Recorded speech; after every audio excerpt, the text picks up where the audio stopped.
Well, hello, everyone. Thank you so much for joining me. If you've joined me for the first time, this is a great start. Welcome. My name is Cindi. I'm at Simply Cindi here on YouTube.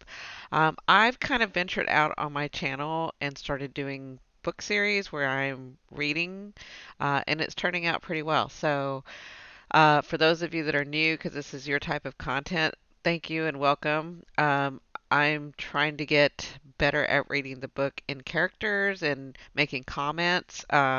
So if it's something that you just want to hear the book, this is probably not it. Because there'll be do-overs and I won't do them over. I'm not going to edit any of that out. So if I mess up or I read the wrong thing and then have to repeat it correctly, and this is more of you kind of sitting back, relaxing into the fall and winter and then spring and maybe summer months. I don't know how this is going to go, but this is more about us being together, enjoying a book as it unfolds. If you have any books that you have heard about or know, this is more of the fantasy into our type of, because my channel is I'm a medium. Um, so it's kind of into that paranormal, witchy, vampire kind of, I'm kind of open to all of it. But I'm also doing another book series where we're learning and have wisdom. So, like inner workbooks and how to's and all of that stuff. So, if you're interested in that, then I'm going to be doing starting a book series alongside this one. So, this is more about gathering, enjoying yourself, having your cup of herbal tea, your coffee, your wine if you want, your other kind of things that help you calm down if you want, and just enjoy. That's all this is. It's just about enjoyment. There's so many things going on in this world, and I'm trying to help in my own way to keep people in a um I don't want to say good vibration, but in a vibration that you're sort of meant to have. Like not this one against the other, bad against good. I just want everybody to calm down because our thoughts become things, and that's how we create our world. At least that's my understanding through all my studies and then my belief system. And so let's think of good spaces and let's be in good spaces and let's show the world that we still have love and we can open our hearts and we can keep our hearts open, right? Anyway, that's my part in helping. I mean, I do other things, but that's kind of put on the back burner. If anybody, if you've seen me before and you want a reading or you need to see me because of a loved one or whatever, I can help with that. But this is not what this is about. This is just about us gathering and enjoying. So, all that being said, we have a brand new book. The last book in the Company of Witches was so awesome. It was light. It wasn't anything heavy. We had a little bit of heaviness here and there, but it wasn't like it was a good mystery. We came to love the characters, and I absolutely loved the ending. I am going to read the second book to that after we read this one. And this one is a series as well. So it's called Spellbound After Midnight, and it is by Jenna Collett, I think is her name. And so I do want to give, what's the word? I do want to give accolades to the authors. I am doing this not to take over their like audiobooks or whatever. This is just us gathering. And so I'm going to be putting my input. Sometimes you'll hear me go, "Oh no," or "Oh no, she didn't." Like you're going to hear me do that stuff.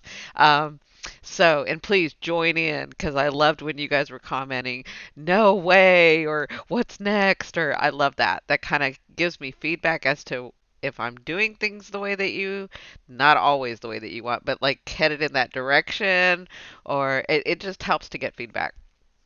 And trust me, you're not going to hurt my feelings. So just say what you want to say. Um, so anyway, it's called Spellbound After Midnight. This one is going to have some romance. The last one did not, but this one is going to have some romance. And we'll kind of see where we go from there. So I'm not sure how much romance or what kind of romance, and it kind of a little bit kind of concerns me because this is YouTube. So if I have to say, oh, we got to stop there, or I got to like put it in code or something, we'll kind of work that out. But just bear with me. This isn't something that you're going to be like, oh, I wanted to hear that part and, she had to stop. That's what this is. I'm going to be stopping sometimes. I'm going to be commenting sometimes. There's going to be mess up sometimes because I want it all to be authentic. And speaking of authenticity, if you followed me and know me, I know this is a long intro and I'm sorry, but if that just brings me to this other subject. If you followed me and know me, I'd said to you guys, it is time to be your authentic self. Authenticity is what Spirit has had me tell everyone right now. Authenticity. Be authentic. Your authenticity, not what you think other people's authenticity is. And I just found where they did a study that shows authenticity resonates even higher than love, which I'm going to do a video about. I know it's very interesting, but that's crazy that I just kind of found that, and that Spirit's kind of been leading me that way. Anyway, back to this. Let's enjoy ourselves. Let's be authentic. Get in your pajamas, get in your big clothes, get in your blankie, and we're going to start soon, okay? And after we do so many chapters, I will put them all together like I did the last one, and then you guys can kind of binge it to lead up to the ending. Okay. So again, welcome you new ones. Thank you, you OGs, for coming again. And let's start chapter one. Love you, love you, love you.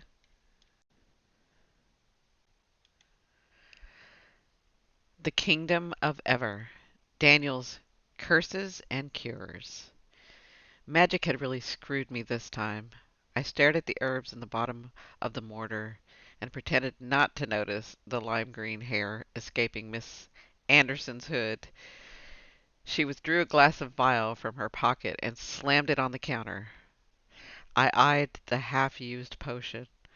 It was my latest creation, guaranteed to give my customers' hair a shiny new luster. Unfortunately, guaranteed might be too strong of a word. I probably should have tested the concoction on my own auburn locks before stocking the shelves. I want my money back. Now, Mrs. Anderson, you know I can't do that. I tapped the wooden sign popped up on the propped up on the edge of the counter. No refunds. Mrs. Anderson's eyes twitched, the little spasm a precursor to the boiling wrath beneath the surface. Look what you've done. She whipped off her hood to expose a mass of green curls. The color was awful, but it was the acidic smell that made tears sting the corner of my eyes.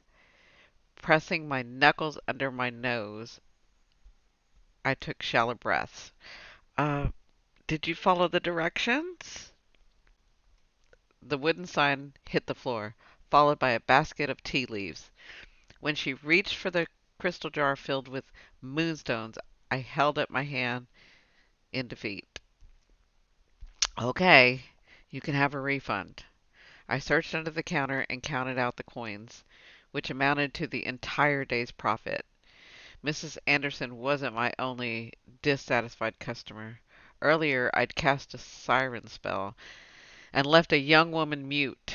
A cup of honey ginger brew had solved the problem, but I didn't expect a glowing recommendation. You're a disgrace, Tessa. Your mother would turn in her grave if she could see what you've done to her magic shop. She snatched the coins from my finger. And you call this yourself a witch? Her words stung, but she wasn't wrong. My spell came in fits and spurts.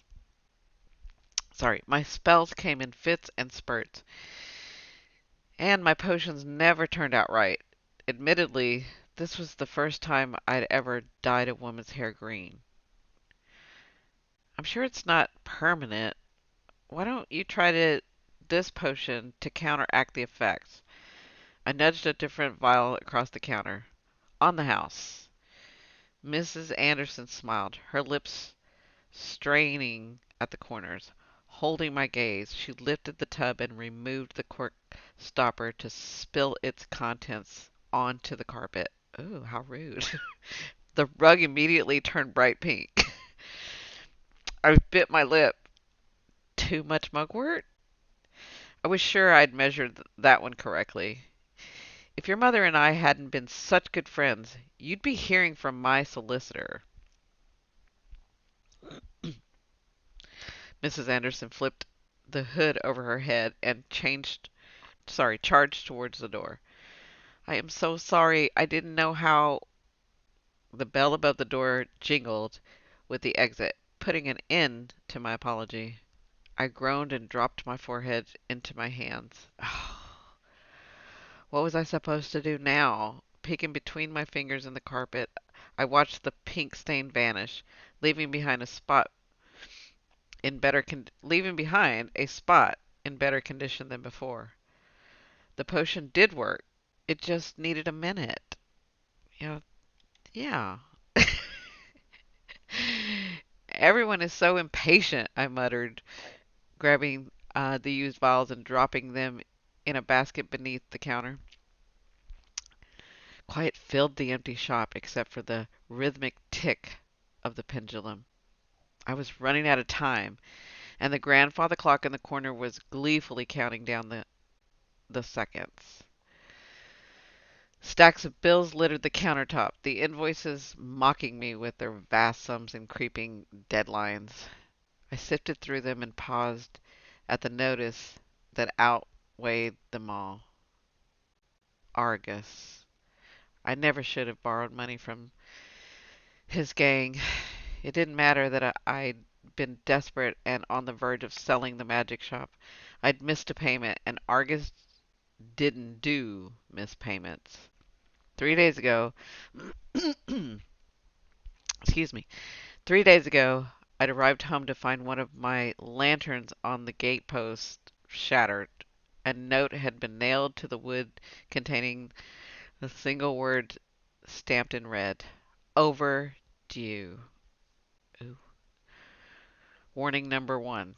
Then yesterday, Argus had sent one of his thugs to lurk outside my shop. The heavy belt at the thug's waist, showing knives and other ominous tools, hadn't escaped my notice. When he caught me looking, he pulled a blade from his sheath and inspected the end. Yeah, it was sharp. Warning number two. Something told me I would not like warning number three. I closed my eyes and I tried to cast the blame where it really belonged. This wouldn't have happened if my magic had developed properly. In my family's long line of witches, I was the only one who hadn't mastered the calling. My mother had always believed I was special and would become the most powerful witch in our line. Only, in the years since her death, I'd bought the magic shop I'd brought the magic shop to the brink of closure and sent most of my mother's dedicated clients running in the opposite direction. A lump formed in my throat as I thought of her. I was number one, all right. A number one screw up, if anything. I'd mastered the art of warding people away. Too bad I couldn't bottle that up and sell it. Proper warding spells sold for a fortune. With a heavy sigh, I dismissed the bills and circled the counter. My joints ached from too many hours on my feet, and I stifled a yawn as I padded across the floor. At the window, I pushed aside a tasseled curtain and squinted to see out into the dark yard. A young woman stood in the walkway leading up to the shop, illuminated by the glow of my one remaining lantern. Her long blonde hair cascaded down her shoulder, and she twisted a strand around her finger. She bounced on her heels as if trying to decide whether she was coming or going. With a curt nod, she decided she was coming. The woman bounded up the steps and pushed open the door before I pulled myself away from the window. I studied her, trying to remember if I'd sold her any botched potion. At least her hair wasn't green. But if she wanted a refund like the others, she'd be out of luck. Maybe I could offer her a store credit. No, better to cut her off before she asked. We're closed. She hovered in the doorway, letting the cold air in. Are you a witch? My teeth clenched at the obvious question. Witch, fairy godmother, take your pick. We're still closed. I need your help. I realize it's late, but you're the only shop open. Except, as I mentioned, I'm not. Crossing both arms over my chest, I hoped she'd take the hint and leave. The woman ignored my remark and sank to her knees. She rummaged through a bag slung over her shoulder. I can pay you. Apparently, she knew a few magical words of her own. I'm listening. The front of the woman's cloak gaped open, revealing a filthy smock covered in ash. It spotted her skin, too, leaving a gray smudge along her temple. She was most likely a maid, some unfortunate girl saddled with a miserable employer. She wasn't rich. In fact, she looked dirty poor. Or, sorry, dirt poor. Emphasis on dirt. What's your name? I asked, warming to the idea of turning a profit. Ella Lockwood. Pausing in her search, she stuck out a hand. Tessa Daniels. I felt the rough calluses covering her pain as we shook. Workers' hands, the kind of used scrubbing floors and washing laundry. Ella pulled away and resumed her search. Here it is. She withered a small object and held it up to the light. The ring was my mother's. The simple gold ring with an ornate design carved into its surface wouldn't sell for much at the pawn shop, but it might bring in enough to cover my missed payments. I considered the trade, even as guilt warned with self-perseverance, and the little voice masquerading as my conscience urged me to think twice. The ring was a family heirloom, and I'd sold enough of my mother's belongings to know the toll that took. I'd received temporary funds in exchange for a permanent void. Each time, each item was a piece of her slipping away. I can't take it. Sorry. I brushed Ella's hand aside and walked over to the door, cursing my morals with each step. God, I know how that feels. Refusing money to save someone else's future heartbreak defied logic. I'm sure a lot of you know what that's like, as I'm sitting here thinking and reading.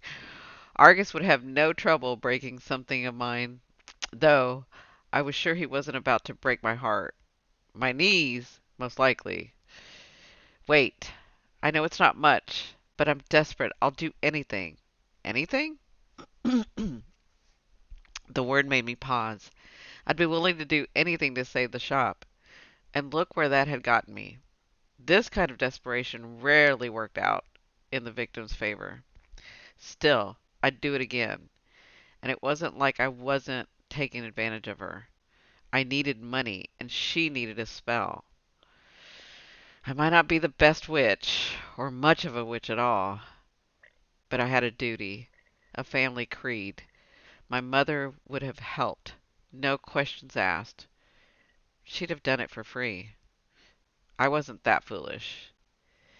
If I accept, what do you want? A glimmer of hope flashed across Ella's eager face. The king is throwing a ball for his son tonight, and I have to be there.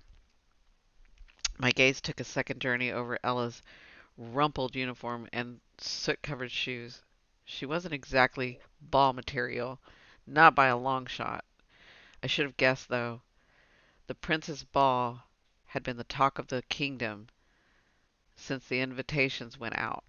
Prince Marcus of Ever was searching for a wife, and every eligible woman in the kingdom was invited, myself included. The idea of trying to snare a prince to solve my money problems had lasted all of 3 seconds. Yeah, I get that too. Oh, I'm already kind of liking her. Well, my looks had no trouble attracting a man. While my looks had no trouble attracting a man, my spells and my reputation usually put them off before I could secure a proposal. You turn a suitor into a mouse one time, and suddenly everyone's hesitating to kiss you. I'm sorry. Oh, I could tell stories. Anyway, honestly, it was an accident, and I changed it back the second I figured out how. You need a gown, don't you? Shoes too, and a carriage. Is that all? I laughed. Potions and creams I had, but Ella needed an illusion spell, the least stable type of magic. If I cast it wrong, the illusion might fade and Ella would wind up in rags on the dance floor, or worse, naked. I cringed. There weren't enough smelling salt in the kingdom to manage that scene. And if I found out she'd been and if they'd found out she'd been to see me, goodbye magic shop. Ella grasped my arm, and her voice took on a pleading note. Will you help? I have nowhere else to go. Fine, I mumbled, regretting the words as soon as they left my mouth. Then again, who was I to dash a young girl's dream of marrying a prince? Joy blossomed onto Ella's face, and her cheeks flushed with a pretty shade of pink. In the right light, and minus all the dirt, Ella was quite attractive. Who knew? Maybe the spell would work, and she'd land herself a prince. In thanks, they'd shower me with gold, and it would solve all my problems.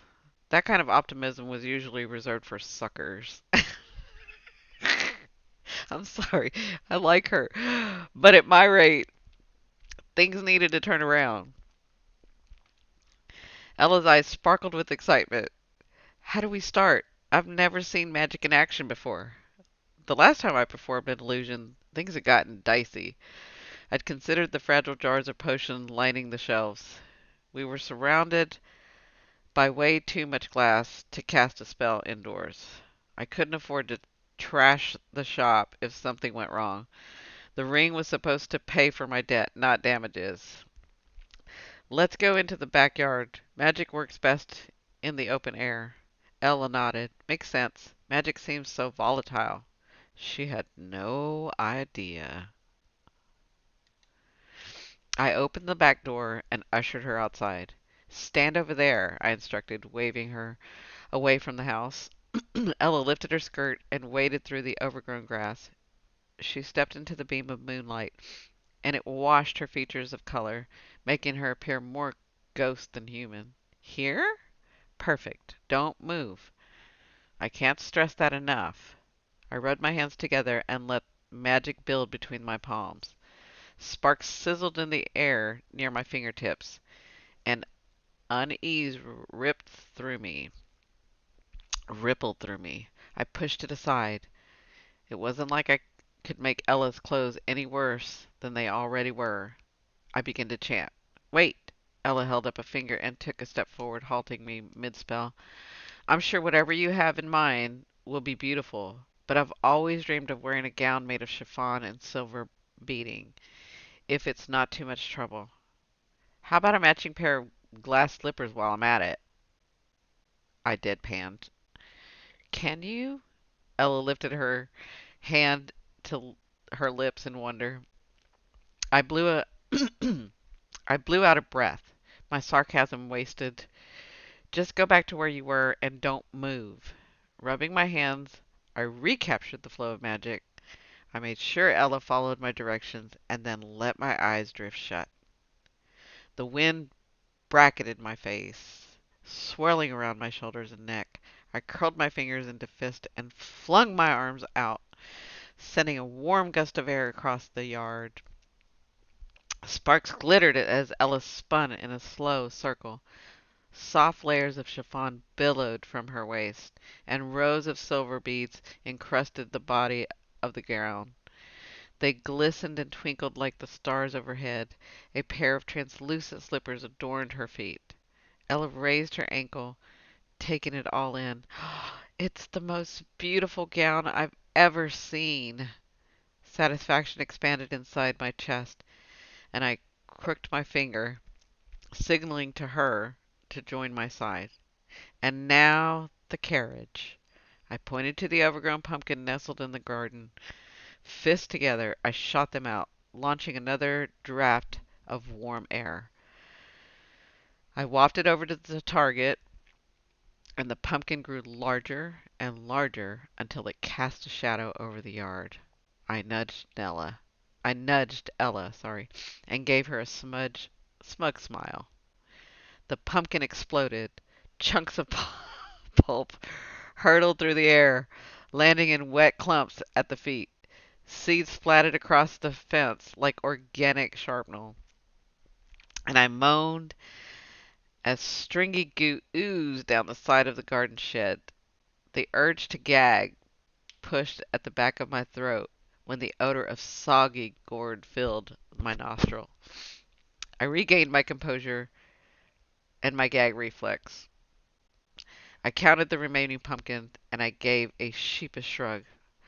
Want me to try again? A beat of silence passed as Ella picked seeds from her gown. Now that I think of it, there's a carriage post near here. I'll hire one. If you think that's best, I swallowed my pride.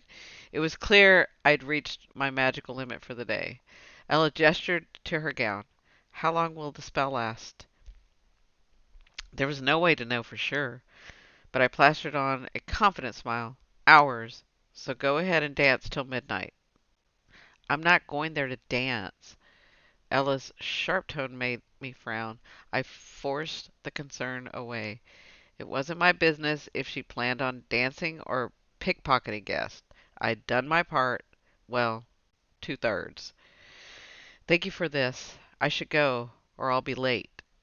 Ella pressed the ring into my hand as payment.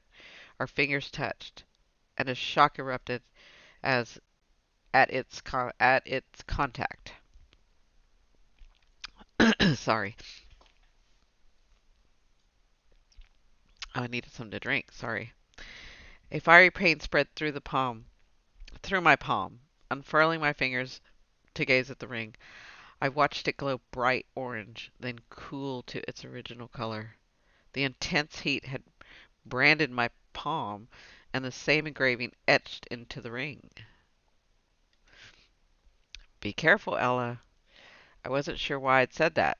The woman was going to a ball, not the grave. But knowing that didn't ease my concern. Ella smiled softly, the gesture not reaching her eyes. She opened her mouth as if to speak, but changed her mind. Instead, she straightened her spine, gave a final nod of thanks, and disappeared through the gate. I examined the symbols of my palm. It was common for spells to leave marks. The brand would fade along with the illusion. But as I stood in the frigid night air, a chill that had nothing to do with the cold swept through my body. It intensified, making each breath a sharp pain in my lungs. A bad omen. As a witch, I had a few.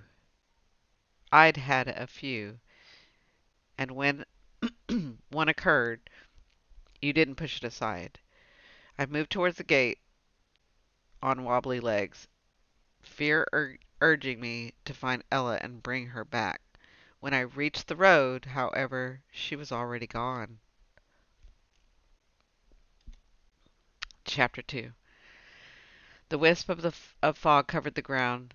as I bent and shoveled pumpkin chunks into the bucket at my feet. A headache beat at my temples, and I paused to press the ache away with my fingers. Images from the night before flashed through my mind. I'd handled the green hair incident and the annoyance of Ella's arrival, but everything after that was a blur. The ring, the promise to help, the spell. I groaned and glanced the graveyard. I groaned and glanced at the ravaged pumpkin, evidence of my abysmal magic. I should be glad the pumpkin exploded in my backyard and not near the palace steps. One witness was better than hundreds, not to mention the slippery mess would have incurred fines, lots of fines, ending most likely like debtor's prison. Breathing deeply, I sank the shovel into the ground and leaned against the handle. A wave of dizziness caused my remaining chunk lying in the grass to tilt and spin. I messaged the symbol, I massaged the symbols on my palm and let the feeling pass. The mark should have faded already, but the imprint remained on my skin. It worried me. Illusions last minutes or hours at most. Like everything else, it came to magic. This was further proof I wasn't normal. Yoo-hoo! I tensed at the warbled call. My neighbor, Sylvia Trager, stood near the gate, resting her weight on her cane. Maybe if I stayed still, her aging eyesight might fool her into thinking I was a garden statue or a scarecrow. An exhausted, not up for visitors sort of scarecrow. It didn't work. Sylvia motioned towards the pumpkin debacle and wrinkled her nose, setting off a chain of reaction of flutters around her lips that looked suspiciously like she was trying not to laugh.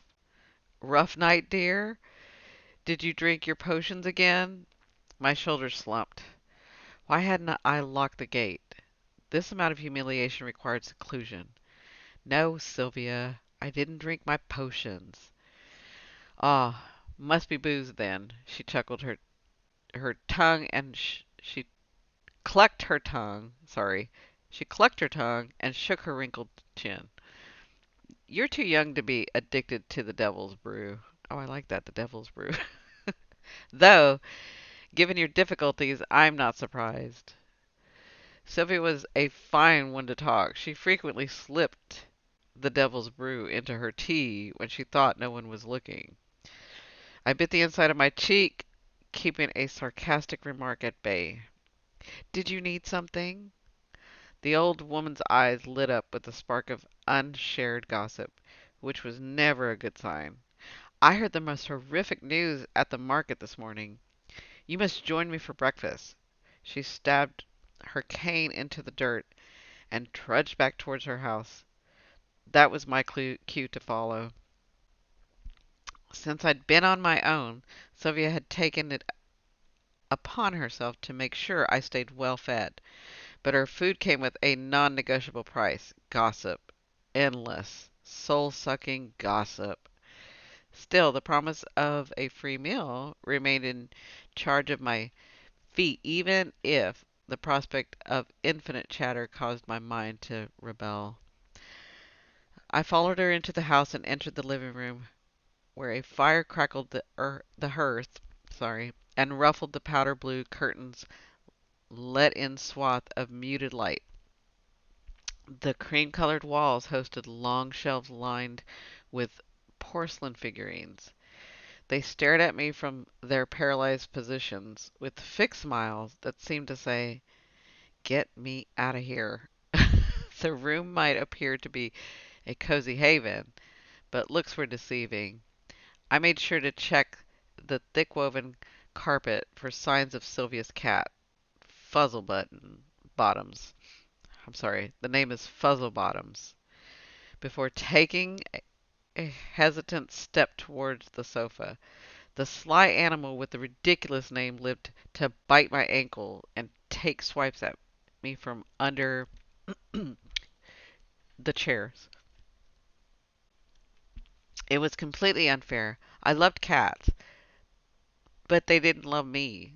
Somewhere, my ancestors were crackling at my inability to befriend the one animal that was supposed to be my familiar. Here you are.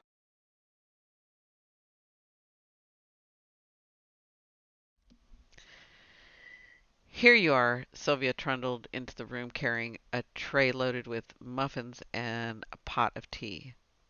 The heavenly scent of baked goods made my stomach growl. Sitting on the sofa, I selected a muffin while Sylvia took her usual seat by the window. I was wasting, sorry, I was tasting my first bite, savoring the tart flavor of the fresh blueberries, when a razor tipped claw sank into my calf. Stifling a yelp, I jerked my leg. The cat hissed and ducked under the sofa. Sylvia, your cat. Isn't she the sweetest thing? Light of my life. Sylvia busied herself with the pot of tea. The monster's claw found their target again, and the pain stabbed through my leg. Magic built in my palms, and before I could stop it, sparks shot from my fingertips, striking the carpet near Fuzzlebottom's furry tail. Uh-oh. The cat screeched and bolted unharmed, but the magic left a burn in the rug. Oh no. I moved my foot over the still smoking hole. Sylvia missed her cup and spilled it into the saucer. Good heavens, child. What has gotten into that cat? I stuffed both hands into the folds of my skirt, cutting off any residual magic. You said you had news. Oh, yes. Sylvia took a dainty sip and settled deeper into the chair. Her hands shook as she lowered the cup into the saucer. When I was at the market earlier, everyone was talking about the prince's ball. How fascinating. I chewed another mouthful of muffin and prepared for a lengthy list of who wore what and who danced with who. Torture, all in the same all in the name of baked goods. Sylvia dotted her lips with a napkin. It is fascinating. What with the party ending in a murder. Wait, what? I coughed, inhaled a blueberry. Who? Lady Lockwood's stepdaughter, Ella. Ella Lockwood? The muffin turned into dust in my mouth. I struggled to swallow. Ella couldn't be dead. There had to be a mistake. Are you sure? Positive. They found her submerged in the palace fountain, down, drowned. She pursed her lips and placed a wrinkled hand over her heart. According to my source, or sources, the killer staged her body. She had a rose tucked between her finger. Can you believe it? I shifted uncomfortably in my seat. Do they know who killed her? Sylvia leaned back and lifted her teacup to her lips. She took her time, enjoying the fact that she had a captive audience. My fingers itched to snatch the cup out of her hand and hurry her along. Unfortunately, no. The family is shattered. Her stepfather and stepsister are demanding answers. The poor thing. They lost Sir Lockwood last year after a dreadful illness. And now this. Guilt made the muffin I'd ingested churn in my gut.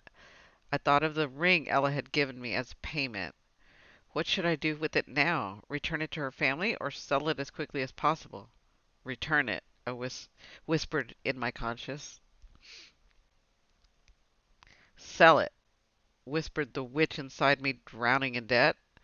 And then a soft current of air trickled my ear. Help me, the voice pleaded. Gooseflesh prickled, gooseflesh prickled my arms. Did you hear that? Hear what, dear? Sylvia didn't seem fazed at all. I searched the room, positive the voice was real and alarmingly close. My palm itched around the tender skin where the ring had left its mark. Had the symbols grown darker? Closing my fist, I pushed the unsettling thought away. Sylvia continued. Apparently, Ella caused quite a stir. She danced with the prince shortly before midnight. She may have even caught his eye. The royal family is beside themselves after what's happened. All talk of the prince's hunt for a wife is on hold, and the king assigned a detective from the royal agency to handle the case. Let's see. I believe his name is Detective Chambers. They're questioning everyone Ella came in contact with. Rumors are the detective is especially interested in someone she visited before the ball. Me. Ooh. A slow breath escaped my lips. The detective was interested in me. Do the authorities know who she visited? I'm sure they do. Ah, to be young again. I hear the detective is incredibly handsome and moving up the ranks quickly for his age. Now there's a prospect. Sylvia jabbed her bony finger in my direction. You should do well with someone like him. A stable man, respected in the community. I said nothing when you refused to attend the ball, but your magic, it's...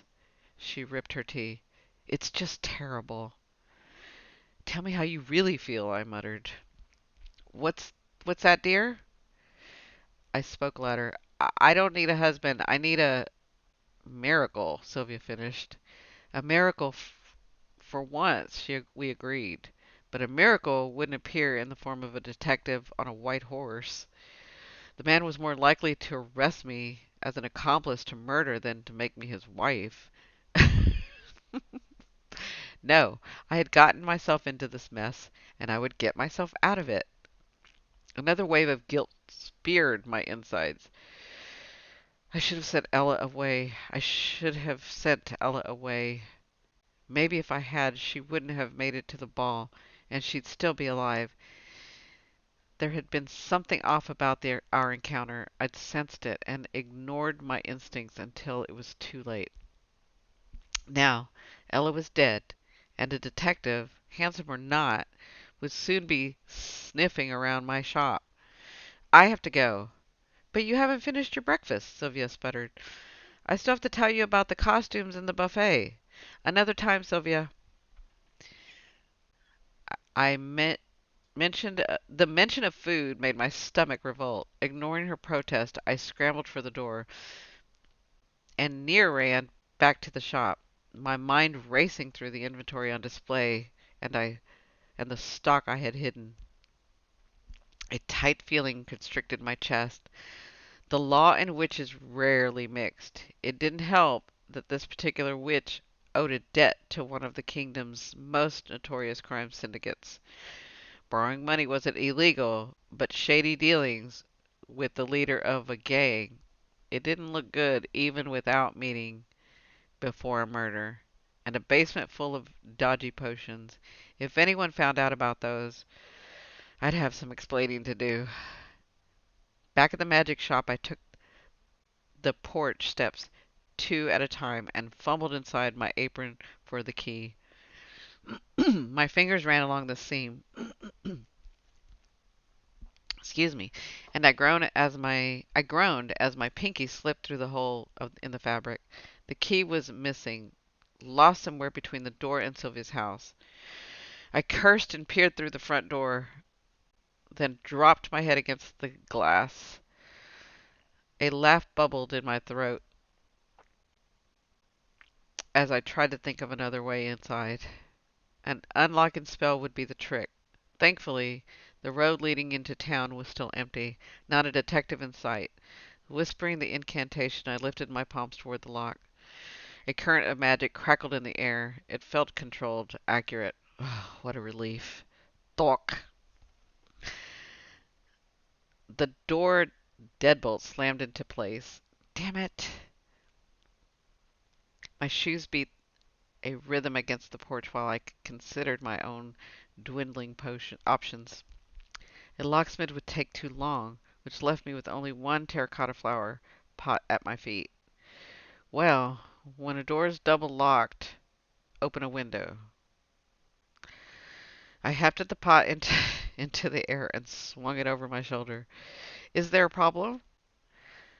The planter slipped from my fingers and smashed against the wooden beam, sending my dirt and clay fragments flying. The glass, much to my dismay, remained unbroken. I pivoted towards the end of the porch, where a man lounged against the railing.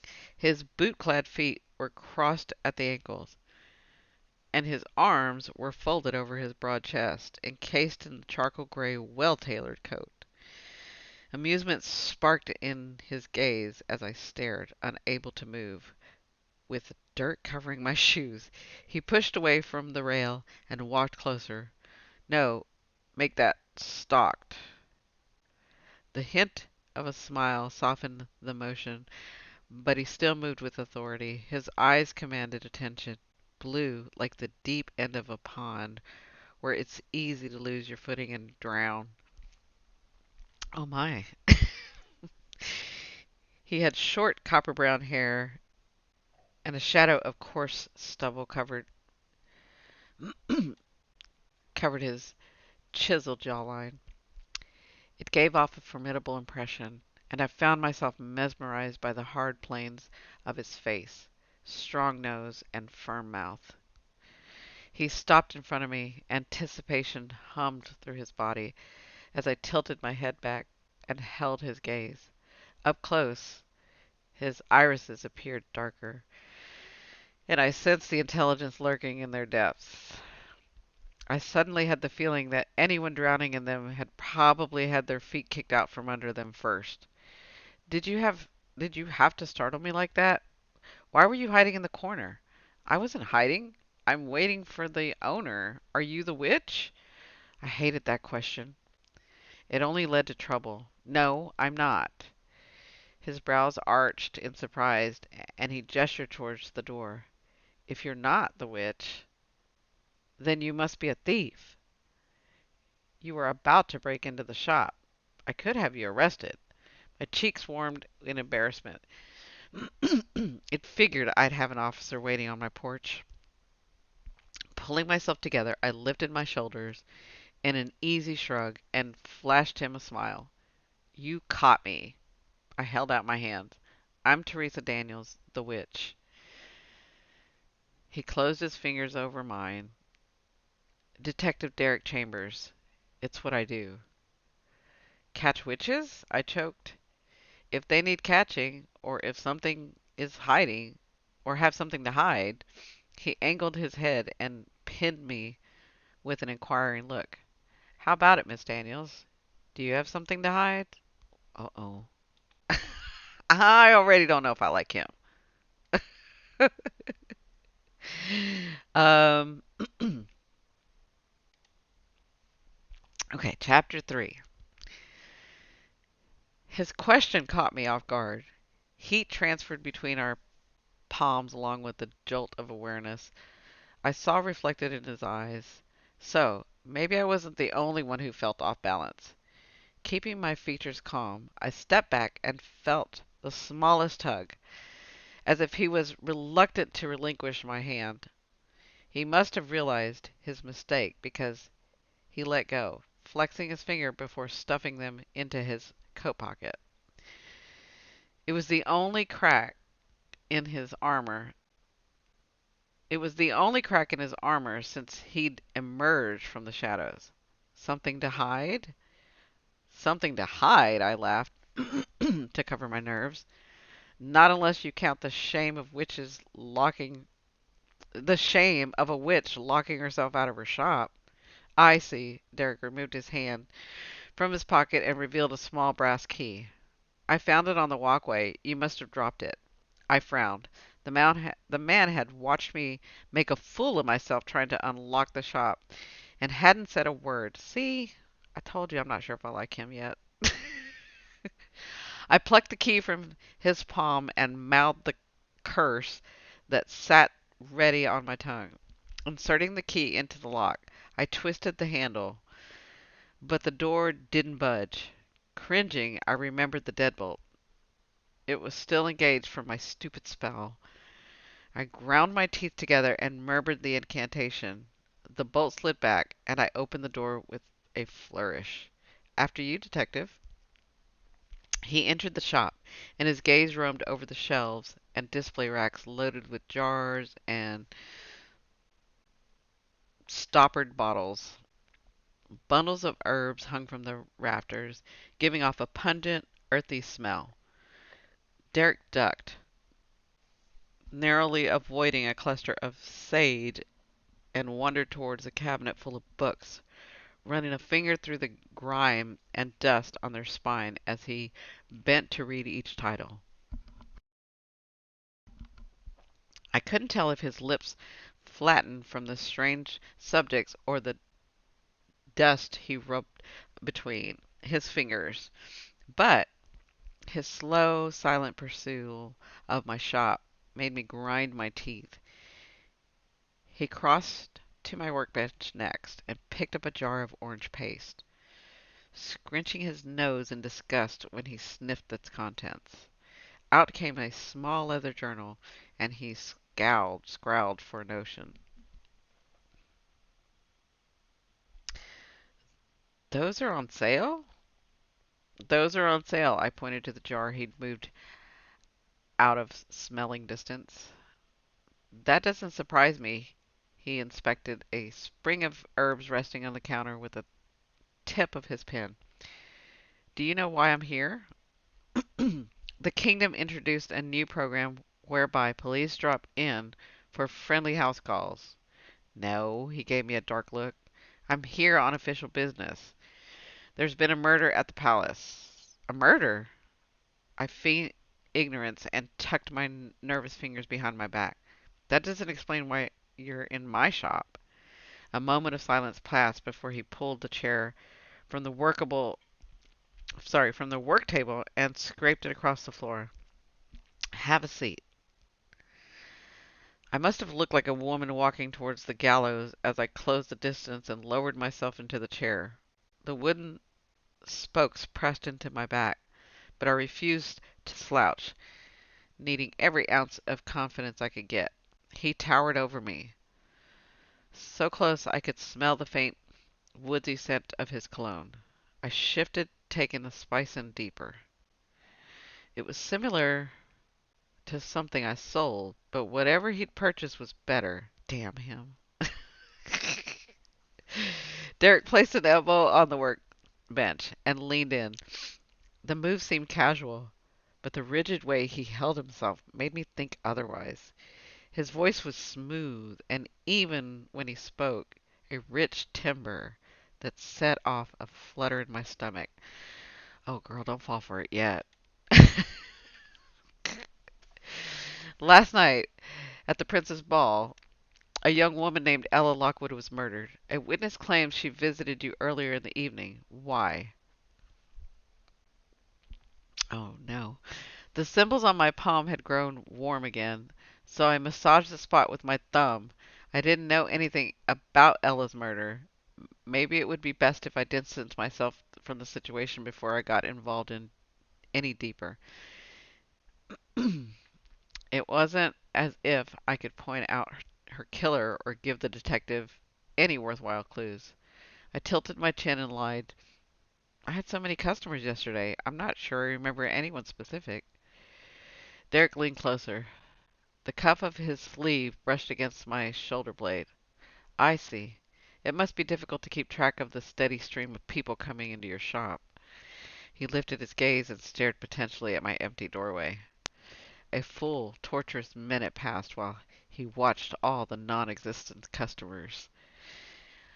I squirmed in my seat, pleading for the bell suspended above the door to jingle. I stayed silent. Traitorous instruments. The mornings are slow. It picks up. My optimism sounded hollow. I would have given anything for someone to enter the shop, even a green-haired Miss Anderson. You know what I think? His tone dropped, breath warming my ear. I held still and barely contained a shiver. What, detective? I think you remember meeting Ella. He straightened and reached across the counter, sliding a worn ledger over the surface, flipping the booklet open to the marked page. He read the items. I knew what he'd find there, and I burned from humiliation. Caught in my lie. He trapped the paper with his index finger. Your sales records from yesterday has two entries, one in the morning and one in the afternoon. That's not a lot to remember. He paused, letting his words sink in. If you'd rather have this conversation in my office while I have my men conduct a thorough search of your shop, it's up to you. Who knows what they'll uncover? A witch must have secrets. A direct hit. I had plenty of secrets, not to mention an underground crawl space containing what some might consider a morally gray area potions. My gaze darted to the hatch on the floor. Derrick caught me in the act and smirked. He took a step towards the hatch and then another. Each thud with his boots sounded like a cell door slamming closed. Witches really weren't suited for prison. All right, fine. I grabbed his sleeve, on the metal, pulling on the material until he stopped heading for the crawl space. Ella was here. It was late, and I tried to turn her away, but she was insistent I help her. I'm listening. Slumping into my chair, I continued. She offered to trade a family heirloom for a dress and a pair of shoes. I cast an illusion spell. It was innocent and legal. I might add transaction. Derrick studied my face as if the action alone could unearth the smallest lie. Maybe it could. I felt thoroughly exposed beneath his stare. So, you used your magic and sent her off to the ball. I inclined my hand, imitating his sarcastic demeanor from before. I'm a witch, detective. It's what I do. The corner of his mouth hitched, and a tiny thrill shot through my veins. 1 point to the witch. He hadn't expected me to throw his words back in his face. My victory deemed when he made another notation in his book. This one longer. I struggled to contain my curiosity. What was he writing about me? Probably nothing good. He snapped the journal closed, making it impossible to find out and eyed me warily. Mind explaining why you were in your shop last night and not at the ball? The royal family invited every eligible woman in the kingdom. You're the right age, unmarried. It begs the question. Not every eligible woman is interested in marrying a prince, especially not when it's based on a simple encounter in the presence of hundreds of competitors. There are better ways to find a wife, detective. Is that so? His gaze traveled over the shabby carpet, a broken shelf I hadn't gotten around to fixing, and lastly, over my wrinkled gown. I resisted the urge to smooth the fabric. My clothes might not be the latest fashion or iron, but that didn't make me a leech looking to climb onto the top of the social ladder. That's right. Oh, not even if I could improve your circumstances, he asked. Sorry, not even if it could improve your circumstances, he asked. His insinuation made my back straighten, and a swell of anger hid the prick of hurt from his demeaning remark. My circumstances are fine, detective. They were far from it. But I'd drink my worst potion before I'd reveal the nugget of truth. Hearing my hearing my indignant tone, Derrick retrieved his notebook. If he'd made another notation, I swore. Did you two discuss anything personal? How would you describe her state of mind? Thrown by his change of topic, I stumbled over my answer. Was he purposely trying to confuse me? I gathered my thoughts, thinking back to Ella's demeanor. Well, she was desperate after I refused to help her. That's why I reconsidered. She seemed happy when I cast a spell, but it only lasted a moment. It felt like she wanted to tell me something but changed her mind. I'd say she was upset when she left, almost resigned. I had a bad feeling. A bad feeling? Yes, an omen. As a witch, there are times I feel negative energy on a physical level. There are crystals that amplify emotions. I planned on using one to pinpoint. He sighed and pushed away from the counter. Irritation rolled off him in waves. His thumb and forefinger rubbed the bridge of his nose as if a headache beat behind his eyes. That's all for now. If you remember anything else, you can contact me at my agency. His dismissal stung. Stung. I'd gone from character witness to crackpot in seconds. You think I'm mad, don't you? All of this. I waved my hand around the shop. The spells, the supernatural. You don't believe it's worth your time. Derrick's mouth flattened into a grim line. I believe in facts, evidence. Potions and spells don't catch killers. You dabble in illusion and feed on people's weakness. I pushed out of the chair, my face hot. That's not fair. His eyes darkened in challenge. Is that so? He strode across the wooden beams, his boots echoing with each step until he came to a stop at the hatch in the floor. The air crackled with tension. Prove it. You say you have nothing to hide.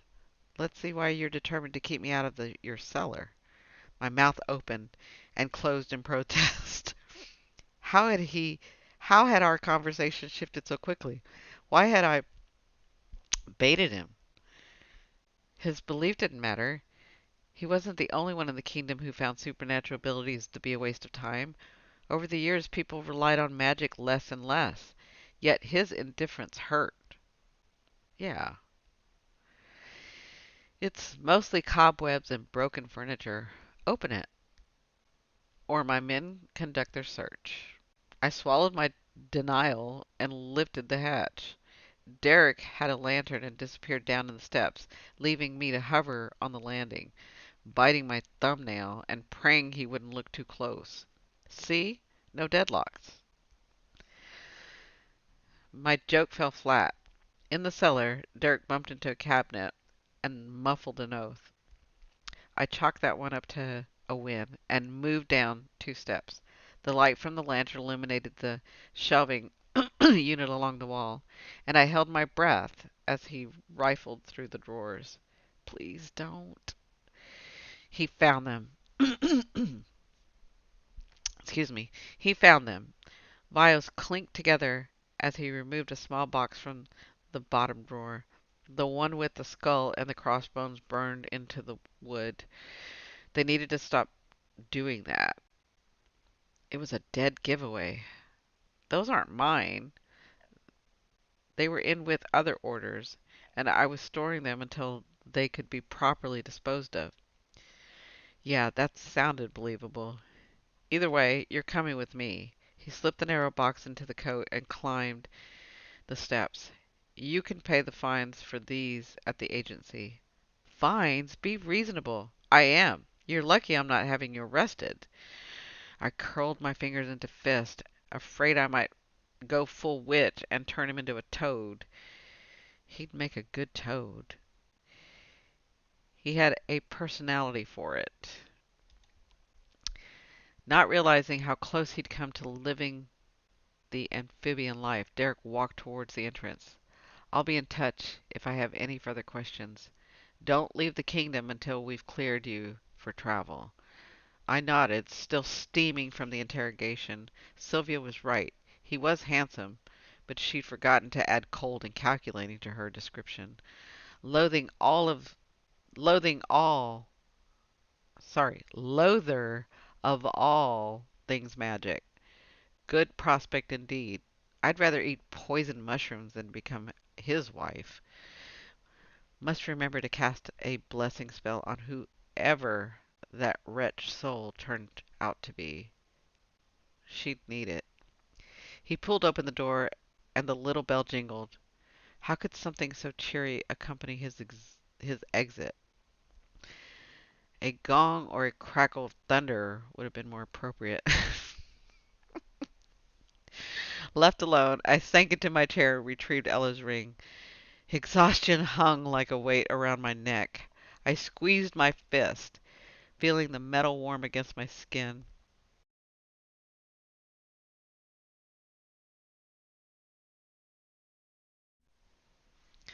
That poor girl. It wasn't enough to die. She had to have Detective Arrogant assigned to her case, too. At least he hadn't discovered my connection to Argus. But now I had missed payment. I had a missed payment and a fine to pay. As wrong as it felt, so soon after Ella's murder, I had to pawn the ring. Sorry, Ella, I whispered, wherever you are. I shivered and rubbed my arms. In the moments since Derrick's departure, an icy chill had filled the shop. Frost crystallized on the windows, and my breath fogged around my lips. How strange! I moved to the window, apprehension slowing my steps. The frost was on the inside. Pressing my fingers against the glass, I left a warm print in the ice and squinted. There was something else there. Faint letters, as if someone had written them before the ice formed. As quickly as it appeared, the chill faded and the frost melted, but not before I made out the words. Speaking them out loud, like they came from one of the spells, I couldn't deny that two words held certain power all on their own. Help me. Chapter 4. You're going to melt it down? The pawnshop owner inspected the ring with a small lens. Yep, it's worth more as a scrap metal. I'll give you 50 royal coins for it. 50? My stomach sank.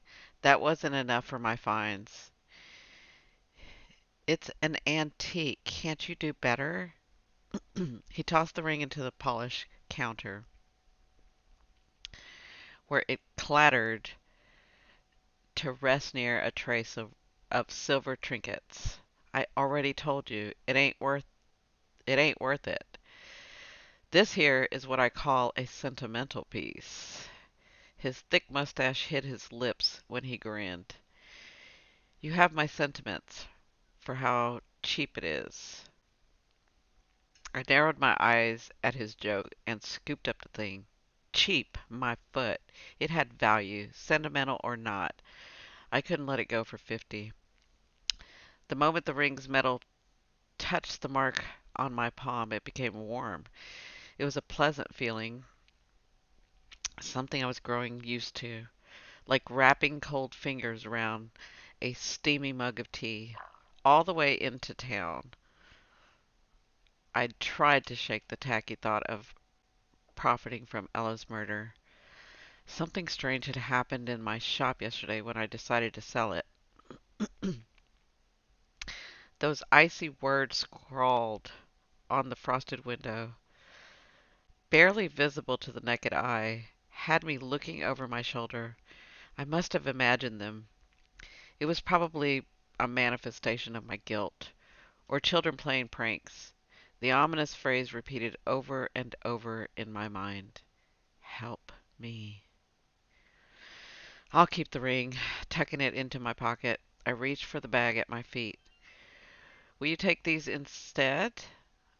The knot inside my chest tightened as I placed a stack of worn books on the counter. They were my mother's, a collection that was slowly dwindling. The leather covers had darkened with age, and the parchment had warped through the years. A faint scent of musk clung to the pages. Seasoning the spells, my mother had called it. Mostly, it just made me sneeze. The man rubbed the white whiskers on his chin and studied the volumes, running his stubby fingers over the text. Now, these I can use. People like to dabble in tonics, and they usually have no idea what they're doing. I'll mark up the books, and they won't know the difference. A ghostly finger ran up my spine. Ugh. There were definitely generations of dead family witches cursing my name. How much for them? I can do 120. The man picked his teeth with a dirty thumbnail and then returned to inspecting the books. Ugh. That's gross. I stifled a groan as he left a smudged fingertip on the cover. I want 200. 150. 200, and I don't place a curse on your establishment. He blinked in surprise. There was a beat of silence before he audibly swallowed. Adam's apple bobbing in his throat. Deal. He counted the coins, then yanked my mother's precious books from view. Another piece of hers gone. The only consolation was, I'd made enough to pay my fines. Argus was a different story. A vision of me marching into the agency, slamming my money into Derrick's desk, and smugly walking out flashed through my mind. The image morphed into his eyes, darkening in approval, a slow smile spreading across his lips.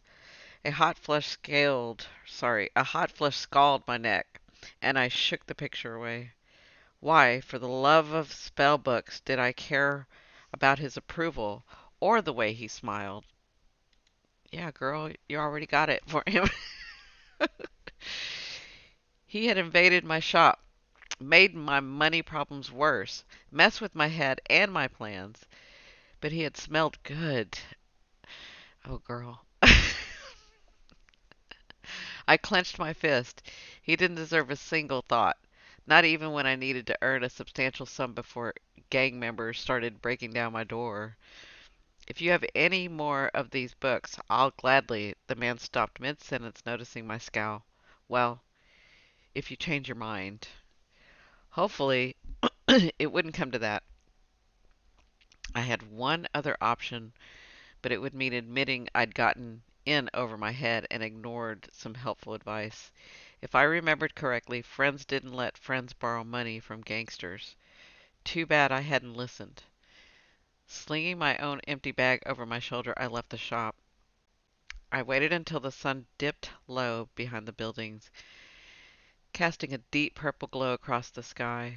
The streets emptied as the market closed. People headed home for dinner or holed up in taverns to wash down the day with a pint of ale. I cut through the shadowy alley on the outskirts of town and came to the entrance of a small dwelling. Candlelight flickered in the window of a second chance soul. It's called Second Chance Soul, doing its best to stave off the glowing darkness. As if on cue, the front door swung open, and a young woman charged down the flagstone steps into the street. Her long satin skirt rustled where it swashed around her ankles. She snapped her fingers at a waiting carriage. I might as well have been a lamppost for all the attention she paid me. As her carriage rumbled away, I retraced her steps and entered the shop. Swaths of colorful fabric hung from the ceiling of a cozy parlor. Pedestal candles shed their light over the intricate woven patterns. A multitude of flames created dance shadows that undulated on the wall, and in the corner a bowl of incense burned. The acrid smell filled my nose and made my eyes water. "Come in, child. The spirit welcomes you."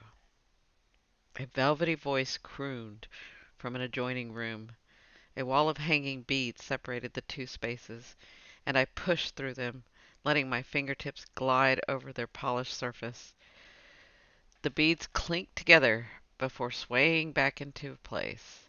Seated behind an oval table, an ancient woman bent over a glass sphere. Her long fingers were curled at the knuckles. Stick straight gray hair hung past her shoulders, framing her face of pale, wrinkled skin.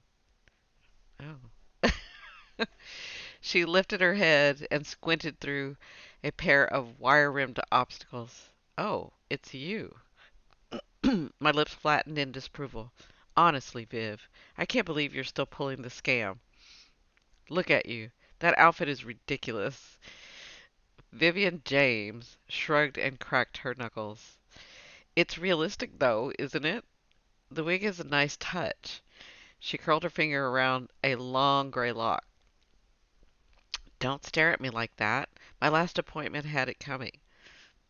She was infuriating and refused to work with me, and I didn't look the part, as if my abilities depend on my age. She scoffed. Apparently, Vivian the crone sells better than Vivian the 20-something medium. So true. It's why my grandmother does more business than me. That is true sometimes. I'm sure Winifred would be thrilled to learn you're using her likeness. Vivian resettled the spectacles on her nose with her index fingers. It's temporary, and my grandmother is out of town on an extended trip. She'll never know. Oh, I bet she knows. She probably saw it in one of her visions. There isn't much you can hide from an oracle. Tell me about it. Try growing up with that woman knowing everything you're planning to do before you do it. Vivian pushed out of her chair and stretched her shoulders. Ah, do me a favor and close up. I'm done for the night. I headed back through the beads and turned the lock on the door. A sign hung on the window, and I flipped it over while Vivian droned on from the other room. You know, this disguise was worth seeing the look on Mrs. Saunders' face when I revealed the location of her dead husband's hidden funds. The Saunders fortune? He must have had thousands stashed away. Oh, he did, but it's gone now. When he realized his wife cheated on him with his business partner, he spent it all. Tonight I had the distinct pleasure of sending his widow on a wild goose chase, courtesy of her husband's ghost. He finally found the peace he needed to cross over, knowing all she'll find is a buried box of receipts. Savage, I said, making my way back into the room. Vivian's wig rested on the wooden stand while she leaned over a porcelain basin, water dripping down her neck. Gone were the wrinkles, revealing smooth, youthful skin. Glossy raven curls spilled down her shoulder as she scrubbed the age spots from her hands. Oh, that's pretty smart. After wiping her palms with a rag, she stowed her spectacles in a drawer. I'm sorry, she stowed her spectacles in a drawer. The transformation was awe-inspiring. Vivian wasn't afraid to play dirty, even impersonating an old woman to serve the lingering souls who roamed the kingdom. The dead were big business, and she had a near constant stream of clients. I didn't envy her gifts, though. I'd take magic over fulfilling a ghost's final wishes any day of the week. Yeah, that's a thought, huh? Okay. So, how's the shop? She asked, resuming her place at the table. That's why I'm here. I sunk into the adjacent chair and rested my chin in my hand. I need a favor. Vivian's brown eyes narrowed. What favor? The truth sat heavy on my tongue. I need a tiny loan to pay back a creditor? A loan? A second later, she gasped and slammed her palm on the table, making the glass sphere rattle. Creditor my ass. You borrowed money from that loan shark, didn't you? What's his name? Schmargus or something. A total crook. It's Argus, and you're right. I shouldn't have taken the money, but I was going to lose the magic shop and have the rest of my mother's things seized as collateral. I had no choice. A lump clogged my throat, making it difficult to swallow. I hung my head. There are fines, too, I mumbled. Fines for what? A royal detective found a box of wisteria spinova powder I hid in the basement. He was less than thrilled about it. Why was there a detective in your basement?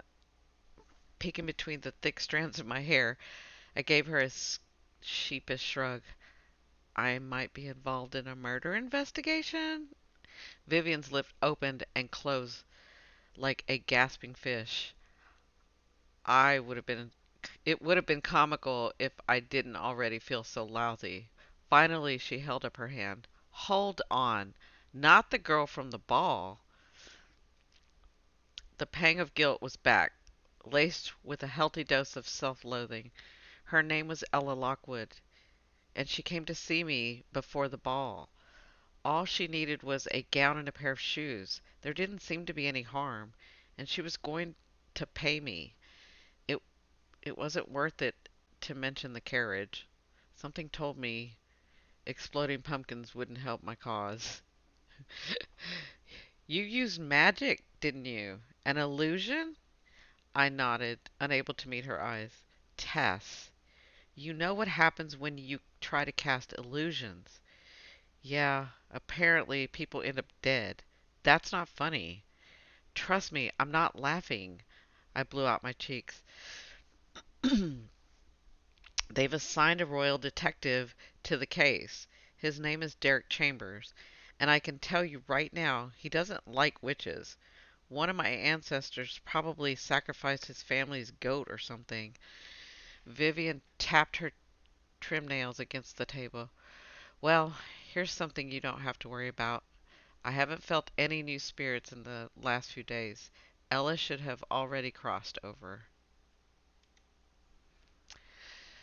That's the other reason I'm here. A prickly sensation climbed the back of my neck, and I peered over my shoulder, searching the dark corners of the room. There had been part of me that hoped Vivian might be able to communicate with Ella. Maybe I could have told her how sorry I was for the way things turned out. You can relax. She's not here. If she crossed over, it's too late. I can't summon her. The dead hate to be disturbed. Now, if she approaches us from the other side, that's a different story. Yes, very true. But as I said, Vivian licked her fingers, then held it up in the air, testing the temperature of the room. See? Nothing. We're alone. Mm, I know I said that's not true, but some of it, I mean, I said that's true, but some of it is not true. I, as a medium, I know this is like interrupted, but I was just thinking, I, as a medium, have not had dead people or people that have crossed like be irritated because we're talking to them.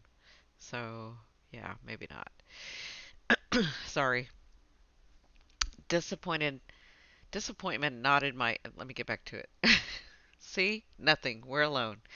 Disappointment knotted my insides, and I glanced at the symbols on my palm. I had thought maybe there was still a connection, and that was why the mark hadn't faded. What are you going to do about Argus? I missed a payment, and I'm worried he'll send his goons after me. I sold a few of my mother's books to cover the fines for illegal powder, so that's taken care of. How much more do you need? Vivian crossed the room toward a small cabinet. Inside, inside she retrieved a pouch full of coins, which she pressed into my hand. Is this enough? It's a start. I'll repay you, I swear. Vivian snorted. Says the girl who borrowed from a medium to pay back a gangster. Keep it. That's what friends are for. It's so true. I crushed her in a hug, fighting a rush of emotions. Sometimes it felt like she was all I had, and I hated that my problems became hers. Now, I could pay the fines and put the arrogant, witch-hating detective behind me, then focus on getting Argus off my back. You're the best, Viv. You know you are. Well, if you plan on listing my superior qualities, I won't stop you. Please continue. You haven't even mentioned my flawless beauty and svelte figure. I choked on on a laugh and tucked the money into my pocket, lightheaded with relief. Your ego can't handle it. Probably not. Vivian clasped my shoulders and gave me a gentle squeeze. Be careful, Tess. This thing with Argus and now the detective, it's a mess. You need to ditch you need to ditch both of them as soon as possible. I know, that's the plan. Through the windows, I could see the faint drizzle glistening on the cobblestone in the lantern light. The dark street was deserted, and it was a long walk back to the magic shop. Argus's men were probably roaming the alleys looking for me. I'd grown used to seeing them skulking around in my peripheral vision. Still, I couldn't risk spending any of my newfound wealth on hiring a carriage, not when I needed every royal penny. Viv, you aren't using the wig again tonight, are you? I asked with a smile. She wrinkled her brow. No, why? Do you want it? Vivian plucked the wig from its holder and watched with a grin as I arranged the head of hair artfully over my own. How do I look? I posed, hunched over, one hand on my hip. I think I wore it better, but it should keep anyone from recognizing you. Perfect. Pulling the collar from my cloak around my neck, I shuffled down the steps into the long night. Chapter 5. Wigs were the worst. Thick strands of hair fell into my eyes, the rest hanging on weighty clumps down my back as I hobbled blindly through the dark alley. Bile rose into my throat when a fury body darted past my feet and scampered into the gaping hole beneath a brick wall. A rancid odor of spoiled fish and salt was a pungent reminder I was near the docks, a playground for rats and larger, more dangerous creatures. Maybe I should have taken the hit and hired a carriage after all. Someone was close by, I realized, when an icy wind tunneled through the alley, carrying the ashy scent of cigar smoke. I braved a glance over my shoulder and caught the orange flash of embers before they dissipated. The urge to run barreled through me, but I maintained my limping gait. One more step, then two. Keep it together, Tessa. I repeated the mantra until my heart slowed down and my breath evened. See, nothing to it. Just a leisurely nighttime stroll through the kingdom's unsavory back alleys. A cat screeched from some hidden hovel. An answering howl sent the animal racing through the narrow passage. The cat had the right idea. I picked up my pace, dropping the limp, when I heard the echo of footsteps ricocheting off the wall. My pulse pounded against my throat, while up ahead a lantern cast a welcoming pull of light. I dove for the beacon of safety. Its glow grew stronger, and then I reached out as if I could capture it and bring it closer. Before I could, rough hands clamped around my forearm and hauled me backwards. I clawed at my assailant, nails raking along the skin. His grip tightened, digging blunt fingers into my muscles, and pinpoints shooting pain into my arm. He pressed me into the wall. The coarse brick scaped, the coarse brick scraped my back, sorry. The coarse brick scraped my back, catching on the fabric of my cloak. My shoe slid on a wet cobblestone. Fingers that reeked of cigar smoke covered my mouth. I screamed anyway, the sound of muffled moan in the back of my throat. Panic surged inside my body as the man's vile, alcohol-soaked breath filled my nostrils. All alone, witch? You shouldn't have missed a payment. A match scraped against stone. Sulphur scented the air. Then a soft glow of a lantern expanded in the space. I squinted from the sudden light and renewed my struggle, managing a well-placed elbow in the man's rib cage. He grunted, but didn't let go. My attacker moved to the side, and in his place another man came into focus. Argus? I whispered. Caught you, he smiled, and shadows danced beneath the sharp edge of his cheekbones. Thick ebony hair glazed the tops of his broad shoulders and curled behind his ears. He had youthful, roguish features, but the rigid set of his jaw and apathy lurking in his green eyes spoke of suffering beyond his years. Trying to avoid me, witch? You haven't paid me yet. It offends me that you're evading our agreement. I'm a businessman, not an animal. His steely gaze flicked towards the man holding me captive. The corner of his lips hitched. He's the animal. Try to stay on his good side. I'll get your money, I said between clenched teeth. Argus lifted his shoulder. His leather coat stretched over the lean muscle. Everyone says that. I just need more time. He chuckled and looked around like there was a larger audience. Everyone says that too. So unoriginal. His hand moved towards my neck, and I flinched, expecting his lethal fingers to tighten into a stranglehold. Instead, they rubbed the strands of the wig that had torn loose from my head and gathered in an awkward pile on my shoulder. Points for the disguise. I don't see that every day. But you weren't wearing it when you visited your friend. Did she give it to you? Did she give you anything else? Money, perhaps? Maybe I should speak to her about your missed payments. Argus burned my gut. Leave her alone. She's not involved in our deal. Argus pressed his lips together, impatient, narrowing his gaze as it traveled down the length of my cloak and honed on my pocket. What a pity. I wouldn't mind getting to know the ghost hunter a little better. His hand dripped into my pocket and withdrew the coins I'd deceived at the pawn shop along with Vivian's share. He stuffed them into his jacket, then sent me a devilish wink. I'm not above picking pockets. It reminds me of where I came from. This buys you more time, but now I want your entire loan paid by the end of the month. End of the month? You can't do that. I twisted his goon's hold, wincing as I twisted in his goon's hold, wincing as pain shot through my arm. Argus laughed, and disbelief tinged his voice. Is she serious?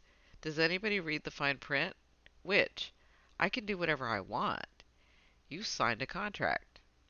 A shrill whistle pierced the night, and Argus glanced over his shoulder as footsteps started to pound along the alley. Someone's coming, the thug muttered, loosening his grip on my wrist. Pinning me with his gaze, Argus warned, I want it all by the end of the month. I told you, it's not enough time.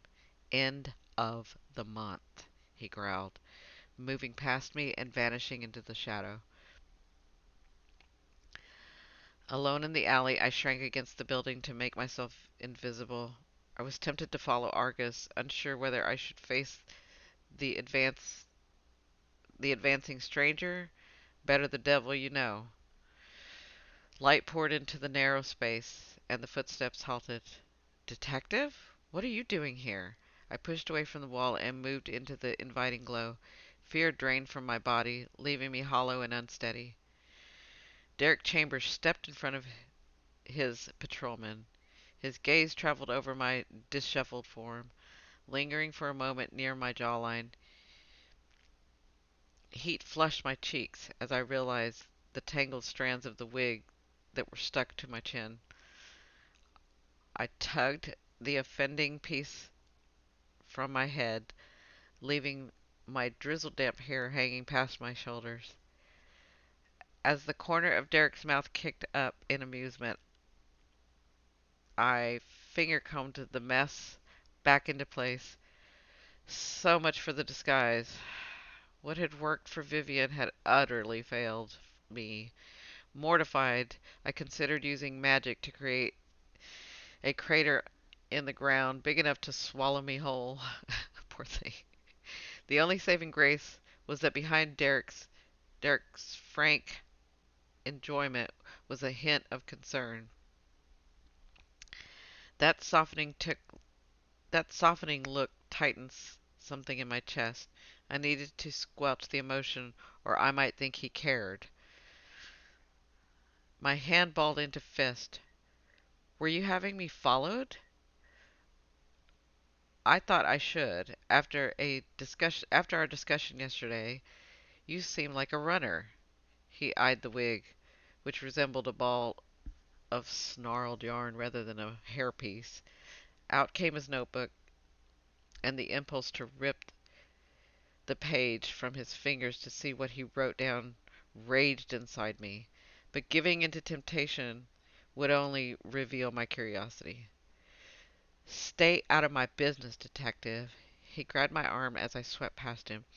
Pain exploded in my wrist when his hands clamped over the spot Argus's thug had injured. At the sound of my hoarse cry, his grip gentled, and he snapped his fingers. The man holding the lantern loomed closer.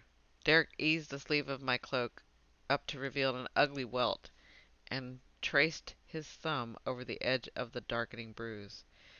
The soothing touch should have calmed my tension. Instead, it ratcheted it higher, making the air thick inside my lung. All amusement faded from his face, replaced by the rigid determination. I couldn't deny the flare of pleasure it gave me. Oh. Oh. Did you get a good look at him? The fury in his tone tightened my throat. It would be so easy to tell him my problems. I almost believed he would solve them. I imagined my bending over my knuckles and pleading to rid the kingdom of anything in my way. A knight in shining armor fantasy that was about as real as my illusions. Derrick had followed me because my shop was one of the last places Ella visited. He didn't trust me, and he wasn't interested in any troubles unless they related to catching a killer. A strained silence hung in the air while he waited for my answer. His men had backed away, leaving us on the fringe of the dim light. I tugged my arm from his grasp, feeling the loss of his touch more than I should. It was too dark. As I lowered my sleeve in a jerky motion, the wig fell, landed in a wet slap against the cobblestone.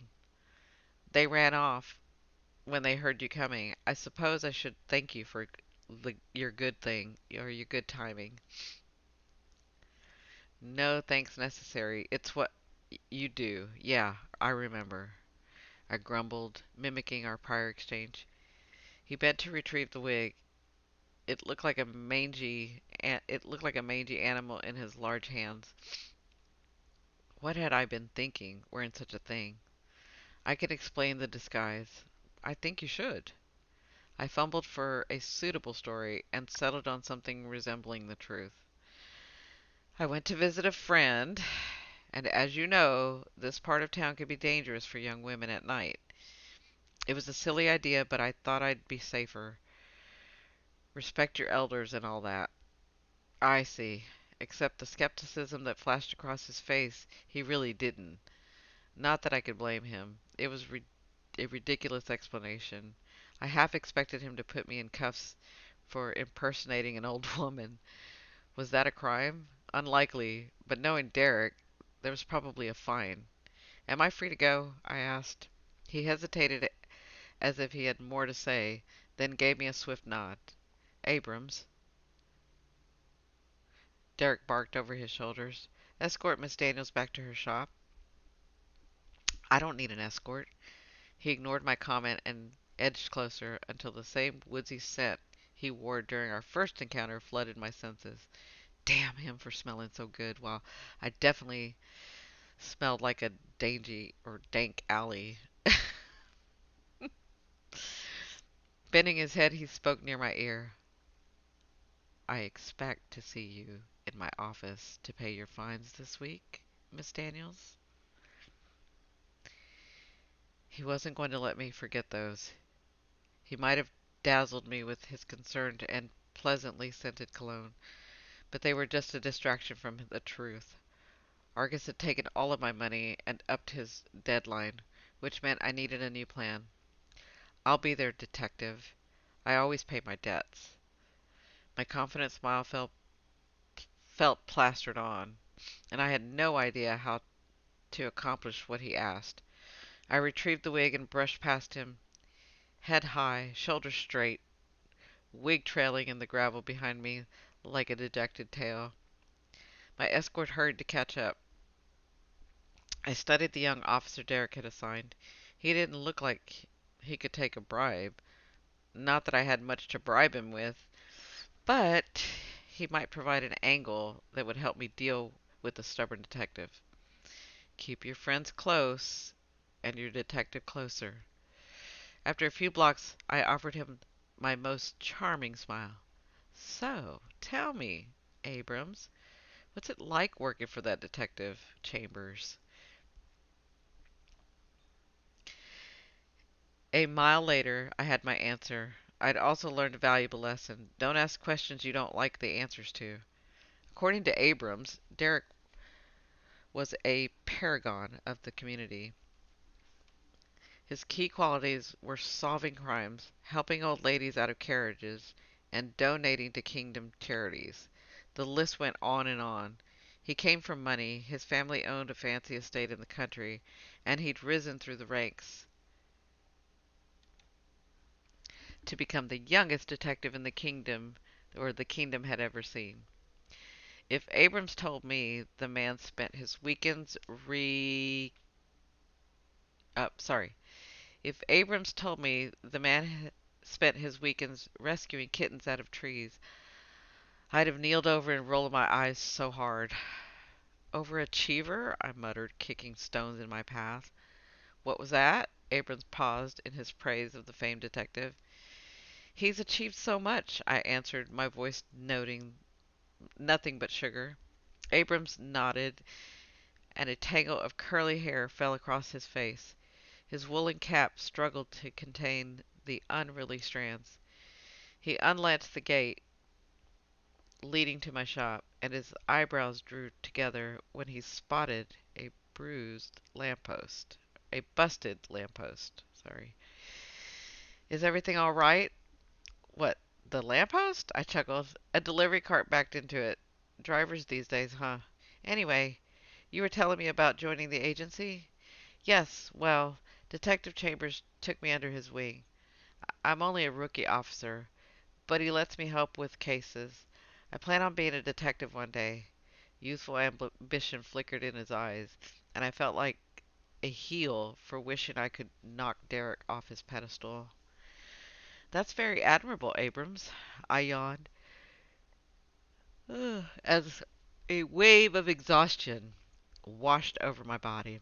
Muscles and joints sore from my encounter with Argus and his henchmen. It had been a rotten couple of days. Everything I'd touched had ended in disaster. Ella was dead, my money was gone, and it seemed that by the end of the month I'd be out on the street. It was as if my future at magic had bled into every corner of my it was as if my failure at magic had bled into every corner of my life. My mother would be so proud. "Thanks for walking me home. It was unnecessary, but I appreciate it all the same." "It was my pleasure, Miss Daniels, but I disagree. It was necessary. A young woman shouldn't walk alone at night, not after the murder." "You're probably right." I hesitated, curious to see if he'd be as free with information about the case as he had been with the detective. "Did you attend the ball? Were you there when they found her?" Abrams tore off his cap and twisted it in his hands. "Yes, everyone at the agency was invited." He leaned in on the gatepost and lowered his voice. The clock struck 12, and not 10 minutes later the courtyard burst open. You could hear the screams over the orchestra. "Who found her?" "A young couple taking a stroll around the garden." We cordoned off the fountain and waited for Detective Chambers to arrive. I thought he was already there. Oh, no. He made an appearance to satisfy his superiors, but he left early. If you ask me, he's afraid of getting roped into any arranged marriage by association. Abrams laughed softly, his fingers clenched around his cap. I've never seen a room filled with so many opportunistic social climbers before. Isn't it every young woman's dream to marry a prince? It doesn't seem to be yours, Miss Daniels.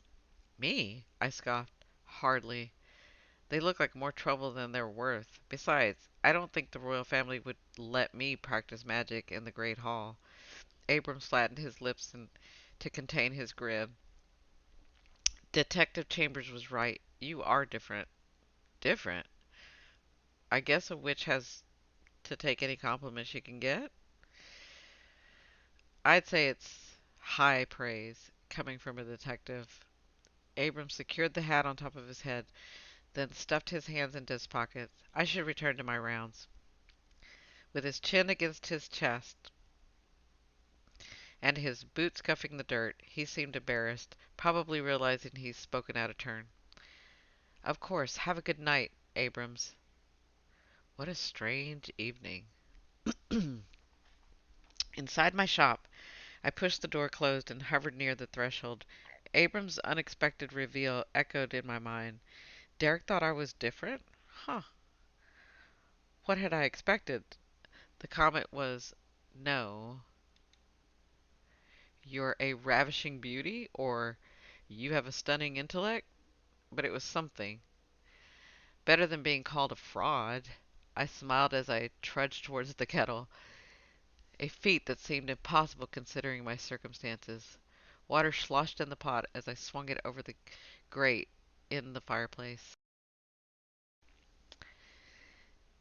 A few pieces of kindle and a couple of jabs with the iron poker stoked the dying embers to life. The fire crackled and the scent of smoke wafted in the air. I stumbled into the chair and waited for the water to boil. It had felt like ages since I'd last slept, but even so, my body hummed with leftover energy. Tomorrow, after a good night's sleep, I'd find a way to come up with the rest of the money. But for now, a cup of tea liberally laced with my mother's famous sleeping powder would help to put the entire night behind me. A witch needed her beauty sleep. Unskilled witches needed twice as much. Unskilled witches hounded by thugs and overreacting detectives, well, they needed to be put into the powder-induced coma. Yeah, I can imagine. I prepared the tea from memory, dropping a pinch of powder into my cup. Mint leaves followed. Breathing the fragrant steam, I took a tentative sip that warmed my insides. I know, everyone can take a sip of their tea right now. It's so nice and warm. I'm taking a sip of mine too. Mm. Yes, very nice and warm. It's cold today here. Okay, back. Sorry. Waves of heat from the fireplace soothed my aching muscles and dried damp hair. The potion took effect, and soon sleep wove its tendrils around my body. My head lolled to the side. It was as my eyes were closed that I heard a faint rustling sound, like leaves scattering across the beams. The temperature plunged, and I shivered. Something was wrong. Struggling to stay awake, I peeked through heavy eyelids. A figure moved into my line of vision, but it was too late. The sleeping powder dragged me under and shrouded my final thought in a dreamy fog. Ugh, that wasn't good. I woke to darkness. The grandfather clock chimed, and I pressed my fingers into my eyelids to relieve my blurred vision. It was freezing. With a shudder, I glanced to the fireplace to find the embers still glowing. It shouldn't be this cold. My breath expelled with white puffs made visible by the strip of moonlight. A strange sensation flowed through my body as I remembered the eerie feeling of being watched before falling asleep. Was someone inside my shop? My heart pounded faster when the clock continued to chime. At 12, at the 12th bell, it stopped. I held my breath. Nothing moved. A strangled laugh caught my throat. I was being ridiculous. Then from behind, a bottle dropped from the shelf and rolled across the wooden beam. I froze, too afraid to look. Is someone there? My voice crackled. A fear grew like vines around my ankle, rooting me to the floor. A burning pain sliced through my palm. The tattooed symbols were glowing. Help me, came a soft whisper. My chest constricted. I turned to the rasping sound, unable to blink. I watched a shimmering figure float closer. The woman's hair flowed around her face as if she were underwater. She wore a ball gown studded with silver beading. I knew that gown. I knew the face. I finally blinked, hoping the specter would vanish, and was horrified, yet slightly relieved when it didn't. Ella, is that you? The woman nodded. Her image wavered as she drifted into the shaft of moonlight, almost becoming one with the bright beam. Her lips parted, and she whispered again, I need your help. Ooh.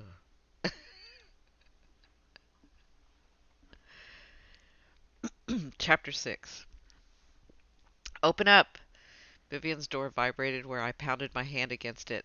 Eventually, light appeared at the window, and she arrived, rubbing her sleep from her eyes. The latch turned with an audible click, and I charged into the parlor, sending Vivian back onto her heels. What are you doing here? It's after midnight. She tightened the belt on her silk robe and stifled a yawn. I ignored her question and searched the shadow. Had Ella followed me? My muscles burned, and my side ached from running the entire way into town. I hadn't handled the situation at my shop well. Then again, what was the proper reaction when you came face to face with a dead girl? Fainting into the pile on the floor had been a real concern. I might be best friends with a medium, but I'd never actually seen a ghost. What are you looking for? Pushing through the beaded curtain, I stopped. Vivian bumped into me. Not what? Who? Over there. She stilled her gaze, landed onto the ghostly woman dressed in the ball gown. Is that who I think that is? That's Ella Lockwood, the girl I told you about. I don't understand. Can you see her? A hint of hysteria tinged my voice. Not only can I see her, she spoke to me. An actual ghost. See through and everything. This isn't happening. I need to sit down, but she's too close to the chair. Vivian pressed a slender hand to her throat. She can't hurt you. The poor thing is more scared of you than you are of her. You seriously underestimate the horror of seeing dead people, I whispered. What do we do? Make her go away. Vivian rolled her eyes. Tess, you can't snap your fingers and get rid of a ghost. They have to leave on their own when they're ready. My entire line of work is based around that concept. That's why I'm here. I ground my teeth. Do you do the thing you do with your customers? It's not that simple. She approached Ella slowly, holding up her hands as if nearing a skittish animal. Excuse me, Ella. Ella, right? You need to walk towards the light. Everything will be okay. Ella stared blankly at us. Her form was a faint flicker in the dark room. She gestured with her pale hands. There isn't any. Vivian's brows creased. There's no light? Ella shook her head, sending her blonde curls swirling in the air. I tapped Vivian on the shoulder. Is that bad? It's not ideal, she responded under her breath, pulling me aside while Ella drifted over the floorboards, intrigued by her shelf of colored meditation medallions. Sorry, I'm used to saying meditation. Intrigued by a shelf of colored medallions. I watched out of the corner of my eye, afraid to lose sight of her. She has unfinished business, doesn't she? I asked. Murder victims usually do. A light won't appear until she's found peace. What I don't understand is, how can you see her? It's rare for someone who isn't a medium. Often people can sense a spirit, and we attribute that kind of experience to a haunting. But it's unusual for non mediums to see them, let alone hear them speak. I opened my palm, revealing the ring symbols. This might be why. It's a spell marker. They're supposed to fade when the illusion does. But Ella was cut short. If she died while under my spell, it could explain why there's a connection between us. Oh, that makes sense. Vivian bit her lip in thought. A medium's purpose is to help the dead. Witches help the living. But the lines got blurred, and your magical link wasn't severed with her death. Your connection might be what's keeping her tethered to this side, which means if you want her gone, you'll have to help her again. Another complication. Between Argus, the detective, and now Ella, I was giving black cats and broken mirrors a run for their money. When did she first appear? Midnight? After the final chime. Vivian nodded. Time of death. It's when her ghostly form will be strongest. As the night wears on, she'll fade, but she'll appear once her essence grows strong again. This was insane. So, what does she need to cross over? I asked anxiously. A chance to say goodbye to her family? A letter to her lover? What? A frigid chill flowed through my body, and I let out a strangled cry as Ella's haunting face appeared inches from mine. I need you to find my killer. Vivian chuckled. You asked, moving away from us, and she picked up a tea set and placed it on the seance table. Pulling out the chair next to her, she patted the cushion. Here, Ella, you can levitate on this one. She poured herself a cup of cold tea and added a spoonful of sugar, leaving mine unsweetened before nudging it across the table. A witch, a medium, and a ghost try to solve a murder. It sounded like the beginning of a joke, yet that was what Vivian expected us to do. I took the final chair with a reluctant frown, and Ella's gaze connected with mine. I felt a pang of sympathy. Why had she been killed? Was it a random act, or something more sinister? Knowing the answer wouldn't make the outcome any better. A woman's life had been cut short, her plans for the future, all her hopes and dreams, stolen by a faceless monster. Vivian rapped her knuckles on the table, bringing our gathering to order. Ella, I know you must be frightened and probably a little confused. My name is Vivian James, and I am a medium. I work with ghosts who find themselves unable to cross over. We can help you transition to the other side. It won't be easy, but we'll do everything we can to simplify your journey. Ella rubbed her bare shoulders. She appeared so vulnerable, hunched over the table. I feel strange. It's like walking from a dream and not knowing where you are. Tell us everything you remember, Vivian said. Ella's brow crinkled. I hardly remember anything. There are holes where memories should go. She paused, arranging her thoughts. It's odd. I know what I have to do, but I don't know how to do it. Vivian nodded and moved her chair closer. That's perfectly normal. A ghost's memory is intertwined with their death. The most horrific, the less they can recall. I've seen ghosts who can't remember their names, and others who can recite what they ate before breakfast when they were 10. Ella closed her eyes. I remember flashes. beautiful gowns, dancing. Her lips trembled as she continued. A clock tower, fear, so much fear. Her eyes opened and they were filled with confusion. How did I die? You drowned, I said in a hushed tone. Oh, I don't remember. You probably feel disassociated, like your death happened to someone else. That's normal too. It doesn't mean we can't help, Vivian said. That's right, I added, trying to sound reassuring. The royal family assigned a detective to your case. He seems very...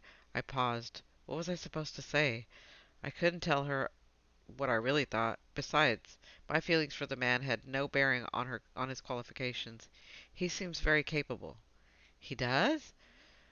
Hope colored Ella's voice, making it rise in pitch. Mostly, I fumbled for something to add and questioning my sanity. What did I know about solving murders? I wasn't good at my job, let alone someone else's.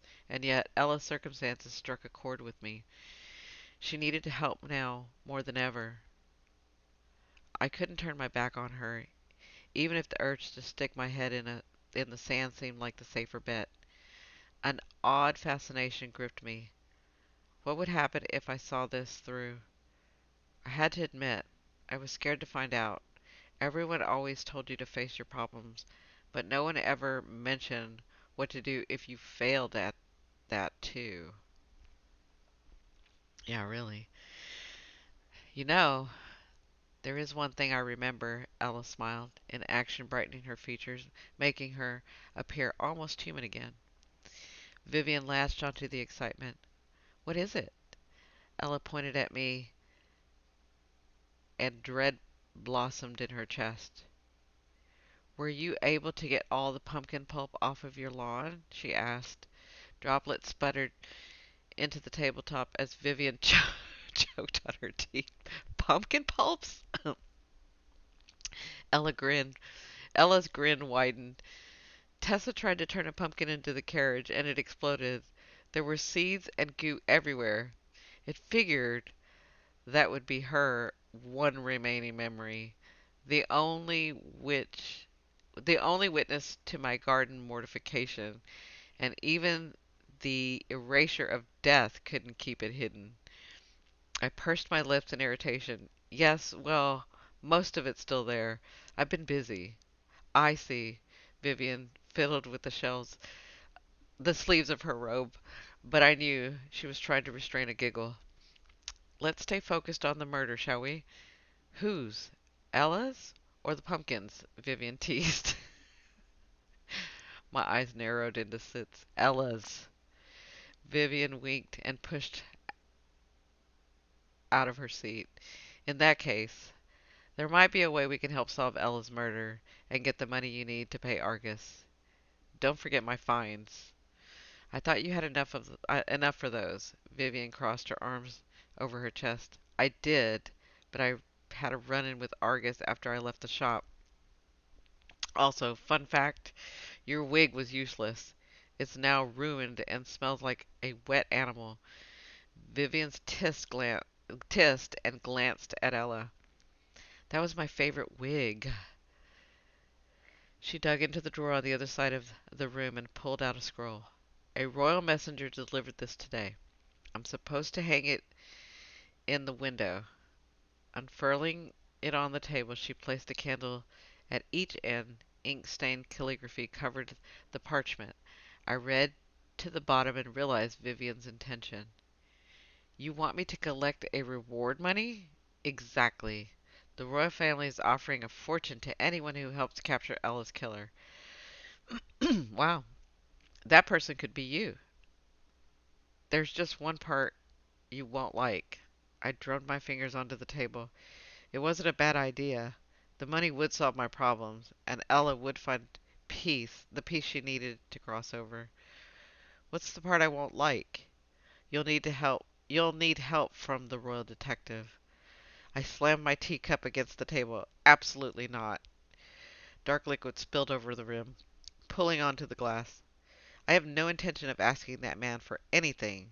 He's smug, thinks he knows everything, and a distinct pleasure from ordering me around. Ella bit the side of her lip. I thought you said he was capable. Capable? My foot. He's your only option, Vivian cut in. She checked items off her fingers. Let's see. You don't have access to the castle, so you can't visit the crime scene. He's already suspicious of you, so the moment he gets wind you're questioning suspects, he'll be even more suspicious. She wiggled her third finger. And you have literally no experience solving crime. None. Oh, is that all? I drawled, sliding my fingers tipped through the puddle of tea. The fragrant liquid bubbled at my touch and evaporated. Ella's eyes widened at the simple spell. I have a few cards up my sleeve. Detective Chambers doesn't have magic at his disposal. Vivian smirked and pointed to my neckline. Neither do you. Not good magic, anyway. I glanced at the tea stain soaking the front of my dress. Damn, I'd crossed the evaporation spell with a relocation spell. The tip of my ears heated as I brushed uselessly at the wet fabric. So much for proving a point. Professionals' help might be warranted after all. Poor thing. Poor Tessa. All right. How do I convince Detective Chambers to let me investigate the case?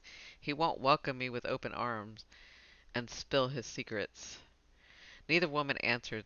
The clock on the mantel ticked off the uncomfortable seconds. Vivian squirmed in her seat and rubbed the back of her neck. She had nothing. Well, this was your brilliant idea, Viv. I slumped in my chair. Ella broke the silence. Use me. What do you mean? I asked. I may not remember much, but he doesn't have to know that. There's got to be some detail they didn't release from the public. When he realizes you can see my ghost, he'll have to let you help. She drifted into the pool of candlelight, and her gown sparkled, giving off an ethereal glow. The hemline ended at her ankles, where a crystal shoe poked out from underneath. A single shoe. My gaze snagged on the translucent slipper.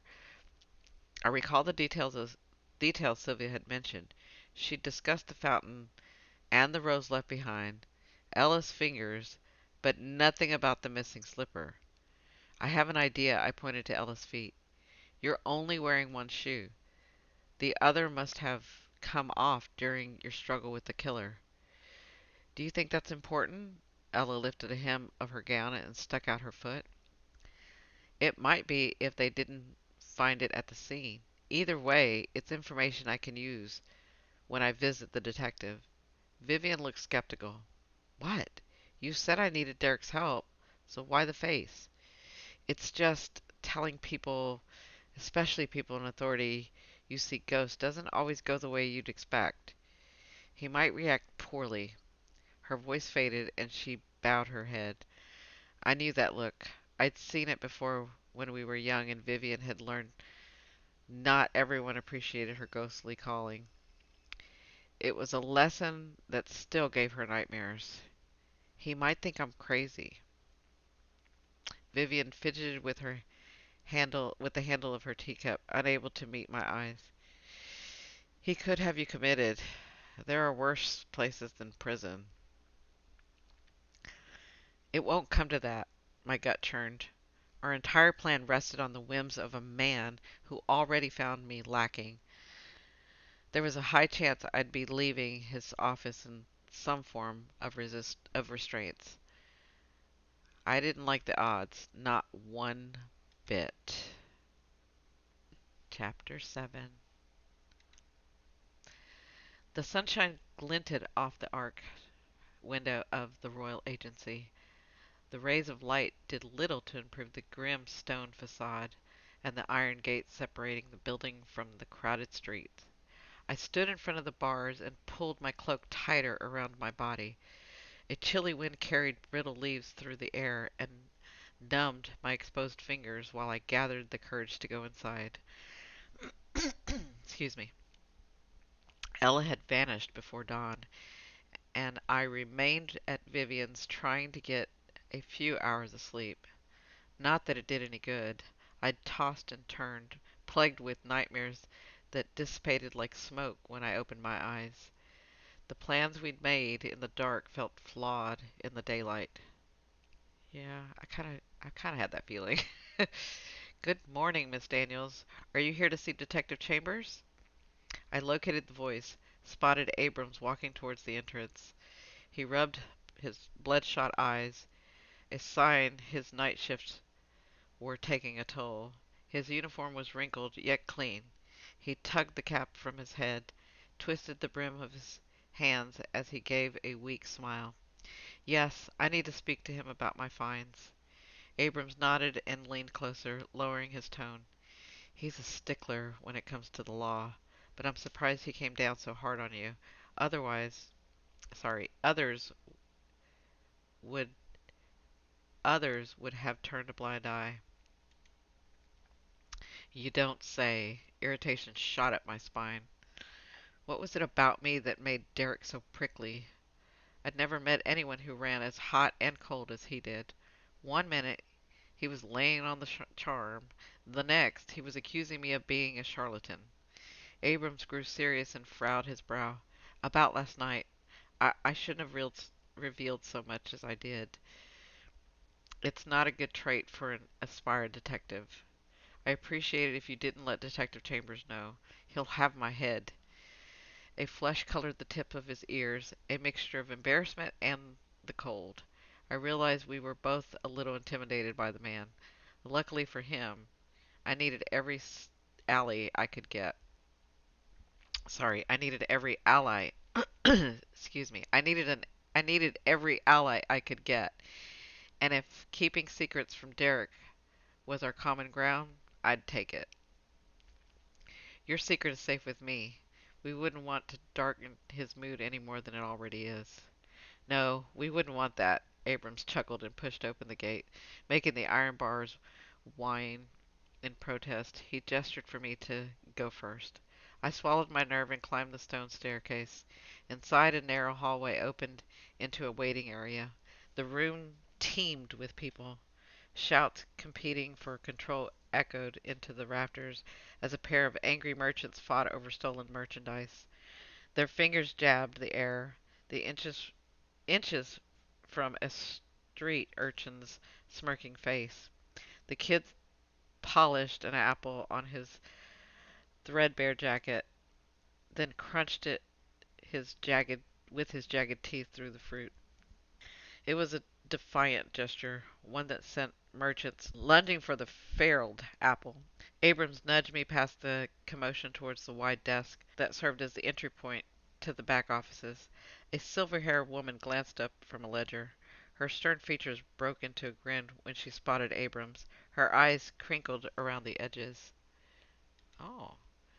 Morning, Estelle. Abrams leaned an elbow on her desk and returned a flirtatious smile. And how is my favorite gatekeeper today? Keeping the riffraff in line? Estelle preened and smoothed a lock of hair that had slipped from her bun. I do what I can. I glanced at the eluded riffraff, none of whom were in line. Abrams feigned arrogance, unconcerned by the chaos. Is Detective Chambers in his office? He's finishing up a meeting. You can go back and wait. He flashed her another smile, then ushered me down the hallway. We passed doors on both sides, with muffled sound leaking from beneath the frames. I walked slowly, each step twisting the knot in my stomach. My plans sifted in my mind, becoming less appealing by the second. What if he did have me committed? I ground to a halt, but it was too late. Abrams had stopped and was holding open the office door. I peered inside, unsurprised by the clean, utilitarian atmosphere. A massive desk sat along one wall, its surface void of personal effects. Instead, papers were stacked and ordered in strict line, and a tin plate disclosing Derrick's prestigious title had been polished and glistening sheen. I inspected his bookcase, running my index fingers along the shelf as he had done to mine. It came away clean, not a speck of dust. Pardon me. Detective Chambers certainly likes order, I mused, frowning when I noticed the titles had been shelved alphabetically. I'd never sorted anything alphabetically in my life. The stark difference in our personalities was on full display. Maybe it wasn't a good strategy to tell a man who was such a pragmatist that I could see his murder victim's ghost. I might as well put the straitjacket on myself. Abram scratched the morning stubble covering his jaw. He likes things a certain way. Function and discipline are key. He paused, but whatever memory clouded his features vanished at the sound of the scuffle from the hallway. Someone grunted, followed by the dense thud of a fist meeting flesh. "Wait here!" He indicated a chair in front of Derrick's desk. I obeyed as Abram slipped from the office, closing the door behind him. The disturbance escalated, and slurred voices echoed in the hall before going quiet. A minute passed, then two. My gaze darted over at the desk, and my hands faded neatly in my lap. The urge to snoop intensified. If we were keeping score, Derrick had snooped through my things first. He might have had the tedious fact of probable cause on his side, but I had reason too, curiosity. I checked the door, making certain it was firmly closed, then scooted closer to the desk. Numerous cases formed in stacked piles, robberies, assaults, and a handful of missing people, but nothing on Ella's investigation. I thumbed through the papers just to be sure. A door slammed in the hall. The jarring sound made me knock a stack of folders onto the floor. Cursing, I slid to my knees and scooped up the scattered documents. They were out of order, but figuring out Derrick's filing system looked impossible. I arranged them as best as I could, then noticed one I'd missed. Pushing his chair aside, I crawled under the desk, stretching my fingers to snag the corner of the file. Ugh! My forehead smacked the blunt object protruding from the desk. I hissed in a breath and reached for the evil contraption, running my fingers along the dull edges. No buttons, no holes. Whatever was inside was self-contained. I was about to pull away when I felt a small groove where the wood met the desktop. Wrapping my fingers around the narrow chamber, I slid it forward. Something cold and metal dropped into my palm. A key. Looked like I wasn't the only one with the secrets. I wiggled out and held up the small bronze key. It had to fit something in his office. My gaze wandered the room. If I were a smug detective, what would I hide? Where would I hide something important? His desk drawers weren't locked, and I didn't see any trunks or strong boxes lying around. Finally, settling on what looked like a closet on the other side of the room, I climbed to my feet and held my breath to listen for movement in the hallway. Enough time had passed, and Derrick or Abrams could return at any moment. Still, I had time to put the key back and pretend I'd never discovered it. It was the right thing to do. I laughed. Who was I kidding? Derrick hadn't wasted a second storming my basement and using what he'd found to leverage fines against me. It was only fair I returned the favor. With a final glance over my shoulder, I slid the key into the lock and turned it until the tumblers disengaged. The door opened, and I swung it wide on silent hinges, revealing a dark, windowless room. It was impossible to see inside, so I searched Derrick's desk for a candle, finding one near the inkwell. Balling my fist, I murmured a spell and splayed my fingers, sending a spark of magic over the wick. The flame caught and wavered as I brought the candle toward the entrance of the room, sorry. Its light cast a glow over the long table, illuminating a cyclone of papers and case files. The methodical order in the other room didn't transcend into this chamber. It was as if a different person occupied both spaces, one rigorous and one erratic. That's interesting. Worn journals were stacked along the edge of the table, their covers coated in a layer of dust. I picked one up and flipped through its musty pages, noting the elegant handwriting inside. Returning it carefully, I lifted the light to examine the row of boxes against the wall. Beside them was a cot with a single pillow. A melted candle and more folders sat on the small table, which I moved closer to, running my hand over a wool blanket. An image of Derrick's poring over case files deep into the night flashed through my mind. How many nights had he spent here? Judging by the tangled blanket and well-read files, more than a few. On the other side of the room was a long board affixed to the wall. Notes were push-pinned into the surface.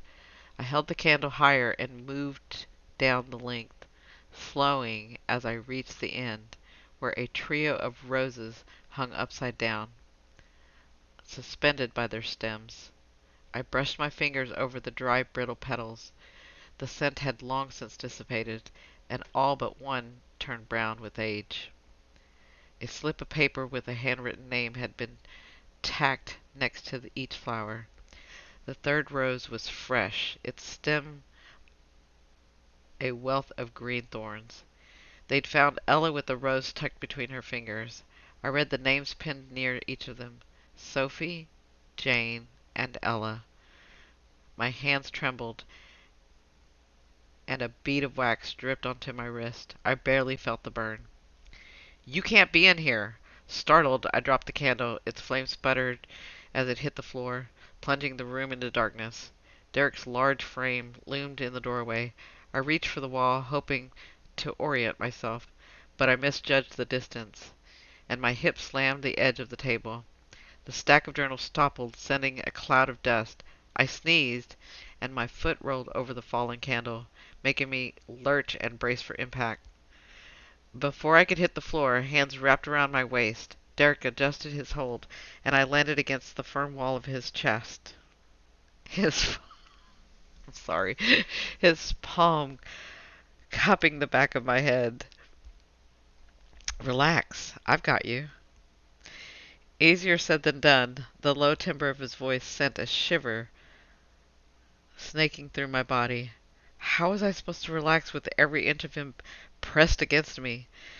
A tingling tickled my nose, but I wasn't quick enough to pull away, and sneezed twice in rapid fire into his shirt. The third sneeze rammed my nose into his sternum.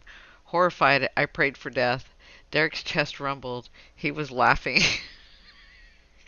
I know. I saw that coming. That's why I was laughing. Oh, this wasn't even remotely funny. I'd almost broken my nose, not to mention my neck, and to make matters worse, I was enjoying the way his fingers sifted through my hair. The gentle pressure felt wonderful against my scalp. Did he realize he was doing it? I was afraid to ask because he might stop. I'm so sorry. Oh, it's like, can you be any more damsel in distress? And she's not, right? Okay. His arms tightened around me, and he backed us slowly out of the room.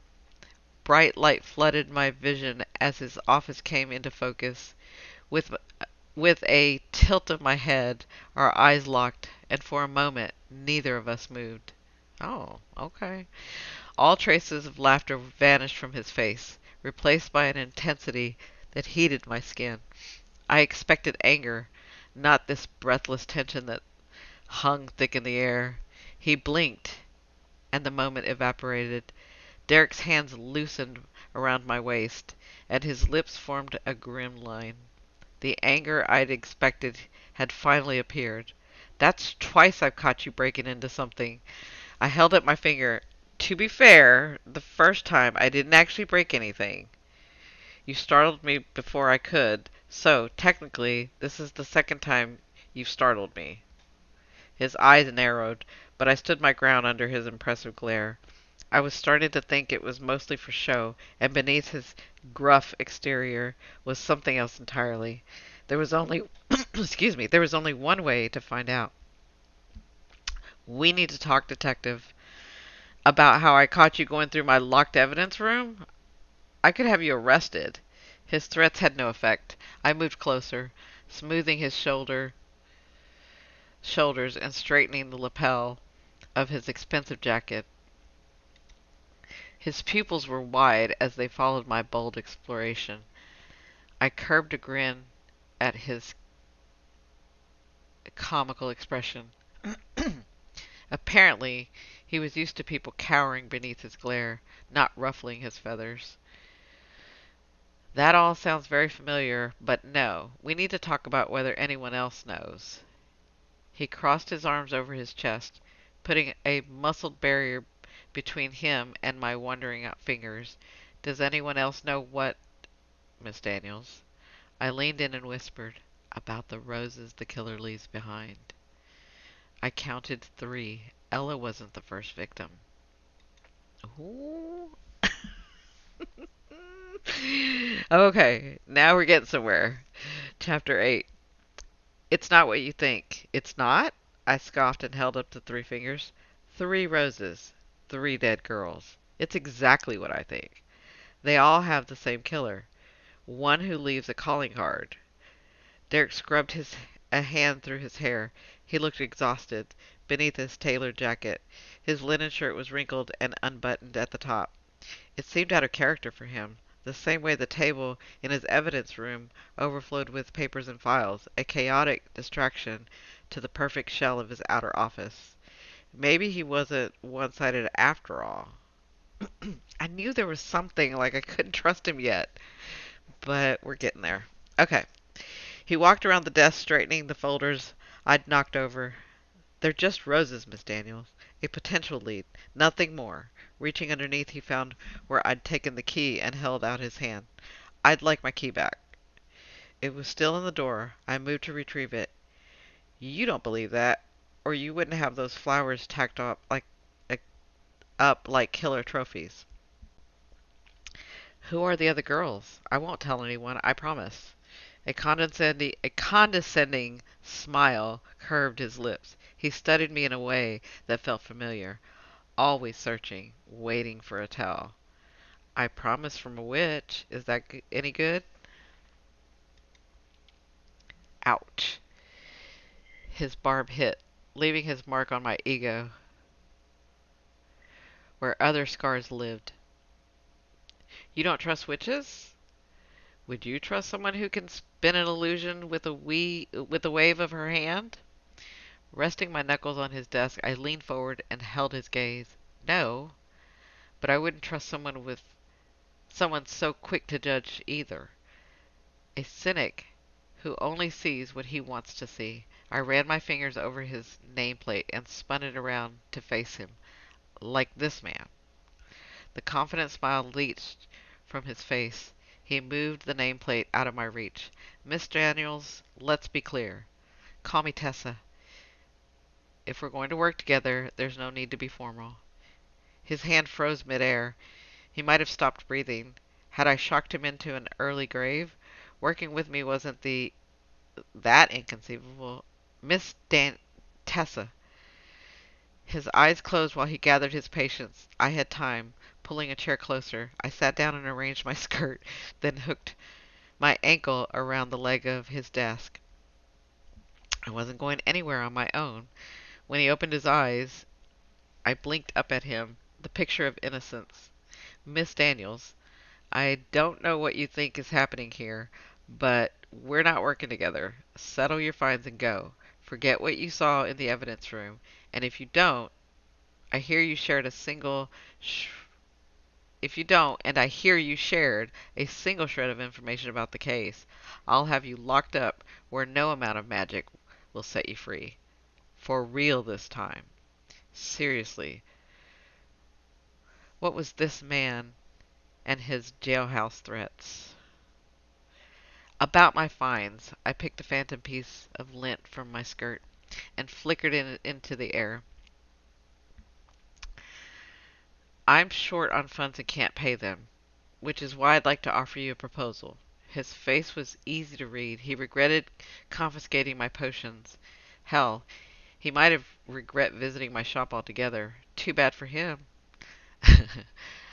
I'm offering to help with Ella's case in exchange for clearing my fines. No. I think you're being short-sighted because of your dislike for me. My dislike for you? He sank into the chair behind the desk and ran his hands over his face. His exhaustion seemed to increase, as if whatever lurked in his mind weighed heavily on him. Tessa, that's not... His voice faded when he realized he'd used my given name. The victory was small, but it was mine. See, was that so hard? As I was saying, Derrick, his gaze shot to mine, darkening, daring me to finish the sentence. I mean, Detective, your dislike of me aside, I have information that can help find Ella's killer. And unless your intent is to continue hanging roses on your evidence board, I suggest you hear me out. You have information you didn't divulge during our meeting the other day? He pinned me to the seat with an accusatory glare. It's new information, and I'm not sure I would call what we shared the other day a meeting. I felt more like an interrogation. You're observant, I'll give you that. He leaned back in his chair and waved his hand with cool indifference. All right, Miss Daniels, I'll humor you. What makes you think I'd let anyone near this case? And we were back to surnames. So much for small victories. I pushed out the chair and paced the room. Now that I had his attention, I was reluctant to start. Should I lead with Ella's ghost or ease into it? I glanced at the door. Maybe I should make a run for it instead. It might be a coward's exit, but it held a certain appeal. I cleared my throat and smoothed my damp palm over my skirt. Are you aware that some people can see things others can't? Miss Daniels, he warned. Answer the question. Do you mean spirits? Yes. Derrick rolled his eyes as he rounded the desk. Not the reaction I'd hoped for. Time's up. What? You won't let me explain? I scooted to the other end of the room. If I had to make him chase me around the office, I would. I'm not interested in ghost stories. If you insist, Abrams will take your statement and then escort you home. I stamped my foot, anger at his curt dismissal running through my veins. I don't need an escort home. I need you to listen. Just because you don't believe in something doesn't mean it doesn't exist. That's right. The world is full of unexplainable things. If you would only open your eyes, you'd see them. And then, maybe, you'd have a shot at solving this case. He stalked closer. I backed up, bumping into the bookcase. You don't listen, do you? This is a murder case.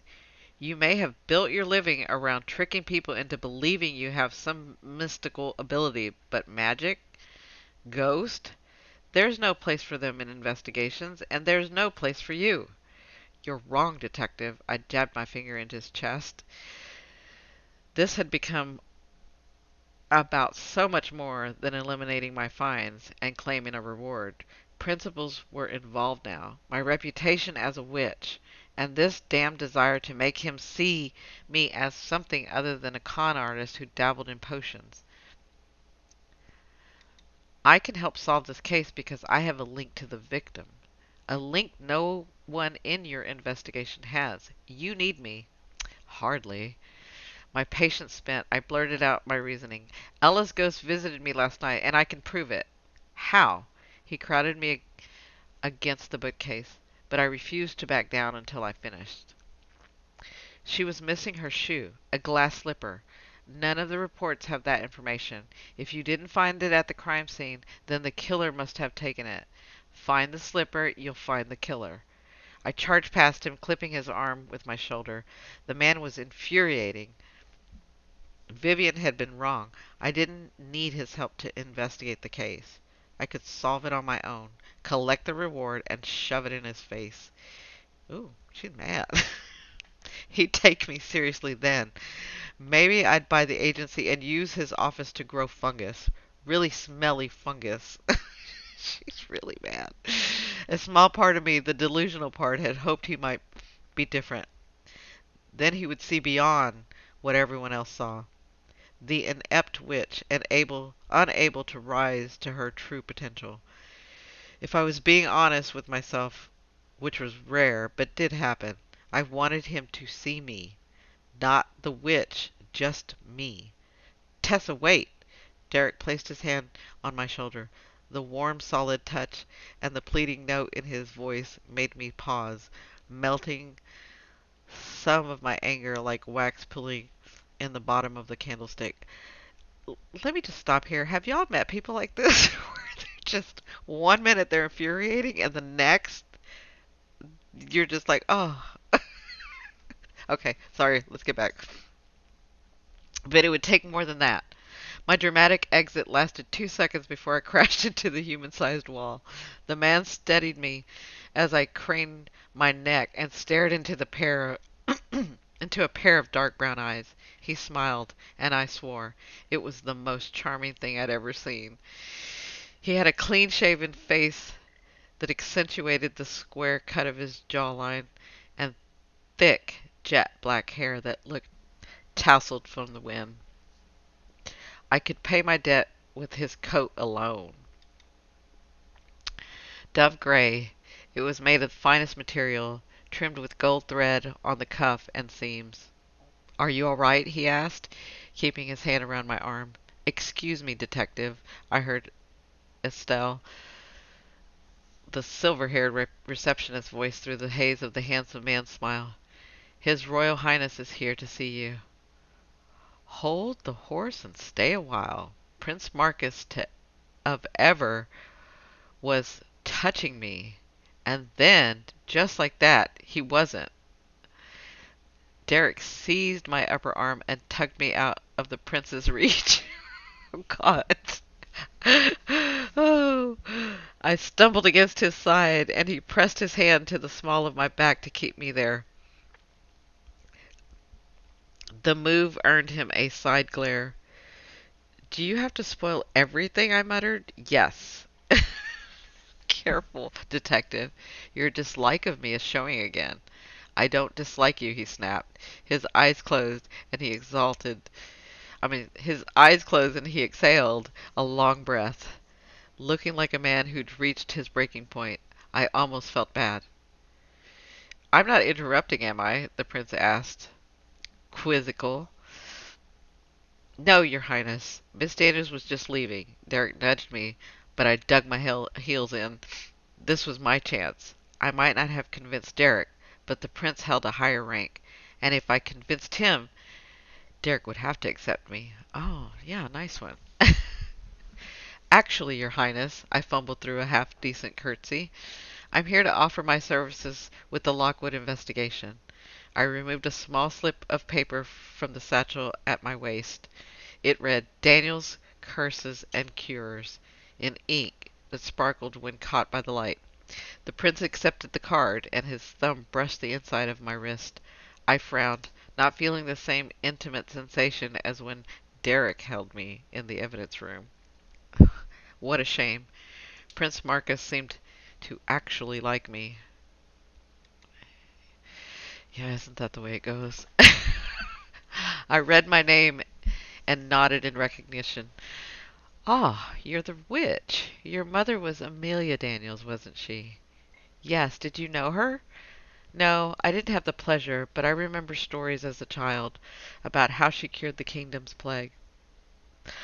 My smile dimmed. Little known fact, and something that never made it into those stories. I started the plague. It was an accident and partly Vivian's fault. She dared me to curse a boy who'd been teasing her for seeing ghosts. Unfortunately, the curse was contagious. Things devolved from there. My mother was an amazing healer. She saved many lives that day. I'm sorry for your loss." "Thank you, your highness." Derrick's fingers flexed against my back. It almost felt like a caress. I didn't realize your mother had passed. I'm sorry, I murmured. You don't know much about me, detective. I'm learning. His words set off a flutter in my stomach. Would he like what he learned about me? And why did it matter so much that he did? We moved into Derrick's office, and Prince Marcus tapped my card. Was this your idea, detective? It's brilliant. Consulting with a member of the supernatural profession is unorthodox, but not unheard of. The sooner we close this case, the better. The kingdom's in a panic, and the Lockwoods deserve justice. I know I'm devastated this happened, and on palace grounds, no less. Is it true that you danced with Ella, your highness? Do you remember meeting her? I asked. Prince Marcus hesitated. Yes, I do remember her. I danced with a lot of women that night, but there was something special about Ella. I wish there was a way I could have prevented what happened. I felt the same. It was strange looking back at the choice we made. Could we have changed anything? Impossible to know. Tessa? Prince Marcus paused. May I call you Tessa? Please do. I shot Derrick a look.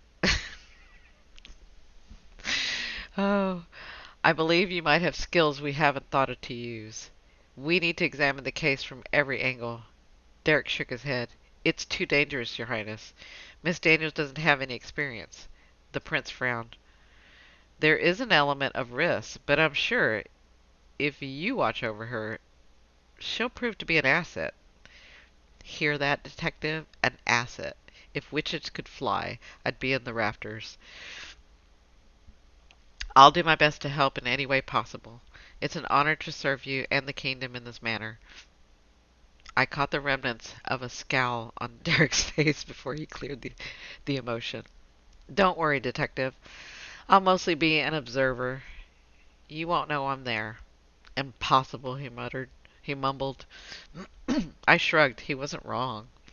I'd inserted myself into the case, and I planned on being a prominent fixture. After all, they'd need to know who to thank when we all found the killer.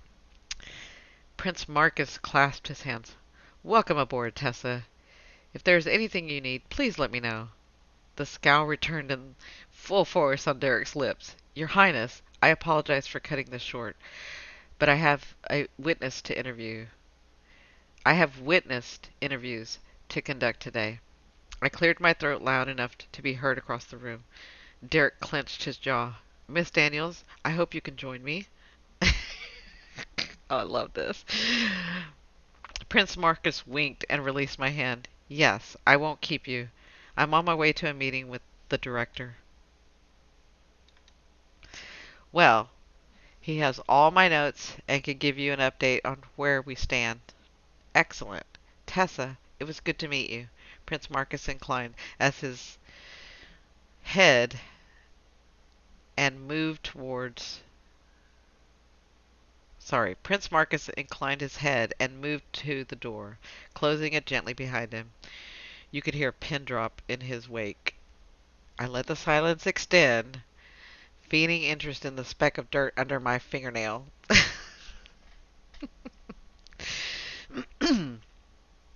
Since you appealed the prince and got your way, there are going to be some ground rules. Dirt forgotten. I tensed as Derrick moved closer. I expected as much. Think you can handle it? I can handle any rule you throw at me. We'll see. Rule number 1.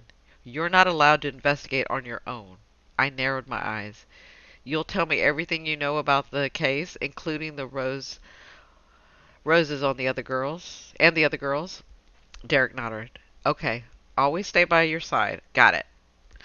When he moved another step closer, I smelled the scent of his skin and the woodsy cologne that made me want to breathe deeper until it filled my lungs. Rule number 2. Keep your ghostly encounters between us. No one else can know. My friend Vivian already knows, but she's a medium and can see Ella too. Derrick sighed and rubbed the bridge of his nose. Oh, God. Don't you have any normal friends? Define normal. He ignored my question and stated rule number 3. Trust no one. This is the highest profile murder investigation in the kingdom. Anyone and everyone is a suspect. I nudged him playfully in the arm. I bet you thought I was a suspect at first, didn't you? He blinked, his face deadpan. I squirmed and scratched the back of my neck. You didn't you? I follow my own rules. Well, I only have one rule, detective. When you're with me, you call me Tessa. I snapped my fingers. And keep an open mind about my abilities. No more calling me a con artist to my face. That sounds like 2 rules. It is. I'm adding one. Deal. He held out his hand and slipped my palm against his, like the first time. A flare of heat shot up my arm. Derrick was right about one thing. We were playing a dangerous game, one I had little experience in. Unease trickled through me. Between battling wits and trying to ignore a growing flare of attraction, finding the killer might be the easy part.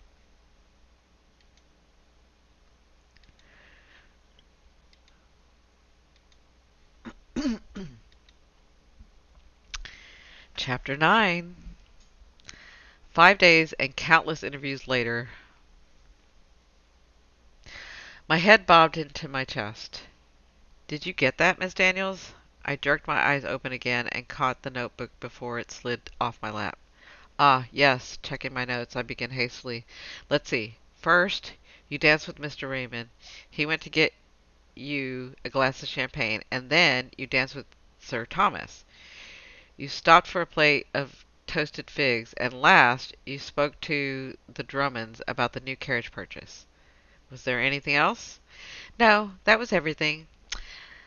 Let me ring for more tea, and I'll tell you about later in the evening.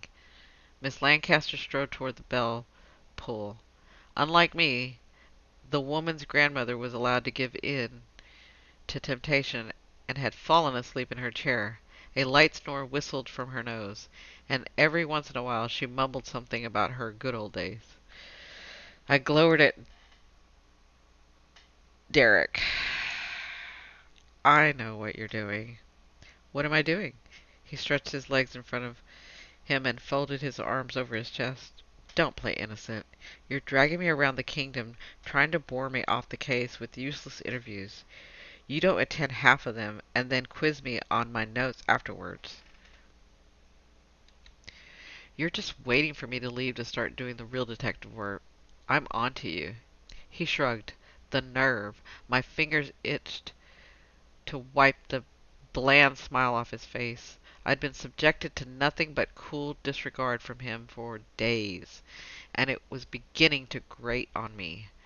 After the heated looks in our early encounters, his lack of interest made me want to test his patience, get under his skin, affect him in some way. Do you honestly think I'd go to such lengths to make you resign? I do. And is it working? No, and avoiding me won't help. What are you afraid of, detective? My knees brushed the outside of his thigh, and I felt him tense, his bland smile faltering. Are you worried I may prove useful? That you might enjoy working with me? Maybe you'll decide to keep me. You're delusional. His words were strained. And you're in denial. I flashed him a smug smile as Miss Lancaster returned to her seat. Where was I? Have I told you about the stroll through the garden? Clearing the rust from his throat, Derrick turned his attention back to her. What time would that have been, Miss Lancaster? Uh, early in early in the evening. I'd say around 9. She clasped her hands in her lap and blinking coquettishly at Derrick. Oh, for the love of spell books.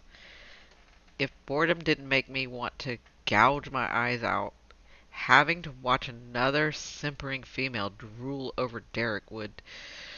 I exhaled an irritated breath. Let's skip ahead. Did you see Ella?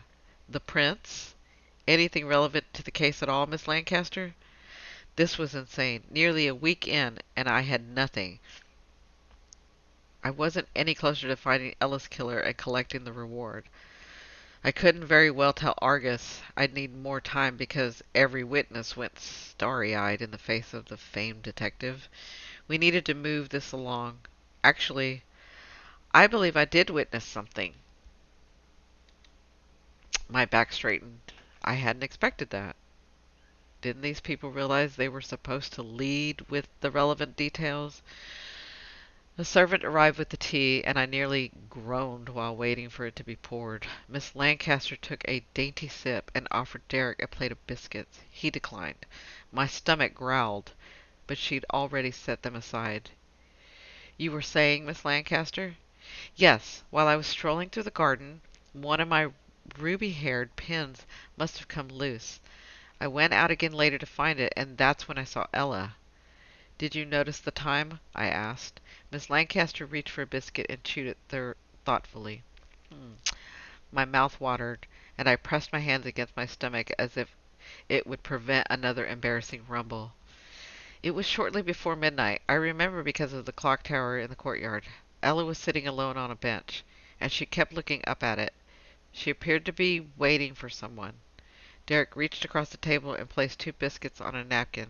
He set them down in front of me and returned his attention to the witness. Oh, thank you, I murmured. The pleasing scent of shortbread teased my nose, and I nibbled on the rich, buttery cookie, darting a glance at his profile to catch a brief crook of his lips before he schooled his features. Did you see anyone else while you were out there? He asked. No, but I did find my hairpin. I went back inside, and it wasn't long after they found her body. Just think. She shivered. It could have been me. I'm grateful to you, Detective. I feel safer knowing you're on the case. Oh, jeez. My teeth ground in the shortbread and ground the shortbread into dust. Here we go again. I appreciate your confidence, Miss Lancaster. If you think of anything else, please don't hesitate to get in touch with the agency. Miss Daniels is at your disposal. Oh, no, he didn't. She pouted and her shoulders deflated. Yes, of course. You must be very busy. He stood. I climbed eagerly to my feet, too, stuffed the last of the biscuit into my mouth. I dusted the crumbs from my fingers and tucked my notebook under my arm. Miss Lancaster's grandmother snorted in her sleep, and I had to bite my lip to keep from laughing. Derrick led me out into the street. The interview had lasted most of the morning, and now the midday sun warmed the cobblestone. It was one of the final pleasant days of fall. I stretched my aching muscles and turned my face up to the sun. Who do you think Ella was waiting for? That's a great question. Why don't you ask her? He cocked a brow and winked and wrinkled and sorry. He cocked a brow and I wrinkled my nose at his cynicism. It doesn't work that way. Her memory's light on details. She remembers little of the actual night, flashes mostly. But now that I think of it, she did mention seeing the clock tower. What we need to find out is whether Ella was lured out to the courtyard or if she was a victim of circumstances. A mild breeze lifted the savory aroma of freshly baked meat pies to my nose. Can we stop for lunch? You just had biscuits, Derrick frowned and checked the time on his pocket watch. I hope you're joking. I can't survive on 2 biscuits alone. Besides, you never take a break to eat. It's concerning. I poked him at his abdomen, finding only rigid muscles. Oh, nice. He caught my hands over. He caught my hands before I could explore further. Yeah, that's probably something I would try too. Not that I would. Well, I would. My imagination was doing a fine job on its own. All right, a quick break. I'll be quick as a flash. Don't worry. I won't subject you to eating with the town witch any longer than necessary. He bristled at my tone. I'm not embarrassed to be seen with you. There's a lot to do and no time for leisure activities. Lunch is a leisure activity? I scoffed and dragged him across the street to a food stall. I'm more concerned now than before. It's a good thing I'm here, detective. I pressed my hand against my heart in mocking horror. How have you survived this long without me? Wait until you try these. They'll melt in your mouth. You'll thank me later. The unimpressed detective rolled his eyes. I smiled at the vendor. We'll take 2 meat pies and 2 apple fritters. Extra icing. While he prepared our food, I cast a sideways glance at Derrick. We've never discussed my stipend. That's because you don't have one. My lip flattened, and I reached into my pocket. I had 6 royal coins to my name. How much? I whispered to the vendor. 8. Well, this wasn't good. Cancel one of the fritters. Do you need money, Tessa? Derrick studied my reaction, but I remained casual as my mind wept at the loss of my limited fortune. No, this is my treat. A peace offering of sorts. I slid the coins across the counter. Are we at war? He leaned against the stall, a grin playing at the corner of his mouth. It made my pulse jump. To the death. A witch doesn't take prisoners. He accepted a meat pie and tipped it into a salute. To the death, Den. I watched him take his first bite and almost stopped breathing. As pleasure softened Derrick's face, my heart did a somersault. If only someone would look at me the way he looked at that savory filling encased in the flaky crust. It's good, isn't it? You're glad we stopped? It's fine. Fine, huh? My eyes narrowed as I chewed my own meal. You're hard to please, detective, but I'm going to keep trying. To the death. I winked. Derrick choked, his eyes watering as he cleared his windpipe of chunks of meat. He'd inhaled too fast. I struggled to hide my amusement. So, what's next on the tour of endless interviews? Is there a friend of a cousin's neighbor we haven't spoken with yet? Ignoring my question, he braved another bite of pie, devouring the entire thing in seconds. I handed him the apple fritter next, and he devoured that too. So much for dessert. The man was a workaholic who didn't make time for sustenance. I crushed the part of me that was tempted to offer him the rest of my lunch. Don't swoon over him like every other fawning female in this kingdom. Have some pride. Fake it, if you have to. Actually, I have an appointment with the Lockwoods to update them on the case. He licked icing off his fingers. Apparently, my eyes found the activity fascinating. Come with me. You can interview the friend of a cousin's neighbor later. A flicker of excitement hummed through my veins. Finally, something worthwhile. I turned toward the street to hail a carriage. I turned towards the street to hail a carriage. When Derrick didn't follow, I glanced over my shoulder. He was back at the food stall.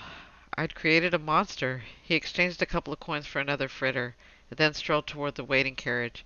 Extra icing clung to the apple pastry, just the way I liked it. I licked my lips, craving it so badly. He knew it too. His gaze didn't leave my mouth.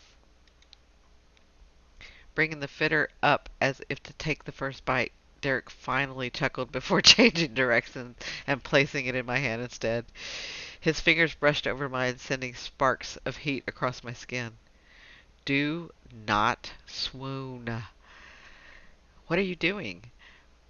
Winning the war. With a fritter? The rough timbre in his voice echoed in my ears as he helped me into the carriage. Consider it the path of least resistance. Ugh, maybe I'd let him live after all. The carriage swayed over the ruts in the road, and I held on to the armrest to keep from pitching forward. Derrick sat across from me, better able to manage the bumpy ride. He eyed my death grip in the amused silence. We could have taken horses. It would have been faster. I braced against the jolt that made my teeth slam together. I don't like to ride. Horses can sense my magic. It spooks them. Are you sure it's magic and not poor riding skills? Wouldn't you spook the carriage horses as well? My shoulders stiffened. Did he have to investigate all the time? The man wasn't happy until he'd rotted every one of my flaws. I sniffed the air and peered out the window. If you must know, it's horses that spook me. You're scared of the fastest, most reliable form of transportation? I'd rather walk. He made a sound in the back of his throat. That's right. I remember. You like to walk alone, at night, through the kingdom's alley. It's extremely dangerous. You're lucky we found you when we did. Thanks for your concern, but I've managed on my own for years, and just because we're working together does not make me your responsibility. You are my responsibility, Tessa. He leaned forward in his seat and locked eyes with mine. The depth of his stare made the carriage small, even flattened against the cushion. I felt overwhelmed by his presence, spooked the same way I felt with horses, uncertain what to do, what to expect, or if I'd thrown and have the wind knocked out of me. Are you about to issue another one of your rules? Let me guess. No walking alone in the dark. Well, some people aren't fortunate enough to waste money hiring expensive carriages. I crossed my arms. This one's on you, by the way. I bought lunch. Don't even think about adding the cost to my fines. He inclined his head and studied my silence. How long have you been on your own? I broke his stare to examine the hole in the leather cushion. Leave it to detective to ask personal questions. 7 years. My mother died when I was 15. I lived with Vivian and her grandmother for a while, until I was ready to take over the magic shop. I've been running it ever since. Running it into the ground was more accurate, but I couldn't tell him that. One sob story per carriage ride. He waited until I returned his gaze, and the look on his face struck me. It wasn't pity, which I expected, but understanding, as if he were piercing or piecing together my character and had stumbled across something important. I shifted in the seat, uncomfortable with his vulnerable tug on my insides. Enough about me. Before we meet with Ella's family, you should tell me about the other girls, the ones whose names are next to the roses in your evidence room. I've waited long enough. Days, in fact. Derrick leaned back in the cushion. What do you want to know? Everything. Start with the woman before Ella. Jane Potter? Derrick hesitated, gathering his thoughts. It happened about 6 months ago. She worked as a barmaid at the Laughing Raven. According to witnesses, she kept to herself and didn't have a close circle of friends. No family I could track down. Her body was found in an alley. She'd been strangled. But what set her apart from similar crimes was the rose between her fingers. The details of the rose was kept out of the papers, but a barmaid's death at night in an alley. He paused for effect. I rolled my eyes. Doesn't exactly make the front page. Ella's murder changed that. It was public, almost taunting in nature, and on castle grounds. It's been impossible to keep things quiet. Familiar frustration tinged. Familiar frustrations tinged his voice. I experienced the same deep-seated defeat when I failed a spell, knowing someone was counting on me, and there was nothing I could do about it. No one knows about the missing slipper, except for you. I shrugged. Perks of seeing a ghost. Trust me, there aren't many other perks. Derrick looked skeptical. He wasn't ready to believe my ghost story. Thankfully, Prince Marcus had an open mind to the occult and deemed me. What was what was that glorious word he used? That's right, an asset. What about the first victim? Derrick scrubbed a hand over his face. Talking about the victims was difficult for him. It was obvious he cared about his cases. Her name was Sophie. She was young, just turned 16, when she died 3 years ago. It was out of the kingdom. I was out of the kingdom training for the agency. All the information I have is second-hand. Our knees brushed as I scooted to the edge of the carriage seat. What happened to her? Sophie was the daughter of a wealthy merchant. Her family traveled to their country estate every fall to attend festivities at the Royal Hunting Lodge. She went missing during one of the king's deer hunts. Hundreds of people must have been in attendance. The king used to invite all the affluent families to attend his fall feast. That's right. Villagers scoured the forest for days. There was no sign of her until one of the hunting dogs located her body partially submerged in the marsh. Her hands had been placed over her middle, with a long stem rose tucked between her fingers. How did she die? Derrick's voice grew hoarse. Strangulation. There was a ligature mark on her neck, mud and scratches on her feet, and defensive wounds on her hands. She fought hard. I tried to imagine that kind of fear, those final moments, knowing you couldn't win, yet fight to the end. It left a cold ball of dread in my chest. What do you make of the roses? To be honest, I'm not sure. My guess would be a relationship gone sour, but there's no evidence to support any of the girls having romantic attachments. There was a rumor Sophie might have shown interest in someone, possibly even exchanged letters, but I wasn't able to substantiate that claim. The murders happened years apart.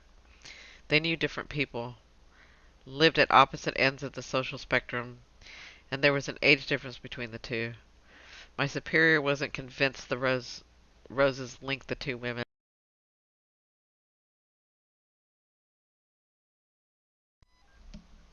My superior wasn't convinced the roses linked the two women, and there were times I wasn't sure either. Maybe I wanted them to mean more than they did. Until Ella. He nodded. Until Ella. It's too much of a coincidence. There's a link between all of them. We just need to find it. The carriage rolled to a stop in front of a stately manor nestled between a copse of trees.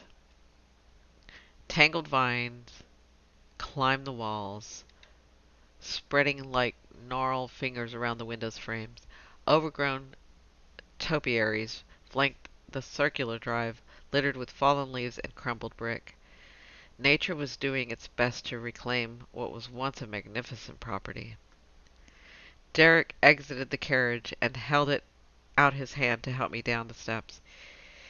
He spoke with the driver, instructed him to wait, and the carriage pulled off the lane to park. We traveled over the crackled walkway toward the door and used the brass knocker clenched between the bronze lion's mouth. A servant in black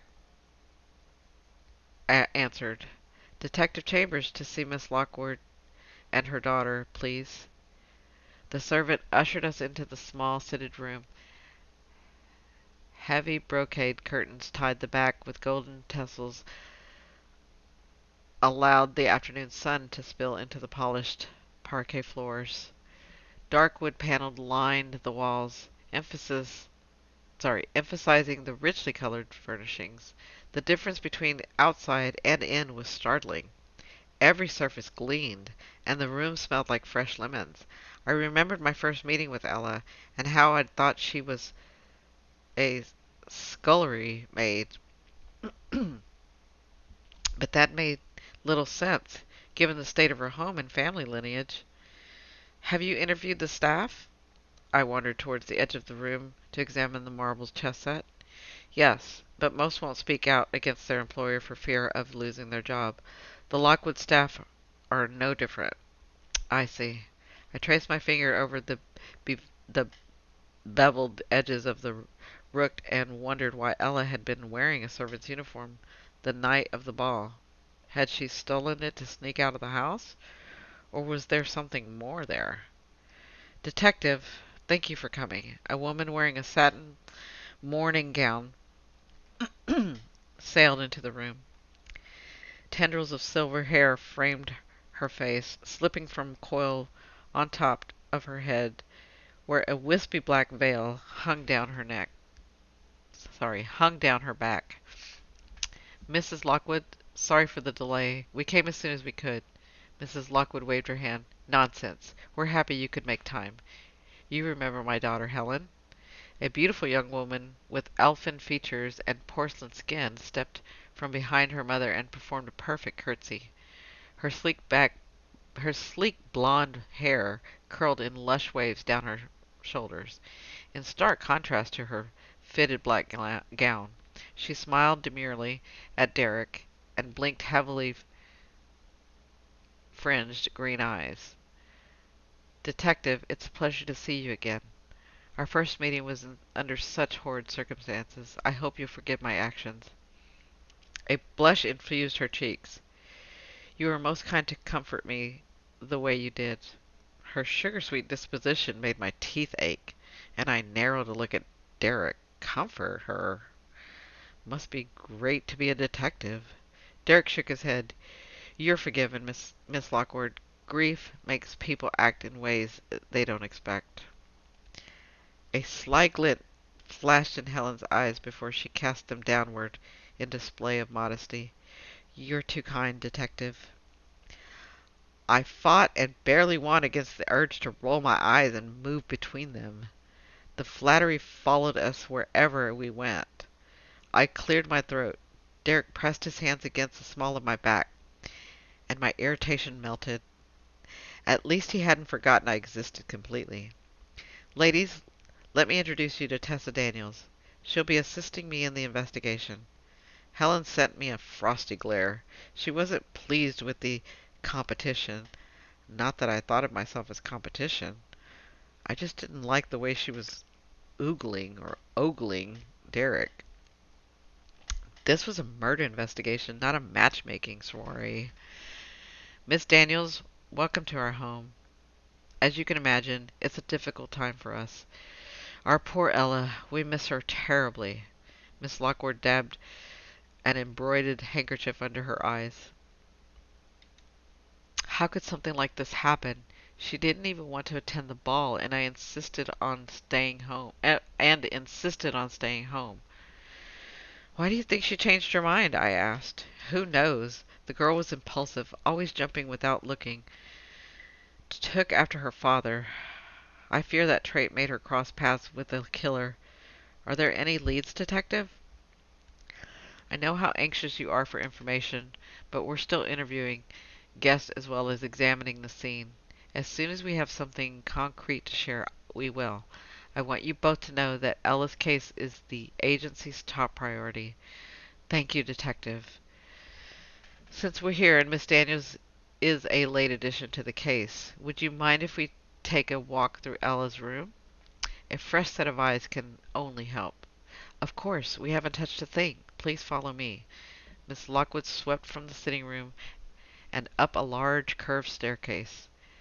I trailed behind, scoffing quietly at the way Helen captured Derrick's arm to climb the steps. Spare me the sight of an able-bodied woman needing help up a set of stairs. It's one foot in front of the other, lady. Even a witch can do it. Look, no hands. I glared a hole into Derrick's back, hoping he could feel it. But when he probed the spot with his fingers, I glanced over his shoulder. I dropped my gaze to feign interest in the decorative handrail. At the top of the steps, Helen stumbled on the edge of the carpet, forcing Derrick to catch her. She murmured a thank you, clinging to his forearm like a squirrel around a tree branch. Derrick removed her hands, set her away from him, and continued down the hall, placing a fist on her hip. She huffed and hurried along. What a piece of work. They turned left, disappearing from view. I lingered to let my temper cool. I needed to focus on the investigation and not on watching Helen flirt with Derrick, which only made me want to stick a needle into a doll of her likeness. Realizing I was lagging behind and didn't know the layout of the house, I hurried around the corner, but came to an abrupt stop in an empty hallway. It branched off in multiple directions before a second staircase led to another floor. Blast! Which way to Hella's room? I listened, hoping to hear their voices, but the house was eerily quiet. A door creaked. Faster than I could process, something slipped through the gap. My breath fogged around my lips as a sudden chill gripped the hall. The last time this happened, Ella had appeared. An instinctual pull drew me closer to the door. Derrick would be annoyed if I went off alone, but I had to go where Ella wanted to take me. It seemed that way. It seemed that that was this way. I was going to have to investigate a bit on my own. So much for rule number one. Chapter 10. The door revealed a dark staircase that led to the servants' quarters.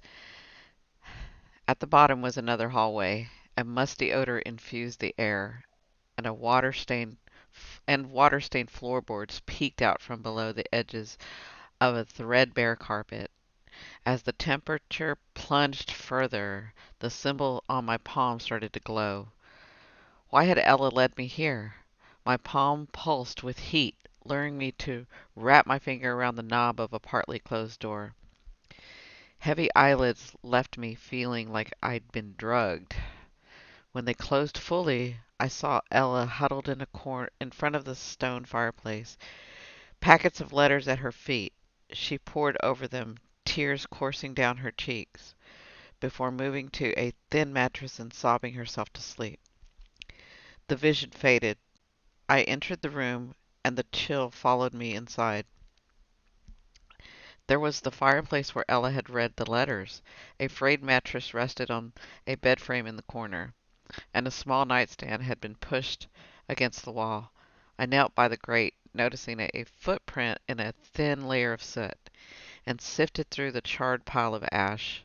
A few pieces of paper hadn't burned all the way through, so I pulled them from the ruin. Edges crumbled in my hand, but I was able to make out some words. Dear Miss Lockwood, I regret to inform you that we've done all we can to determine the cause of your father's illness. We recommend that you make him comfortable in his final days.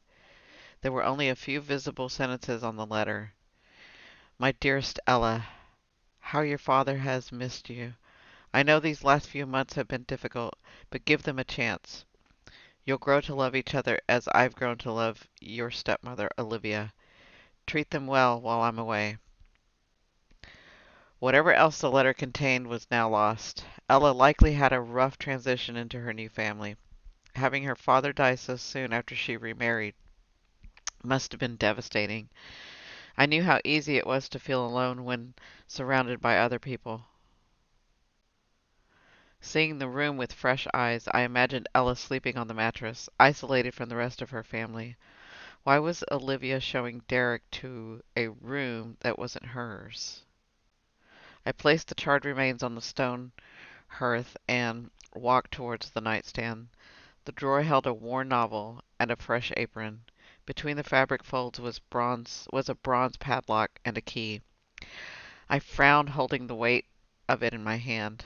The bedroom door had a metal latch 3/4 of the way up. Was Ella borrowing her room at night? And if so, from whom? An odd bundle protruded from under the thin comforter on the bed, resembling a wad of clothes. Maybe it was more of Ella's letters. I reached towards the mound. "What are you doing down here?" Derrick's voice boomed from the doorway, making me jump. The thud of his boots echoed on the floor. At the time, a loud hiss filled the room. I knew instantly what had made that sound. All of a sudden, I'm sorry, of all the rotten luck, a cat. The blanket fell away. The sharp claws sank into my outstretched hand. I yelped, spinning away from the attacking beast. Derrick wasn't so lucky. The black cat leaped from the bed, mewing. Is it mewling? Mewling and hissing, sorry. Mewling and hissing as it darted between his legs. He tried to get out of his way, but lost his balance and crashed onto me. We fell, tangled together, landing hard against the mattress. He caught himself with his hands, our faces inches apart. "We need to stop meeting like this, detective." My gaze was drawn to his mouth, and a rush of heat spread through my body. His lips moved. and it seemed to take ages for the sound to reach my ears. What did I tell you about rule number one? He caught me staring, so I flicked my gaze back up to him. Derrick's eyes darkened, tension coiling through his arms. More heat pulled through my limbs. I licked my dry lips and shifted beneath him. The movement evoked a low groan in the back of his throat. My breath caught. I wanted nothing more than to hear that sound again. You'd better write down the rules if you expect me to remember them all. Rule number one, his voice dripped an octave deeper, sending a shiver through my spine. It's dangerous to investigate alone. You're right. I could have been killed by the cat. So dangerous. He lifted his weight and instantly regretted my sarcastic remark. Reaching for my hand, Derrick examined the scratch. A tiny rivulet of blood seeped from the edges. I sucked in a breath as he ran a feather-light touch along the broken skin. Cats hate me. I know that goes against logic. They're supposed to be a witch's best friend, but everyone I encounter wants to dig its claws into me. You should see my neighbor's cat. I've tried everything. Leaving it fish, scratching behind his ears. I even tried casting a spell. That only made him mad. His eternal goal is to hiss at my grave. Derrick sat up, taking me with him. I'll have him arrested. I bit I bit my cheek to contain a laugh. You better be serious. It may be him or me one day. Don't make me promise you don't intend to keep. Don't make me a promise you don't intend to keep. Sorry. A beat of silence passed.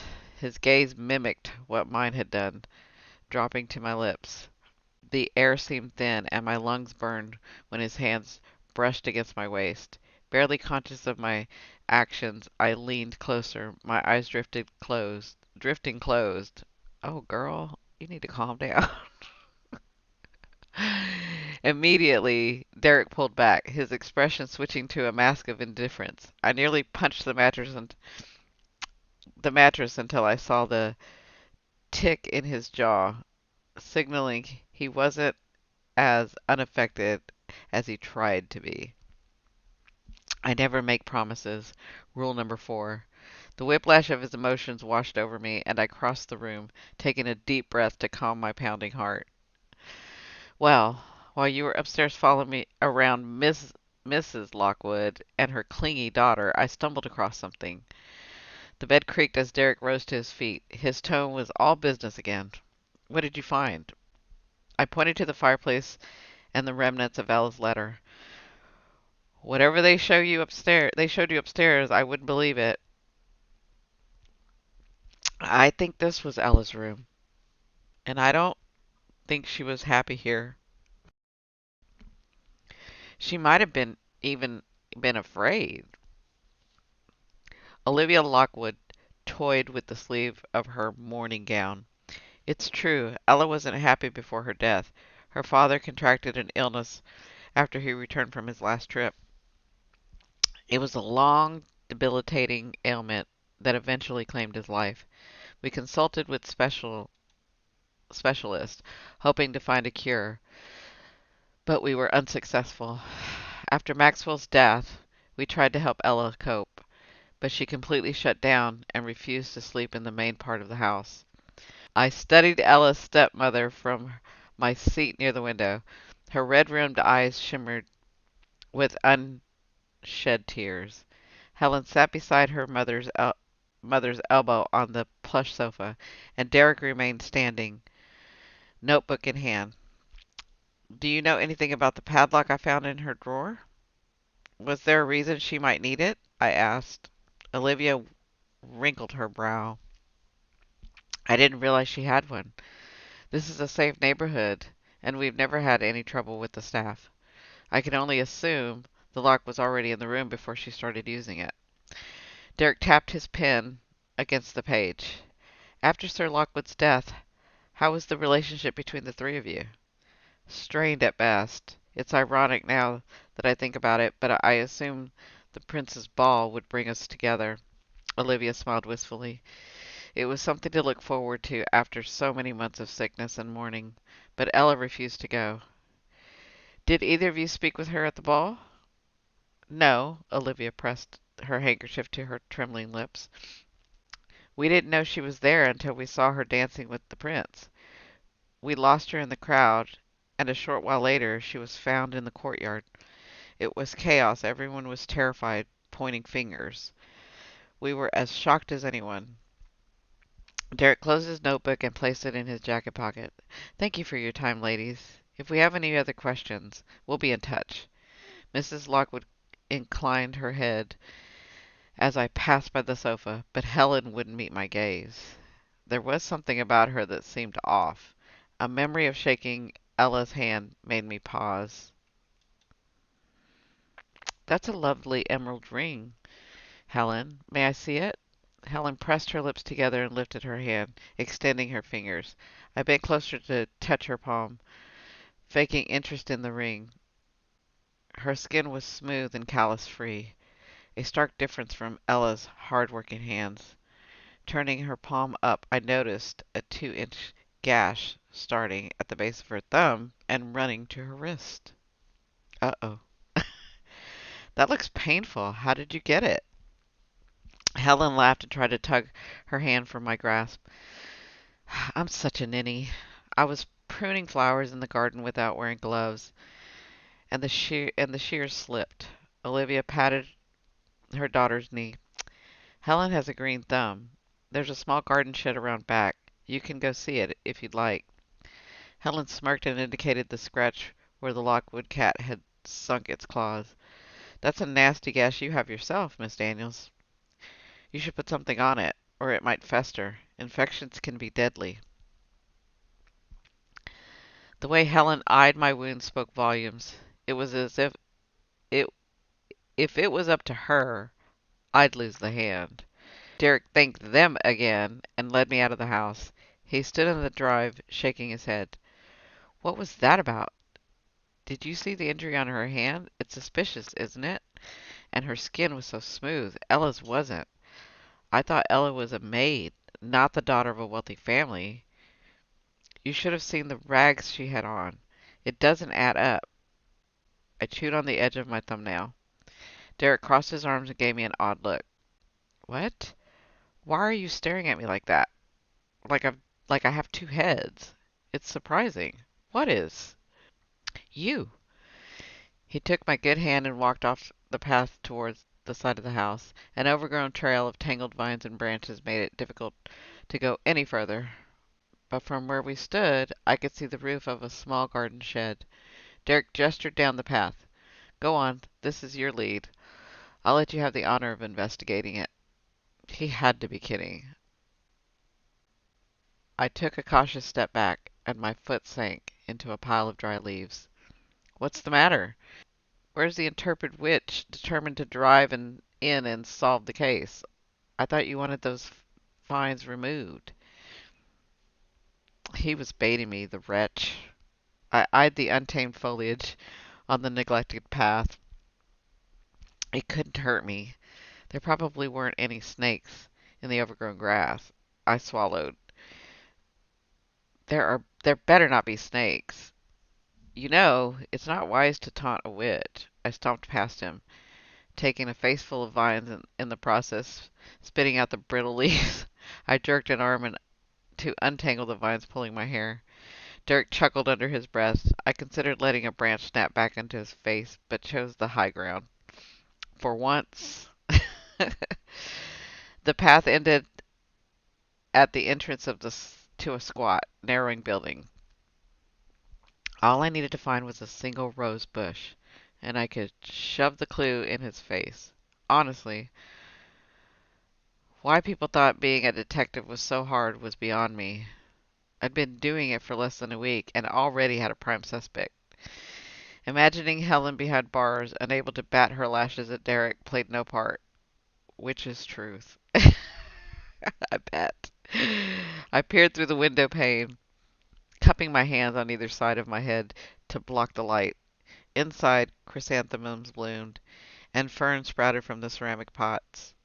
A pair of pruning shears rested on the table, but besides containers of potting soil and watering can, there wasn't much else. There wasn't any evidence of a rose bush, and none were planted in the adjacent garden. Deflated, I slumped against the wall. Aw. Find any murder weapons? Should I have Helen arrested for not watering the plants enough? I scowled. Rule number 3. Everyone and anyone is a suspect. You said so yourself. And that includes irritatingly perfect stepsisters. So, you do remember the rules. He plucked a stray leaf from my hair. It was a casual gesture, but it felt familiar, almost intimate. Just the one. You did well back there, I should tell you. My men searched the garden shed days ago, and we noted Helen's injury during her interview the night of the murder. But you asked the right questions. Were you testing me? Would it make you happy to know you passed? It would. Derrick tried to hide a smile. Either way, thanks to your weird connection with the ghost, you discovered Ella slept in another wing of the house. The angle with her father is something I still have to delve into. I poked him in the chest. Something we have to delve into. All right, we. He caught my hand and rubbed a thumb over the dark symbol. I'm not saying I will start trusting in all of your mumbo jumbo. I think you might mean magic, detective? Sure, magic. He examined the symbols, tracing their outline. How does your link with Ella work? I'm not sure. This is the first time something like this has happened. The mark on my palm should have faded when the illusion did, but since she died while under my spell, we're connected. Before she appeared, I experienced strange occurrences, chilled rooms, voices. You heard voices? Not like that. So forget about carting me off to the asylum. But it is strange how I was able to see her moving through the past. Derrick looked grim, his features cut from stone. They're only visions, right? They can't hurt you. I don't think so. It doesn't seem to be a physical connection. If that changes, this partnership is over. I nudged him in the shoulder. Is that what this is, detective? A partnership? He was still frowning, but some of the tension drained from his features. I don't know what this is, but like your connection with Ella, there's a first time for everything. I didn't bother to deny the pleasure of his words gave me. I had a partner, a reluctant one, but given time. So, what's next? Nothing. We're done for today. He left me leaning against the garage shed. I hurried after him, noticing he went in the opposite direction from the way we came, a direction that was vine and foliage free. My jaw clenched. He would have known this way was easier if he had his men search the shed. I had a feeling he was waiting for me to complain, but I would not give him the satisfaction. He slowed so I could catch up. I'll be at the magic shop tomorrow afternoon. Be ready by 6. We have an interview at the palace. I nearly tripped over my feet. Seriously? You're taking me to the castle? I picked a twig from my skirt and noticed a dark stain near the hemline. What should I wear? Tessa, we're going to visit a crime scene. Wear whatever. He waved his hand dismissively. Excuse me. Wear whatever. Derrick sighed. You look fine. My mouth dropped open at the lackluster praise. Fine? Everything is fine to you, isn't it? Meat pies, a woman's appearance. They're the same thing. How charming. Hold on while I swoon from your compliments. Wait, no, it went away. He turned so fast I collided with his chest, clamping his hands around my forearms and tugging me closer. He dipped his head and spoke low in my ear. Uh-oh. Trust me, Tessa. You'll know when I'm being charming. Oh, hello. I gave him a mock pout and patted his cheek. I don't think so, Derrick, but good try. Take me home. I need to pick out an outfit. Oh my. Chapter 11. Nice dress. Abrams gave me an encouraging smile from across the carriage. I surveyed my carefully selected royal blue tunic with its snug waist, custom leather belt, and fur-trimmed sleeves. Yeah, it's fine, I guess. I apologize again for showing up late. I know Detective Chambers was planning on picking you up at 6. There was a situation at the agency. He'll meet us at the castle. Situation, huh?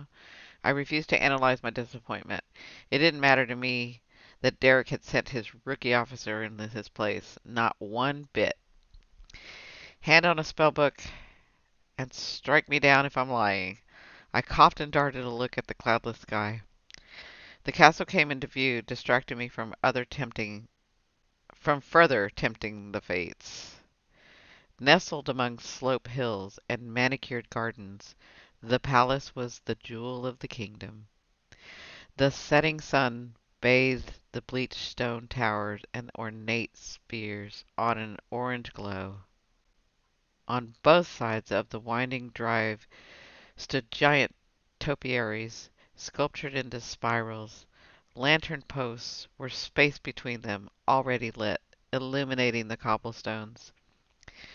We came to a halt in front of a grand staircase. It was easy to imagine the night of the ball, with carriages lined up around the bend and guests in their finest attire ascending the marble steps. If I closed my eyes, I could almost hear the strains of the kingdom's orchestra seeping through the ballroom windows. Smell of savory delights, the fruity wine, and the expensive perfumes wafting through the air. This is the balloon, the, sorry, this is the ballroom entrance. It's closest to the courtyard. Abrams gestured for me to follow him down a long hallway lined with gold-framed paintings and elaborate wall sconces. My shoes clicked over the polished marble, the sound echoing into the vaulted ceilings. The crime scene has been guarded around the clock the night of the murder. We collected evidence, but the royal family wanted the area preserved. You'll be doing a fine walkthrough before Detective Chambers releases the scene. We came to a set of doors that opened into the courtyard. Abrams stopped to talk to a guard, while I stepped onto the cobble path that led away from the castle. An eerie silence descended. It felt like hollowed ground. My shoes sank into the thick grass as I weaved through the rose bushes and marble statues. Even the fountain in the distance remained silent, its waters tranquil and unmoving. I walked towards the fountain. It was much larger than I expected, more of a circular waiting pool. In the center was a tiered statue, where streams trickled and poured into the basin. The water was dark, maybe 3 or 4 feet deep, surrounded by a stone barrier. I noticed a single rose petal floating on the surface and watched it ebb and flow almost in a trance. When my fingers brushed over the stone boundary, I felt a jolt through my hand. The symbol on my palm pulsated, and a familiar wave of dizziness crashed through me. Not again. Around me, the courtyard faded. I squinted against the gloom. What was happening? With the murky water covering my face and body, the only light came from the ripple of the moon penetrating the water surface. A weight pressed on my shoulders. Powerful hands held me under as air bubbles escaped my lips. Replaced by the tang of icy water, I watched the bubbles rise, helpless to follow. Can't breathe. It hurts.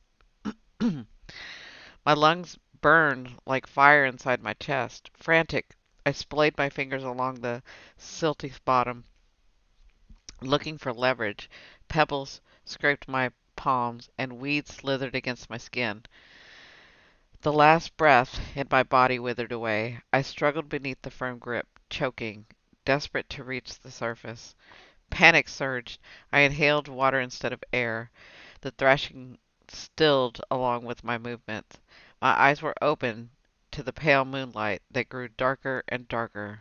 The weight was gone, but I remained at the bottom, looking up. Forever. No! I fell to my knees on the grass, gulping in rapid bursts of air. The courtyard came back into focus, and I tried to calm my pounding heart, its rhythmic thump echoing in my ears. What a horrible vision! It had felt so real. The pain in my palm faded, and I braced myself against the fountain to stand. Had I just witnessed Ella's final moments? Abrams was still talking to the guard, oblivious to my turmoil. I sat on the stone wall and closed my eyes, taking a deep breath, soothing breaths of air. This simple vision thing was starting to get ridiculous. Vivian had never mentioned experience of ghost memories. A rustling jolted my eyes open. It was coming from a tall hedge that lined the courtyard. A stick cracked under a boot. Someone was positioned on the other side. I inched closer and bent to look through a small opening in the hedge, finding a pair of ink-colored eyes staring back. The man had an angular face and sharp nose, a curl of sandy brown hair covering his left brow. He watched me for an airless moment, then lifted a gloved finger to his lips. "I'll find you," he rasped before vanishing from the opening. I ran the length of the hedge, rounded the corner. The man was gone. The trees and shrubs formed a dense cover, and the fading light created pockets of darkness, a perfect setting to hide his escape. Searching the foliage for any sign of movement, his words echoed in my ears. "I'll find you." Not the moment comforting phrase from a stranger loitering around the crime scene. "Tessa?" The deep and flinting sound of my name broke through my thoughts. I almost ducked behind the hedge. Derrick didn't sound pleased, and he'd be less so if he caught me wandering on my own for a second time. Damn him and his stupid rules. He called my name again, and this time I heard the hint of alarm. I remembered the look of concern in his eyes when he asked about my visions. That look had unnerved me in ways I didn't want to identify. I'd have to tread lightly, telling him about my vivid death hallucinations, and a suspicious man threat to find me was bound to get him sidelined and thrown back on was bound to get me sidelined and thrown back on boring interview duties. "I'm over here," I shouted, stepping from behind the hedge. Derrick strode across the courtyard, his features morphing between anger and relief, as erratic as a child plucking petals. He loves me not. Unfortunately, he ended on not, halting with a deep frown. "Were you looking for me, detective?" I injected extra sweetness in my tone. He didn't buy it. In fact, it only made him grouchier. His arms crossed like steel bands across his chest, and I dropped the act fast to point to the hedge. There was a man peeking through the branches. I tried to get a closer look, but he disappeared. What was he wearing? Derrick's hard gaze left mine and searched the grounds. It was difficult to tell. I could only see a portion of his face. He appeared to be late 20s, early 30s, and fast. He didn't want to be followed. I was probably a servant who ran it was probably a servant who ran off when I caught him snooping. A rush of guilt tightened my insides. I knew I shouldn't keep the strange man's words a secret, but there was too much at stake, and I couldn't risk telling Derrick the truth. He gave up his search. It's possible. The king ordered the crime scene off limits. I'm sure curiosity is rampant. Come with me. There's a witness I want you to meet. He ushered me past the fountain and down the stone walkway. "Has the fountain been dredged?" I asked, remembering Ella's desperate thrashing beneath the surface. "It has. There was nothing of consequences, though we did find a thin strip of leather in the grass. It could be unrelated. There's no telling how long it's been there, but we've collected it as evidence along with the wine stem." Wine stem? He steered me around a marble bench, where I noticed the faint glitter of glass shards. A few more were scattered across the tile, and one glinted beneath the giant rose bush. We found the wine stem here. Derrick pointed to the base of the bench. It had shattered on the walkway, but a portion remained intact. I nodded, my attention focused on the rose bush. The roses aren't the same. The ones in your office are different strain from the ones planted here. Good catch. You're right. The rose wasn't cut here. The palace plants a breed of tea rose, but the roses left by the killer appear to be an unknown strain. We haven't located the source. We kept moving, approaching an older gentleman wearing a scarlet jacket and charcoal gray pants. Gold buttons the size of coins gleamed down the front of his coat. He bent at the waist in a curt bow, revealing a balding spot on top of his head. Tessa, this is Bradford, the King's steward. He encountered Miss Lockwood shortly before midnight. That's correct, Detective. Bradford smoothed a puff of white hair near his ear. Miss Lockwood Miss Lockwood was acting strange, swaying a bit, and I saw her stumble. She was alone, carrying a glass of wine, so I attempted to offer assistance. Many of our guests had too much to drink that evening. She declined and said she needed some fresh air. So, she'd had a little too much to drink, I frowned in thought as the man went on. I helped her, though, through the crowd, but she stumbled again and spilled her wine on my jacket. She was so embarrassed she ran off before I could tell her it was all right. I lost sight of her in the crowd. A short time later she was found in the fountain. He paused. A somber look hardened his features. I was in charge of selecting the two vintages we served at the ball since my skills as a sommelier are unrivaled. In the rush of the moment, it didn't seem important, but given the tragic nature of Miss Lockwood's demise, I should tell you that when she spilled the wine on my jacket, it smelled off. Looking back, I believe it had been altered in some way. Hmm, good catch. Had Ella been poisoned? My mind raced with implications. It could explain her disorientation and also suggested the killer had premeditated the act. There's been so much upheaval in the palace, I didn't recall the discrepancy with the wine until yesterday, and unfortunately, my jacket has been cleaned. Bradford hung his head as if he had single-handedly lost the case. What about the wine stem? I asked Derrick. You said you collected it as evidence. We did, but it was broken. There wasn't any wine left for a sample. Not to the naked eye, no. But to a witch? Shadows played over his handsome features when Derrick lifted a brow. I grinned, suddenly feeling a rush of excitement. Fetch the wine stem, detective. It's time I showed you just how much my mumbo-jumbo, as you call it, is worth. Ooh, I like that. Chapter 12. We're here, Derrick murmured. I shifted deeper into the cushioned seat. 5 more minutes. My eyes felt grainy and heavy-lidded as I peeked beneath my lashes. I must have fallen asleep while waiting at the agency. The last thing I remembered was him running in to collect the wine stem. A sliver of moonlight poured through the window, splashing across his shoulder and the white sleeve of his shirt. Wasn't he wearing a jacket before?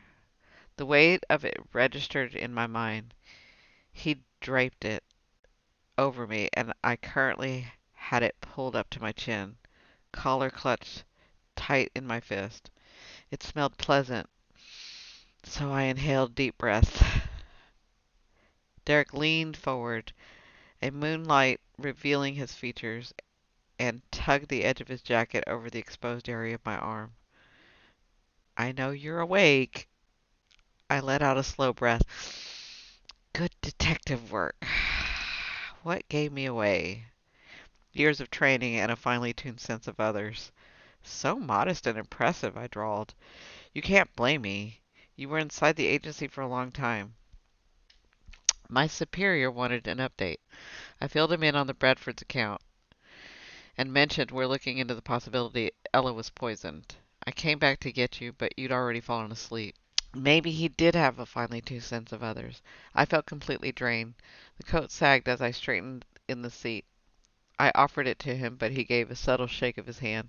Keep it. It's cold. He opened the door, and a blast of night air confirmed the frigid temperature. I wrapped his coat tighter around my body and followed him out of the carriage. Inside the magic shop, I lit the lamp wick. The flames glowed over worn books and clay pots. Placing one of the lamps on the workbench, I swept aside sprigs of herbs and dried leaves, careful not to scatter them on the floor. The chill from outside made its way indoors, so Derrick coaxed a fire to life. Soon, the burning logs snapped and crackled in waves of heat. Ooh, yeah, I can feel that heat. He held his palms over the flames and rubbed his fingers together, a small shiver shaking his shoulder. I glanced at his discarded coat and felt a twinge in my chest. He'd been cold on the ride over and hadn't said a word. You can put the wine stem on the table. I need to collect a few things before we get started. I slipped away before he could respond, hoping the unheated air from the supply room would clear my head. As usual, I was overreacting, latching on to acts of kindness and making them more than they were. So what if Derrick had given me his coat? It was a gentlemanly thing to do, the bedrock of chivalry. And I'd already established he was an overachiever. It didn't make him special. Still, his gesture went Still, his gesture went to my head like champagne bubbles and made my stomach fizz. Better not get addicted. Too much champagne made a person ill. In the storeroom, I surveyed the shelves. The floor-to-ceiling nook was a shabby shrine to my mother. I tried to keep her organizational system. Remembered she spent hours cataloging the powders and the liquids and the recordings of their uses in thick ledgers at her feet. But over the years, my special brand of chaos had seeped around the edges, and now the catalog didn't match the inventory. My fingers grazed wistfully over the vials, searching for one in particular. I ducked beneath the bundle of herbs hanging from the ceiling. The bouquet swayed around my ears, filling my nose with soothing scent of lavender. Where is it? I whispered, standing on my toes. Dust left filthy smudges on my fingertips, and cobwebs created wispy barriers to the jar in the back. Plunging my hand through the sticky threads, I prayed its occupant was visiting a neighbor's web and felt around until I grasped a glass container with a raised symbol. Gotcha! I hesitated, jar in hand, listening for the sound in the other room. Left to my own devices, I'd discover secrets in Derrick's office. Was he doing the same now? Sifting through my things and making judgment? His attitude during our first meeting still stung, and even though it seemed like he was coming around, I couldn't dismiss the hurt that had burrowed deep inside my chest. When I re-entered, I found him leaning against the workbench, arms casually folded over his chest and sleeves rolled up to his elbows. He looked relaxed, almost in his element. If he had searched, he'd done so quickly and had the wherewithal not to get caught. Smart man. Derrick watched me cross the room, seeming to capture every nuance of my journey. I thought I'd find you snooping in my cupboards the moment I left you alone. He angled his face, and a look of dark hair fell over his eyes. He had no interest in searching my shop. Whatever secrets he might unearth, he'd discover them by studying me. Were you testing me? Perhaps, but I wasn't worried. Witches don't hide dead bodies in their cupboards. If I remember correctly, there weren't any in your basement either. That's because I only keep them there in emergencies. He gave a half smile at my answer. There was something in his tone, a hint of mischief, that made those champagne bubbles fizz in my stomach again. The candlelight flickered over his features, and I admired the hard lines of his jaw, the way his lips moved, and the low rumble of his voice. What was wrong with me? Girl, I don't know, but you got it bad. I'm sorry, guys. Oh, dripping my gaze to my feet, I mentally cursed. It wasn't every day, or any day at all, that a tall, dark, and handsome detective occupied my shop. But this was no excuse to go all the way swoony. Derrick's fondness for doing, Derrick's fondness for doling out fines was partly responsible for the mess I was in, and here I was letting myself be charmed by him. Maybe some things were inevitable. Right, yeah. The only thing inevitable was my debt coming due at the end of the month. I placed the jar onto the table and pulled out the stopper. A spoonful of powder went into a clay pot, followed by a cup of herb lace tonic and a sprinkle of black salt. The liquid bubbled and frothed, emitting a fragrant steam. Derrick read the label on the jar. Rosenfin. I've never heard of it. Be careful with that. I plugged the stopper into the container and moved it out of reach. Rosenfin is used to detect poison. It's a little secret of mine. When I was younger, my mother never let me mix my own potions. Something about her not wanting me to blow the roof off the shop. So, like any good witch, I went behind her back. It sounds silly, but I wanted to prove to her that I could create something useful. He was silent for a moment, giving me that look again, the one that made me think he saw through all of my bravado and vulnerable witch beneath. That doesn't sound silly to me. Yeah, well, you didn't let me get to the part where I went a few months without eyebrows. He flattened his lips to keep from smiling, then wrinkled his brow. Why do you do that? Do what? Make jokes at your own expense whenever you talk about your magic. I fidgeted with the spoon handle and dropped my gaze. It saves someone else from having to make them, I guess. His inscrutable gaze returned, and I ducked my head, tugging the long strands of my hair to hide my flushed cheeks. There was a clog in my throat. I cleared it away. Anyways, the eyebrows grew back, and I eventually figured out the correct combination of ingredients. It worked by altering composition of the toxins. In their altered state, the mixture changes colors, which can then be used to determine the type of poison present. That's incredible. Was your mother impressed? No. At the time, I could only detect one type of poison, not a lethal one either. So it wasn't very impressive. It took much longer to compile and test for other types. Years, in fact. She was gone by then. He nodded, and his hands brushed lightly against my shoulder, hovering there for a second before he closed his fist and dropped it to the side. Well, I'm impressed. It sounds like something that would be useful to the agency. Yeah, useful only in the right hands, meaning witches. Watch this. Placing my palms over the bowl, I channeled my magic and spoke the incantation. The mixture popped and then settled into a slow hiss. It was ready. Unfortunately, rosenfin is a deadly poison all on its own. Ingesting even a small amount can kill, which is why you should stay back. I hate to have to explain to your superior why there's a dead detective on my shop floor. He eyed the potion wearily. I don't know. That sounds an awful lot like an emergency. I'd end up in your basement.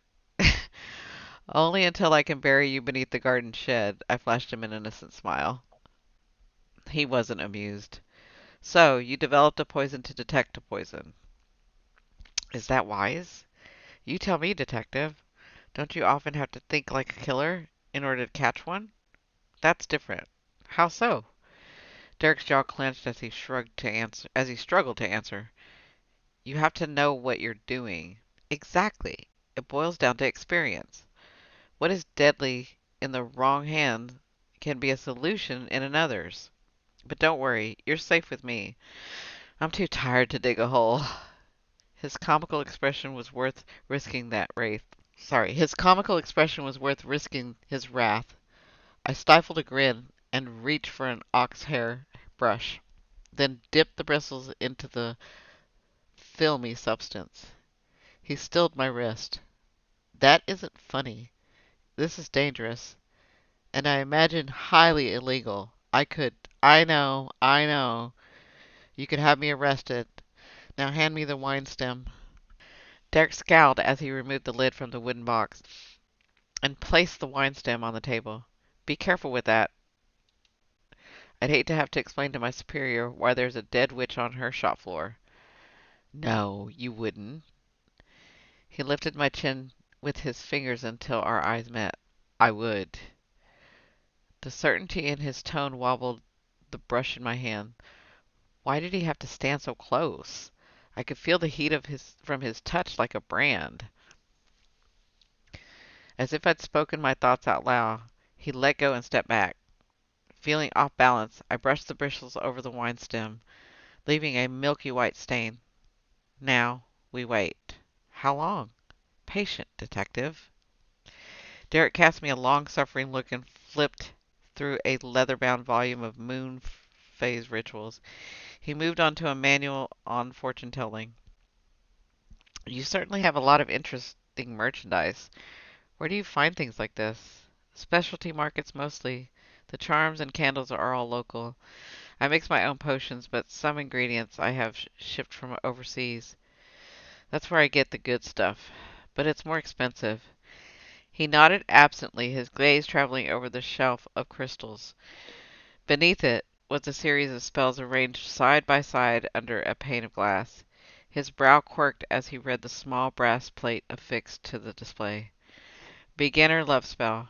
Make him yours before he sees the real you. Really, Tessa? Oh, I love her sense of humor. I leaned my elbow on the case and tapped the glass. Those are some of my best sellers. I bet. Do the love spells work? There haven't been any complaints. Why? Are you in the market? I teased. He leaned closer to read one of my scrolls. Let's see. This one looks good.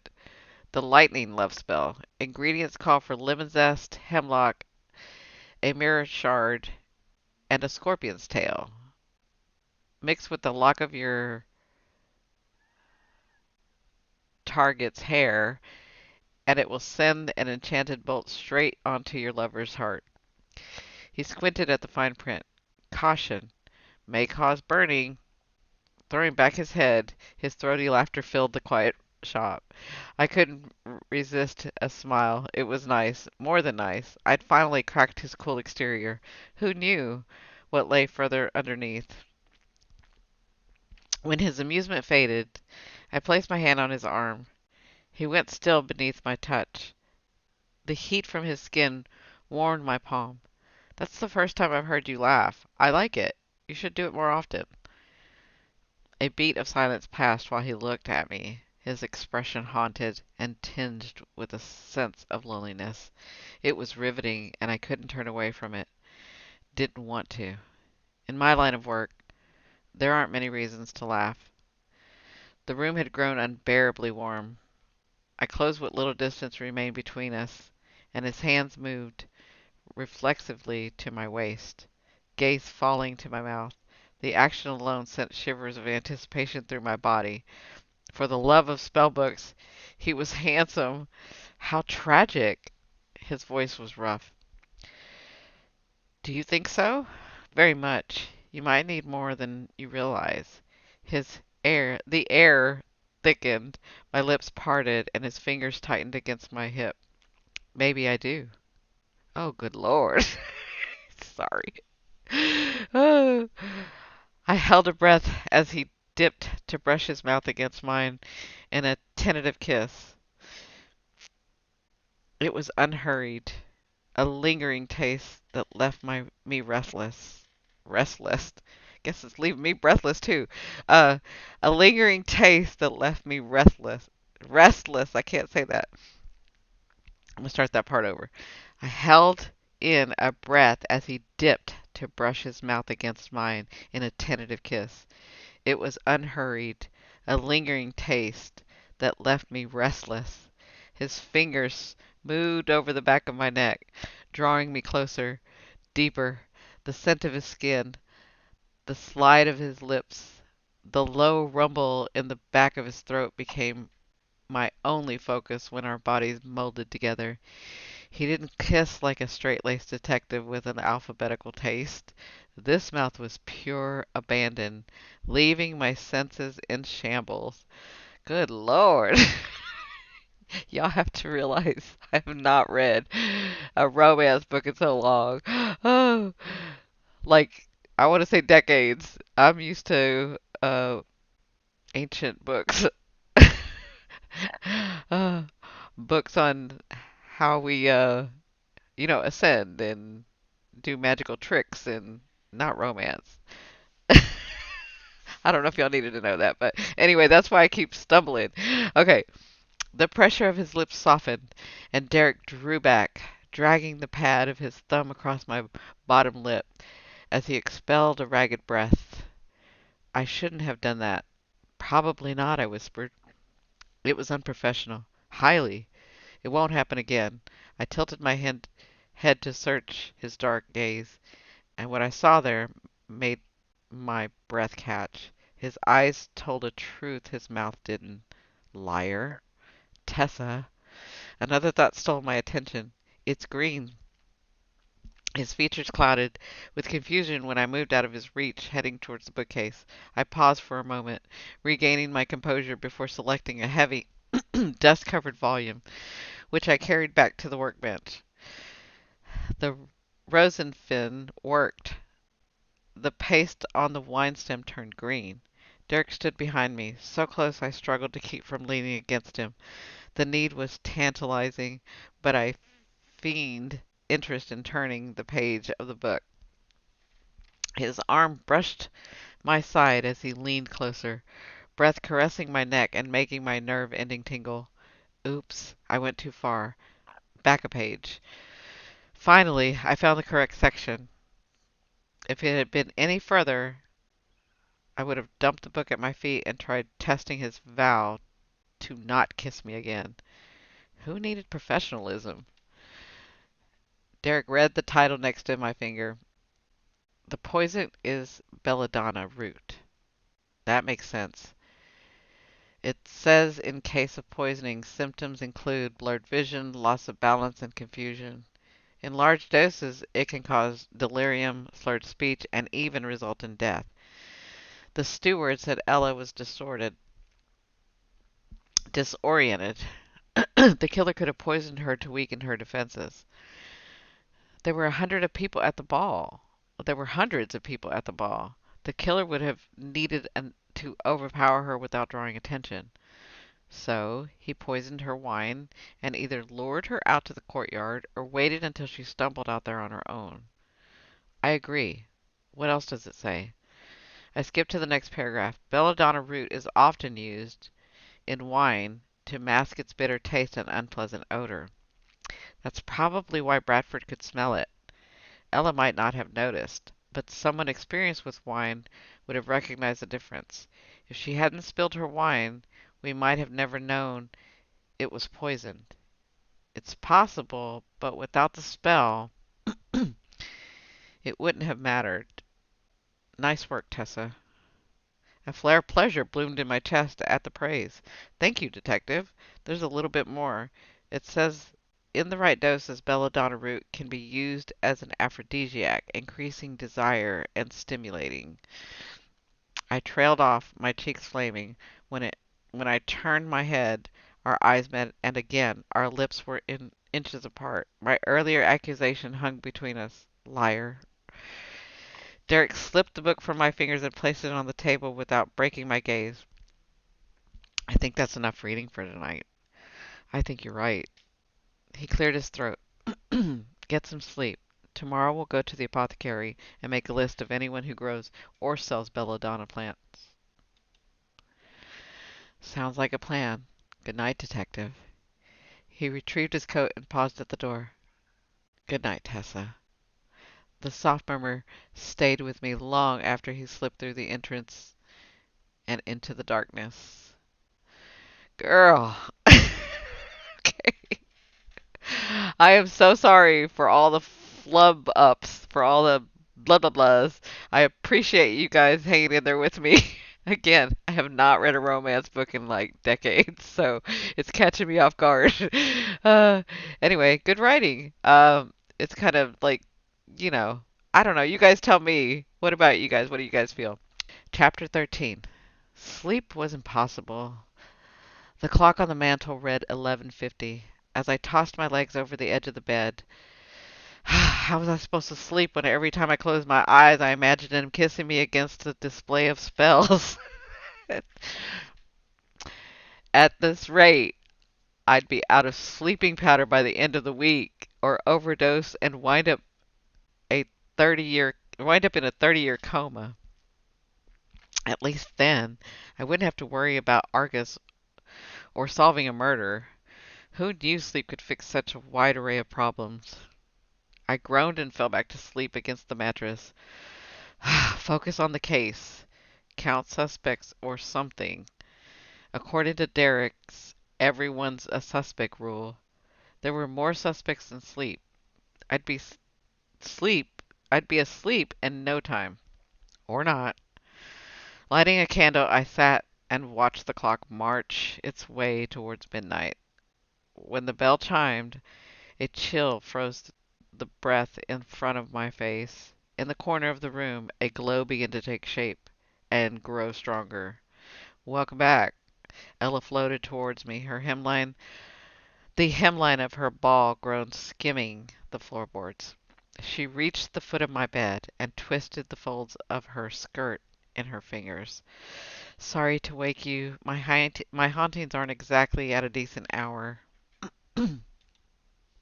It's okay. I can't sleep. It's actually nice to have the company. Yeah, that just reminds me that's kind of what happens with me as a medium now. When I was a child, so this is going off topic. Let me know if you want to hear the story, and I'll tell you in the next one about me being interrupted while I was sleeping as a child. But I don't do that. That doesn't happen anymore unless other things happen. But I'll explain if y'all want me to tell you. Okay, it's okay. I can't sleep. It's actually nice to have the company. This place can get kind of quiet. You'd think by now I'd be used to living alone, but I miss having others around. I know what you mean. I used to feel lonely when my father was away on business. When he told me he was getting married and I'd be getting a new stepsister, I was so excited. Many of my memories are gone, but I know that even after they arrive, I still felt alone. She drifted closer to the nightstand and fluttered her fingers towards the candle flame. The light didn't waver, but she held her hand in it, staring at the orange blaze. Does anyone miss me? The question caught me off guard and made me think about our legacies. My mother had left behind numerous people she'd helped over the years, but besides Vivian, would anyone miss me? I wasn't so sure. A few customers were likely planning to dance on my grave for ruining their lives with one of my spells. Of course people miss you. I know it's difficult to believe, but your stepmother seemed genuinely upset. It was a strange commiserating it was strange commiserating with a ghost. I think family can be a blessing and a curse. Even loving relationships can have cracks. Those cracks stay with us and make it difficult to relate to other people. That's so true. She resumed playing with the candle. Something tells me you're speaking from experience. Guilty. My mother loved me, but she couldn't hide her disappointment in my abilities. The harder I tried, the bigger I failed. Now that she's gone, I can't bear to see the look on other people's faces. Is that why you don't want the detective to get too close? He'll only be disappointed. I don't know, she smiled softly. Here you are, trying to solve a murder case to help a ghost. We'd never even met before I came to your shop. I'm a perfect stranger. Disappointments don't help strangers. My motives aren't squeaky clean. The reward does have something to do with it. Ella shrugged.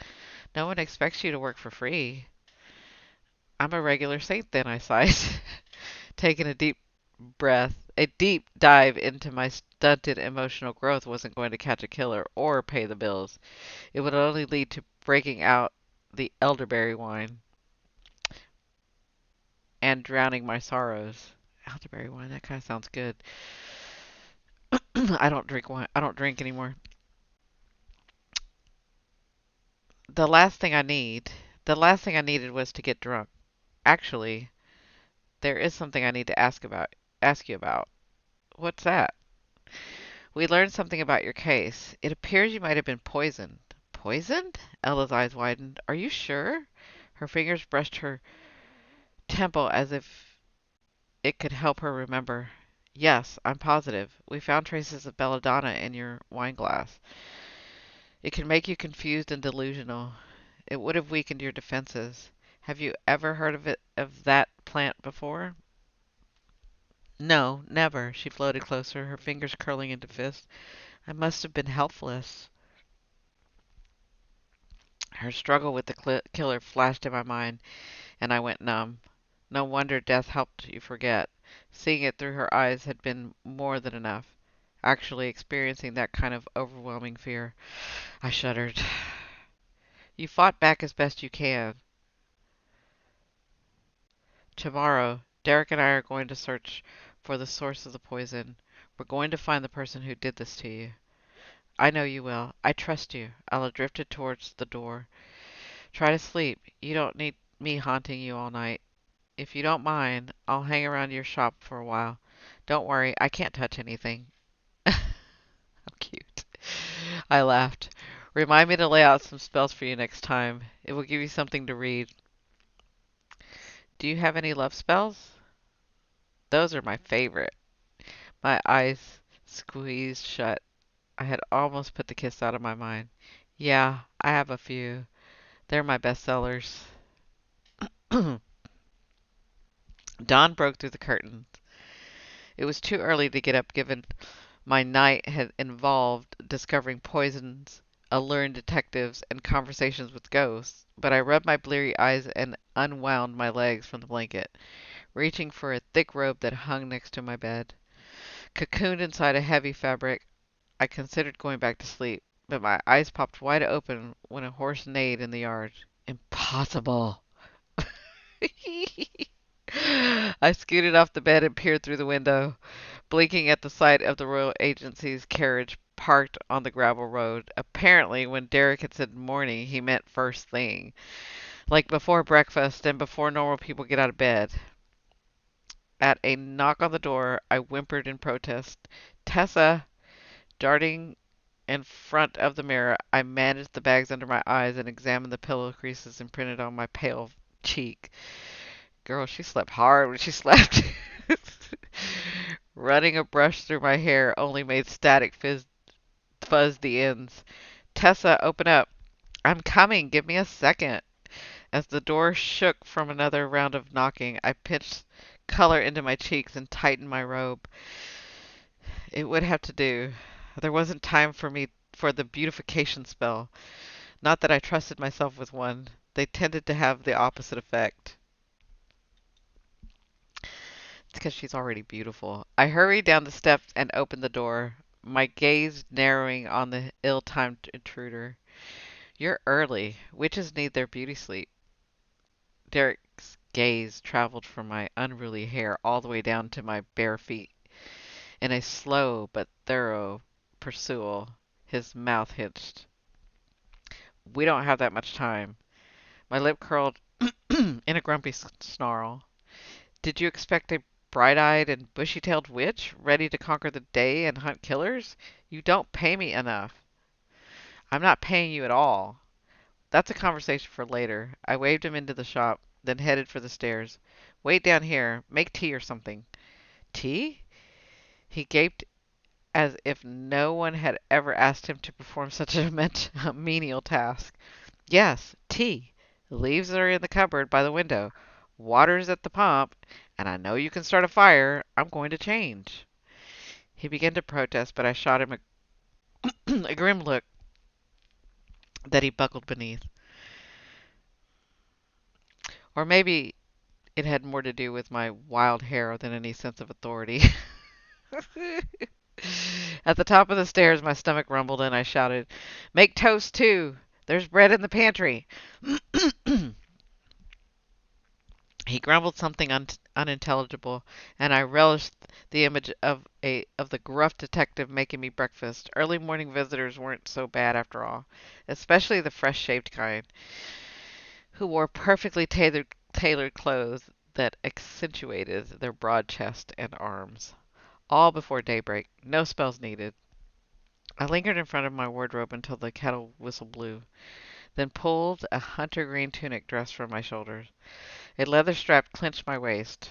My hair took more time, refusing to stay in a simple braid to keep a thick strand out of my face. I frowned in the full-length mirror. I felt plain. It was a foolish thought that had me questioning its origins. A witch didn't impress with her clothes. She impressed with her spells. Too bad I was 0 for 2. Needing a little something extra, I rifled through my mother's jewelry box. She had collected odd but compelling pieces. Her favorite pendant rested at the bottom, strung on a metal chain. It was the size of a large coin and shaped into an oval with an inlaid cat's eye stone. I hooked the chain around my neck, pleased with how the pendant complemented the dress. Some of my plainness slipped away. Derrick pinned me with a pensive stare from his place near my workbench as I descended the creaky stairs. There wasn't a smirk on his face as his gaze traveled through my body. As his gaze traveled over my body, sorry. As if to confirm there was nothing plain about me. I couldn't find any jam. He ran a hand through his hair in a sheepish confession. His collar was unbuttoned, his hair still wet at the ends. He looked nothing like the arrogant detective who had visited my shop the mornings of Ella's murder. My stomach clenched under the weight of his gaze. I wondered if he saw the same witch. "Jam's in the pantry. It's right next to the bread." Right, right, he winced. "I hope you're better at finding killers than locating breakfast items." He shrugged and took a sip of his mug. "I have a cook. She makes my meals." "Must be nice. It seems you've done all right by yourself." "The tea's hot and the bread is sliced evenly." "I'll let it slide this time." Reaching for the plate, I ripped off a hunk of bread. Derrick watched me chew. Now I know where you keep the jam. I'll get it right next time." "Next time?" Oh, his words caused the bread to catch in the back of my throat. I coughed to loosen it, feeling heat feeling heat climb my neck. Would there be a next time? And why did the thought make me want to get up even earlier and greet him with something other than a surly attitude and a tangled hair? I downed my tea, letting the hot liquid burn the roof of my mouth. "Let's get a move on, detective." I collected his mug before he could finish, swiping it out of his hands. He didn't argue but gave me a strange look, which I ignored. I ignored him in the carriage, too. We parked in front of the apothecary. Oh my God, the games, the games. Okay. We parked in front of the apothecary. A light frost painted curly cues on the paned windows, and I shivered beneath the thick fabric of my cloak. Snow flurries tangled in my hair and stuck to my eyelashes. Each flake melted on contact. The air tasted the first bite of winter. I rubbed my numbs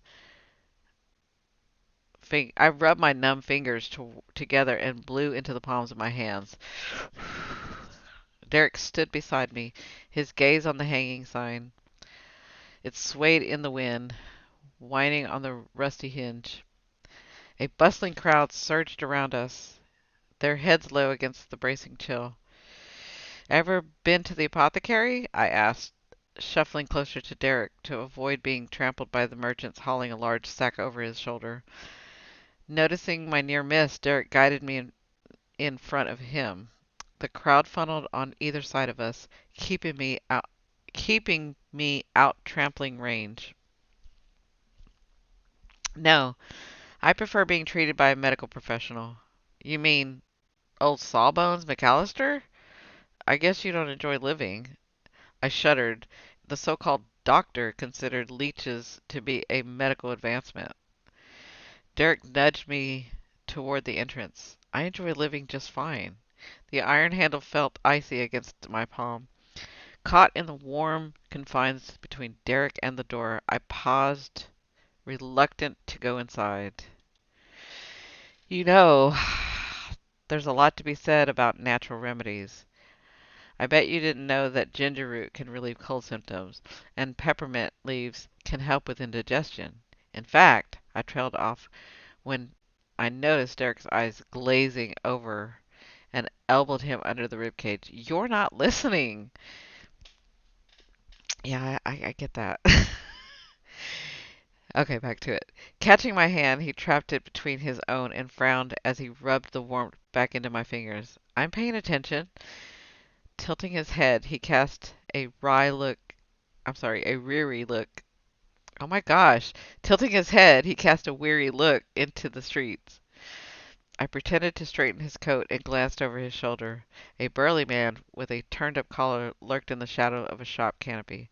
Another man, lanky and grizzled, hovered near a wall of flyers. Do you know those men? He asked. Apprehension knotted my stomach. I did know them. More importantly, they knew me. Argus's goons were getting sloppy. Unless they wanted me to see them, which was certainly possible, I ignored their less than subtle intimidation. He had given me until the end of the month to pay my debt, so they'd leave me alone until then. The bigger problem was keeping Derrick from making the connection between me and the unsavory thugs. No, I've never seen them before. The lie burned in my throat. I knew it made things more complicated, but I couldn't tell him the truth. Our partnership was rocky at best, and any hint I might have an ulterior motive would get me thrown off the case. After my talk with Ella, I couldn't jeopardize her trust. It was better this way. I could handle Argus on my own. Derrick's lips thinned. He stared me down, searching for the lie. I was seamless. Plastering a smile on my face, I pushed open the door. Waves of heat instantly thawed my bones, and I breathed in the sulphurous smell mixed with the invasive pungent herbs. A weaker constitution would have run screaming, would have everyone screaming. Derrick nearly did. He covered his nose with his coat sleeve. Come here, I laughed and pulled him towards the bowl of waxy substance. Hold this. I dabbed some of it onto his fingertips and lifted it near his nose. It's lemon balm, to mask the smell. It's also very calming. He relaxed under the pleasant scent, breathing normally again. And you wonder why I avoid places like this. Can I help you? A woman emerged from the back of the room and rounded the counter. Her gray apron covered a long purple gown with wide sleeves. Yes, yes, you can. I'm Detective Chambers from the Royal Agency, and this is my assistant, Miss Daniels. We're looking for information regarding a specific herb and the names of anyone who supplies it. The woman hesitated, eyeing us cautiously. Uncomfortable silence filled the room. Derrick, excuse me, Derrick cleared his throat. We'll need a list of... You have a beautiful shop, I interrupted, admiring a display of glass jars. I hear you have the largest selection of aromatic oils in the kingdom. I dabble myself, but I haven't mastered the extraction process. Do you prefer the steam method? The woman gave me an encouraging smile. I do prefer the steam method. It enhances the oils. I didn't realize you practiced perfumery. I nodded and leaned in conspiratorially, gesturing towards Derrick with my chin. A little, but this one doesn't appreciate my hobby. He calls it frivolous. She huffed. Men never appreciate the skill. The woman extended her hand. Please, call me Ada. Derrick rolled his eyes at my performance. I ignored him. If I'd let him keep going, we'd have gotten nowhere. Merchants didn't give up their own. Thank you, Ada. You see, we're here with a bit of a problem, and since you're the reigning authority on medical herbs, we came directly to you. Ada preened, smoothing an ebony lock of hair tucked behind her ears. Whatever you need. I motioned for Derrick to continue, sending him a wink for good measure. As I was saying, we need a list of anyone who supplied belladonna root. Ada bit her lip. I don't stock that here, and I can't think of any reputable shop that does. What about non-reputable ones? Derrick asked. Ada grew silent. She looked around the empty shop as if the jars had ears, then inched closer, her voice barely a whisper. There is one I know of, but you didn't hear it from me. We waited, eager for the answer, but she backed away when the bell above the shop jingled. Welcome! An old lady bustled inside, complaining about her aching joints, and Ada led her to the shelf along the wall to select a cream. I'll be right back, she said to the customer before making her way to the adjoining room. Derrick groaned as another couple entered the shop. She'll never talk to us like this. Should we come back? If we leave, she might change her mind about talking altogether. Then what do we do? I bounced nervously on my heels. Ada reappeared and nodded towards the customers, then brushed past me, slipping a folded piece of paper into my hands. Without stopping, she continued on, ushering the customer to a large table filled with canisters. Let's go. I showed Derrick the paper concealed in my palm. Back on the street, he led me down a quiet alley that shielded us from the public view. What does it say? I unfolded the note. It says Flame Lock Den. Where's that? Derrick frowned, taking the note from my hand. You asked for the non-reputable shop, I pointed out. Flame Lock Den isn't really a shop, more of a hole in the wall. It's part of what we in the biz like to call the black market. Derrick cut me off and lifted an accusing brow. Very good. I tucked my arm through his and peered into his scowling face. I'm afraid they don't let members of the royal agency wander around there. You'll need someone who can get you in, and that, detective, is why you're lucky to have me. Chapter 14. I can't believe you talked me into this. Explain to me again why you're forcing me to wear tweed? Derrick grumbled as he tossed his charcoal vest and black woolen coat over the wooden dressing screen. His dress shirt followed, and I smothered a grin the wink, along with the wicked thought of him standing behind there without a shirt. Handing the snidely reference coat around the screen, I replied, because you wouldn't let me change your clothes with a spell. I believe your exact words were, Tessa, you don't have a good history with illusions. That's true. You don't. How kind of you to remind me. Either way, it doesn't matter. You needed to change. It's called going undercover. I'm sure you've heard of it. Oh, I've heard of it. But for someone who has yet to explain how she knows so much about the black market, you're enjoying my discomfort a little too much. Discomfort? I selected a matching tweed flat cap from a rack. I hardly think changing your outfit falls under discomfort. You'll draw too much attention if you walk around wearing expensive wool and a starch collar, and I doubt you own anything of lower quality. The screen rattled where Derrick bumped into it. He muffled a curse, and I bit the side of my cheek to keep from laughing. Cursing again. This time, he poked his head around the screen. Something's wrong with the shirt. It's itchy. Yeah, he doesn't know. He pulled the fabric away from his skin and scratched furiously at the sides, eyes narrowing at the guilty press of my lips. You did this, didn't you? Some sort of spell. Of course not. I'd never use my magic for evil. Besides, I don't have a good history with spells. Now, come here. He stalked from behind the screen, Found firmly in place, I stood on my toes to place the cap on his head, admiring the way the linen clung to his muscular frame. Derrick fidgeted, unable to get comfortable, and scratched the back of his neck, where the shirt collar met the skin. Maybe I shouldn't have cast the spell, but I couldn't resist. His lack of confidence in my magic was irritating, so I had made his shirt irritating. Seemed like a fair trade. Hold still, I muttered, sliding my knuckles down the back of his neck and over his shoulder. He tensed at my touch, but instantly relaxed as the irritation spell faded. I knew it! He caught my hand. You're a vengeful witch! His thumb stroked the center of my palm, and I felt contact all the way down my toes. Now, tell me the truth. Tweed suits you. I tugged my hand from his and straightened the lapels on the jacket. I had to admit, he was even more handsome in the casual coat, with his shirt unbuttoned at the neckline and the cap at the slight angle. In this in his formal suit, he looked remote and formidable, but dressed like he was now, the opposite, he looked approachable. Derrick stared at me. That's one truth, but not the one I was hoping for.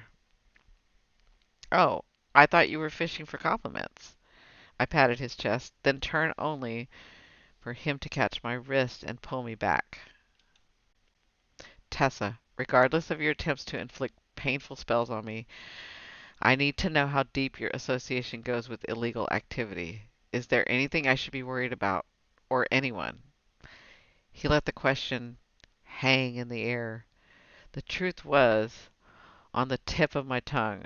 I'm indebted to an underground kingpin and occasionally purchase illicit ingredients for my spells, but I shook my head. but I shook my head. Most of what I know is secondhand, and as far as the market, I've only been one time that you know of. He released my wrist, taking me at my word. The small act of trust made me wince and rubbed the twinge in my chest. I needed to stop lying.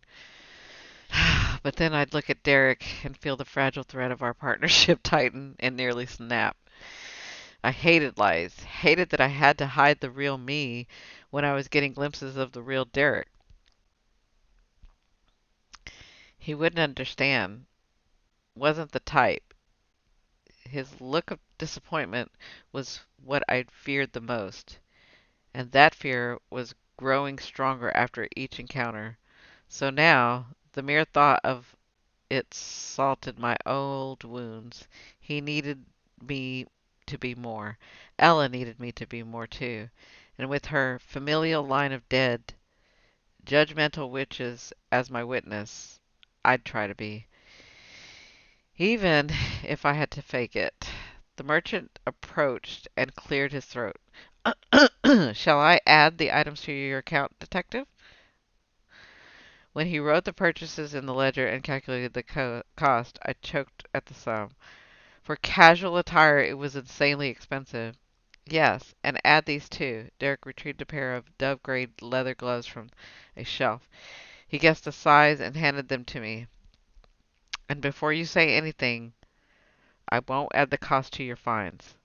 I can still do magic with these on. I teased. Your shirts aren't safe. The hint of a smile played around his lips. I don't doubt that. Wear them anyway. Your fingers are always cold. I breathed through the tightness of my throat and acted like the gift hadn't annihilated my defenses. He noticed how cold my fingers were. The magic was harder when my hands were freezing, slipping them on. I let my eyes drift shut. The supple leather felt like heaven against my skin. I'd never owned anything as luxurious. You like them? I opened my eyes to find Derrick watching me with satisfaction. Yes, very much. Thank you. They're lovely. A flicker of guilt made me admit, and I apologize for casting the irritant spell on your shirt. That was childish. Amusing, but childish. He thanked the merchant, then turned me by the shoulders toward the door, breath brushing against my cheek as if I leaned in to whisper, "Apology accepted." I'm sorry. And as he leaned, let me read that again. He thanked the merchant, then returned. Goodness, I can't sing read right now. He thanked the merchant, then turned me by the shoulders towards the door, breath brushing against my cheeks as he leaned in to whisper, "Apology accepted. But just so you know, I never get mad. I get even." Oh. Hurry up or we'll be late. I took a short cut through the dingy alley. The smell of decay hung in the air between the buildings, and if we saw anyone, they scurried out of the way, keeping to themselves. This part of town wasn't exactly savory.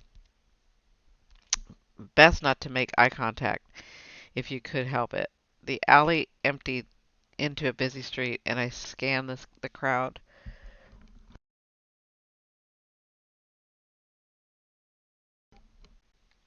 Over there by the lamppost. Derrick followed my gaze. That's him. He's a child. Don't let him hear you say that. Finn's sensitive about his age. He takes care of his mother, not the other way around. On these streets, that deserves respect. We approached the young boy leaning against the lamppost. He had flat gray eyes, shaggy brown hair, and a curl to his lips that said bugger. Sorry, and a curl to his lips that said bugger off. Finn straightened when he saw us, his expression narrowing on Derrick. "It's all right, Finn. He's with me. You working with the agency now, Tess?" "Just doing them a favor. Did you bring it?" Finn dug into his pants pocket. Finn dug into his pants pocket and tossed me a medallion. "3 blocks west, the abandoned warehouse." "Thanks, Finn." I tousled his hair, and he cringed. Kneeling at his side, I slid a bag off my shoulder. "I stopped at the magic shop after I sent for you. This is for your mother's headaches. Make sure she takes it with food. 1 teaspoon a day in a glass of water." I pulled a jar of yellow powder from the bag, and he nodded solemnly, accepting the responsibility. "And these are for you." I dropped a packet of peppermint candies into his outstretched palms. Finn unwrapped one of the mints and tucked it into the side of his cheek. He grinned. The boy might not like to be called a child, but he had a child's sweet tooth. I looked up at Derrick. "Pay the man." Derrick stifled a smile and handed over 10 royal coins. Finn eyed the money but didn't take it. "What's wrong?" Finn scratched the back of his neck. "Tessa said not to accept anything less than 20." I love it. She did, huh? That sounds like something she'd say. Derrick upped the amount, and Finn pocketed the coins. I stood and brushed the dirt from my knees. "Next time, Finn, wait for 25. Now, run home and give the powder to your mother. And when you run out, come by the shop." Finn nodded and shot Derrick another leery glare. "If you need help with this one, Tess, you know where to find me." He popped a peppermint into his mouth and disappeared into the crowd. He's so cute. I flipped the medallion and showed it to Derrick. "This will get us into the market. They don't let you in without one. And even if they did, the market moves around. Finn helps some of the vendors, so he always knows the way. He seems protective of you. How did you meet him?" "His mother is sick. He can't afford a doctor. He came by the shop one day, and I caught him trying to steal one of my potions. I have a pretty stringent no-stealing policy. After I threatened to turn him into a crow if I ever caught him stealing again, I went to visit his mother. Ever since, I make sure she has medicinal powder she needs, so he has one less thing to worry about. He's a good kid." Derrick grinned. That almost makes me want to forgive you for telling him to hustle more money out of me." What can I say? Teach a kid to fish, and he'll catch fish. Teach a kid to negotiate, and people will catch fish for him. I don't know whether to laugh or call you a genius. Clearly, I'm a genius, detective. He tucked a strand of hair behind my ear and let his fingers graze along my jaw. He tucked a strand of hair behind my ear and let his fingers graze along my jaw. Let me read that a third time. Oh my goodness.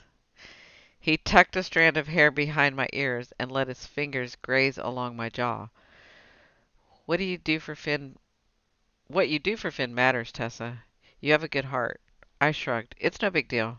It is. You're constantly surprising me. His gaze softened, and I flushed, not sure what to do with his approval. All I knew was it did a funny thing inside my insides. Oh.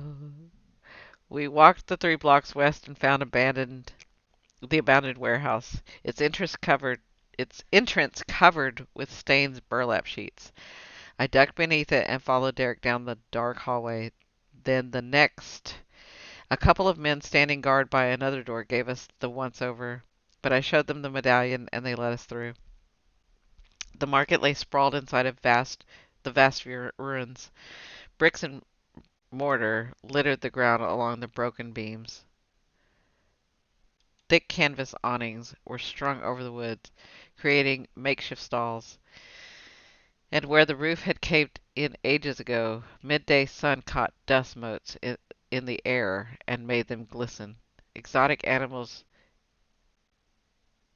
in gilded cages squawked and pecked as we passed. One even called out in a strange cry, "Give me a cracker, and I'll tell you where the gold is hidden." That's cute. Derrick hesitated, but I waved my hand, dismissing the parrot. It's a scam. He'll say anything for a cracker. I inhaled the seductive scent of spices smuggled in from foreign kingdoms. As we weaved through the thin crowd, Derrick remained close, too close. His sharp eyes missed nothing as he steered me around a transaction of daggers made with enchanted steel. A young blonde woman wearing a teal scarf over her face tossed an apple into the air, then flipped the dagger, slicing it clean through the crisp fruit. Enchanted steel isn't illegal. You don't have to give it such a wide berth. I glanced over my shoulder in awe. Maybe not, but it's damn sharp, and I don't need a bloodied witch on my hands. Come on, detective. I'm not foolish enough to walk in between a knife demonstration. Derrick's grip on my arm tightened, yanking me back as a blade whizzed by my face, nearly clipping off my nose. It sank into a post. The hilt vibrated from the force. Sorry! That one got away from me. The blonde woman tossed up her hands before returning her attention to the customers. You were saying? Derrick growled in my ear. That could have happened to anyone. Unlikely. He maintained a loose hold on my arm as we continued to walk. Near the back was the stall called Flamelock Den, and I was miffed to find it empty. Merchandise lay strewn across a scarred table, but merchandise was nowhere in sight. Sorry. Let me read that again. Near the back of the wall, near the back, Jesus, let me try that again. Near the back was the stall called Flamelock Den, and I was miffed to find it empty. Merchandise lay strewn across a scarred table, but the merchant was nowhere in sight. Instead, a swarthy man wearing a black tunic and trousers slipped out of the shadows. Derrick tensed, and before I could say anything, the man swept up my hand and leaned over it, brushing his whiskered lips against my knuckles. Tessa, my love, my favorite customer. I squirmed out of his grip and made a slicing motion at my neck. Eyes wide, I spoke between the clenched teeth. Charlie, is it? I can hardly remember since we only met the one time. Understanding the quick draw and Charlie rubbed his beard underneath his chin. That's right. It was the one time. You're hard to forget, my love. And who would want to? His praise was over the top and likely dished out to every skirt that walked past, but it caused Derrick to bristle. He made a sound behind me, and I could practically feel his displeasure burning a hole through my cloak. It was distracting. There was no way he believed my story about the market now. Why had I bothered to mislead him? Charlie, this is Derrick. He's a Roy. I stopped, realizing my mistake. We hadn't discussed a suitable cover story, and I'd almost botched it. Horrified, I changed directions. He's a colleague. Charlie furrowed his bushy eyebrows. You mean he's a warlock? A bark of nervous laughter burst on my lips. No, what I meant was, my mind emptied and I grappled for words like a flustered idiot. Why had I said colleague? Anything else would have been better. Acquaintance, a buyer, a friend. I should have said friend. He's a Derrick's arm snaked around my waist and pulled me firmly against him, cutting off my introduction. Tessa, don't be embarrassed. I froze, heart thudding violently in my chest as his head lowered. His breath ruffled my hair, firing every nerve ending. My body seemed to know his intentions before my brain, and I arched my back as he pressed a possessive kiss against my skin. Tell him the truth, he murmured. I won't be mad. I never get mad. I get even. That was in his thought. He wasn't wasting any time exacting his revenge for my spell. The devil actually thought he had the upper hand, and maybe he did, for a moment. As his mouth dropped to my collarbone, warm lips sending a shivering, coursing, sending a shiver coursing through my body.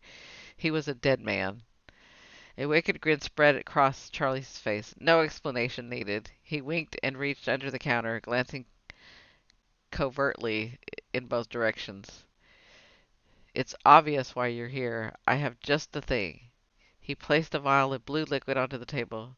Since you're a preferred one-time customer only, I'll give you a discount. All color drained from my face. Derrick nuzzled my neck and whispered, What's that? Unease tinged his voice. It should. Take a guess. I turned in his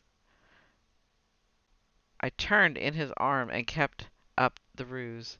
Charlie thinks we want to spice up things. Winding my hand around his neck, I watched Derrick's eyes darken when he made the connection. My fingers lazily mused the hair at his nape, and I bit my lip until his gaze dropped to my mouth. Still interested in getting your revenge this way, sweetheart. His throat worked, and his chest expanded on a sharp inhale. I almost pitied the man. Up to you. His voice was deeper than normal, affected. It was such a shame we had to solve a murder. Maybe next time, I pouted for Charlie's benefit and disentangled myself from Derrick's body. The things I did for ghosts. Actually, we're looking for something else. I'm nothing if not your servant, my love. Charlie grinned, laying the charm on thick, hoping to make a sale. Derrick sent him a deadly look and hooked his arm around my waist. Ugh, men. I'd reached my limit for flattery and petty jealousy. Apparently I had won. Who knew? But with Derrick's all too quick revenge making my skin tingle, I was suddenly surly. What I needed was a glass of wine and a good spell book. Everyone else could go count frogs. Yeah, that's what I think. One of my potions calls for belladonna. It's impossible to find, but if anyone knows where I can get it, it's you. Charlie smirked at my appeal to his vanity. That's a slightly more dangerous aphrodisiac. Too much and you wind up dead. I winked. Then let's hope I get the dose right. Where can we get some? This time of year, I'd say nowhere. But as it happens, I've heard of someone who deals.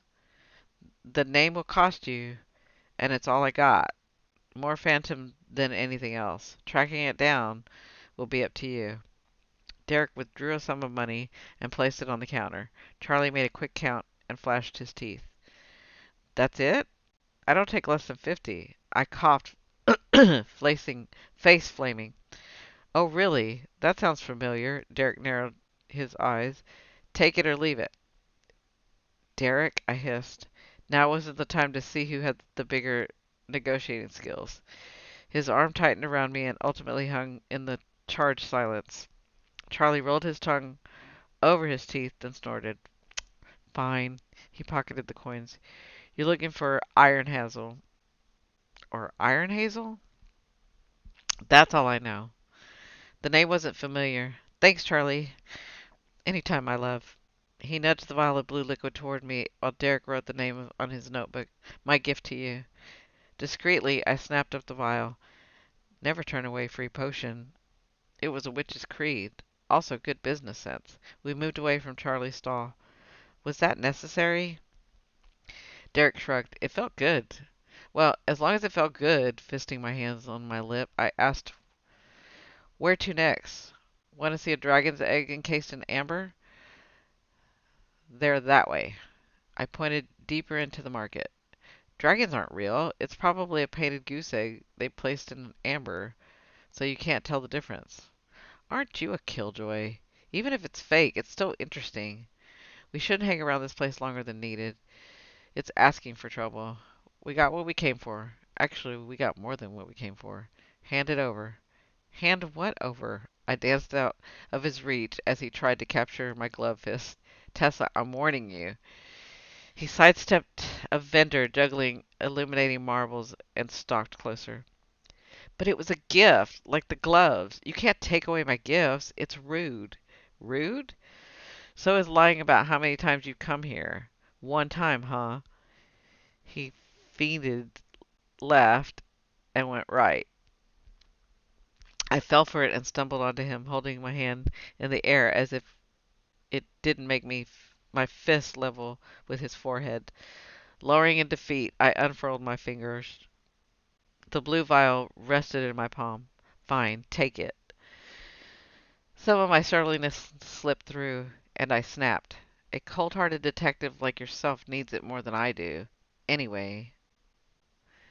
Cold-hearted? His feature hardened. He snatched the vial and backed us up until my shoulders bumped the wooden post, caging me in with his body. Is that what you think? No. There was nothing cold about the look in his eyes. It left a trail of heat across my skin. I squared my shoulders, trapped between him and the post, and tried to regain the upper hand. What was that back there? You shouldn't have pretended we were together in front of Charlie. It wasn't fair. Do witches play fair? No, but we're witches. It comes with the name. You're a detective. My fingers curled in the lapel of his tweed jacket, tugged him closer. You're honorable, reserved. He went motionless beneath my hand, and I pressed myself closer still, molding against him, a man of virtue. His breath grew harsh as we stared each other down, and I stood on my toes to whisper in his ears, don't stoop to my level. Excuse me, don't stoop to my level, detective. With sober features, he slipped the vial into his pocket. Don't underestimate me, Tessa. And stop lying. If you lie to me again, we're through. I mean it. He grazed a knuckle under my chin. Whatever it is, I can handle it. I don't know. Sometimes men say they can handle it. Right, ladies? Okay, chapter 15. I'm sorry, I had to take a drink. My throat was getting dry. Okay, chapter 15. After a few days later, I woke to the sound of pounding on my front door. Shading my eyes from the sun peeking through the curtains, I smiled. Another early wake-up call from Derrick? What should I have him make me for breakfast this morning?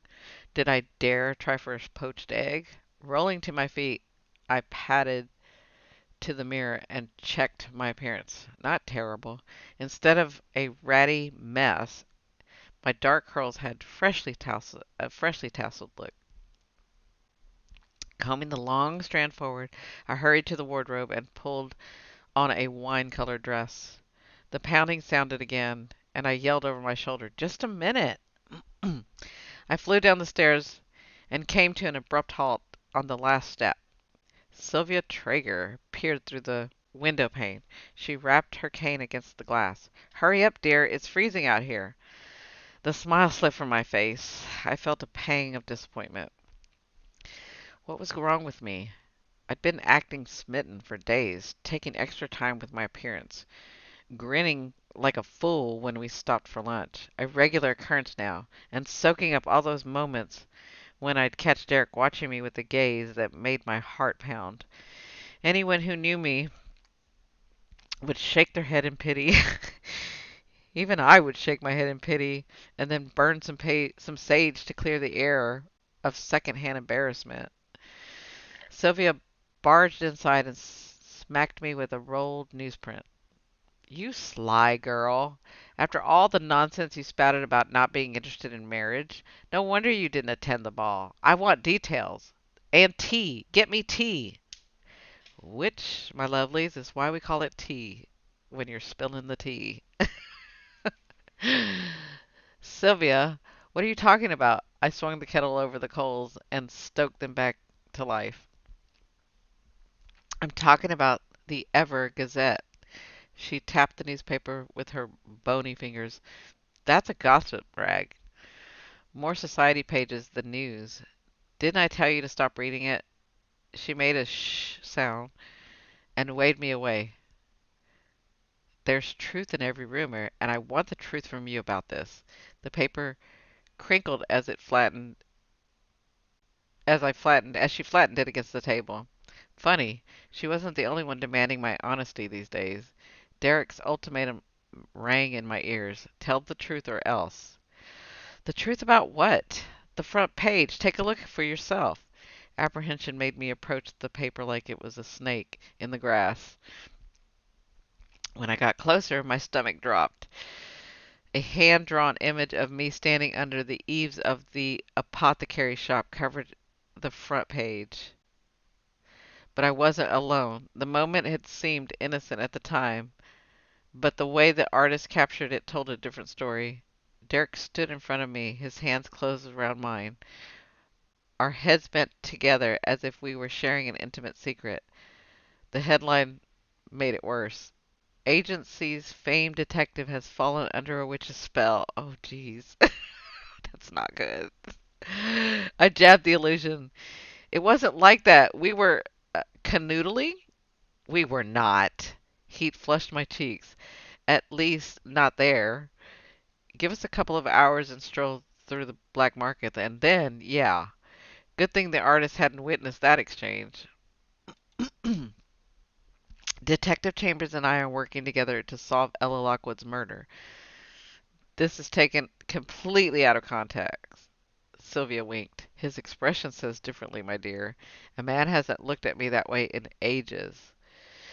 "They drew him like that to sell papers. It's gossip fodder, nothing more." "Gossip or not, it's a fantastic likeness. You'll get more customers from this. Everyone reads the Gazette."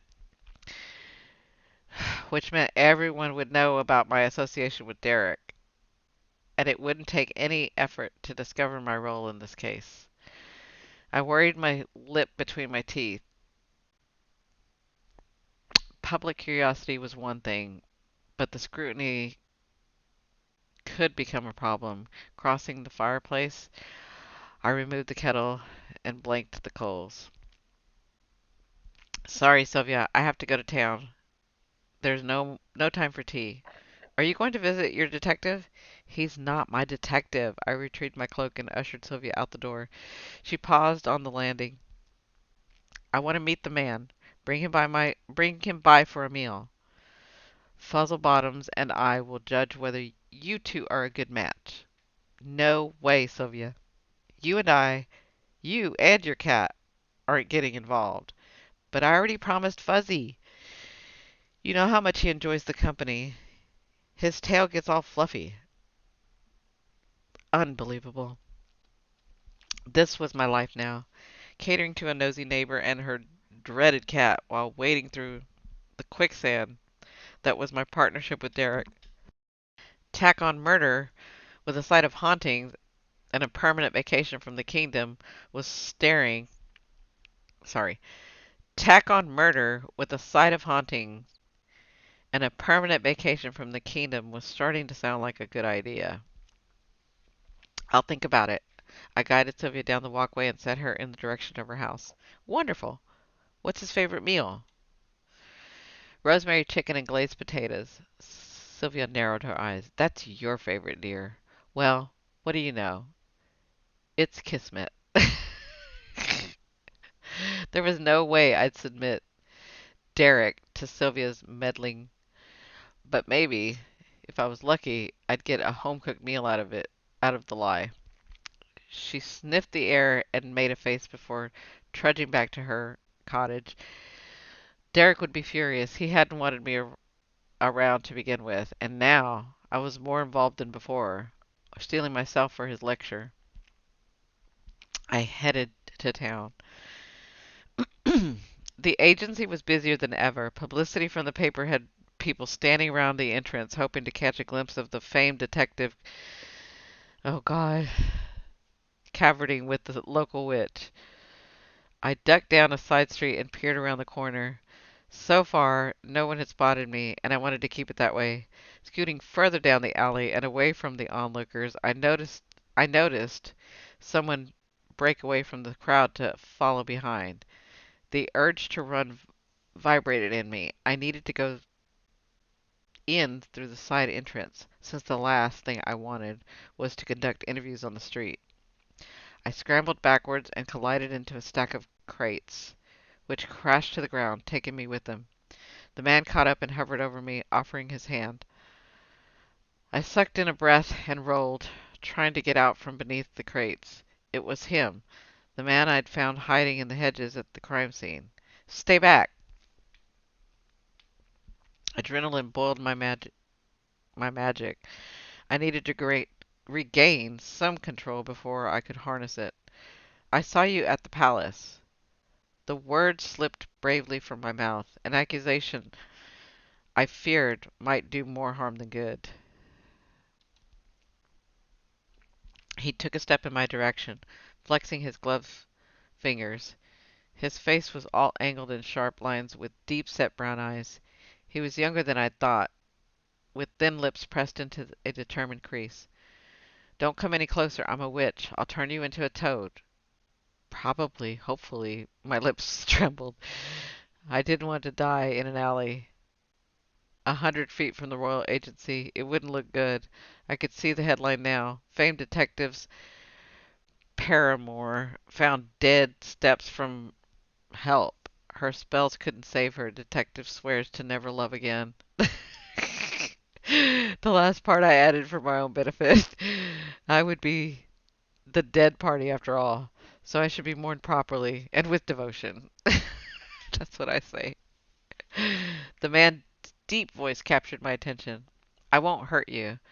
No, I wouldn't advise that unless you want to eat flies and live the rest of your life or your days in the swamp. He shook his head, and the hint of a smile curved his mouth. Great, my threats were funny to him. I just want to talk. You could have made an appointment. Will you at least listen to what I have to say? I won't come closer. I gave him a curt nod and climbed to my feet.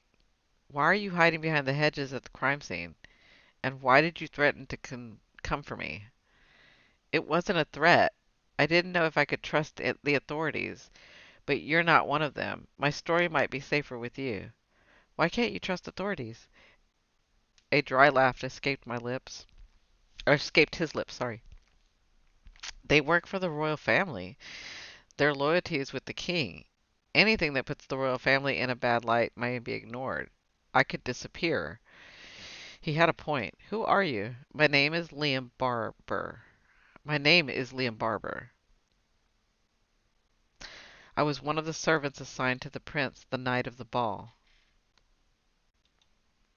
I see.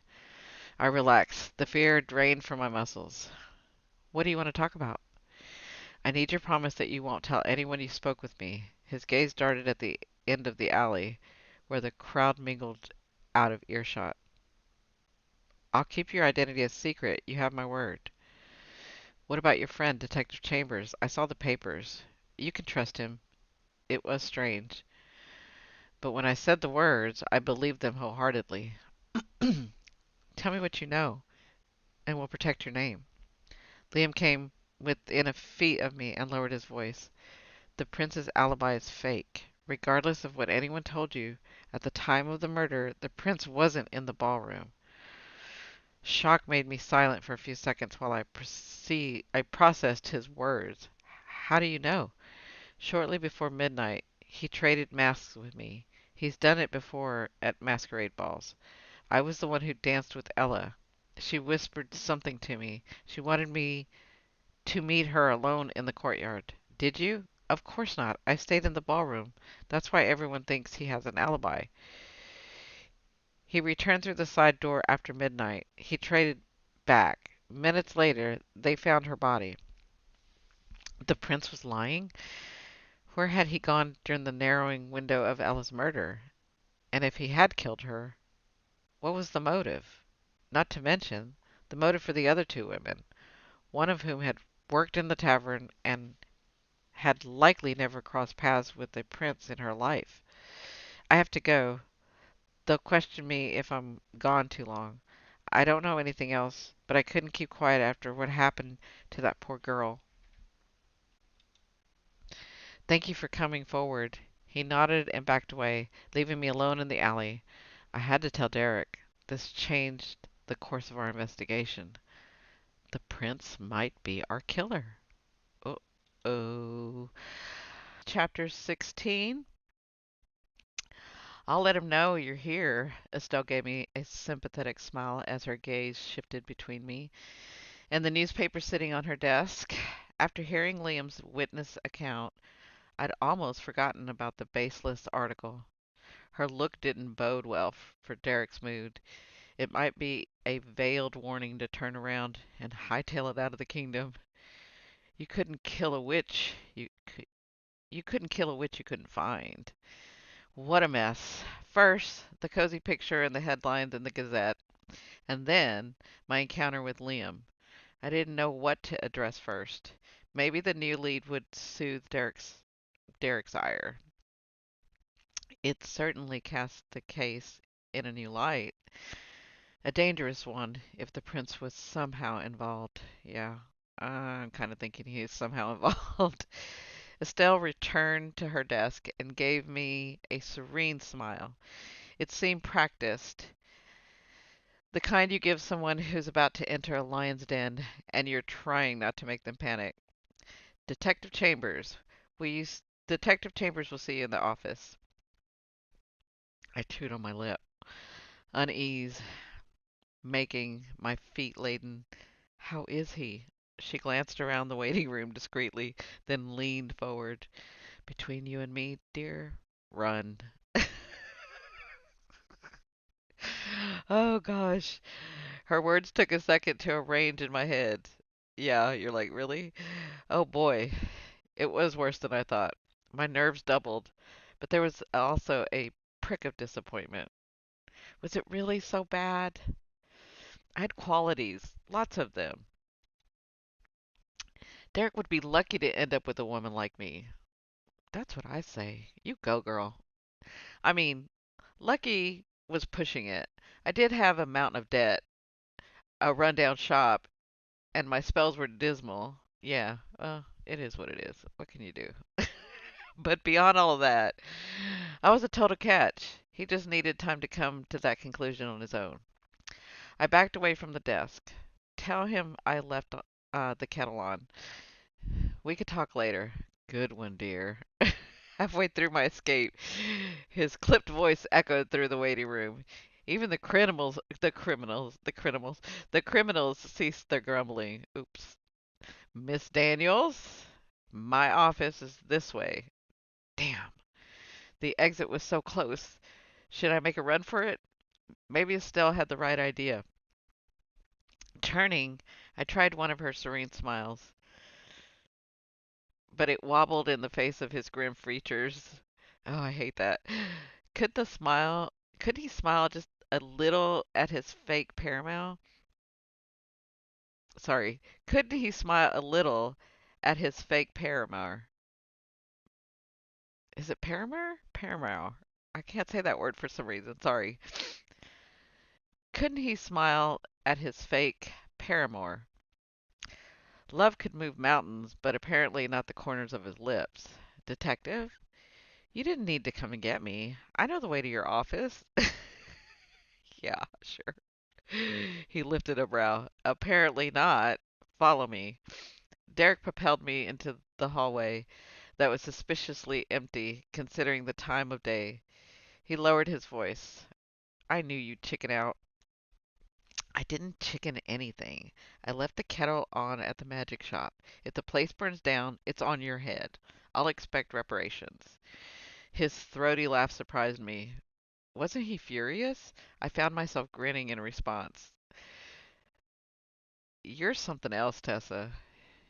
We paused in front of his office door, and I placed my hand on his sleeve, feeling the warm expanse of his skin beneath the fabric. About the paper, I was as shocked as you. This wasn't my intention. They made it seem like I was trying to ensnare you in love spell. It's absurd. So, you're not then. His gaze dropped to my leather gloves. The gift he'd given me. I probably shouldn't have worn them. I tucked my hands behind my back. Don't be ridiculous. I don't need a spell for that. Ooh, you go, girl. That's right. You don't need a spell. You could do it on your own. You should know I have my share of suitors. I believe you. I believe you. Something, I said that, not him. Something dangerous glinted behind his eyes. Name one. Well, we don't have to name 'em. Naturally, he'd call my bluff. I fumbled for a name, going all the way back to my childhood to find the one boy brave enough to follow around a budding witch. I'm sorry. Oh, too bad I hadn't seen him in years. Yeah, but he don't need to know that. That he don't need to know that. Trevor, the baker's son. He's enamored with me and constantly compliments my stunning beauty and clever intellect. Silence met my answer. Derek stilled except for a noticeable tick in his jaw. I grew bold and spurred on spurred on the dark look in his eyes, and inched closer until the hem of my skirt covered his boot. The air seemed to thicken in the narrow hall. My voice dipped. There's also a blacksmith apprentice. I'm very fond of him. What's his name? Derek growled. The rumble sent a shiver through my body. He was so close, I felt the vibration in his chest. Are you jealous, detective? Does the thought of another man pursuing me drive you mad? Don't play games, Tessa. You know what will happen if you lie to me again. Anger sparked through me. Is that right? A man wanting me is a lie? His lips parted. The hunger emanated from his stare forced me to question the sanity of provoking him. It also encouraged me to go further. I love it. And find out what lay on the other side of that look. That's right. No, his answer. When it came, no, his answer when it came made my stomach flip. It wouldn't be a lie. It's more possible than you realize. His hand circled my waist, bringing me flush against him. Oh, okay. Well, my heart pounded. My heart pounded. The liquid heat flowed through my body. There wasn't anything gentle about the way Derek gripped my hips. It was like he was staking claim against my fictional suitors. This wasn't a game, at least, not when I had any shot at winning. But with his mouth hovering near my ear, he made me want to play. God. Okay. I guess this is where I should stop and tell you guys if you haven't heard me before, sometimes there's laughing because I have not read a romantic, spicy, I guess you guys are calling it spicy book in a while. I better not see either of them around given our current situation. It's a blip in the papers. My mouth felt dry as sand. I wet my lips. Tomorrow it will be forgotten. You think the public has such a short memory? I certainly don't. It'll take a hell of a lot more than the next day's news to make me forget this. Well, have them print a retraction. Not a chance. Besides, it's too late for that. Derek pushed open the door, releasing me at the same time Prince Marcus rose from his chair. Oh, this whole time and there was somebody on the other side? Naughty, naughty, naughty, Derek. Tessa, it's a pleasure to see you again. Please, come in. We need to talk. Your Highness, I stammered. His presence was a bucket of ice, water dousing the simmering heat from the hallway. Liam's warning echoed in my mind. How was I supposed to tell Derek what I'd learned with Prince Marcus in attendance? It would have to wait. Have a seat, Tessa. Decca. Sorry, have a seat, Tessa. Derek rounded his desk and waited for us both to be seated before he took his own. There was a whipcord tension in the set of his shoulders. Either he was still affected by our hallway encounter, or he knew what was coming before I did. I'm going to say it was a little bit of both. Prince Marcus faced me. It seems we have a situation on our hands, but I think it's perfect. You do? It's the kind of destruction we need. It will take the kingdom's mind off the murder. A relationship between you two will drown out the speculation and keep details of the case off of the front page. Smart. I questioned the prince's motives, curious to see if he welcomed the distraction too. This was royal propaganda at its finest. Love and murder went hand in hand, and if there was anything more salacious than a crime, it was a scandalous romance between a royal detective and a low-born witch. Oh, yeah, I love that. Is this what you want? I held my breath after asking the question, a secret part of me wanting Derek to say yes and mean it. It's what's best for the case. His hands clenched around the edge of the desk. He was following orders. Whatever he wanted wasn't up for discussion. It was clear he disapproved. Could I blame him? This went way beyond the simple partnership. Things could get messy. They always were. Well, whatever's best for the case then. Prince Marcus cleared his throat. Don't worry, Tessa. It's a temporary arrangement. I understand how this could make your life difficult. You'll be compensated accordingly. Money? They were going to pay me to be Derek's love interest? It was too ironic. I should have been thrilled, but the transaction felt dirty. I refused to meet Derek's stare, even though I felt it like a weight around my neck. I could use the money. Great, it's settled. Was it settled? It didn't feel that way. I shifted in my seat, hating this moment. The prince continued. We'll test the waters tomorrow evening. The Lockwoods are planning a small memorial dinner to honor Ella, and my father has offered to host. There will be a wreath laying at the fountain. A few select guests have been invited along with the owner of the Gazette. You'll be expected to speak with him. A sour taste flooded my mouth, made more bitter by the prince's charming smile. He wore it like a mask, and I longed to delve beneath it, to the truth below the surface. The only benefit of tomorrow's ordeal would be the opportunity to observe his demeanor. Derek and I just had to pretend to be lovers first. I don't really think you have to pretend. We kind of already know. If you'll excuse me, I have some preparations to make. I rose, giving Prince Marcus a slight curtsy, still unable to meet Derek's eyes, for fear there might be pity in them. We'll send a carriage tomorrow at 7. Sounds wonderful. I slipped from the room and leaned against the door closed, or the closed door, sorry, shutting my eyes at this sting of tears. What a silly reaction to the ruse we were about to play. I pressed my thumb and index finger into the corner of my eye and took a shuddering breath. This dinner was for Ella, and I planned on playing my part to perfection. I owed her that much. If the prince wanted a show, he'd get one. Oh, she's kind of a little, like, butthurt. This is a bad idea, Vivian paced my bedroom floor, winding a long strand of hair around her finger. When's the carriage supposed to arrive?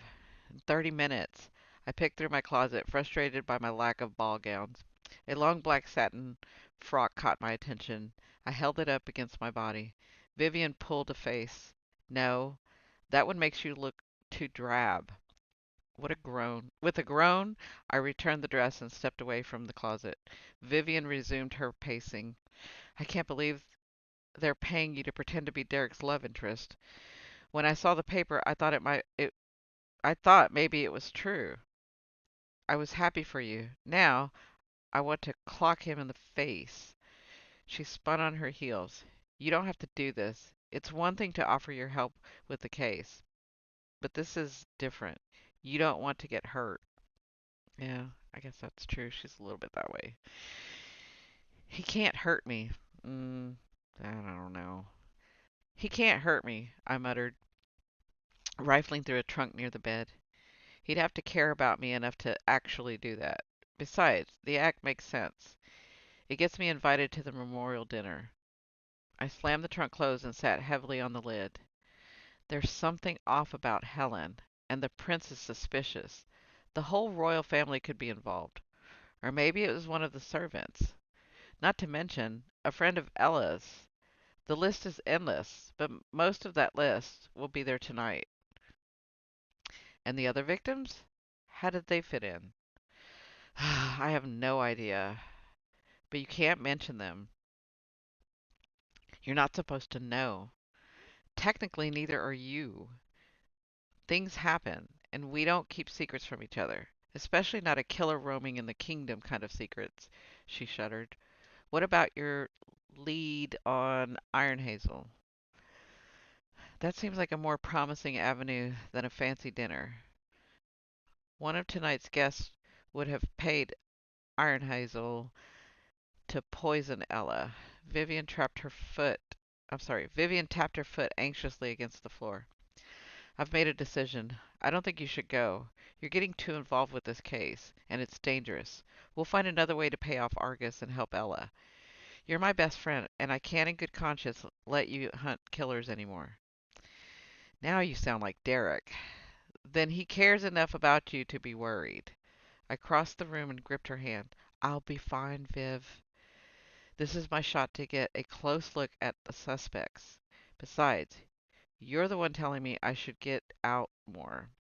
Yeah, I meant like join the Ladies' Tea Society or writing lessons, not solve a murder. I scoffed. I'm scared of horses, and I probably think the Ladies' Tea Society would accept. I hardly think the Ladies' Tea Society would accept a witch. You know what I mean. And the Tea Society is a bunch of bores who think fashion is a conversation starter. You're better off without them.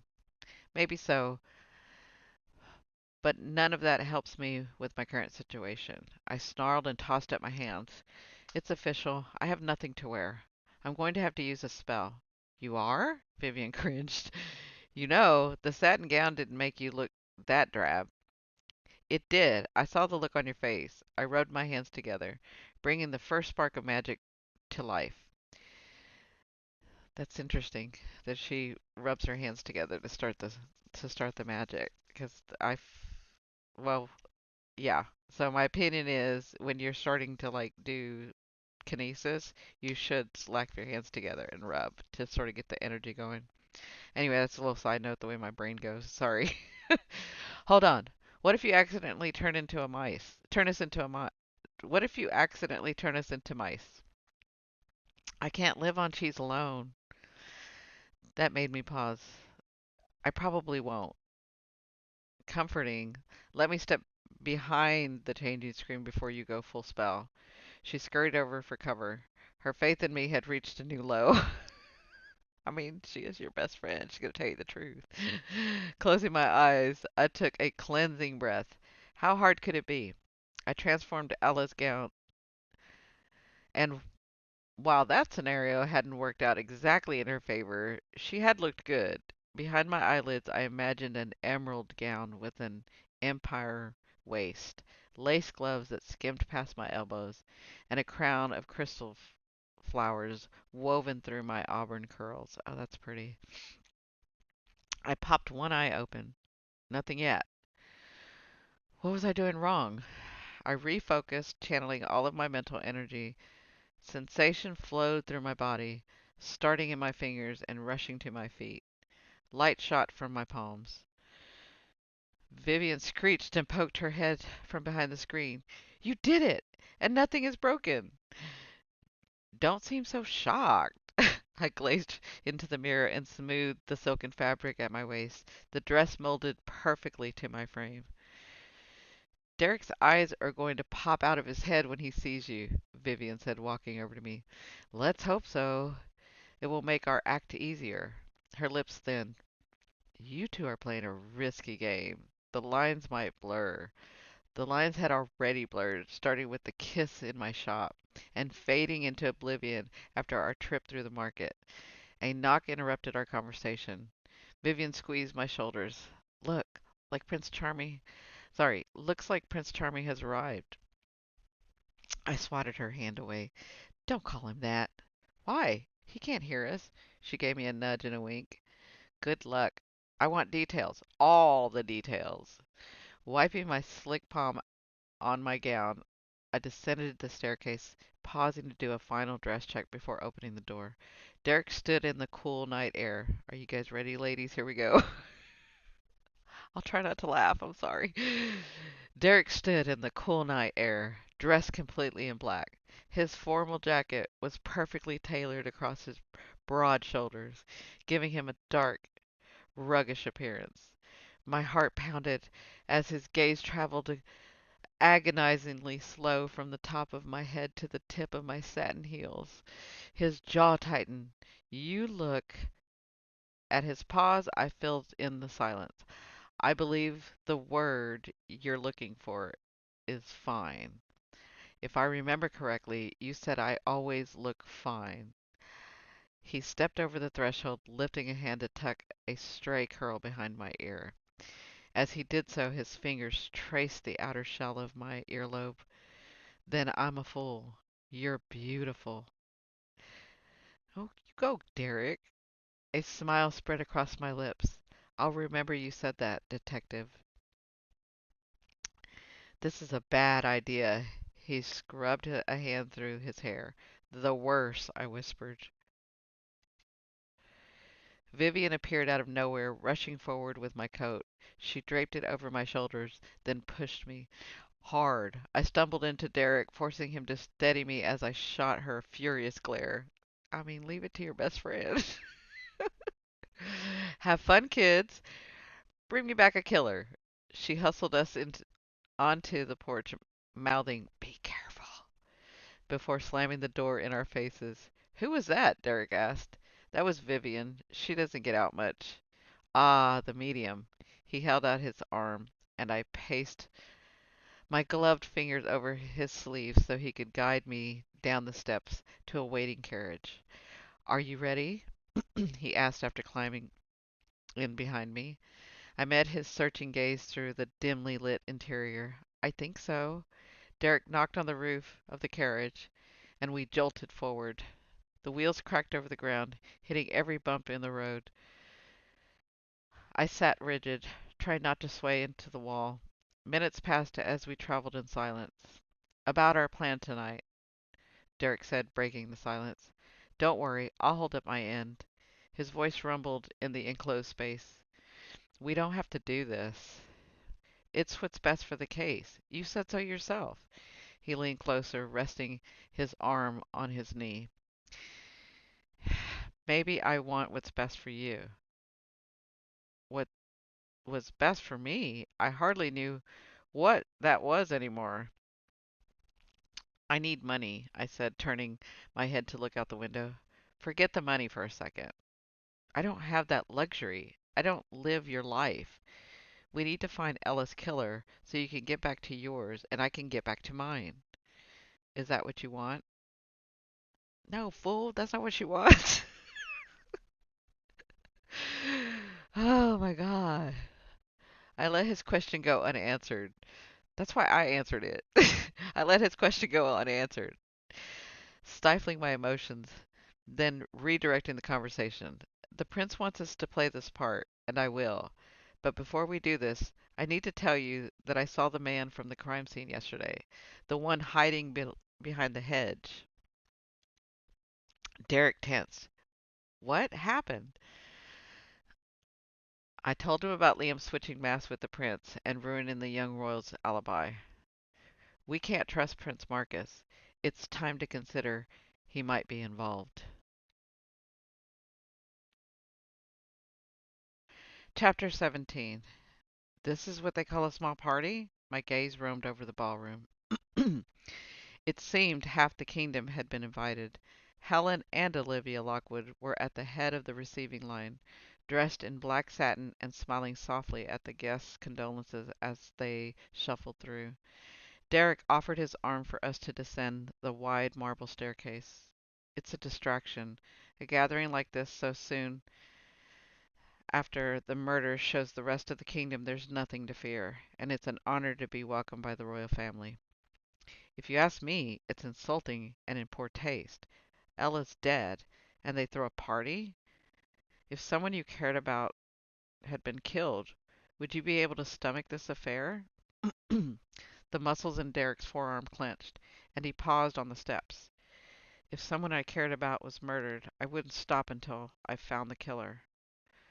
That's your job, detective. Yes, it's my job. I've made it so. Something lurked in his tone, a painful note that hinted of past hurt. Had he lost someone he loved? It was ridiculous that I envied whatever memory formed his hardened expression. Maybe there's more to you than I thought, I said as we reached the bottom of the stairs and stepped into the receiving line. His arms wrapped around my middle, pulling me against his chest. Our act had already begun. To our left, a trio of guests whispered behind their fans, watching us with gossiping intent. You go. Let them ladies do whatever they're going to do.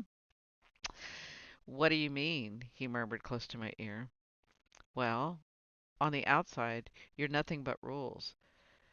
Straight-laced, methodical, impassive. Cold-hearted, if I remember correctly. I did say that. Twisting in his hold, I pressed my hand over his heart to feel a rapid rhythm that matched my own. Here, though, you're a bit lawless, maybe even ruthless. The line moved, and he nudged me forward. His head dipped as he whispered, I can be ruthless when someone threatens something important to me. Like one of your cases? Amongst other things. What other things? What's important to you besides justice? Someone you're close to? A girlfriend, perhaps? He didn't answer and instead turned me to face the front of the line. Frustration clenched my fist. I'd answered his personal questions that day in the carriage, yet he refused to do the same. I'll find out, you know. I'm pretty good at playing detective. He emitted the wry sound. I believe you. You knock down every wall someone puts in your path. I can be ruthless too, detective. Maybe, but you're not as fearless as you want people to believe. He brushed the hair off my shoulders. I shivered at his fingers as his fingers skimmed across my bare skin. You don't know that. I do. And to answer your question, no, there is no one else. Yeah, you know that's the one she wanted to know. We reached the front of the line. Olivia Lockwood bent her head and offered us a weak smile. Detective Chambers, Miss Daniels, thank you for coming. Her eyes narrowed and her tone soured. I saw the papers. I'm happy for both of you. Mm-hmm. You know Miss Jealous over there. Derrick took her hand in a comforting gesture. Whatever you've read, Ella's case has our full attention. But not the Gazette's. We're old news. Her lip flattened into a grim line. Even this gathering isn't really about Ella, is it? It buys our silence, gives closure where there is none, so everyone can return to their lives confident they've paid their respect while the case grows cold. Hush, mother, Helen hissed, placing a hand on her shoulder. This isn't the place. No, it's not the place, is it? A scene wouldn't help our case. Sorry, a scene wouldn't help our cause. Only finding the killer or maybe another murder. Mother! Helen's face burned red, and she looked around to make sure no one else paid them any attention. Is it true, detective? Were there others? Is my stepdaughter dead because you couldn't do your job? Regret flashed across Derrick's features. We're investigating every angle, Mrs. Lockwood. It's not enough, detective. Olivia turned on her heel and plunged through the crowd. Onlookers gaped and whispered in her wake. Helen winced. I apologize for my mother. She's overwrought. One of the servants heard a rumor while in the market yesterday. There are so many rumors. If one believes them all, Ellen's killer was a was part beast. I, for one, trust in your investigation, detective. Thank you, Miss Lockwood. If you'll excuse us, there are others who wish to pay their respects. Derrick moved woodenly out of the line. I tugged at his sleeve, stumbling back a step when he turned. Anguish lined his features, twisting my heart. Olivia doesn't know what she's talking about. It was hard to breathe around the guilt I saw in his face. The same kind of guilt had wrapped around me for years. A failure so deep it affected the way I viewed the world. Oh, isn't that true? I had become it had become a part of me, but at that moment I wanted to take his too, add t- add it to my own, no matter the weight, because I couldn't stand to see his pain. Throat tight, I leaned in and whispered, Ella's murder wasn't your fault. You can't believe that. Stay here, Tessa. I should go speak with the king. No, wait, I'll go with you. He shook his head firmly and backed away, the crowd swallowing him up. I resisted the urge to follow, knowing he needed a moment alone. Guests looked, yeah, now listen to that, ladies. He said no, and so you wait. Even though you want to go, you wait. Why? Because he needs a moment. Sometimes men need a moment. I'm just saying. Guests, okay, I'll get back to the book. Sorry. Guests looked my way, and I smiled, feeling my lips strain at the corners. Drifting towards the edge of the room, I watched as Olivia rejoined the receiving line. My chest ached. I pressed the heel of my hand against my collarbone to relieve the pressure. I was right about one thing. Derrick might seem impenetrable on the outside, but inside he was he was racked with guilt over the murders. It went deeper than I thought, though. I was sure of it. There was a fear in his eyes. What if he couldn't stop it from happening again? What if the case went unsolved? It was humbling to think similar what if questions plagued my mind. What if I lost everything? What if I ruined my mother's legacy? Derrick and I weren't that different. I scanned the crowd, standing on my toes to locate him. Looking for someone? I whirled around, my lips parted in shock to find Argus grinning down at me like a predatory hawk spotting a mouse. His hair had been slicked back, away from his face. His jaw was clean and shaven.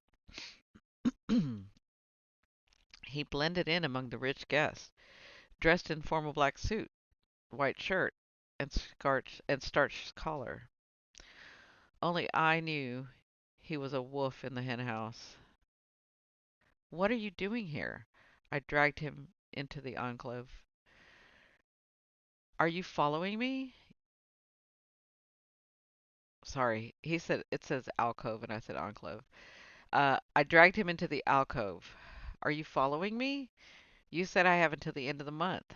Argus tapped his knuckles under my chin, making me snarl. Which, not everything is about you. You forget. I am a man of means. Ill-gotten means? He shrugged. Gold is gold, where these people are concerned. How I came by it makes no difference. Besides, some of my fortune is legit. I'm sure I found a copper in the streets once. He winked. Why are you here? You can't be seen with me. Argus gave me a mock pout. Why?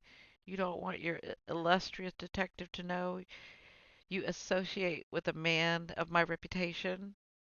Will he be disappointed? Yes, I grated. Well, we wouldn't want that. I'm escorting my half sister, Adela Lennox. Even a businessman such as myself has a family, and my family happens to be old money. I don't need to tell you how money opens doors, do I? He smirked. Hmm, maybe I do, considering you don't have any. And whose fault is that? My fingers tightened into fist. He laughed. Not mine. What do you want? Argus lounged against the wall, folding his arms over his chest.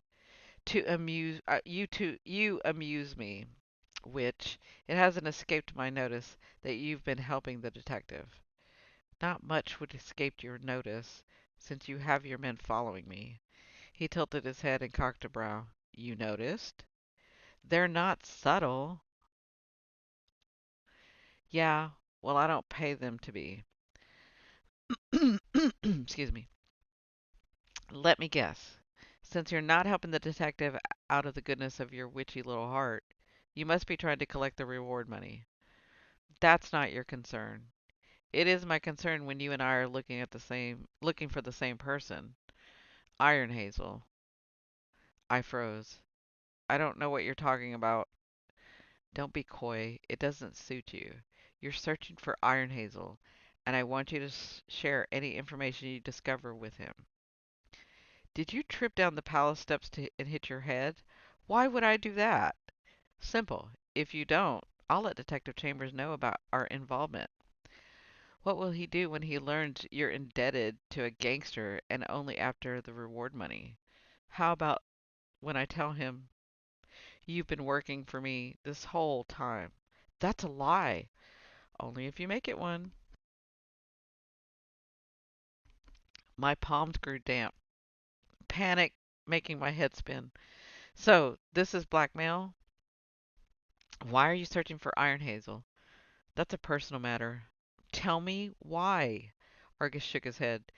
Decide your detective is searching for you as we speak. Want me to wave him over? He lifted his hand, but I jerked it down. Derrick couldn't find out the truth. Not here. I needed more time. Fine. Keep your mouth shut and let me work. I'll be in touch. I turned to leave, but Argus pulled me back. Say hi to my men when you see them. They'll be watching. His mouth curved into a devious smile. Then he brushed past, leaving me standing in the alcove. There you are. Derrick found me while I was trying to decide whether I could successfully hide behind a potted fern for the rest of the evening. I gave him a wan smile and peeked over his shoulder to see Argus raise a wineglass in mock salute. The cad. His existence made my life difficult, and now he wanted inside information. I steeled my expression, making sure Derrick didn't notice my wondering gaze. As much as being blackmailed by the devil himself grated, there was a silver lining. Argus knew something about Iron Hazel, and personal or not, I needed to find out what that was.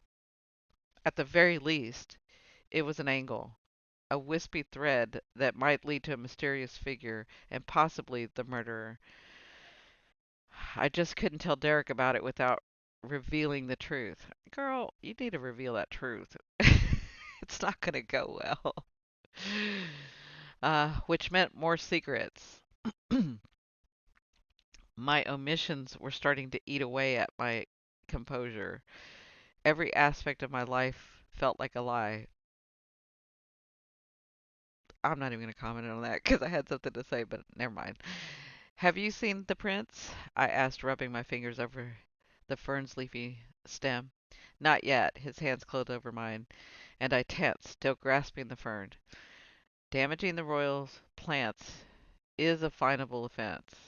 You're making that up, I argued, releasing the fern and trying to tug my hand away. Maybe, but I won't report you if you tell me what's bothering you. Nothing is bothering Tessa. He cocked his head, fixing me with a determined stare.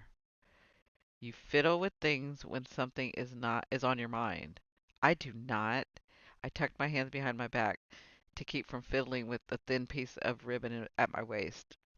The fact he'd noticed such a small detail made me both delighted and uncomfortable. No one else studied me so closely. You do. It's your towel. I moved away from the fern and feigned ignorance.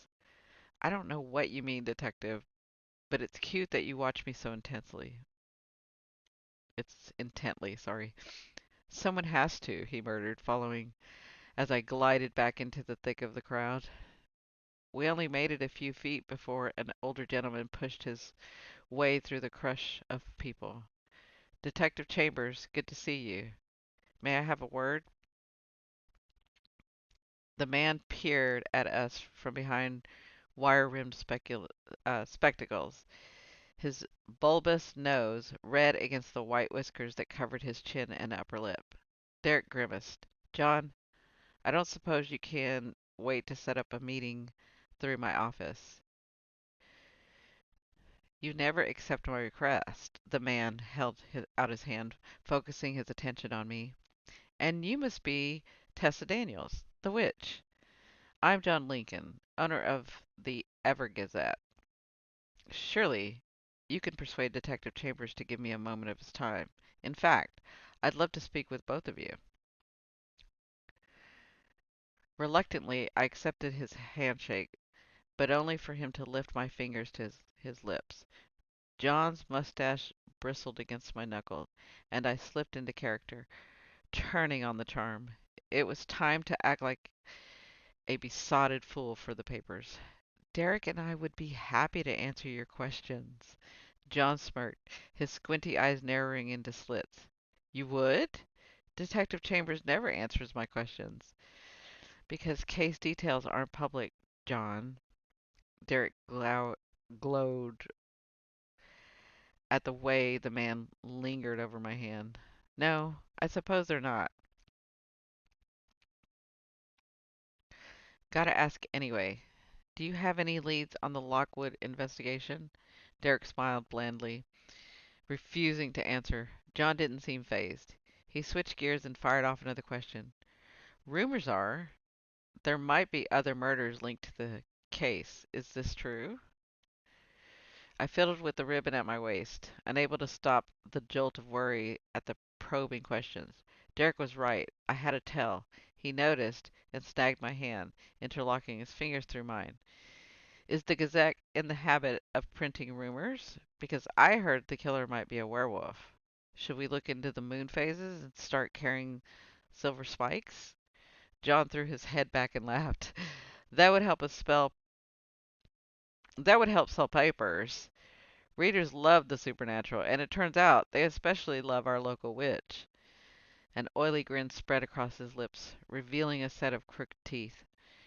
Readers want to know how you put the kingdom's most eligible bachelor, second only to the prince, under your spell, and whether they can buy a bottle of it at your shop.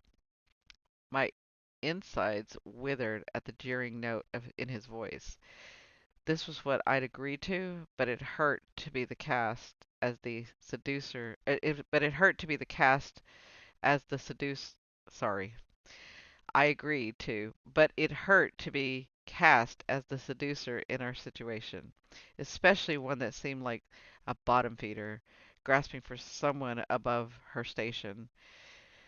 Derrick had gone rigid beside me, and I sensed he was about to blow the whole act out of water. Oh my God, let me read this again. My insides withered at the jeering note in his voice. This was what I'd agreed to, but it hurt to be cast as the seducer in our situation, especially one that seemed like a bottom feeder, grasping for someone above her station. Derrick had gone rigid beside me, and I sensed he was about to blow the whole act out of the water, regardless of the prince's desire to keep up the charade, probably out of some misplaced protectiveness. I slipped into the crook of his arm and flashed John a sly smile. It's called charmed lighting. Available in cherry flavor, I winked. Until supplies last. Another laugh, this one booming over the surrounding conversation. I like you, Miss Daniels. Finally, a woman who can keep Detective Chambers on his toes. He's always so grim. If you ever get tired of the lad, I'll be happy. I'll happily drink your potion. I'll keep that in mind if I ever need to advertise in your paper. You do that. He chuckled and wiped the corner of his eyes. You're a lucky man, detective. She has beauty and wit. She does. I know how lucky I am. Derrick pulled me tighter against his side. His voice was warm and laced with meaning, a husky sound that made made my face flush and a tiny flutter start in my stomach. He was good at this game. Even I was convinced. John changed topics, holding Derrick hostage with the question about agency policy. I tuned out of the conversation, suddenly longing for a breath of fresh air. Anything to douse the riding emotions inside my chest. Glancing around the room, I caught sight of Argus again. He was speaking in a circle of guests. An elegantly dressed young woman clutching his arm. The resemblance was striking.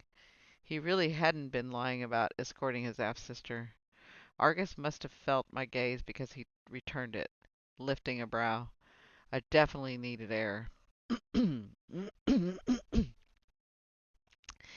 If you'll excuse me, gentlemen, I'm parched. I hurried away before Derrick could protest, using the crowd for cover. Relief washed over me as I neared the edge of the room. From this angle, I didn't have to look at Argus or feign interest in agency politics with Derrick's arms snug around my waist. The first problem was detestable. The other was becoming almost essential. Messaging the bridge of my nose. Sorry. Massaging the bridge. Let me try that again. Hold on, let me get something to drink. Okay. Massaging the bridge of my nose, I scoured the ballroom for the missing prince. Where was he? There wouldn't be many opportunities to watch his behavior. In fact, this would probably be the only chance I'd get. I couldn't let Liam's trip go to waste, since he'd risked his job and probably his life to bring it to me. With one last glance to check nobody was watching, I inched behind the marble statue to observe the room unseen. Helen and her mom held court near the winding staircase. Olivia Lockwood appeared drawn and exhausted, but Helen seemed to thrive under the attention. I watched her sip from her wine glass, dabbing her eyes with the handkerchief, ever so often while regaling her audience with some tale. It looked forced, as if maybe Derrick and I weren't the only ones putting an act on. What a tragedy. I can hardly believe it, a woman's stage whispered on the other side of the statue. Her comparison made a noise of agreement, and I peered around the marble elbow at the two ladies, hoping to catch snippets of their gossip. Maybe something would turn out to be useful. Honestly, he's too good for her. A witch of all things, not even a talented one. I heard she once set a barn on fire with one of her spells. Thankfully, her mother arrived to cast a rain spell, or the whole structure would have been lost. She, rest her soul, was the last of the good ones. Have you seen Mrs. Anderson's hair? The underside is still green from using one of the witch's potions. Poor thing, can't leave her house for another week. I don't know what Detective Chambers sees in her. It's only a matter of time before he comes to his senses and finds someone more suitable. I shrank behind the statue, horrified at the gossip. The gossip wasn't about the murder, but about me. Shame stabbed my chest while the two ladies continued their banter, listing my faults and failed spells before wandering away from the statue. Tears stung my eyes. I pressed my thumb at the source. You look like you need it. This. You look like you need this. Abrams approached with a glass of wine. I accepted the offer but didn't drink it. Let me guess. Derrick asked you to keep an eye out on me tonight. Guilty. He gave me the signal when you slipped away and left him at the mercy of John Lincoln. He tasked and sipped from his glass. He tissed and sipped from his glass, tossing it back until nothing remained. Not that I blame you. I'm actually grateful. This beats overnight rounds by the docks. I'm supposed to keep a low profile and make sure no one gives you a hard time. Don't tell him I approached you and gave up my cover. Seems like you and I are constantly keeping secrets from Derrick. I'll keep yours if you don't tell him about the two ladies. I'm already mortified as it is. Deal. Drink your wine. It will make you feel better. I swirled the red liquid in the glass and scoffed. I don't know if I'll drink anything ever again. Not after what happened to Ella. Abram's eyes widened and he stared into the empty glass. I choked on a laugh. I'm sure your wine was fine. I don't feel dizzy. You don't feel dizzy, do you? I don't think so. But if I die, you have to promise to destroy the strong box under my bed. He grinned, a mischievous light in his eyes. More secrets, Abrams? I might have to tell on you after all. Not secrets, love letters, he shuddered. The sappy kind. No man should be caught dead with them. Ruins their mysterious image. I see. I'll make sure to take care of them for you. He tipped his empty glass of wine into mine. What about you? What's the one thing you want to keep hidden? Your greatest fear? The playfulness had left his voice, and I bit the side of my lip, not liking the edge of his tone. Even though we had developed a camaraderie, he was one of Derrick's officers. Revealed too much, and all my hard-won secrets could wind up in Derrick's hands before I was ready to explain them. I handed Abrams my full wineglass. If I think of one, I'll let you know. I'm going to get some fresh air on the terrace. I won't go far. Abrams nodded and I slipped past him on the side out the side door. When I looked over my shoulder, he was still watching me. I felt the track of his gaze until I moved out of view. A shiver worked its way up my spine at the thought he might have seen me talking with Argus. I'd have to be careful. It was easy to forget that I was technically an outsider, and Abrams' loyalty belonged to Derrick.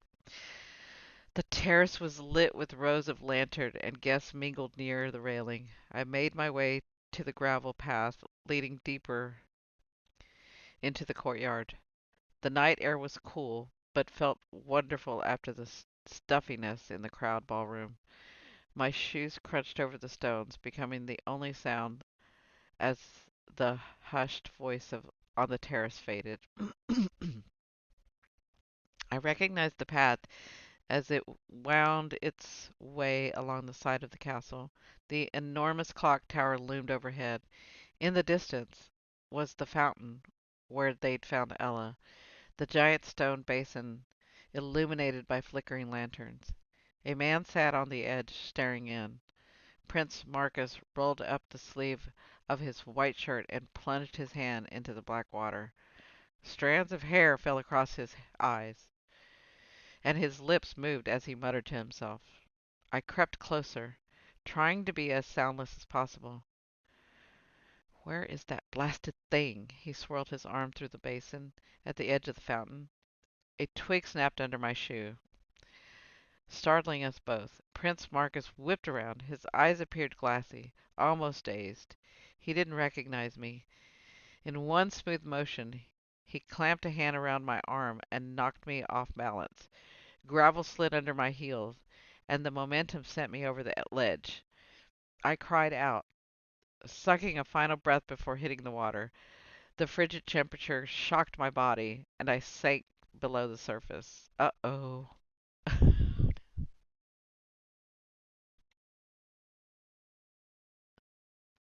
Chapter 18. Panic and pressure built simultaneously as the water closed over my head. My gown tangled around my leg, a restrictive weight, dragging me to the bottom even as I tried to stay calm. The water was only a few feet deep. I just needed to get my bearings.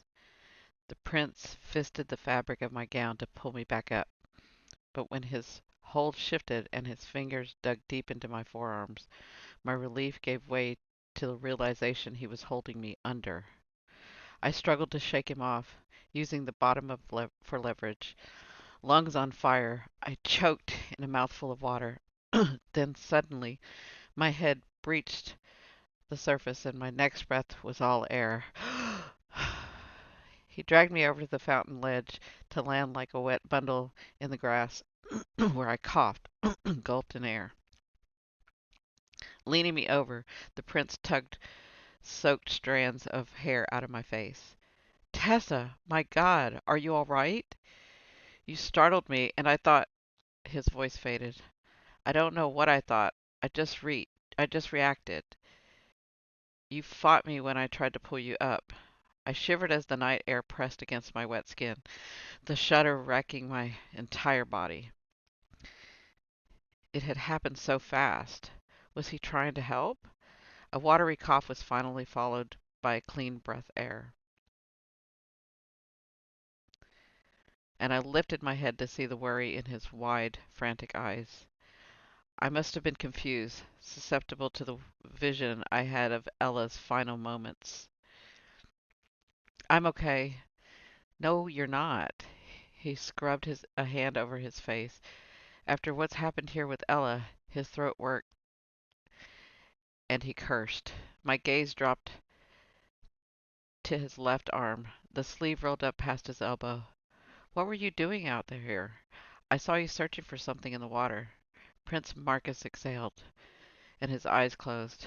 I was leaning over the fountain, my reflection staring back at me, and then Ella's face was there beneath the water.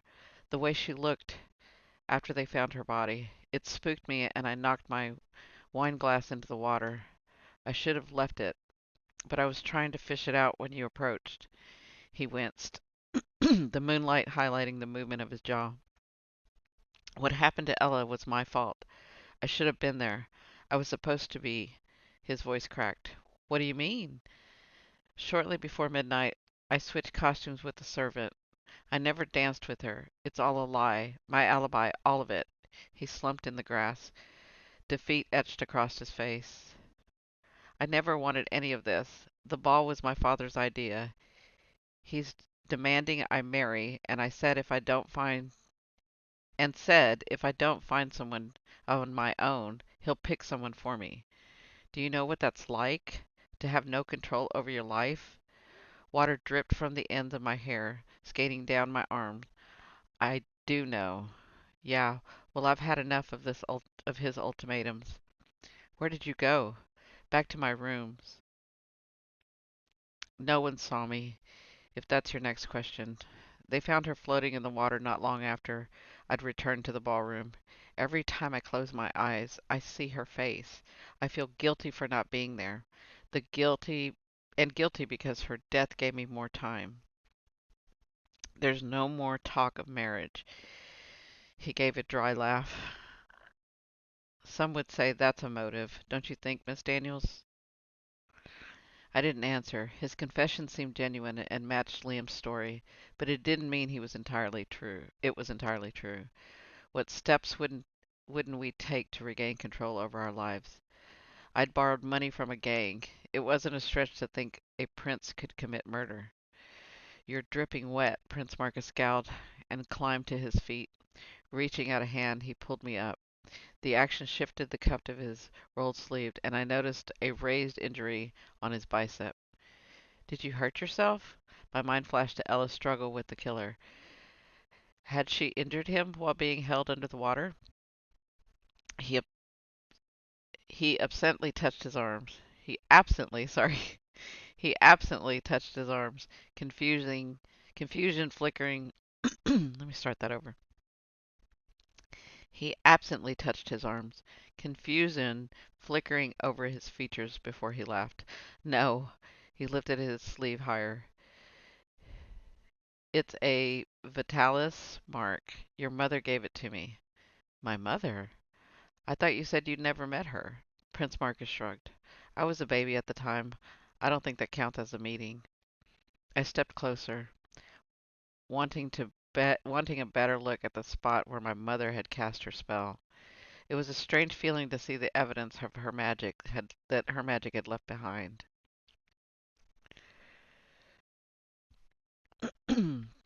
I didn't think royals still practiced the tradition of Vitalis marks. They stopped ages ago. Because they're barbaric. But try telling that to my father. He's superstitious. The mark is supposed to be a mystical blessing granted to royal sons. But no offense to your mother, it doesn't seem to be working. He pulled his sleeve back down, hiding the scar from view. I shivered again, and Prince Marcus frowned. You need a change of clothes. Is that what you're wearing? No, it definitely wasn't. The spell I'd cast had faded, leaving me in my gray tunic dress. My emerald silk gown and matching slippers had vanished, a small pang throbbing around my heart, bringing home how temporary magic truly was. It was why seeing the mark on the prince's arm affected me so much.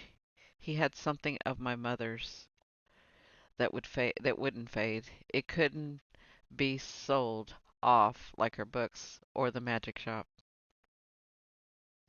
Let's get you inside before you freeze to death. We'll go in through the side entrance so no one sees. He slipped an arm around my shoulders and led me back to the castle. We'd only made it a short distance when Derrick found us.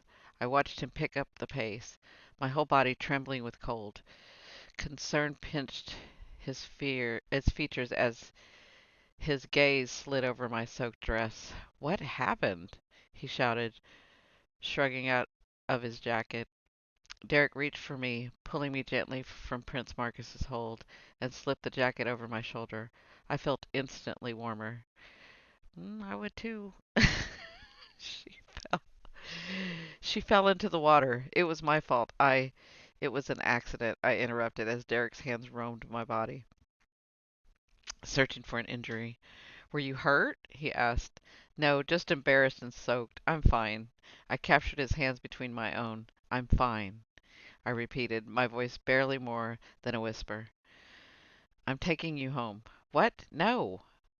Flattening my lip, I made a subtle motion with my eyes towards the prince, signaling that we had more to investigate. Derrick ignored me completely, giving his hands a firm shake. We're done for tonight. Your Highness, please excuse us. He didn't wait for a response, slipping his arm around my waist and urging me towards the waiting carriages. I ground my heels into the gravel. Slow down. Not until we're in the carriage. Pick up your feet, or I'll carry you. You're being ridiculous. It was an accident. I yelped when Derrick bent and swept me off the ground. He kept walking, my dress leaving a trail of droplets in the grass. Aren't you curious about what I learned? I mean, Tessa, not now. You're freezing. You could have been seriously hurt. What if you'd hit your head on the stone? What if he tightened his hold around my shivering body? Ella drowned in that water. You could have died too. Shame kept me silent. He was right. A life had been lost. It wasn't trivial. Derrick gave a driver directions to the magic shop and ducked into the carriage, where he placed me on a plush seat and rummaged beneath the footsteps for a blanket, draping it across my lap to keep away the chill. He settled in too and pulled me against his side. Come here. No, I wriggled away, taking off his coat. It was horribly damaged. I've already ruined your jacket. Can't I? I can't. I don't give a damn about my clothes. They're replaceable. His word made me pause, the significance wearing with my emotions. Did that make me irreplaceable? His tone gave me hope, but that was wishful thinking. Oh my God, I wish I thought like this. This is me commentating. I wish I thought like this. I just don't. No, he didn't mean specifically.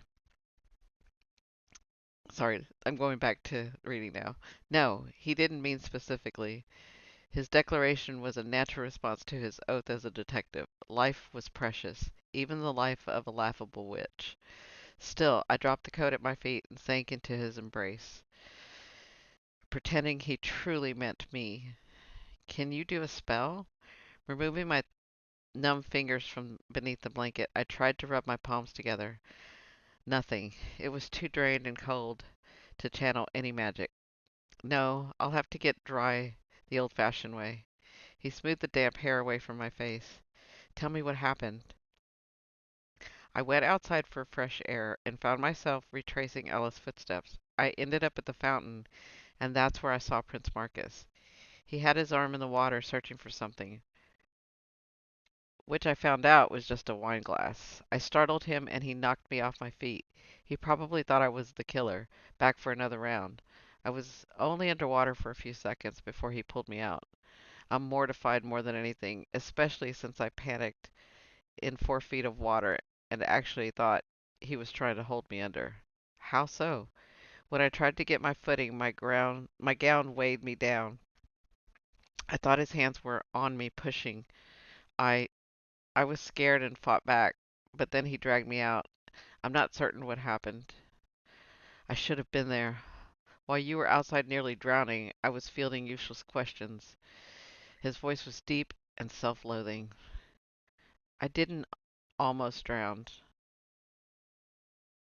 I placed a hand against his chest. Besides, I was able to get Prince Marcus to confirm Liam's story about switching the mask. He was furious with his father for arranging a ball and for forcing him into a marriage he didn't want. That means his alibi is non-existent.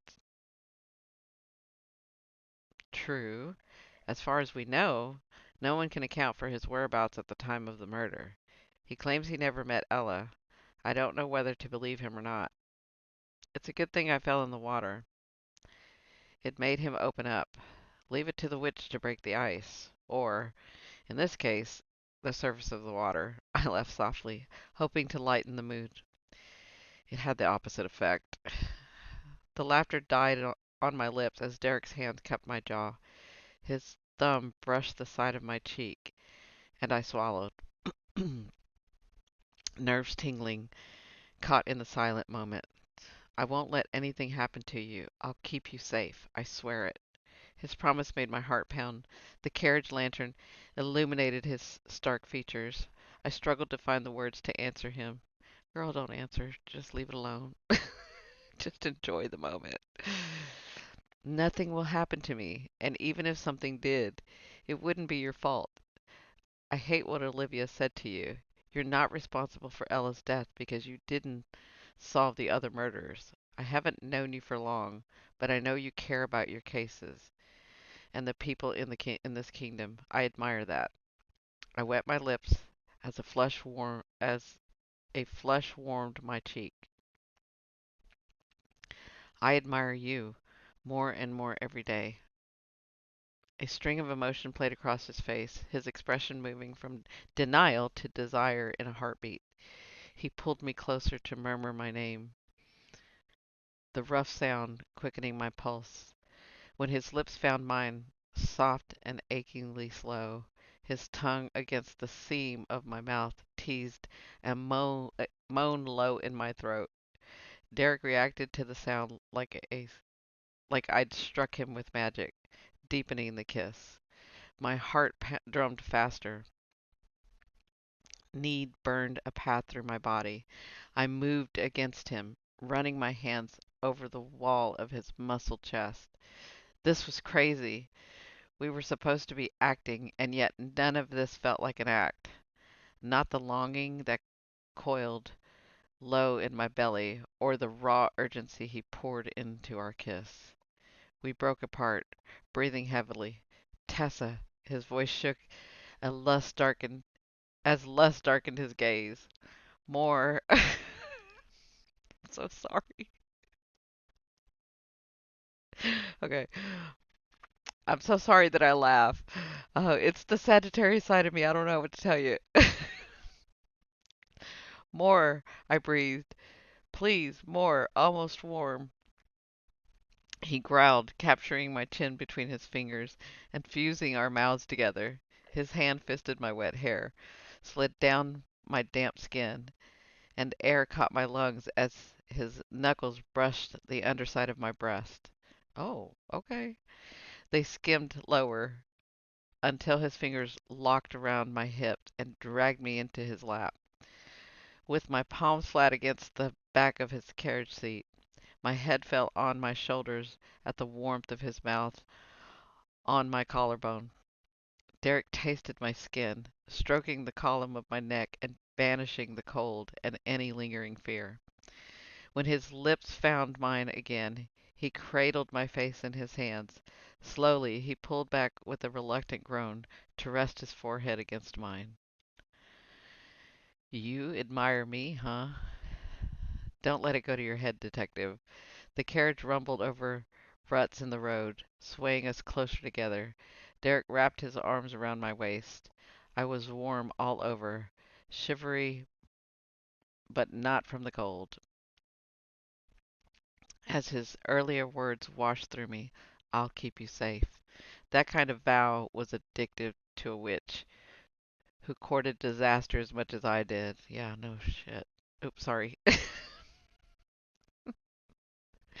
It shook something loose inside me, something I hadn't ever dared hope for. Looks like we saved the best of our act for when no one was watching. Mr. Lincoln will be so disappointed. His mouth brushed over mine again, then trailed slowly along my jaw. Who's acting? I've wanted to kiss you again for days. Oh, okay. You have?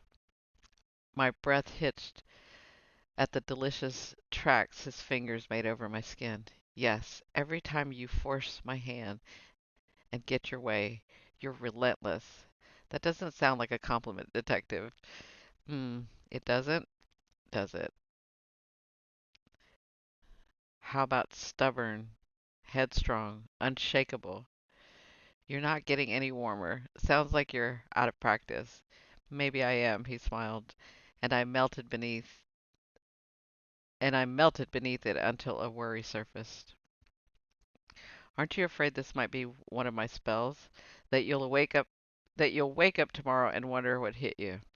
Derrick paused and met my eyes. You forget. I investigated you. You aren't that good at magic. True. My laughter filled the carriage. My secrets are exposed. Something tells me Something tells me I'm only scratching the surface of your secrets. I wanted to tell him everything right then. He might understand and maybe we could work together to handle Argus. But when I opened my mouth to try, he captured it in another lingering kiss. Well, I mean, if he did that, then you just can't, can you? As much as I wanted honesty, I couldn't do it. Some truths were bigger than attraction, bigger than whatever was building between us. The moment passed, and pretty soon the carriage was rolling to a stop in front of the magic shop. Derrick walked me to the door, checking again to make sure I hadn't hit my head or suffered some other injury. It felt nice to be cared for. Yeah, it does feel nice to be cared for. The luxury always got pushed aside in favor of survival. For the first time in a long time, my struggles didn't feel so overwhelming, and a tiny pinprick of hope blossomed. Oh, well, that's good. I listened to the carriage pull away while breathing in the earthy scent of the magic shop. There was a chill in the room. I half expected to find Ella hovering in the shadows, but she wasn't there, and I was surprised by the wave of disappointment. I'd become used to her appearing out of thin air, and found myself wishing I had someone to talk to. Yeah, that happens. The clock, I'm sorry. I was just thinking in my head, sorry. I was thinking, yeah, when you don't want people around, they're around, and then when you want somebody to talk to, all of a sudden there's nobody there. That's what I was thinking in my head. Okay, back to the story. The clock inched closer to midnight. After lighting the lamp, I headed upstairs to change out of my damp clothes. Finally dry, I heard the midnight chimes and returned to the shop. Pausing on the bottom step, there she was, a silver glow near the back door. "You're here. I have so much to tell you. I think we're getting closer." She stood motionless, then lifted a translucent arm towards the door that led to the backyard. It was slightly ajar. Was it open when I arrived home? Was that why it was so cold? Someone was here. They left something on your step. I peered out into the dark and found a box wrapped in red ribbon. Someone had entered my backyard and left the gift while I was away. I felt like It felt like a violation rather than an act of kindness. Bending to lift it, I shook the box. It wasn't heavy, but something shifted inside.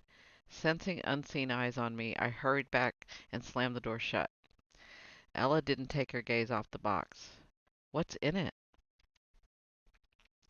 With shaking fingers, I united the ribbon and removed. I'm sorry.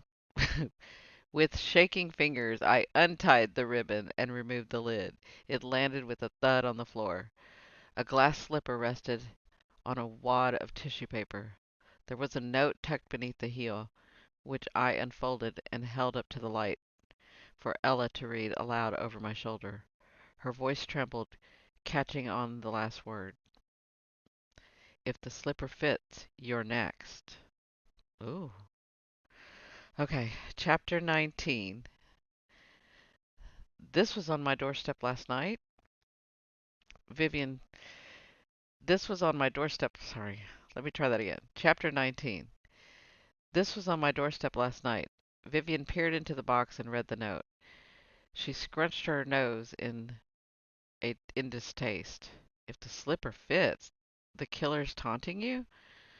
I removed the shoe from the box, running my finger over the smooth glass, like a crystal spike. The faceted heels glinted in the light. The warning was clear. "I know who you are. I know where you live. And if you continue to haunt me, you'll be next." "I told you this case was too dangerous. What are you going to do?" Vivian placed the note on the table. "The shoe is evidence. I can't hide it. I have to show it to Derrick." I winced, remembering his reaction to finding me after my accident at the fountain. "He won't be happy." Vivian chuckled and leaned back in her chair. "That's an understatement. You should tell him everything. He needs to know Argus is blackmailing you." A knot formed in my stomach. "Viv, you know I can't do that. He'll think I'm working for the enemy." "Aren't you?" "No, I have zero intention of helping Argus. I just think that if I can figure out why he wants information on Iron Hazel, it might reveal a clue about Ella's case." Girl, just tell him. She's gonna make it worse for herself. Okay, sorry, back to the story. "That's fine, but do you have to go behind Derek's back to do it? When will you learn that you can't do everything on your own? You have to let other people help you." Oh, ladies and gentlemen, herein lies the problem, is what I'm saying. This is my commentary.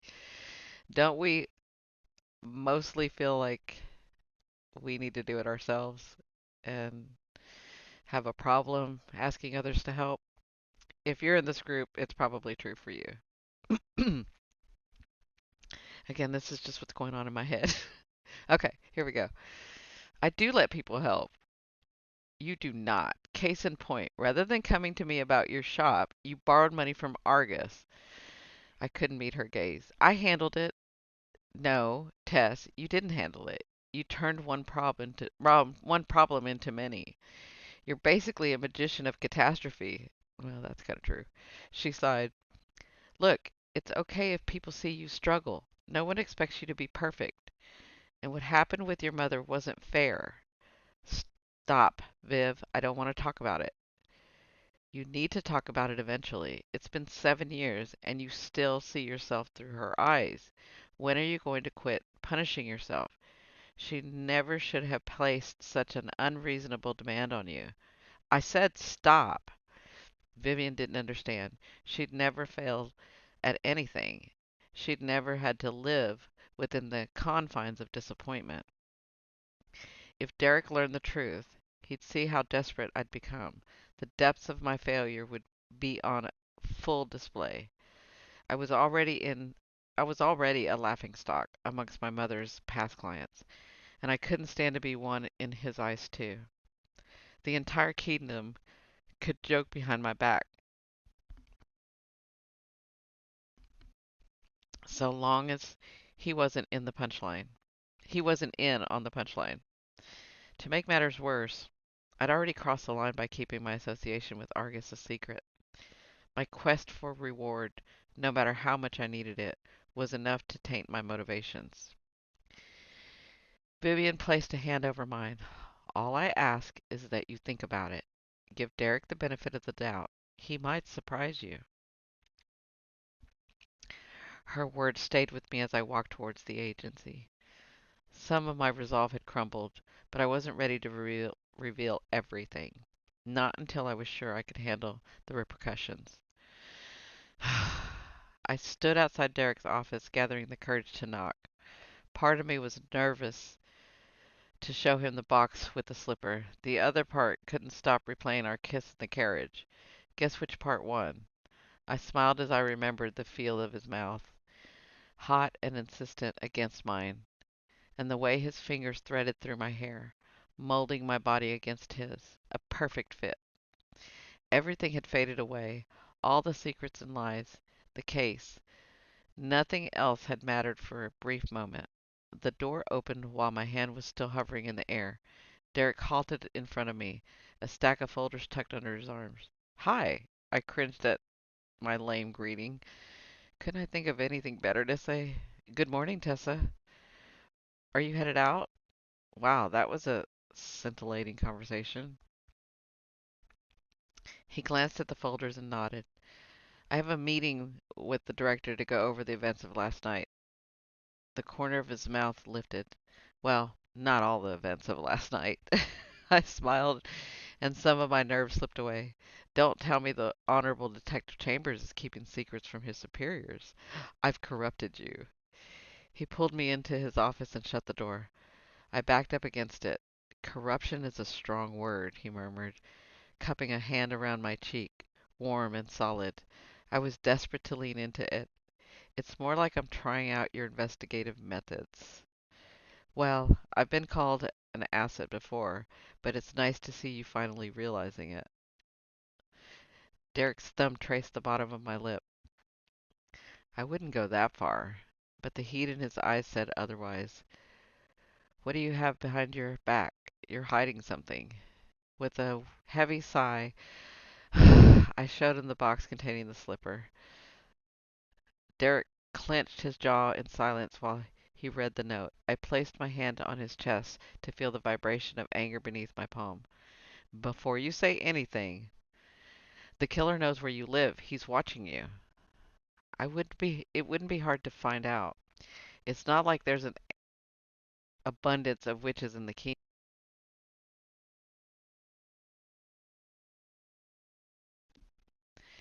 It wouldn't be hard to find out. It's not like there's an abundance of witches in the kingdom, especially not involved in investigations and romantically linked to the lead detective. Derrick scrubbed a hand over his face, concern darkening his features. We should have kept your association a secret. We shouldn't have flaunted it.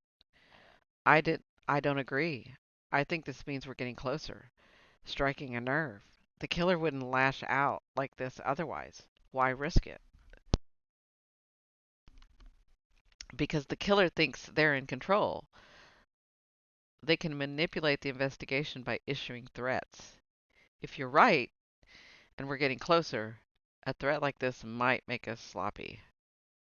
But we won't be. I searched his gaze. No, we won't. But I don't want you to stay alone at the magic shop anymore. I didn't relish staying alone either. I might be downplaying the slipper for his benefit, but the gift had me worried, and the shop no longer felt safe. Besides, it wasn't like I had any real customers. After the article in the paper, everyone only wanted a glimpse of the witch who'd enchanted the kingdom's lead detective. That wouldn't have bothered me if it also meant they'd part with their money, but so far it hadn't worked out that way. I can stay with Vivian in town. It's closer to the agency. That will work. I'm in a meeting all day, but Abrams should be available soon. He can take you back to the shop to get your things. Let him escort you to Vivian's this evening. Derrick gave me ad, an adamant look. His rules echoed in my head. No wandering off alone. Fine. I can sort through evidence while I wait. A fresh pair of eyes might help. I just need the key. I held out my hand, not missing the shock in Derrick's face. What? You mean you aren't going to break in? Not this time, detective. This time I'm asking. He lifted a brow in surprise. Maybe I'm the one corrupting you. I patted his chest with a wink. I wouldn't go that far. After opening the evidence room, I was left alone to sift through the victim's personal items. I started with the folders detailing the circumstances of each murder. There wasn't anything there that Derrick hadn't already mentioned, and I found my attention wandering to the board where he'd tacked up the roses, one for each of the girls. Why did the killer leave roses? There had to be some significance. I shuffled through the papers to find a list of possible strains. The roses left at the scene were distinctive and unlike the ones found at the palace. Derrick hadn't been able to determine the origin. Could they have been imported? The first killing took place 3 years ago, which meant searching ships' manifests for imported seedlings would be useful, or useless, sorry. Unfortunately, they hadn't paid attention to the rose at the first crime scene, and the passage of time made everything more difficult. Putting the list of roses aside for now, I reached for one of the journals, pausing when I caught sight of a familiar object. The notebook Derrick carried around with him poked out from beneath a stack of papers. An image of him making mysterious entries, the day we met, flashed through my mind. Inside were his first impressions of me and my shop. Impressions that probably weren't kind. With a glance over my shoulder to make sure I was alone, curiosity made me pick it up. Girl, don't pick it up. You're already getting yourself into trouble. She cannot stay out of trouble. But guilt kept me from opening it. It was one thing to read the thoughts of a dead person, but it was another to pry into the thoughts of the living. In the end, curiosity topped guilt. I flipped open the book, searching for the date Derrick first visited my shop. I found it towards the middle and scanned through. As I feared, his thick scowl covered the page in judgment. He described my shop as untidy and hazardous, making special note of the smelling potions I'd offered him at a discount. I flattened my lip, reading further. Miss Daniels displays a lack of respect for authority and is secretive when asked direct questions. Okay, not wrong, but also not flattering. I skipped to the next entry, drumming my finger on the desk in irritation. Miss Daniels is evasive and crumbles easily when cornered, sorry. She's unlikely to be a suspect in the Lockwood murder, though she does appear to have information regarding the victim's mental state before her death. Not wanting to find my illegal potions meant I crumbled easily. More like self-preservation. I huffed and flipped the page. After meeting with the subject's neighbor, it appears Miss Daniels relies on her magic to support herself. Though, according to the neighbors, Miss Daniels' magic is subpar. God, no, that's hard to read for her. I snapped the book closed and considered taking the candle flame to its pages. Subpar? Sylvia could forget about the friends and family discount I gave her on the wrinkle cream. Humiliation made my neck hot. How dare he? Then again, I called him Detective Arrogant and considered turning him into a toad. I scratched the back of my neck. Hadn't I also referred to him as cold and calculating? It didn't matter that I hadn't written it down. I meant it at the time. I opened the book again, flipping past the negative entries to the one he'd made when he found me in the alley. This one was different. Miss Daniels is resourceful in the face of danger and exhibits street smarts. And then one final entry dated after we interviewed the Lockwoods. Tessa is perceptive and catches on to things quickly. Her questions during interviews are clever and intuitive. She may turn out to be a valuable asset to the Lockwood investigation. An asset? Something that felt a lot like pride burned in my chest. There was nothing in the last entry about my failed magic, and it felt good to be judged for skill other than the ones I'd been born with. Derrick had misjudged me in the same way I'd misjudged him. We had both fallen victim to poor first impressions. He's a workaholic, isn't he? I jumped, dropped Derrick's notebook. Estelle stood over my shoulder, her gray eyes probing, casting a look between the notebook and the pile of information scattered across my desk. Sorry to startle you, dear. I wanted to bring you a cup of tea and let you know Abrams is available to take you to your shop whenever you're ready. I accepted the cup and breathed in the sweet aroma. Steam wafted over the rim. Has he always been like this? I gestured to the cluttered piles. On the outside, he doesn't give much way. Estelle clucked her tongue and leaned against the desk. This case is different. It's personal. It's the one case he hasn't been able to solve. It eats away at him. Personal? How do you mean? She shrugged. It's not my story to tell, but I will say that ever since you came along, I've seen a lightness in him that wasn't there before. I even caught him whistling this morning, if you can believe that. You're good for him and good for the case. I laughed, the sound more scornful than I intended. I haven't been very good at anything in my life. Estelle angled her head, considering my statement. Well, maybe you haven't found the thing that you're good at yet. That's the fortunate thing about life. You can always try something new. Do you hear that, ladies? You can always try something new. Just because you aren't good at one thing doesn't mean you'll be bad at another. Not if you find what you're meant to do. She gave me a sly smile and leaned closer. I like her. Or the person you're meant to do it with. I do like her. What if she was right?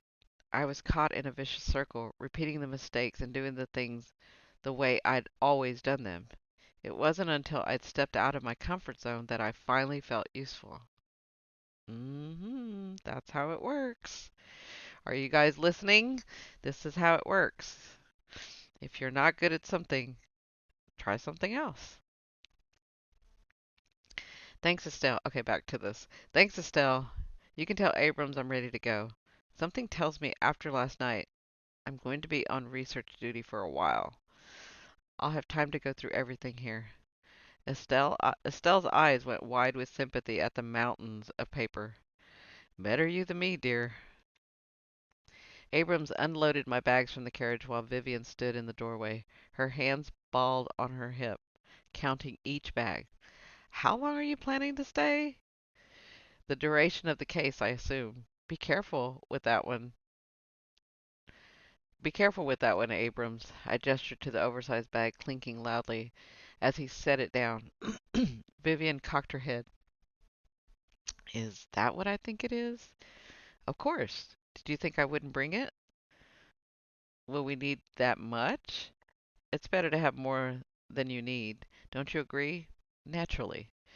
Abrams furrowed his brow. His head bounced back and forth as he tried to follow our conversation. He hefted the bag over his shoulder. What's so important about this one? Is it full of dead potions or deadly potions? I picked up the last of my bags and followed him inside. No, that's the wine.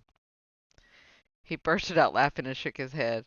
I hope there's some in here for me. It's been a long week. Vivian grinned. There's more than enough. I'll get us all a glass, and we can make an evening of it. I've been dying to try out the new tarot deck from my grandmother sent me. Oh, how cute. Don't you just love that? This is my commentary. Don't you just love that? Like when you're just kind of girl chatting or chatting with some friends and then somebody busts out some tarot. It's like, let's just do some tarot. I love that. She showed Abrams where to store the bags, then disappeared into the kitchen. The sound of cork popping could be heard from the seance room, where Abrams and I sat around the oval table. He peered wearily over his shoulder. Is it true that Miss James can see ghosts? Yes, all of her life. They can't hurt you, though. You're fine. He didn't seem convinced. A knock sounded on the door. I rose to answer it, but Abrams held up a hand. Let me. It's late. And with last night's threat, you shouldn't answer it. He pushed through the hanging beads to enter the waiting room. The door opened and I strained to hear the muffled conversation. Where is she? Recognizing Derrick's voice, I turned as he entered the room. Abrams remained behind him. It seemed the poor guy wouldn't be getting the glass of wine after all. He was probably stationed on the stoop, standing guard. I'd have to sneak him a glass later. My eyes locked with Derrick's, and warmth spread through my chest. He looked exhausted, his clothes rumpled after a long day at the agency. Don't you just love that? Like, this is my commentary.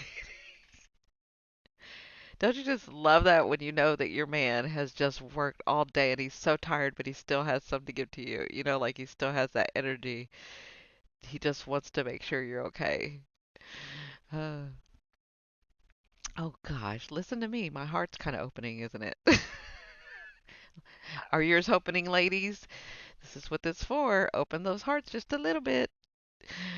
Uh, okay, back to the story. There was tension around his eyes, but he relaxed when he saw me. Offering him the chair next to mine, I resisted the impulse to smooth the wrinkles from his jacket. Any excuse to touch him. All settled in? He asked. At the same time, I asked how his meeting went. Our questions collided, canceling each other's voice out. I chuckled and answered first. Yes, all settled. Vivian's playing hostess. Can you stay for a glass of wine? Maybe some dinner? She has a new tarot deck. If you're lucky, she might read your fortune. Is she any good? He removed his jacket and undid the bottom at his collar. My gaze dropped to the patch of exposed skin, then slowly climbed back up to find him watching me. Awareness flared in his eyes. No, she's terrible at it. Well, that's too bad. What about you? Are you asking if I can read your fortune? His mouth curved in amusement. I don't know. You look like you'd be good at that sort of thing. I scooted closer. I'm good at a lot of things, detective. Hold out your hand. He turned his palm up, and I set it in my lap. His skin was rough against mine, where I traced the lines of his palm with my fingernail, reveling in the way his breath caught at my touch. With my thumb, I rubbed small circles into the base of his fingers, watching his eyes grew heavy-lidded with pleasure. I think she meant watching his eyes grow heavy-lidded with pleasure. I bent over his hand. What would you like to know? How long will I live? Pretending to examine his lifeline, I bit my cheek to keep from smiling. It seems you'll live long enough to admit how valuable I am to your investigation. So, I'll be old and gray. I pinched his thumb. What else do you want to know? What's that line tell you? He pointed to the line running at the top of his palm. Ah, that's your love line. I tissed. It's the shortest one I've ever seen. It means you're disagreeable and impatient. I don't know. I hedged. This doesn't look promising. Tessa, he growled, you're making that up. Twisting my hand, he captured it in his own to drag me closer. I couldn't keep the smile off my face. It was nice to see him this way. Even nicer to know I'd played a part in wiping the haunted expression from his eyes. Don't be mad, detective. I read it like I see it. He grinned, seeing through my lie, and I felt my heart stutter as his thumb circled my wrist. Oh, yeah, that's a kind gesture, sending little frissions of heat up my arm. Have you guys ever had that? That is a kind gesture. I'm speaking to you, you ladies. I'm just remembering, yeah, that is a kind gesture. Okay, back to the story. I already told you I don't get mad. I get even. A girl can hope. Read it again, for real this time. All right, hold still. I ran my finger along his heart line. There was a gap near the start, and my touch lingered there. I knew what it meant, and my voice dropped with sympathy. This break means you suffered a loss of a loved one. Yeah, it was quite significant. You're not over it. His silence confirmed my fears. A pang of jealousy throbbed around my heart. It was probably a first love, and knowing him, there was an elaborate shrine to the woman somewhere in his house. It would explain a lot. He'd said there wasn't anyone else, and it was because she was dead. It was hard to he'd said there wasn't anyone else, and it was because she was dead. It was hard to compete with the ghosts. Not that I was competing. A witch never played second fiddle. Is that all? It ends there? Misery laced his tone, almost as if he'd been hoping for a different answer. I sighed, peevish, and continued the reading. No, see this here? My finger trailed the length of his palm. After the break, the line is long and deep. That's a good sign. It means you'll find your true match. And see this small curve on the end? He nodded, dark eyes watching me and not the curve of my palm. It signifies a willingness to sacrifice everything for love. That's pretty noble of you, detective. I suppose. You wouldn't do the same? My laugh came out harsh. Sacrifice everything for love? That sounds like a fairy tale. And my life is no fairy tale. Prince Charming doesn't end up with the witch, detective. Maybe he should. His fingers intertwined with mine, and he brought my hand back to his lips. Tessa, there's something. Here we are. Vivian's voice startled me as she entered the room. I jerked my hand out of Derrick's, feeling silly for getting caught. Or maybe it was just fear. Whatever he was about to say had felt important, altering, but I wasn't meant to hear it. If this fortune told me anything, it was that he was destined for great things, not a lousy witch who could barely support herself. Wow, that rings so true. Vivian paused when she saw Derrick, her eyes narrowing at our odd expressions. I'm going to need another glass. Plunking the tray down on the table, she headed back to the kitchen, only making it a few feet before she froze, her hands lifted, fingers trembling in the air. What is it, Viv? A sense of foreboding curled my stomach. We're not alone. I glanced at the clock perched on the nearby shelf. It wasn't midnight.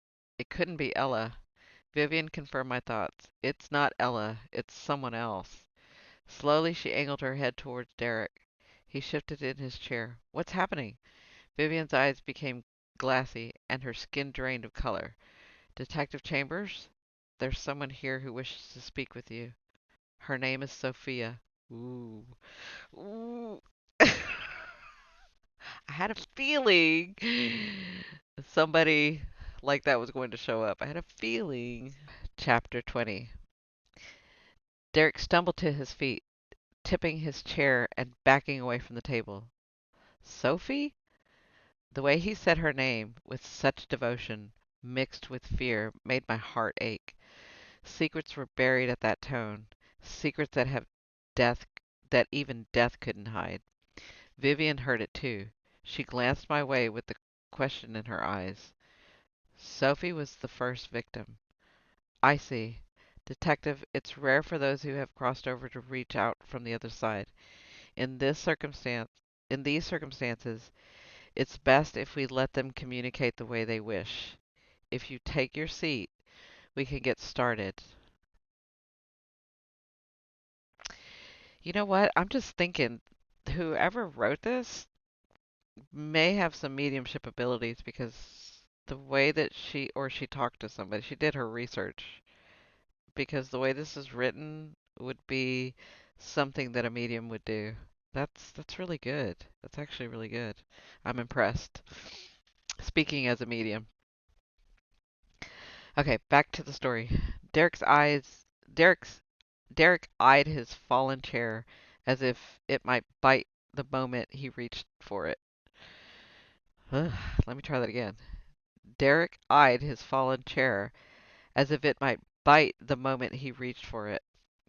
The sound of it hitting the floor had prompted Abrams to step through the beaded curtains. "Is everything all right?" he asked, taking in the scene. We stood around the table, afraid to move, as the room plunged in temperature. I shivered, recognizing the same chill that announced Ella's arrival. Except this time, I was truly scared. "It's Sophie," Derrick said, picking up his chair. He lowered himself into the seat. "Impossible." Abram's skin turned gray. Candles flamed.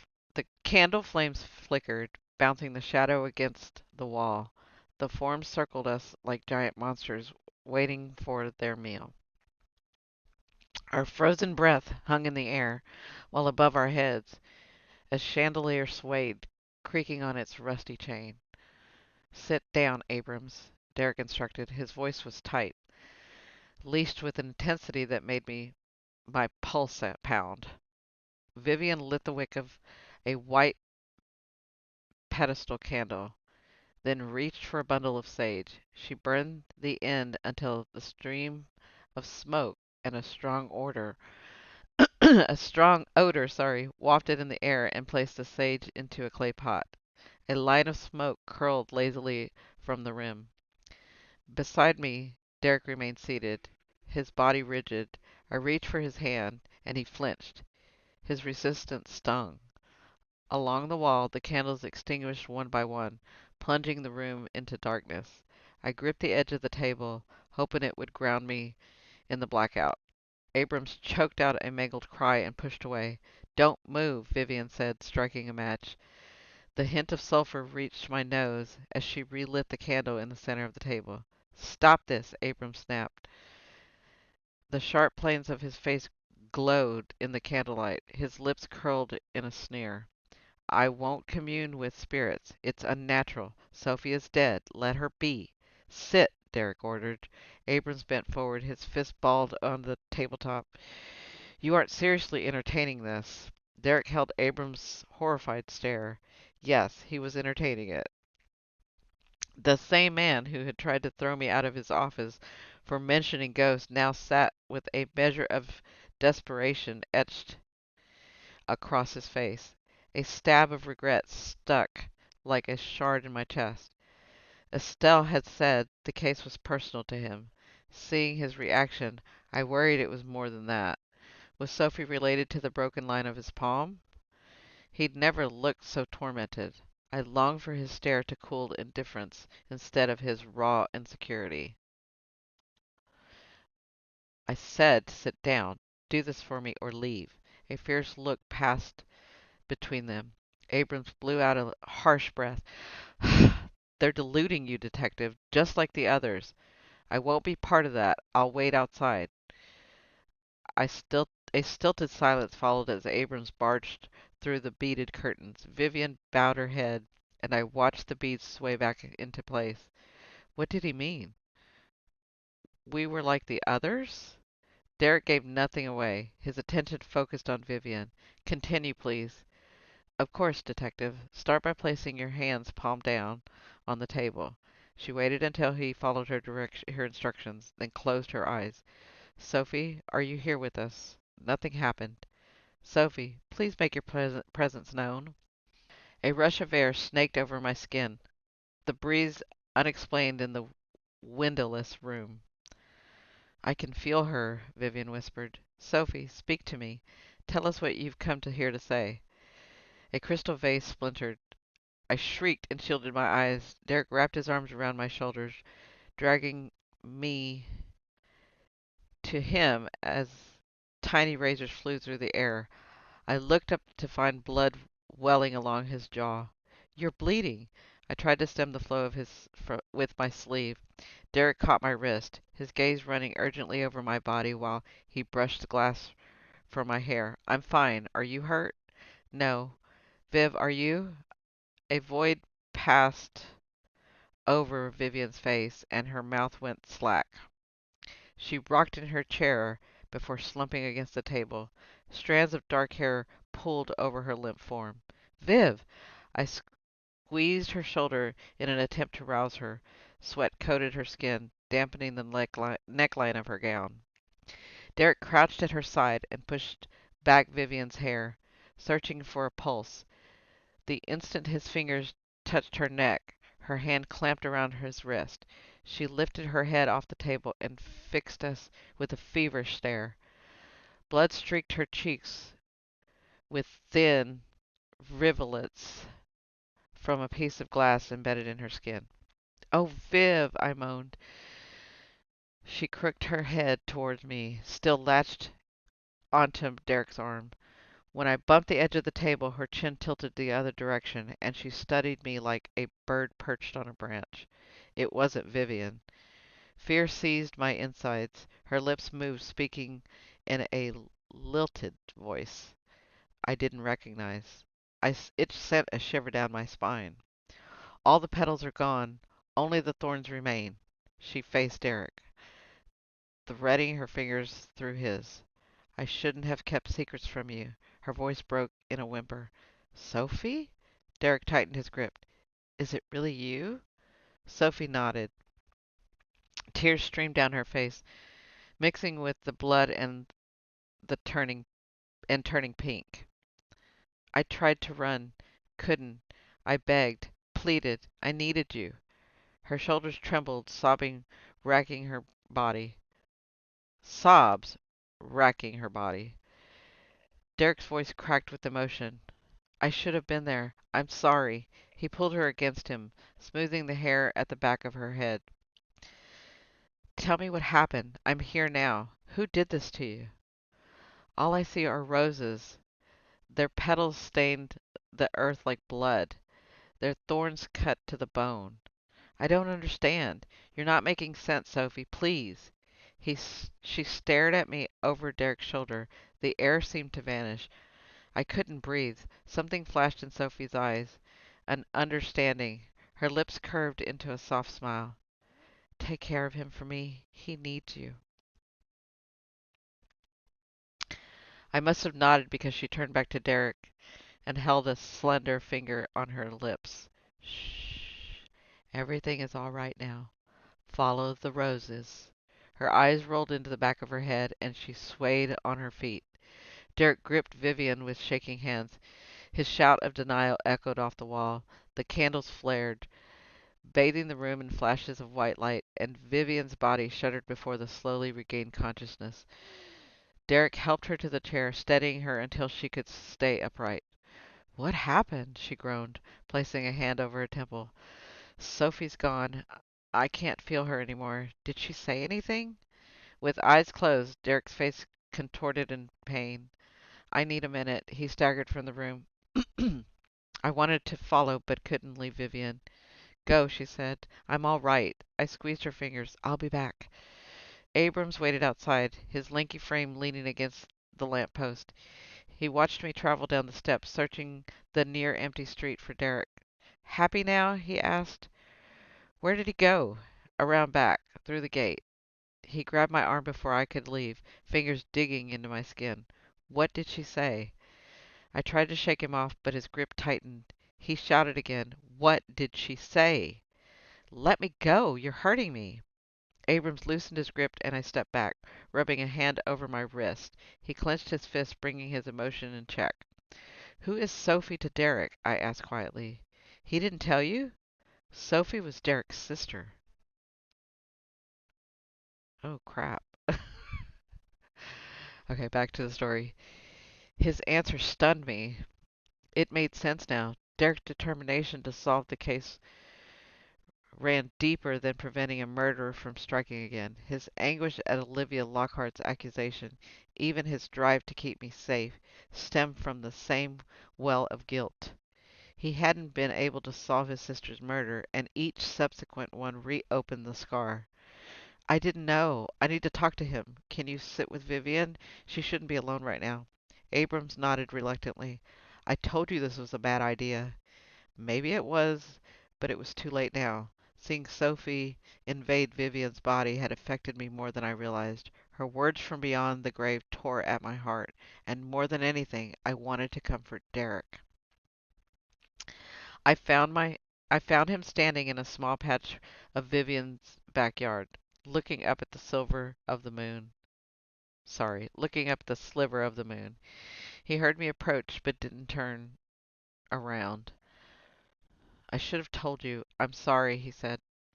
Don't apologize. It's hard to talk about the people we've loved and even lost. Even the happy memories are torture.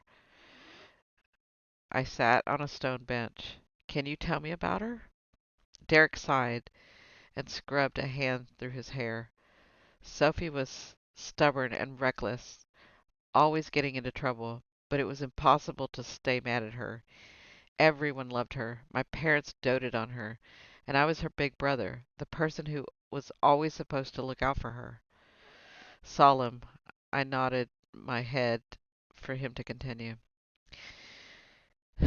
We'd been at the country house for a week, attending the king's feast and annual hunt. The whole village was excited, except for Sophie. She'd been acting strange, sullen. It wasn't like her. I was preoccupied with preparing to leave for training abroad. Because you'd been accepted to the agency? That's right. The morning I was supposed to leave, Sophie barely said a word. She always told me everything. Most times I couldn't get her to stop talking. But that morning she was closed off. I teased her, thinking I could get a rise out of her, but she became furious. She stormed off, and that was the last time I saw her. She wasn't there when you left? No. It wasn't until much later that I found out she'd gone missing that day. The search lasted almost a week before they found her. I wasn't informed until I returned home a month later. By then, my parents were destroyed and her case was cold. I'm so sorry. I rubbed my arm, the night chills settling in my bones. Derrick sat beside me, drawing me against his chest to share warmth. You're cold. I should get your coat. No, wait. I closed my fist, then splayed my fingers over a small hearth near the bench. Magic sparked and caught fire. The flames grew brighter, snapping as they took hold of the kindling stacked in the grate. Sorry. Some spells are easier than others, I explained with a smile, resting my head on the crook of his shoulder. We sat in silence, the fire keeping us warm. A question burned on my tongue, but I was afraid of the answer. Can I ask you something? He nodded. What did Abrams mean when he said we were like the others? It took him so long to answer, I started to think he wouldn't. After Sophie's murder, my parents were desperate. There were no leads, no suspects. One day, a witch traveled through the village, and she heard about the murder. She offered to help for a price. I begged them not to go, but they were willing to try anything. For the first time in months, they had hope. The witch promised to cast a spell that would lead them to the killer. It sounded too good to be true. And it was. My parents paid her a fortune in advance, and when they arrived the next day, the witch was gone. Oh, Derrick, I didn't know what to say. I hung my head, tears streaming down my face. It was a miracle he'd opened up and let me near the case after what his family had experienced at the hands of a so-called witch. Their hopes had been shattered by a true charlatan. I know that makes it so much, it just makes it bad for everyone when people do this. That's my own commentary. Was it any wonder he'd accuse me of being one when we first met? Tessa, he tucked strands of hairs behind my ear and tilted my chin up to his. You're not like that. It took me a while to realize it because I didn't want to go through it again. But in true Tessa form, you battered my defenses. I hiccuped and swiped at my eye. That doesn't sound like a compliment. It's the it's the highest compliment. I'm sorry I gave you such a hard time. I had no idea. Wrapping his arms around me again, Derrick pressed a kiss to the top of my forehead. Sorry, to the top of my head. How could you? My sister's murder made me realize how important it was for me to excel at the agency. I became a detective so I could solve her case and keep murders off the street. But it doesn't make the helplessness go away. The feeling I'm always a step behind, that I can't protect the ones I love. That's always in the back of my mind. My palm cupped the side of his face. I turned to look into his eyes, hoping to convey the truth in my words. You're a good detective, Derrick Chambers. You think so? His voice was so low, rumbling in my ear. I do, and that's my highest compliment. He smiled, and the tenderness in his eyes made me feel like I was falling off a steep cliff. I realized all the traits I'd found so unappealing were simply his way of doing the best he could for those around him. Finally, she gets it. That he held himself to an impossible standard, and I wanted nothing more than to see him succeed. We need to go back to the beginning.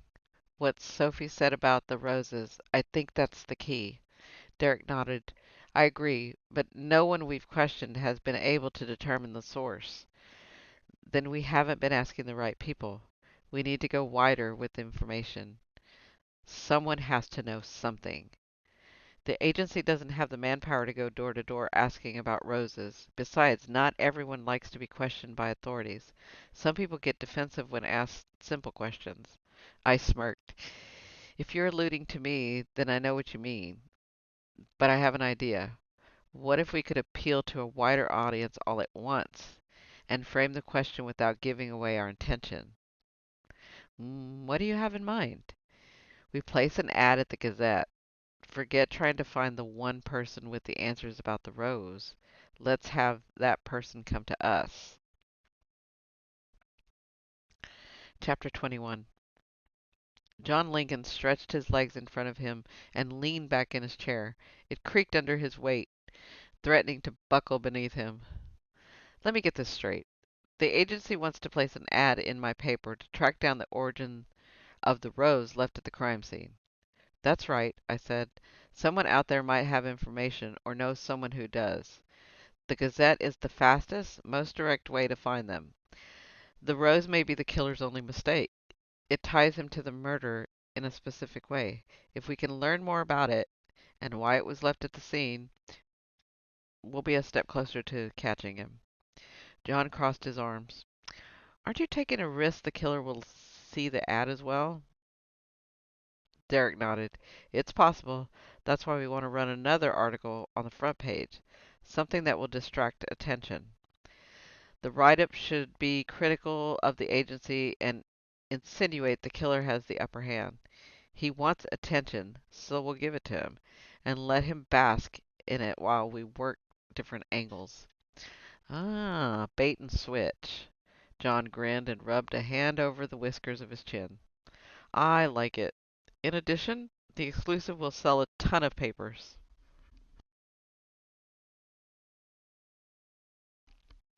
We thought you'd appreciate that. I placed the glass of slippers along with the note in front of John. This was left on my doorstep following the memorial dinner. He whistled and reached out for the piece of paper. His brow lifted as he read the killer's warning. If the slipper fits, what a cocky bastard. I assumed this was taken from the scene. He examined the shoe, turning it over in his hands. Look, looks damn uncomfortable, if you ask me. Beauty is pain, Mr. Lincoln. Hasn't anyone ever told you that? He grimaced and slapped a hand over his paunchy stomach. I'll take your word for it, Miss Daniels. Derrick landed Derrick handed John a pre-written ad. This is what we'd like placed near the back of the paper. Inquiry should be forwarded to my office.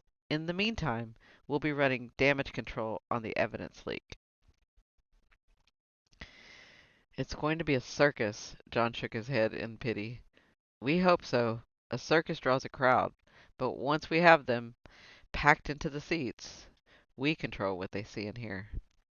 Even at the expense of your good name, Detective? Tension tightened Derrick's jaw. My name isn't any good if I don't catch Miss Lockwood's killer. After leaning After learning what the case meant to Derrick, I couldn't imagine anything he wouldn't try, even if it subjected him to ridicule. He seemed to welcome it, free of the shackles of what people expected and driven only by results. John tapped his finger on the desk and eyed the glass slipper. An odd look flashed in his eyes. You know, there are rumors Miss Lockwood might not be the only victim. Care to address that, Detective? The agency doesn't comment on rumors, John. I guess that means you won't confirm the rumors swirling around the two of you. A witch and a detective is an unlikely partnership, especially considering Miss Daniels' background. He flipped through the notebook on his desk. I hope you don't mind, but my reporters have done some digging. I clenched the handrails of the chair. Had they discovered my connection to Argus? I'd underestimated what working with the newspaper would mean. My life had become fair game and fodder for the gossip section. I can't imagine what you've found, Mr. Lincoln. My past hasn't been that interesting. John laughed and read from the notebook. Not according to your sources. They make your life sound very interesting. A comedy of errors, in fact. It's amazing the people who come out of the woodwork, hoping to cash in on someone's reputation. And yours, Miss Daniels? He winced. A puzzling sound in my ears. Derrick spoke, his lips moving, but I couldn't make out the words. Take the barn fire on Stratford Road about 7 years back. The owners claim you were channeling energy for a prosperous harvest, and you lit a haystack on fire. Luckily, your mother was there to supervise, or they would have lost everything. She paid them not to press charges. I shifted uncomfortably in my seat. That was an accident. Maybe so, but what about the time you turned a young man into a mouse when he made an advance on you? We have a source willing to come forward. He alleges it took you 3 days to change him back. His family put up missing posters. How much did it take to keep them quiet? Heat crawled up my neck. It had taken quite a bit. I sold a large sum of my mother's books that day, and speculation had followed me for months. John flipped the page in the notebook. There are numerous complaints of spells gone wrong. He pushed his glasses up his nose and squinted at the page. Do you know Mrs. Anderson? She claims a couple of weeks ago you turned her hair green, then refused to refund her money. That's not what happened. The notebook snapped closed, and John raised his hand. Miss Daniels, you're welcome to share your side of the story. It will round out the article. I already have an idea for a headline. He arched his hand through the air. I'm thinking disgraced witch embraces family name and endangers society. What do you think? My whole body went rigid. A sly smile played around John's lips. It was obvious what he was really after leverage. Apparently, certain men in my life thought they could use me for their own purposes. first Argus, and now John Lincoln. I burned with humiliation and a profound helplessness. Derrick remained quiet, letting the scene play out. I wasn't sure if his silence made me feel better or worse. Either way, I couldn't look at him. My mediocre magic wasn't a secret, but when you put all my destruction together, it painted a vivid picture. Worthless witch. What do you want? I asked through the gritted teeth. John rubbed his hands together and snickered. I'll run your ad and the article on the slippers for the front page. It's a great idea. But you have to understand, I'm in a tough position.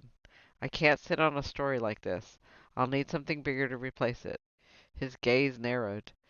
Confirm whether you're looking at multiple victims, and I'll bury every last salacious account of your shameful past. I shot out of my I shot out of my chair. No, what? Fine, Derrick. Fine.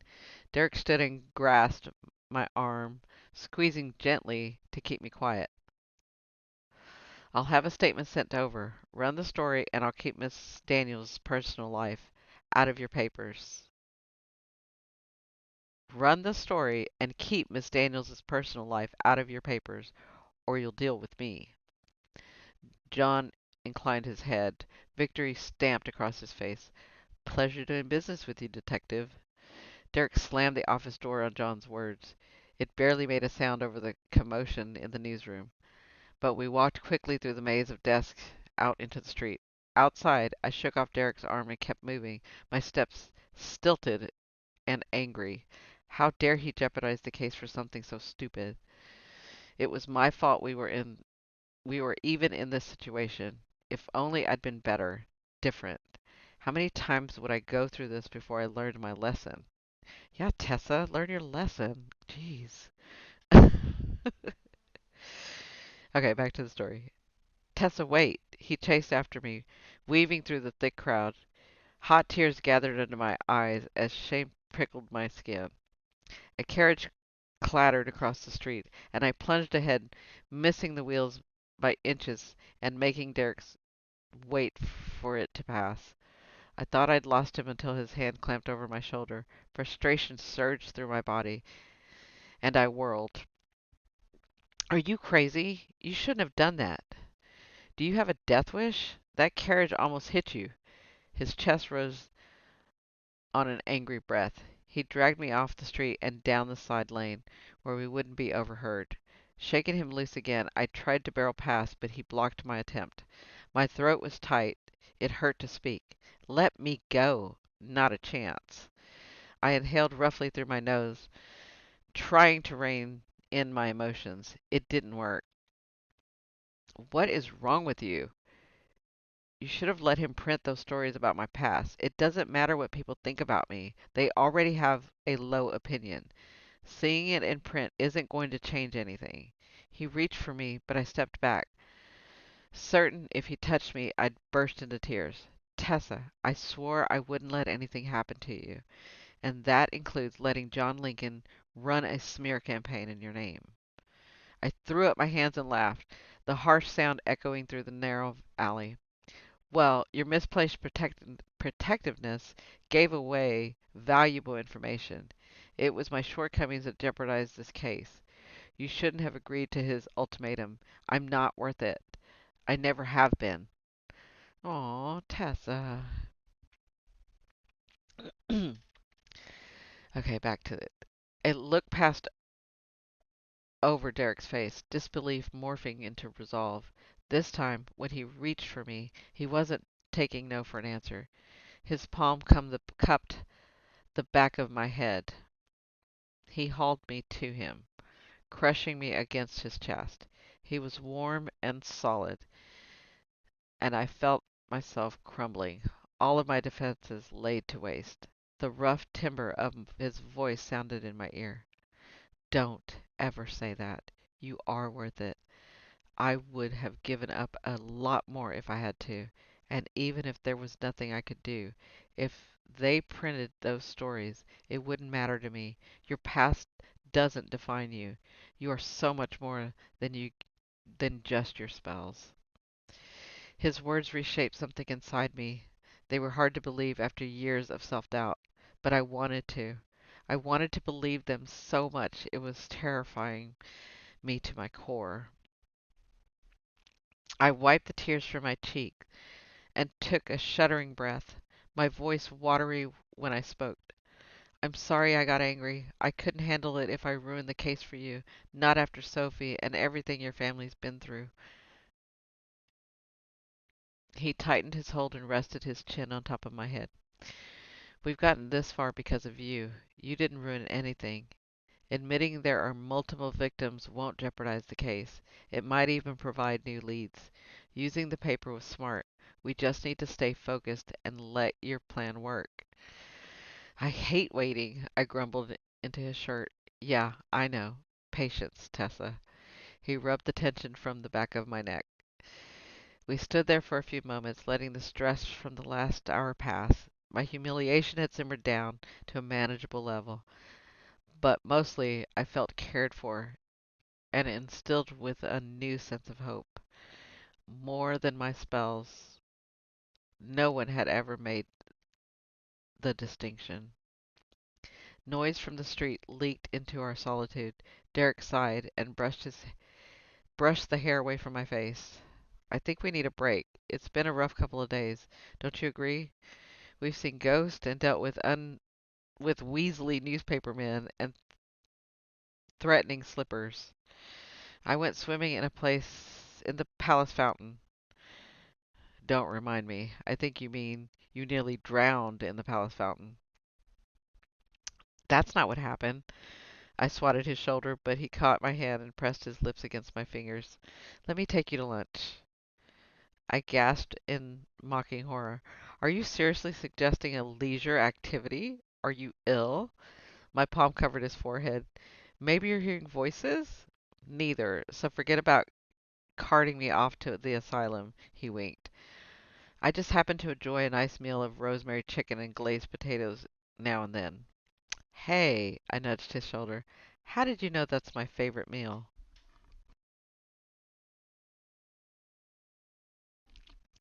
Derrick shrugged. Your neighbor told me. Sylvia Traeger stopped by my office after she saw the article about us. She said it didn't matter what I was she said it didn't matter that I was looking sorry. She said it didn't matter that I was good looking, well off, or had prestigious title. She'd whack me with her cane if I treated you poorly. Goodness, I couldn't get that sentence out.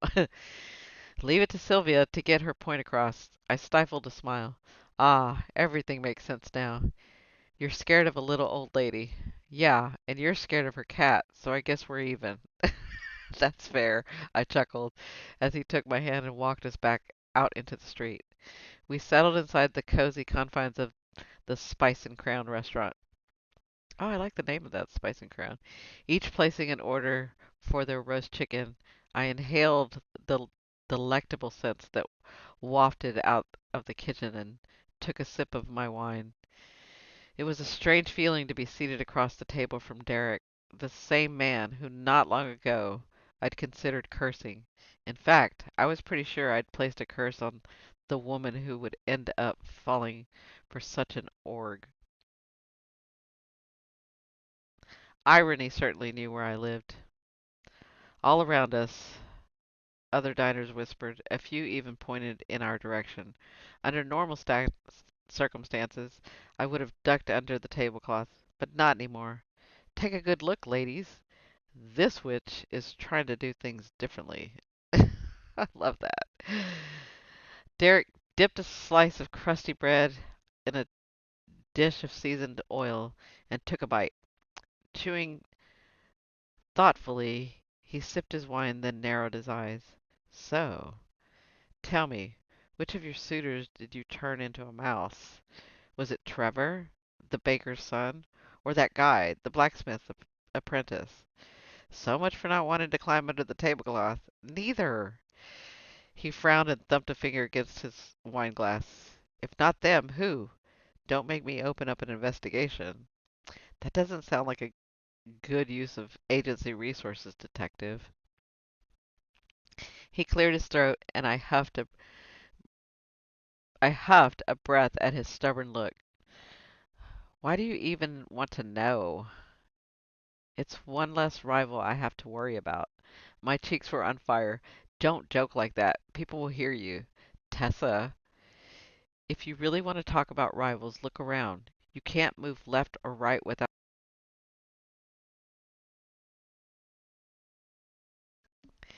If you really want to talk about rivals, look around. You can't move left or right without some overeager debutante fawning at your feet. He didn't take his eyes off me, even though I was right. Was he blind? If he threw a breadstick, a suitable candidate would probably catch it in her teeth like a devoted puppy. I groaned internally and forced myself to relax my grip on the wineglass before it shattered. The corners of his mouth lifted, a smile almost wistful. You never fawned at my feet. Disappointed?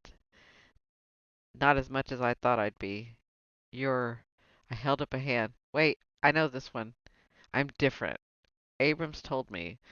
Another one of your charming compliments. I'm storing it away along with fine so I can swoon later. His laughter resonated through the room and at nearby tables. Forks clattered against dinnerware. What? Had no one ever heard the man laugh before? Our food arrived. The heavenly scent made my eyes close in bliss.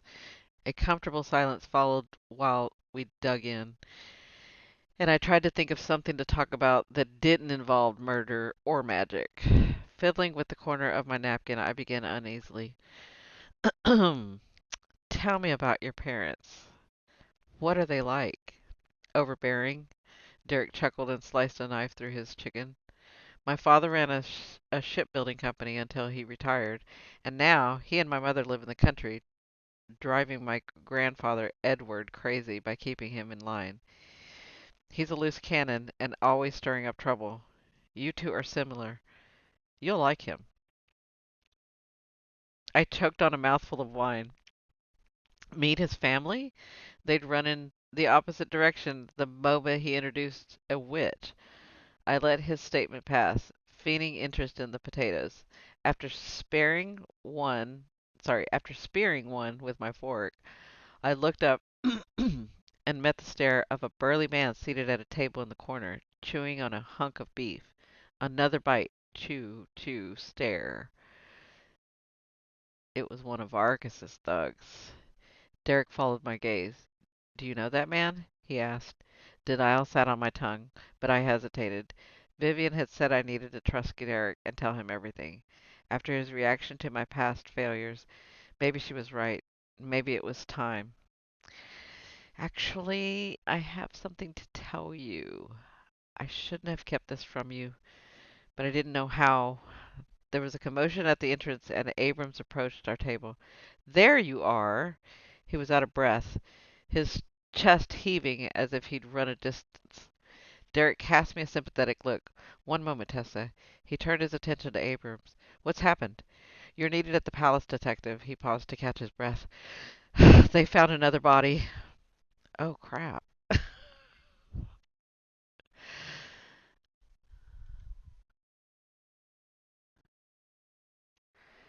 Chapter 22. Buzzards circled overhead, their wings black smudges in the cloudy sky. In the distance, an orchard dotted the landscape, and the palace spires rose above the trees. I waded through the tall grass towards a group of officers who stood around the perimeter of the scene. The air was crisp, with a hint of wood smoke and decaying leaves. Who found the body? Derrick said. Derrick asked. A couple of servants working in the orchard. Abrams pointed to the three young men waiting with one of the guards.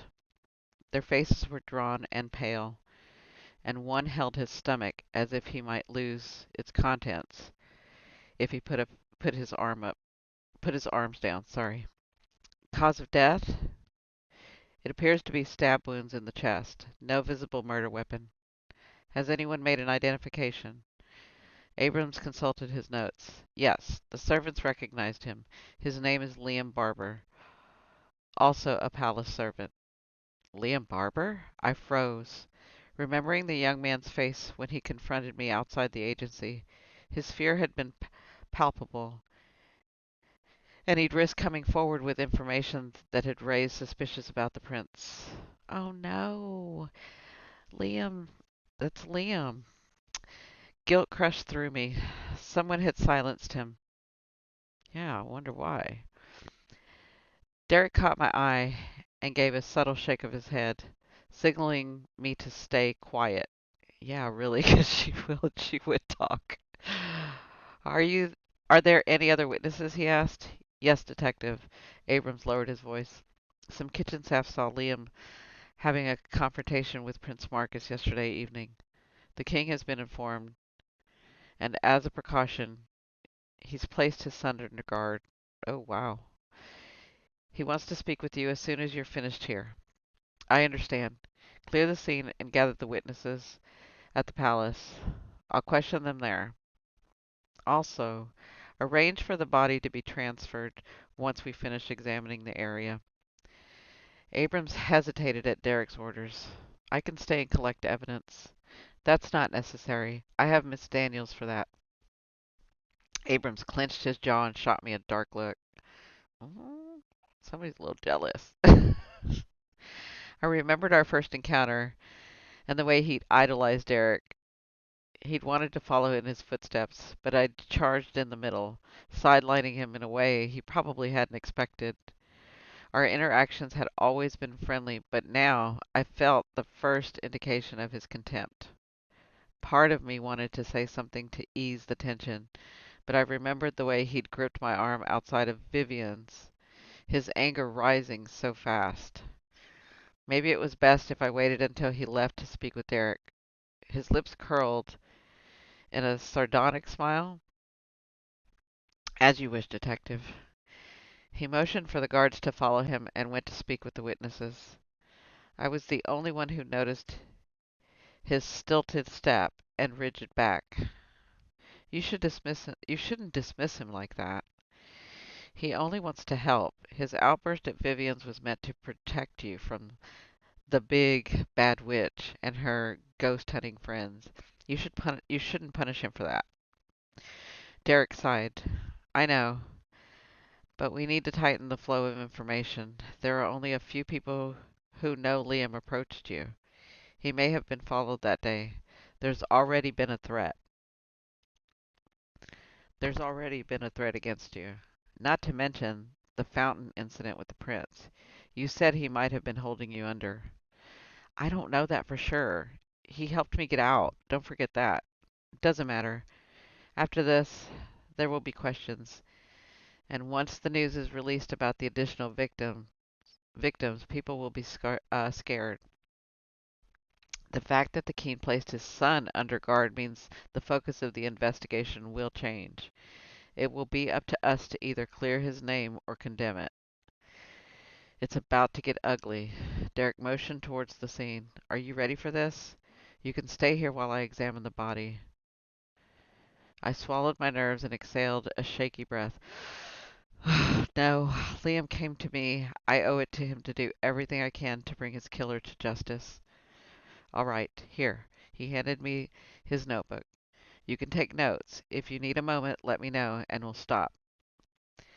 Quit worrying. I'm fine. Now get to work. The agency doesn't pay you to hover around me. Very funny. Derrick stepped into the clearing, noting the trampled grass. Looks like the killer dragged the body through here. There are wheel tracks in the mud. He will likely move to this he was likely moved to this location in a cart. We'll need to see if we can track it down. Liam wasn't murdered here. There's not enough blood.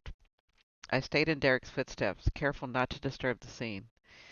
Abrams said they didn't find a murder weapon, but it could have been tossed anywhere in this field.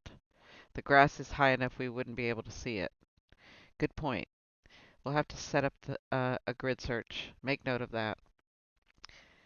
There wasn't a rose this time either. This was a different sort of killing, reactionary, not part of the original plan.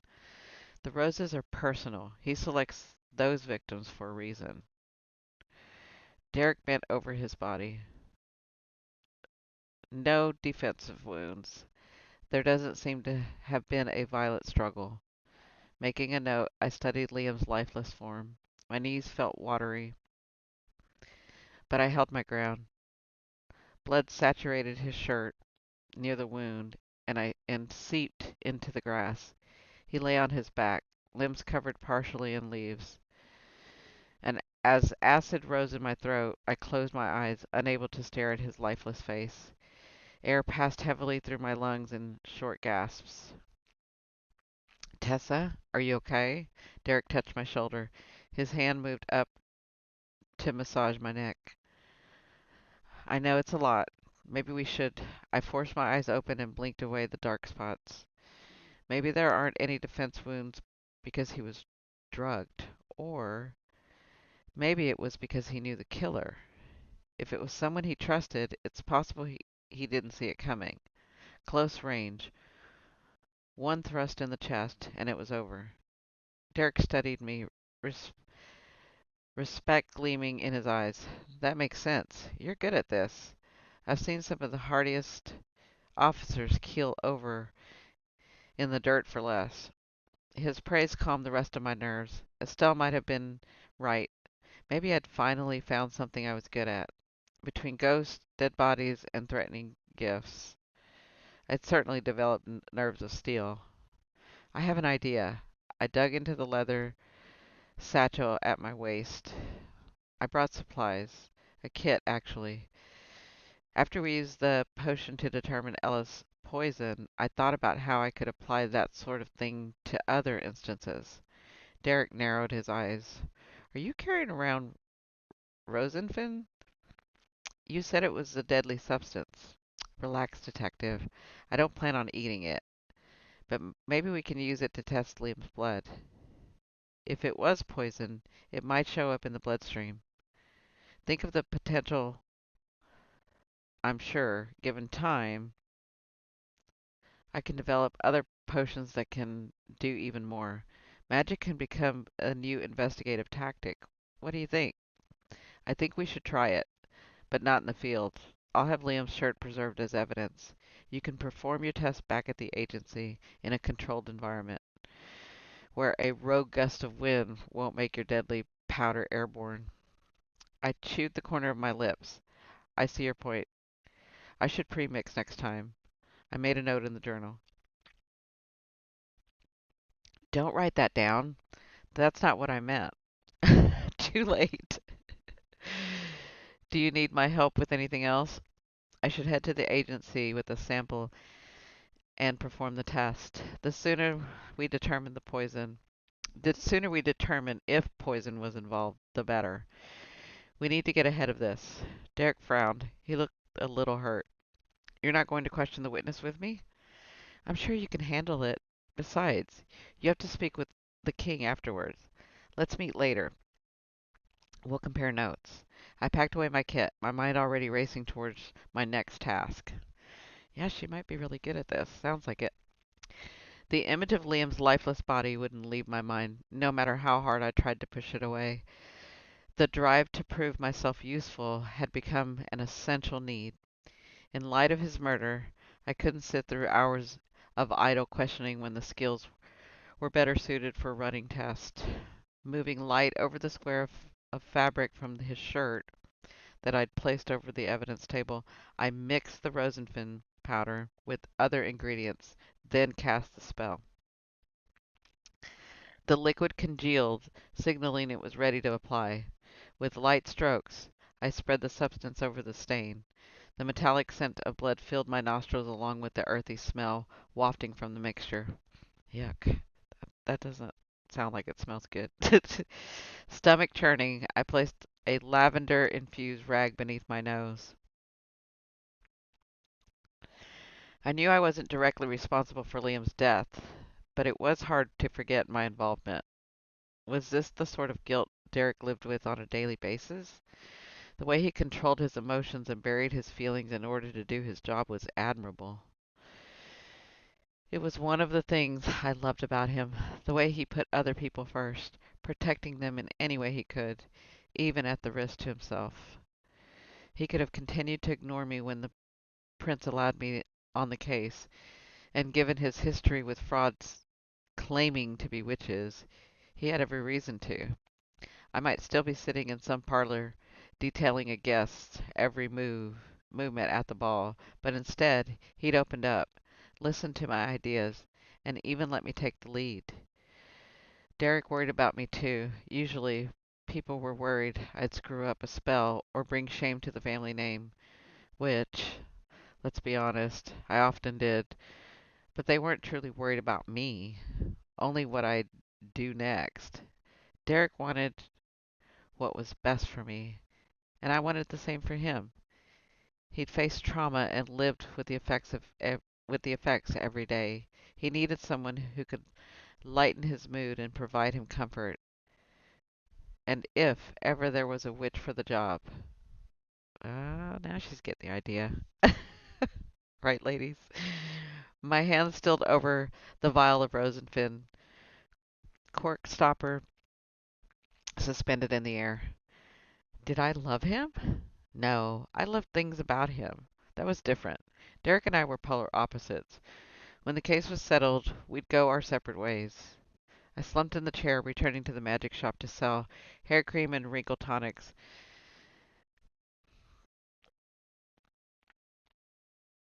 Let me read that again. I slumped in the chair. Returning to the magic shop to sell hair cream and wrinkle tonics made me want to throw up. It wasn't enough. Somewhere along the way, I'd begun to hate the witch who ran the failing shop with no prospects and no plan, who went from one disaster to the next just to stay afloat. That was the girl my mother had shaken her head at in disappointment. This case had changed everything and given me a new sense of purpose.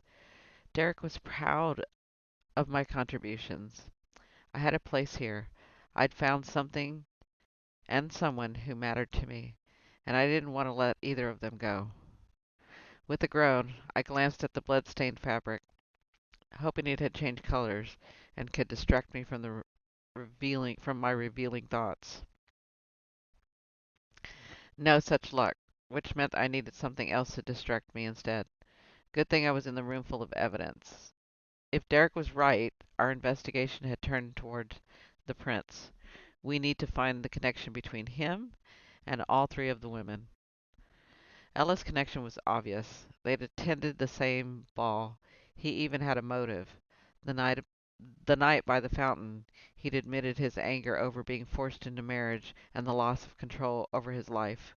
Would he kill to regain control? It was possible.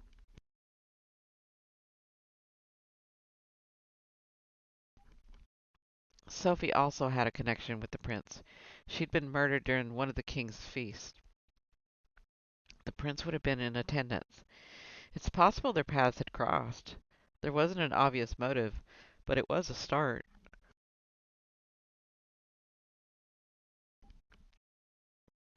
Jane was the only one who didn't fit.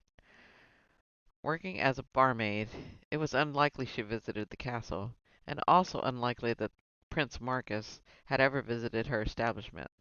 Talk about polar opposites. It meant one of two things. Either it wasn't the prince at all, or we hadn't found the right link.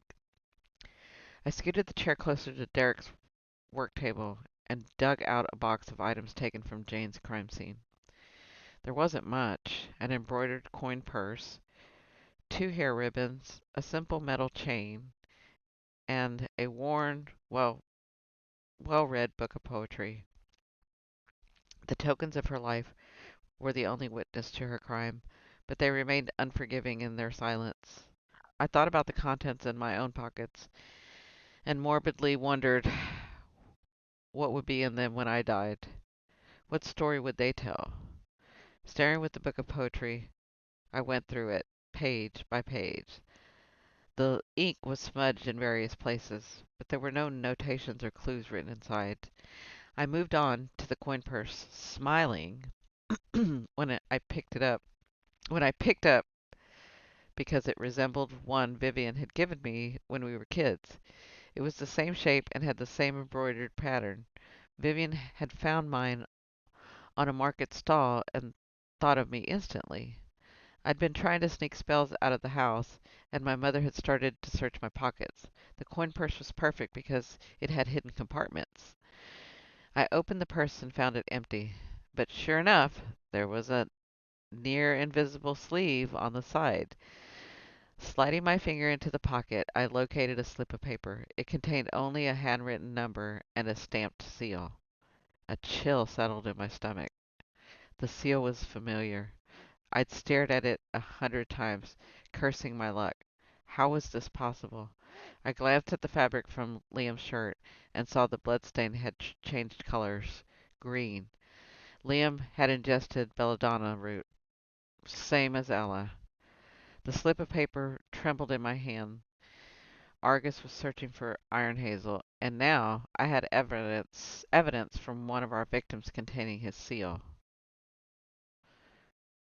Jane had owned Argus.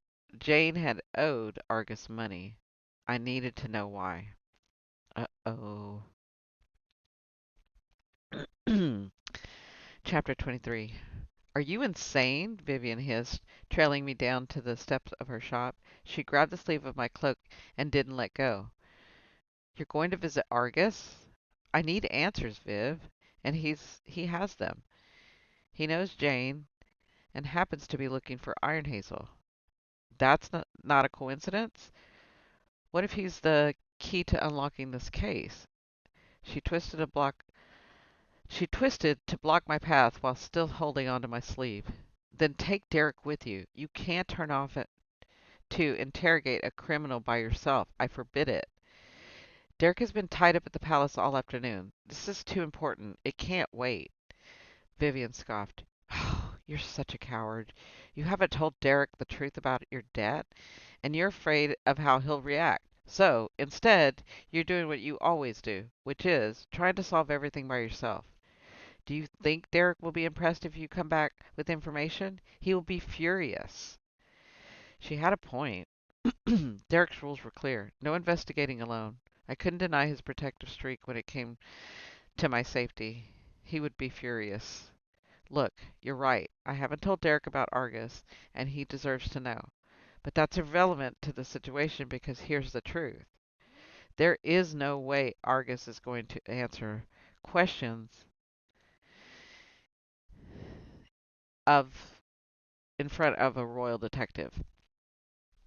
My only chance is to talk to him one on one, and even that is a long shot.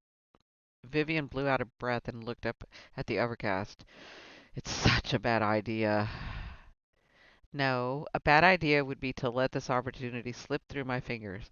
Derrick will never let me speak with Argus once I tell him about the debt, and Argus will never speak with Derrick. I have one shot. Think about Ella. What wouldn't you do for one of your ghosts? You're always charging around, going to abandoned haunted houses. Remember the time you fell through the rotten floor into the basement, and it took us 2 days to find you? She shuddered. Something was living down there. I landed in its nest, and that's why I'm coming with you to see Argus. I opened my mouth to protest, but she held up a finger. Not a peep. I'm coming with you.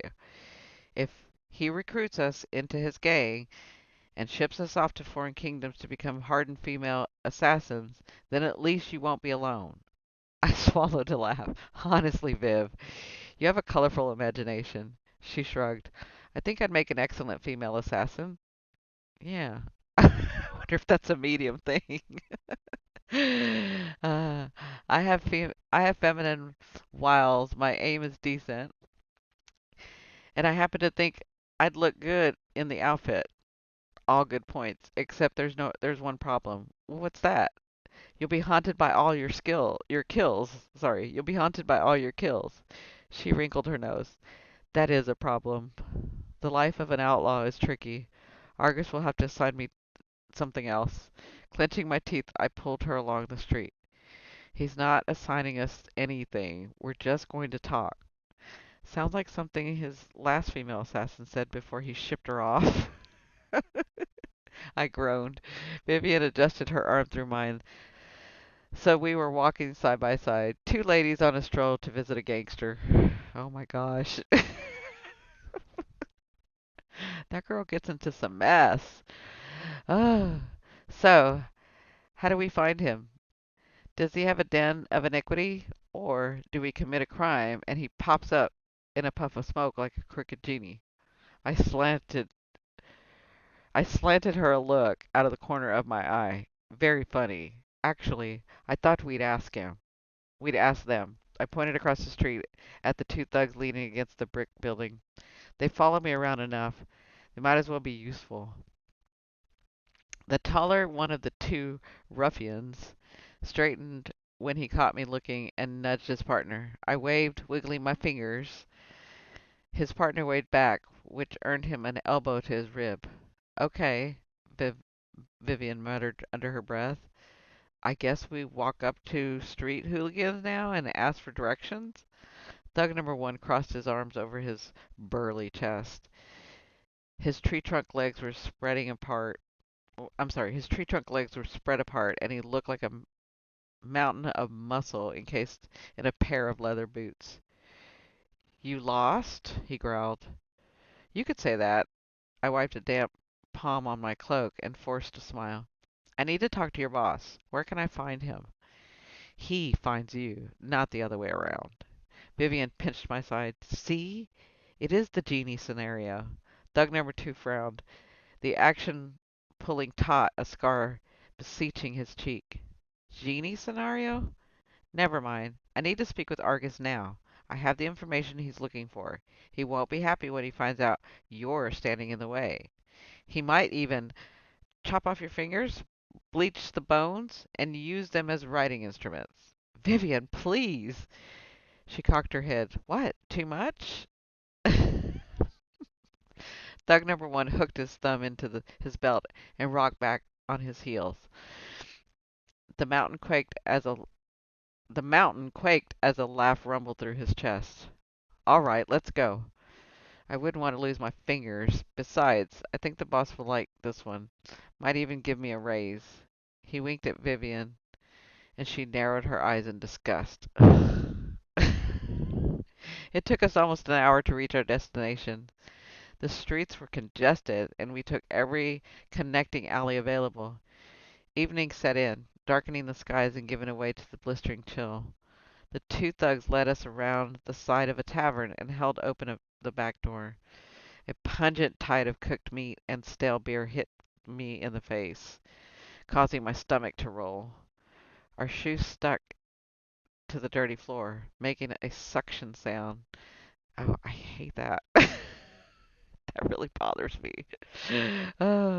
Making a suction sound as we traveled through the kitchen and past the door that led to the main part of the tavern. Yeah, that visual is not good for me. A lot of you, if you've been following me for a long time, you know I'm a germaphobe. But if you're new, then I'm a germaphobe. So that thought just made my stomach turn. Thug number one sauntered down the narrow hallway, barely the width of the massive shoulders. He rapped twice on the wooden door, and a panel slid open to reveal a pair of deep-set eyes. Is the boss in? I've got the witch and her friend insisting to see him. The panel slammed shut, and we stood awkwardly in the compact corridor. Vivian hooked her arm around mine, her lips tight. Some of her bravado had slipped now that we were in closed doors lengths away from seeing Argus in the flesh. No turning back now. My nerves raced, and a thin river of trepidation followed through my veins. I was empty-handed except for the slip of paper that contained Jane's seal. Let me do the talking, I whispered, squeezing Vivian's arm. She nodded. Fine by me, but Argus doesn't scare me. The door swung open, and we were ushered along another hallway, tighter than the last. Then, after pushing us inside Argus's lair, thug number one slammed the door behind us. His boots echoed as they faded down the hallway. I squinted to see in the dim light. There were no windows, and the lanterns were turned low. We were met with a wave of heat from the fire crackling in the hearth. Did you bring my money, witch? The voice seemed disembodied, and I spun, trying to locate the sound. Argus leaned against the edge of the giant cabinet filled with crystal decanters. He lifted his glass to his lips, and ice clinked. I have until the end of the month.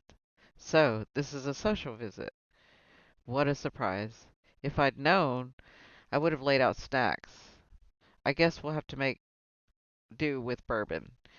He swallowed a deep gulp of the amber liquid, then stalked closer, offering a second glass to Vivian. Challenge lurked in his eyes. She eyed him wearily before accepting the drink. Argus cricked his lips to watch her down it, wiping a lingering drop from the corner of her mouth with a thumb. Vivian swallowed. Argus Ward. He held out a hand. The witch is terrible at introductions. Vivian James. She didn't return his handshake, and he closed his fingers with a stony expression. You know, your friend doesn't think too much of me. What about you? First impressions? Vivian worried her bottom lip. Argus' green gaze dipped to the spot.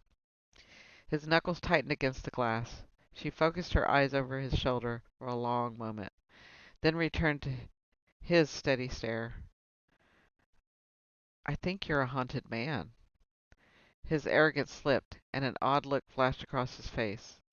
When he spoke, there was a gruffiness in his voice. Sorry, when he spoke, there was a gruffness in his voice. Maybe I am. What should I do about it? Vivian glanced over his shoulder a second time and angled her head as if she were communicating with an invisible force. She leaned closer, and Argus went still. My consultations aren't free. His bark of laughter broke the tension, and I exulted in relief. Tipping his glass at Vivian, Argus rounded a large mahogany desk and settled into the high-backed chair, where he rested his chin on his hand and gestured to the seats in front of him. Ladies, please, where are my manners? First time I've seen any, I muttered, arranging my skirt to take a seat. Vivian did the same, then reached behind her neck and pulled her long, glossy hair over her shoulder. Argus watched, transfixed. I think he likes her. I think she kind of likes him too. That's my guess, though. I'm just guessing right now. When I snapped my fingers to regain his attention, he reluctantly obeyed. If you aren't here to deliver my money, then I suspect it's because you have information on Iron Hazel. Does Detective Do It All know you're here? Have you told him about us? I ground my teeth together, forcing my irritation down to a manageable level. I'm here because I need answers, and you're going to give them to me. He arched a brow. I'm certainly interested to see you try. Reaching into my pocket, I removed the slip of paper that contained Argus's seal and slid it across the desk. I tapped the ink mark. Do you recognize this? Of course. You have one with your name on it. In fact, lots of people have them. I'm a busy man. What's your point? My point is, this belonged to Jane Porter, a barmaid murdered in an alley 6 months ago. Argus flinched. It was subtle, but it gave him away. He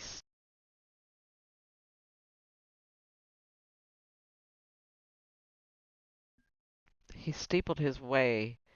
Sorry, he steepled his fingers under his skin. Exactly what are you accusing me of, witch? Nothing yet, but I want to know why Jane owed you money and why you're interested in Iron Hazel. Unless you'd rather I hand this paper over to the royal authorities, they might jump to conclusions and, you know, think you have a motive for murder. That could be a bad for business. Argus plucked the piece of paper from under my fingers and held it over the candle flame, high enough that it wouldn't burn. Too slow. His gaze flicked to Vivian. He hesitated before schooling his features, then lowered the paper into the flame. It caught fire and blackened to ash. Dipping into my pocket, I pulled out another square with the same seal and Jane's handwritten name. Vivian tossed up her hands and pulled a copy from her pocket as well, waving it in the air. Argus bared his teeth in a harsh smile. Nice trick, witch. We can go all night. You probably find a copy or two in your henchman's pockets, possibly a few in the pockets of people we passed on our way here. Who knows? I like to leave breadcrumbs. But will you find the real one?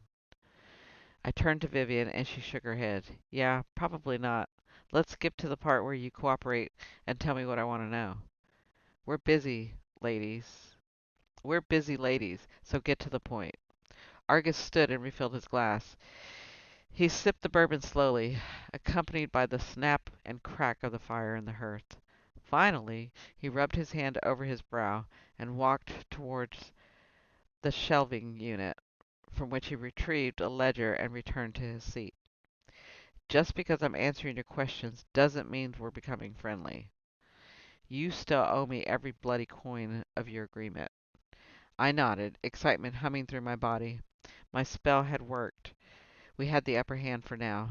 Argus opened the ledger and found the section on Jane. You're right, Jane did owe me money, but she was also working for me to pay off her debts. She worked for you?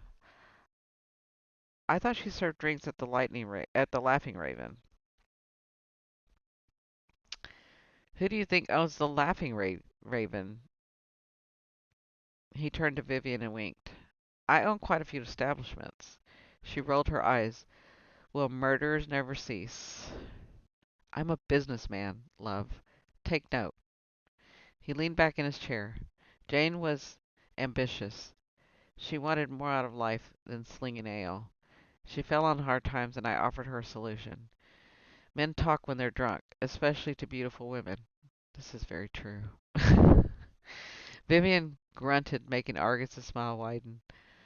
I don't make the rules, and Jane didn't mind. She spied on them and reported back. She was good at her job, maybe too good. I was having a problem with someone who thought they could sell illegal substances in my territory and not pay for the right. I wanted a name, and Jane went after it. She ended up dead in an alley for her troubles. So, the person selling in your territory was Iron Hazel? I didn't know that at the time. Jane was killed before she gave me a name, and then, after her death, the seller vanished. Jane's room was trashed. Her things were taken and burned before I got there. All I found was the charred note and with the letters Iron H written on it. I didn't know what it meant. Wasn't even sure it was related to her murder until one of my men reported back about a visit to Flamelock Den. I had a talk with your friend Charlie, and he revealed what he told you. Then it's possible Iron Hazel was the one who killed Jade, I asked. That's what I want to find out. It may surprise you, but I don't like it when bad things happen to my people. Someone has to pay for Jane's death. The authorities don't care about a barmaid murdered in an alley, but I do. That's not true. It's important to me, too. I paused, debating whether to ask my next question. Hmm. Is there any way Jane might have crossed paths with Prince Marcus? Argus chuckled. In this part of town? No way. She was seen with a young man before her death, but it wasn't the prince. I can promise you that. Who was the young man? Vivian asked. Argus shrugged. Not sure. Maybe family or a friend. They appeared fairly close, but she didn't mention him to me, and no one claimed her body after she was found. I paid for her burial expenses through an anonymous donation. Derrick said Jane didn't have any family. We all come from somewhere. Maybe Jane had a reason for staying away from hers. I know I do. Argus swirled the bourbon in his glass, and his eyes darkened. A loud crash erupted through the tavern, and footsteps raced down the hall. One of Argus's men pounded on the door. Boss, get out now. There's a raid. We'll hold him off. I pushed out of my chair, sending Vivian a panicked look. She scrambled to her feet and we watched Argus stuff a handful of papers into a bag and pull open his desk drawer. He rifled through its contents, placing more items into the bag, then slung it over his shoulders. He was deadly calm, even as shouts from the authorities grew louder. They'd reached the first door. Terror seized me. If we were caught, we'd be hauled off to prison. But it wasn't the dark, rat-infested cell that made my legs buckle. It was knowing Derrick would find me there before I could tell him the truth. I mean, you put yourself in that situation. I'm sorry, guys. Oh, I tell you, she gets in these troubles. What do we do? I hissed, searching. Oh, now you want to know what to do. Because they were trying to tell you earlier what to do. But you didn't want to hear it. I'm sorry.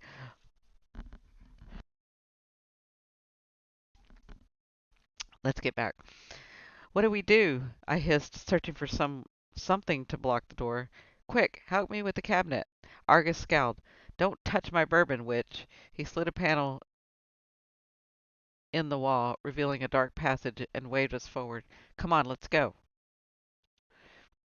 Vivian reacted first, rushing to his side. He looped an arm around her waist. That's right, love. Watch your step. She shook off his arm and dove into the passage. Argus laughed. She'll come around. Witch, don't forget to close the panel. I started to follow, but remembered the ledger with Jane's information sitting on the desk. I had to take it with me. Oh my gosh, this girl. A boot slammed into the front door, and I rounded the desk, snatching the ledger, then ran for the passage just as the door splintered open. I shrieked, covering my face from flying debris. You! There! Stop! A man shouted. It was too late. I slid the panel back into place. At least they wouldn't arrest Vivian. Numbness washed over me as the authorities streamed into the office. They shouted for me to raise my hands. Then one of them ripped my arms behind my back and strung a pair of iron cuffs around my wrists. An officer picked up the ledger I'd gone back for, but I lost sight of him, pushed from behind by rough sets of hands. I'm sorry, hold on, I need to drink something.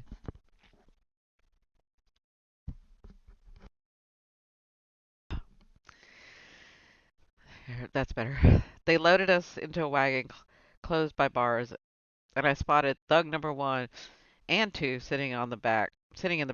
They inclined their heads when they saw me and shoved the man next to them to make room. The carriage rolled forward, and we were herded away into the night. I waited in the holding cell for an hour, then two. What was taking so long? Everyone else had been transported further into the prison already. Fear rooted my Fear rooted me to my chair. Part of me wanted the holding cell door to remain closed, to keep me locked away from the consequences of my actions. I squeezed my eyes shut, fighting against the panic. Going to see Argus was the right thing to do. I clung to that thought, desperate for it to soothe my frayed nerves. Derrick would understand when I explained why I went there. He'd listen. He always listened, even when I made his life difficult. Footsteps thudded down the hall and came to a stop behind the cell door. My breath stalled in the back of my throat as the knob turned and the hinges whined. Derrick stood in the threshold. Shit. Derrick stood in the threshold, his fingers clamped around his thick folder. I couldn't breathe at the look in his eyes. It was dark thundercloud of a look that sucked all of the air from the room. I'd witnessed disappointment numerous times, but this was something else. This was devastation. Yep. Oh. His gaze pinned me to the seat. I was drowning in it, choking on his raw anguish. I sucked in an aching breath. I'm sorry, Save it. Shit. Derrick strode toward the table, and the folder landed with a smack against the hard surface. Oh, he's mad. No, he's just a little mad. The fear inside my heart expanded, turning my insides to ice. He wasn't going to listen. He stood, chest rising and falling with an uneven breath, his eyes drinking me in. Yeah, he's a little mad. For a fleeting second, they were filled with a mixture of relief and longing so powerful it made my stomach clench. Then it disappeared. Miss Daniels. Ooh, he called her Miss Daniels. My name cracked like a whip. Start by explaining how long you've been working for a known criminal, and finish by giving me a single reason why I shouldn't throw you in the hole with the rest of them. Yeah, he's a little mad. All right, ladies and gentlemen, we are concluding. Thank you so much for watching. Um, we'll be doing the next chapters in the next couple of days. If you're interested, watch my other videos that are coming out. I'm doing a lot of stuff on 2024 for astrology and tarot and some mediumship. Thank you again. We'll get back to see what trouble she's in because he's mad. It sounds like he's really mad. Chapter 24. Here we go. It was hard to speak around the throb in my throat. I closed my eyes to shut out his accusing stare, but I could still see it burning behind my eyelids. I know this looks bad. Answer the question. How long have you been working for August Ward? The table creaked with his weight. I opened my eyes to find him braced on his fist, his face an iron mask. Ooh, he's mad. He's mad. Oh. Remember, she's gotten caught, so. And she didn't tell him the truth. This is what happens. Okay, back to the story. I don't work for Argus Ward. You're making a mistake. Am I? His lips curled in a sneer. Then explain why, when I questioned his men, they claim you've been feeding him information about Iron Hazel. Oh, they're wrong. I'm not feeding him in for, damn it, Tessa. He slammed his fist on the table. I trusted you. Do you have any idea the type of man Argus is? The kind of danger you've put yourself in? He tore open the folder and spread out its pages. A series of rugged faces stared back, all of them associates of Argus. Derrick stabbed the top image with his finger. It was the mountain of a man, Vivian, and I had approached on the. It was the mountain of a man Vivian and I had approached on the street. Sorry. Do you think this is a game? Assault, theft, attempted murder? This criminal is getting in a cell after tonight's raid. He isn't fit to speak your name. And yet, he knows things about you that I don't. Oh, somebody's a little jealous.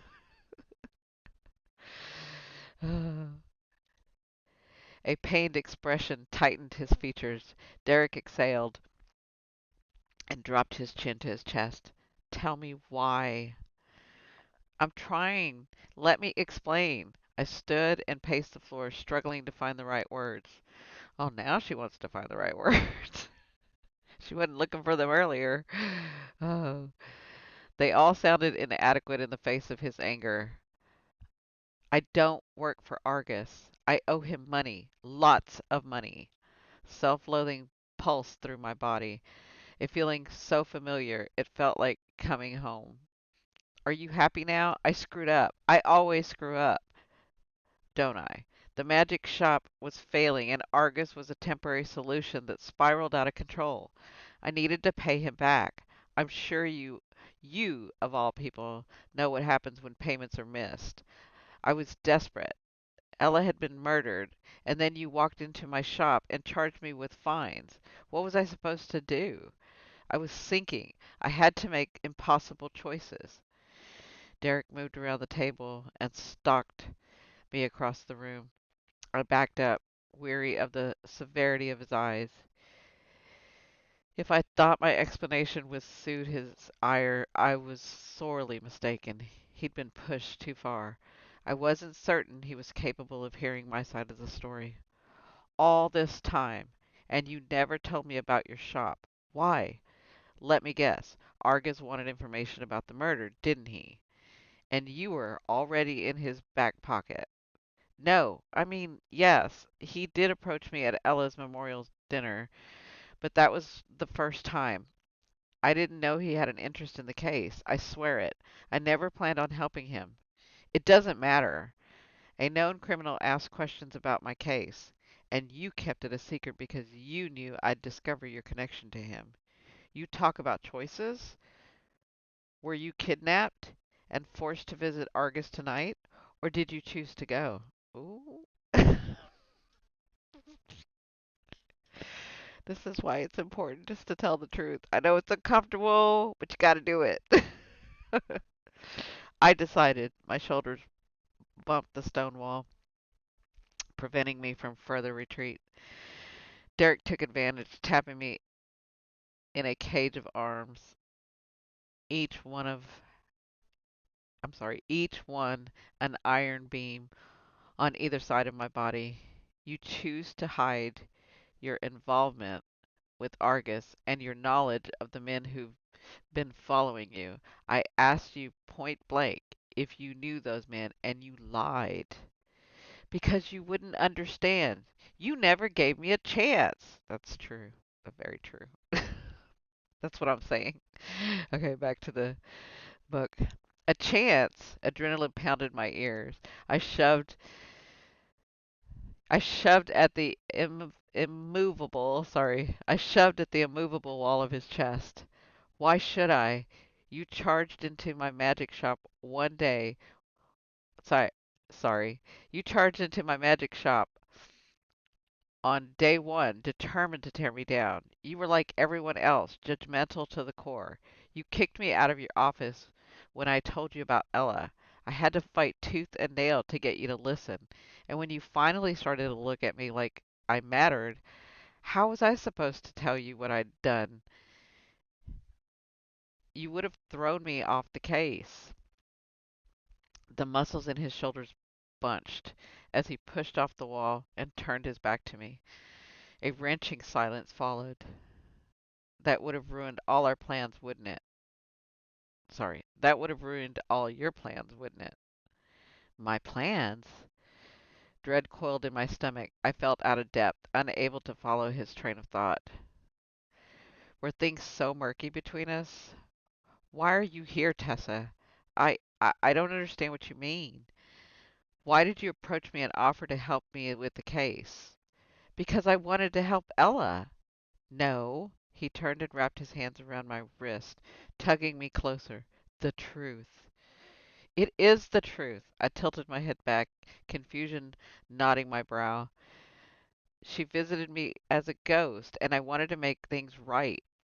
So, you offered your services out of the goodness of your heart? How noble. My jaw clenched. I realized what he was getting at. One final nail in my coffin. Might as well hand him the hammer. Fine, you win. I needed the reward money to pay back Argus. What's wrong with that? Everyone doesn't fit in your precise little boxes, detective.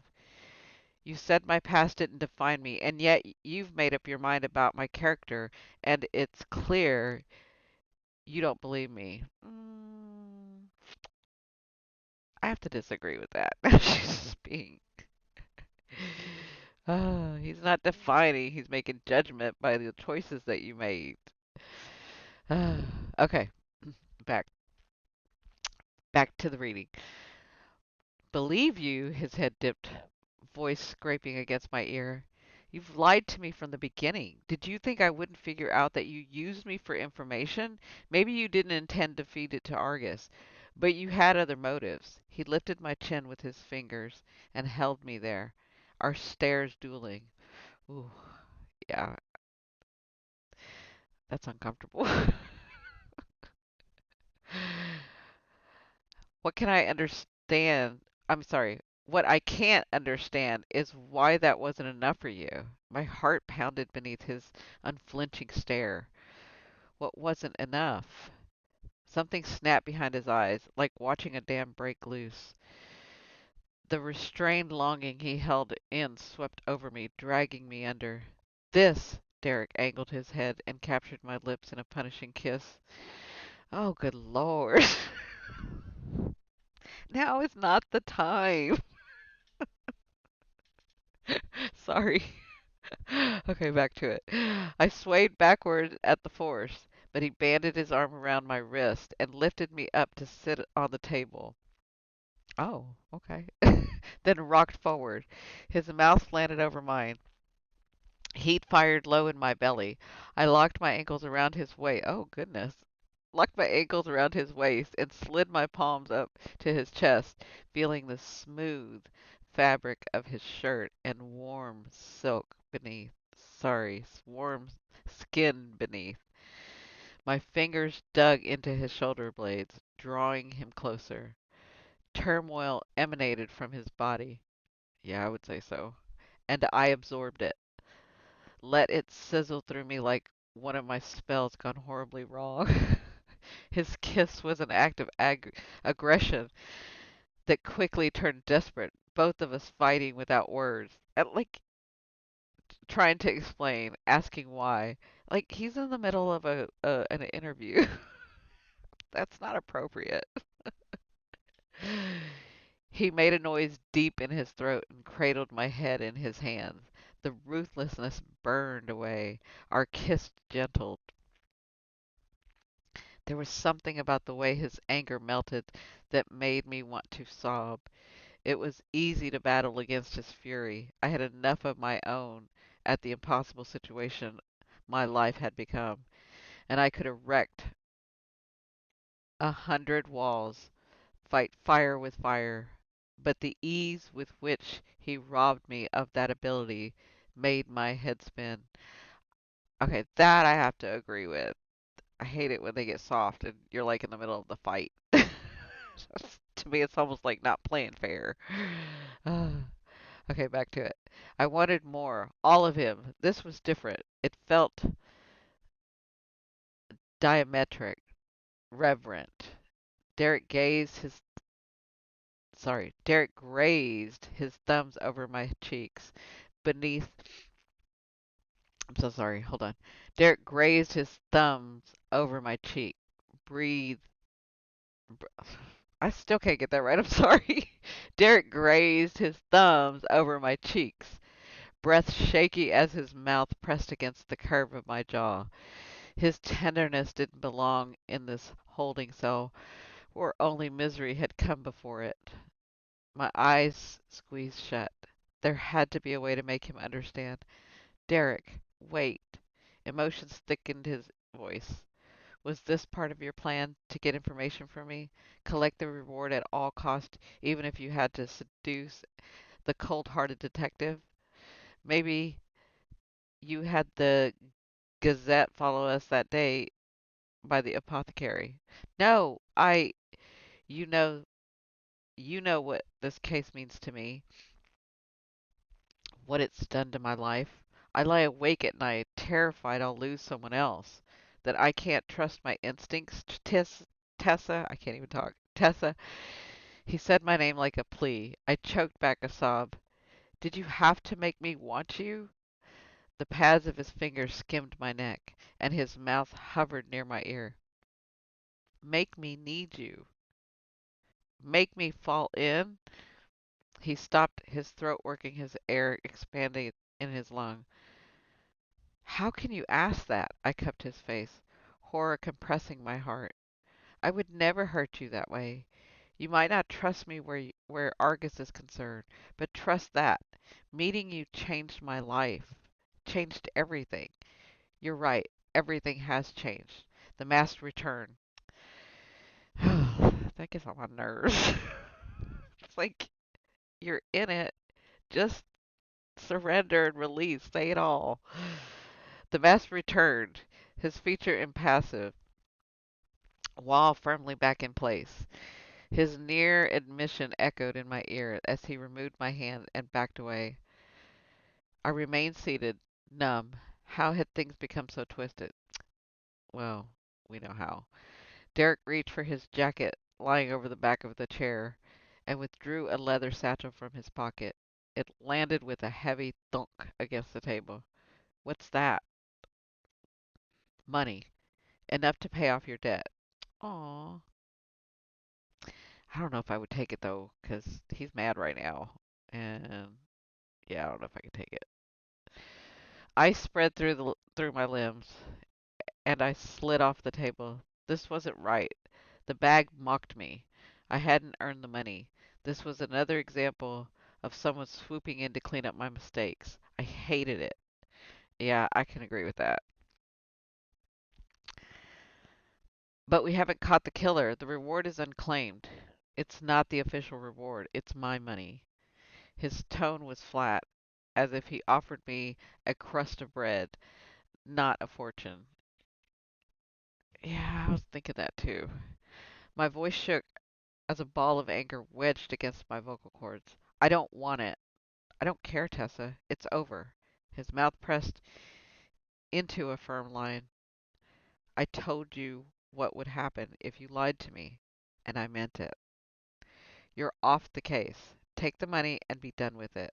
Ooh, he's like me. When he says something, he means it. I inhaled sharply, a bitter denial on my tongue.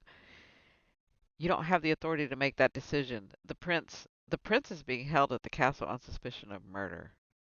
This is my call. He thrust the satchel into my hand. Take it. I won't have you indebted to that criminal. His tone lowered, becoming rough. No matter what happens between us, I need to know you'll be okay. I scoffed, wishing I could hide behind my own mask of indifference. You can't have it both ways. We're supposed to be partners. I thought we were more than that. I thought outrage clogged my throat. I was such an idiot. Things weren't different. He turned me upside down with his acceptance and then decided I wasn't worth it after all. Fine. Toss me off the case. But you don't get to throw money at the pitiful witch so you can sleep at night. That's not what I mean, and you know it. Derrick's eyes closed, as if he were reining in his patience. His jaw tightened. Tessa, I don't know how to trust you anymore, but I can't lose you either. If something happened to you because of him, I would never forgive myself. That's no longer your concern. Ooh, now that's a little real. That's not right. Like, she doesn't have to hit below the belt. Okay, back to it. The hell it is! My fingers clenched around the bag. I wanted to throw it, smash it against the wall, make it disappear in a puff of smoke. It was absurd. I held the answer in my to my prayers in my hands, and it felt hollow. Realization came fast and filled me with certainty. I'd rather lose the shot than fail Ella.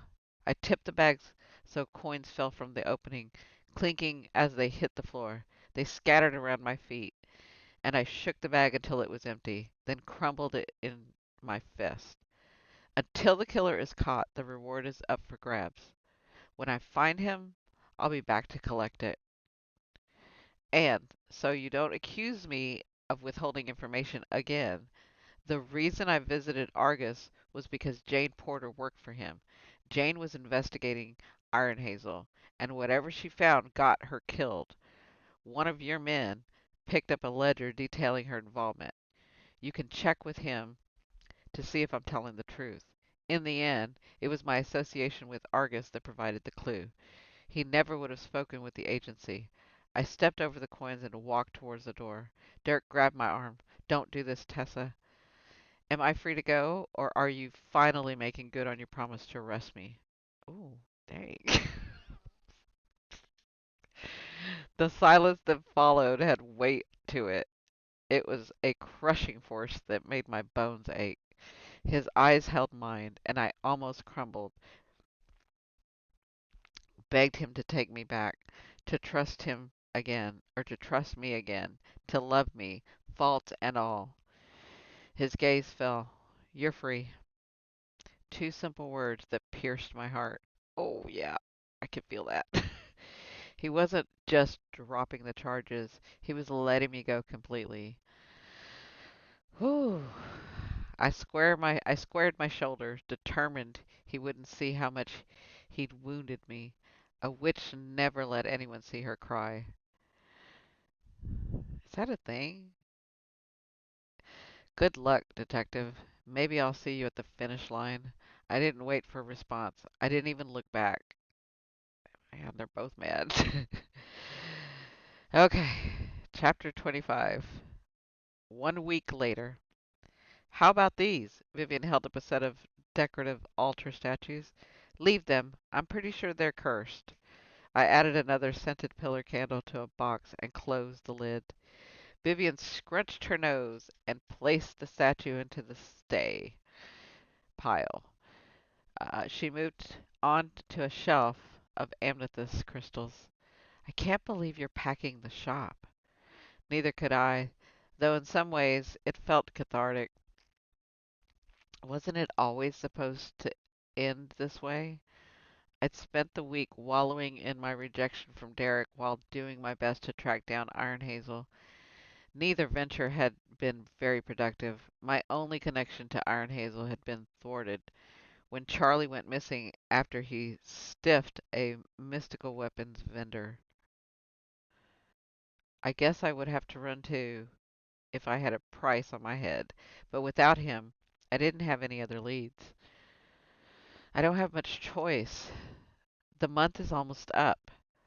What about the Gazette? Any luck with the ads? Derrick wouldn't tell me if there was. For all I know, he's already found the source of the roses. I mean, obviously, solving the case is the most important outcome. I just wanted to get there first. For the reward, Vivian dumped the entire shelf of crystals into a satchel. I don't even know anymore. Sure, I want the money, but it all feels like failure at this point. If I save the shop, then what? I go back to mucking up illusions and selling mediocre potions. I'll end up in the exact same situation as before. And do you miss him? Vivian sure knew how to salt a wound. Yeah, Vivian. Yeah, I miss Derrick in a way I hadn't thought possible. And it was only an unhealthy dose of pride that kept me from crawling back to the agency. His silence hurt. I had expected him to forgive me, but I thought maybe it wouldn't have been so easy to let me go. Joke's on the witch. He severed ties and didn't look back. I bet he'd thrown a party. Oh, come on now. She's going a little bit too far. Had it catered and everything. Yeah, she's going too far. My eyes stung. I blinked away the tears. I couldn't let Vivian see them. Every time I got a little weepy, she threatened to send a ghost to the agency. Apparently, she had the perfect one that wailed like a banshee all hours of the day. He'd never get any work done. It wasn't flattering, but I had considered it. Derrick had made his choice, though, and I'd made mine. And now we had to live with it. I had a shop to sell and my dreams to crush. There wasn't time for petty revenge, said no witch ever, which just went to show how far I'd fallen. Yep, true. Vivian dusted a shelf of spell. At least Vivian's helping her, right? Like that's what I'm thinking. She's such a good friend. Vivian dusted a shelf of spell books and placed them into a box. You know, I was thinking, with the money you have left over from selling the shop and paying back Argus, you could purchase the old Derringer cottage. It's haunted, Viv. So what? You can get it for a steal. I might have already spoken with the ghost to up his haunting activities and scare away potential buyers. The price will come down even further. That's a good idea, actually. That's me saying that, not them. No, I wouldn't do that. Or would I? Just kidding. I'm just kidding. I'm not buying a haunted house. I wiped the candle wax from my hands onto my skirt. I'm thinking about traveling for a while. Maybe I'll start fresh somewhere else. Also known as running away. That's what Vivian said. Also known as self-preservation. I can't run into him. What happens the first time I do? And he's with somebody. I'll make a voodoo doll. You know I will. I can't falter for that. Vivian smirked. The poor thing won't know what hit her between the hauntings and the phantom pains. If Derrick has any sense, he'll remain a bachelor. That's true. Very true. Are you listening, boys? I gave her a weak smile, and Vivian clapped her hands together. See? There's a smile. You're going to be all right. If you insist on traveling, maybe I'll go with you. Oh, that would be cool, actually. That's me saying that. The elemental islands are beautiful this time of year. It'll be two adventurous women taking the islands by storm. I'll find myself a wealthy land baron, and you'll cast a love spell over a handsome foreigner. And before you know it, Detective No Name will be a thing of the past. Yeah. Like I'm sitting here reading this to you guys, and this is why I'm single. I was like, yeah, let's go travel. I forgot all about him for a second. And now y'all know why I'm single. No, that's not the only reason. Uh, if only it were that easy. I pushed aside the box and stood, stretching my aching muscles. The bell above the door jingled, and I looked over my shoulder at the newcomer. Sorry, we're closed. I paused, recognizing Estelle, the agency's receptionist. Oh, wow. She glanced around the shop, her gaze taking in the stacked boxes and packed merchandise. Looks like I arrived just in time. Estelle shuffled inside, weaving around the disarray. I can't stay long. I'm on a lunch break. It will probably be my last one thanks to you. Apparently, lunch is a leisure activity. Her eyes rolled and grumbled under her breath. Estelle, what are you doing here? She waved a dismissive hand. Someone had to come and talk to some sense into somebody, into you. I don't know how much longer I can keep my job. Mind you, I deal with a waiting room full of ruffians every day, and that's nothing compared to the surly monster Detective Chambers has become. He's unbearable. Officers hide when they see him, and it's your fault. Vivian cocked her head. I told you he'd been miserable without you. He'd be miserable without you, but you didn't believe me. She turned to Estelle. This one's miserable too. It's hard to watch. Traitor, I hissed. Vivian shrugged and opened a new box. Estelle planted her fist on her hips and shot me an accusing glare. I don't know what happened between the two of you, but something needs to give. I've never seen him like this before. He doesn't sleep, hardly eats, and he has this devastated look on his face every time I open his office door and he realizes it's me and not you. Honestly, my feelings are hurt. Honestly, I'm worried about him. The ache in my chest tripled. Had he been having difficult time? I talked a big game, but I didn't want him in pain. It was the last thing I wanted. What do you expect me to do? Go talk to him. He needs you. And the dolt has too much pride to admit it. I can't do that, Estelle. It's too hard. You don't understand. Estelle huffed. I understand perfectly. You're scared. Both of you are. You think it's easier to stay apart, but it's so much worse. I'm sorry, I can't go back. It's for the best. The tears returned, and I swiped at them with my finger. An ugly cry was in my future as soon as I had a minute alone. I was afraid you'd say that. Estelle crossed her arms and gave me her best look of motherly disapproval. She nailed it. I can't make you talk to him, but there is something I can do. I heard you're investigating the case on your own, and by the looks of things, the rumors of excuse me, the rumor about you needing the reward money is true. I can give you a tip, something even Derrick doesn't know about. All I can hope for is that you solve the case first and stick around. Maybe, given enough time, the two of you can work out your differences. I chewed the corner of my lip. My interest peaked. You have a tip about the case? Yes. Someone came to the agency to speak to Detective Chambers, but he wasn't in. I collected the statement. I haven't shown it to him yet, and I'm giving it to you first. If Derrick finds out, he'll fire you. Then you and I will both be looking for jobs. Vivian snapped her fingers. Tessa and I are going to travel to the Elements Islands. You could come. There's room for one more. Think of the damage three adventurous ladies could do. She nodded. Not a bad idea. But first, follow up on the tip. See where it takes you. She pulled a sheet of paper from her bag and handed it over.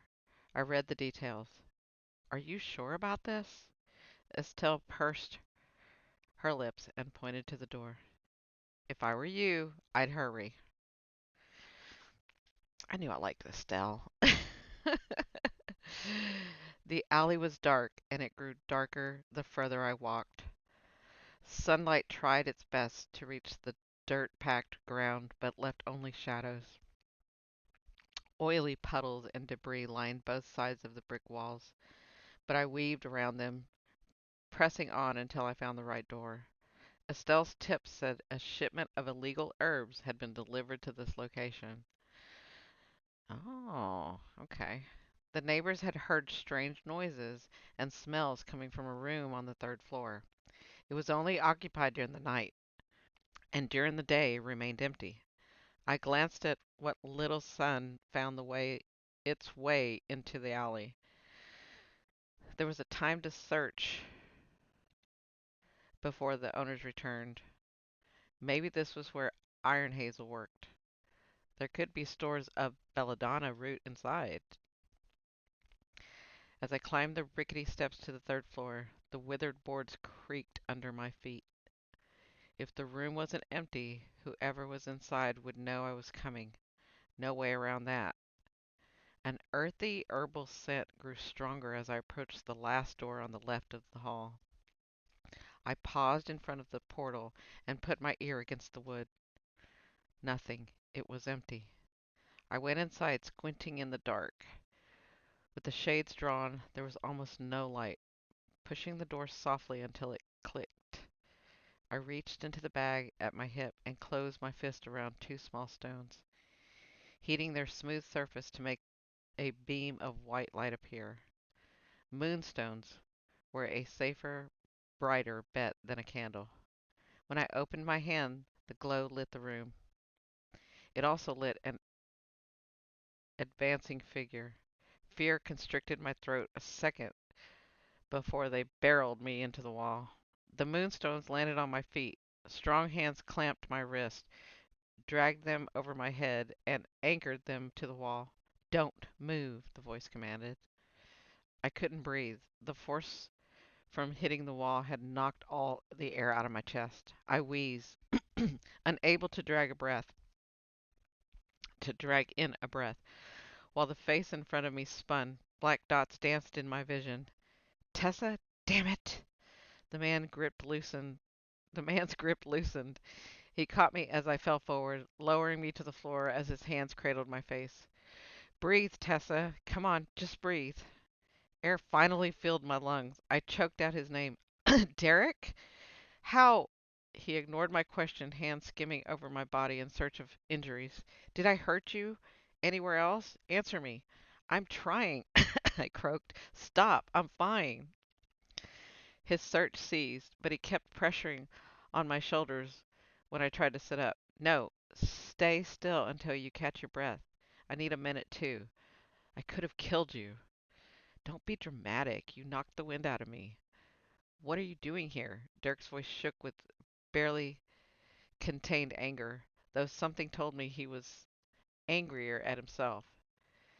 As his fingers ghosted over my jaw, my eyes closed. I missed those hands. He cushioned his hands with his thigh. Sorry, he cushioned my head with his thigh. I got a tip. So did I. A sneaky feeling coiled in my stomach. Did Estelle give it to you? Yeah, a witness left a statement. I groaned. That matchmaking she-devil. Good for Estelle. She deserved to be fired, and she was definitely no longer invited to our girls' trip. She told me the same thing.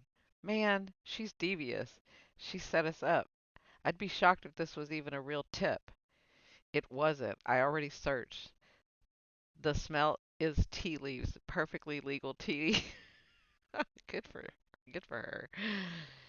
Had anything she said been true, maybe it was all a lie, and Derrick wasn't suffering in my absence. Oh, come on now. See, she just goes a little too far.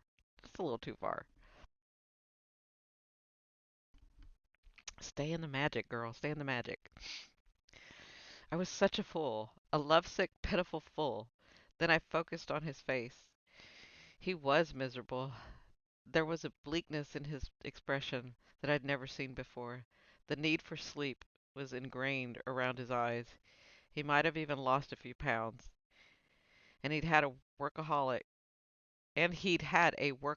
won't stop for food attitude before we met. Seeing him like this should have made me feel better, but it only hurt worse. A million times worse. Unable to resist, I pressed my palm against his cheek. There you go. That's the way to do it. That's me saying that. Derrick released a slow breath. Aw, as if he'd been holding it all this time and could finally let go. That reminds me, ladies, if you ever find that love, that's what it's like. All of a sudden, you just like release a breath that you didn't even realize you were holding. I hope each one of you gets that or has had that. You look tired. Okay, back to that. Back to the book, sorry. You look tired, I said. His hands covered mine. The case is killing me. I know, me too. It's the hardest thing I've ever done. It's supposed to be hard. A tear slid down my cheek, which he caught with his thumb. Not like this. Tessa, some of the things I said to you. Sh- I'm going to sell the shop, I cut in, unable to withstand any mention of our previous fight. Rehashing it wouldn't do any good. What? No. I sat up and cleared the emotion from my throat. Don't get excited. I'm still trying to beat you. But just in case, I thought you should know. I never wanted that. I only wanted. He didn't finish. What will you do? Travel. I can't stay here. It's too difficult. I held his gaze. I should go somewhere where they don't know about my unfortunate spells. Who knows? Maybe I'll get a few of them right this time. Don't go. His lips trembled. Why? Because people depend on you here. I laughed. No, they don't. They do. I know they do. Name one. What about Finn? The kid worships you. What will he get the medicine for his mother if you're not here? It's not like you give up. It's not like you to give up like this. I'm not giving up. I'm being practical. Something I should have been from the start. I stood and picked up the moonstones. They cast light around the sparse room, and sure enough, shelving units filled with tea canister lined the wall. Don't be too hard on Estelle. She was trying to help. Derrick rose to his feet and stepped closer. His familiar scent filled my senses. How long would I remember it? Would it become a visceral memory every time I smelled anything similar? How cruel.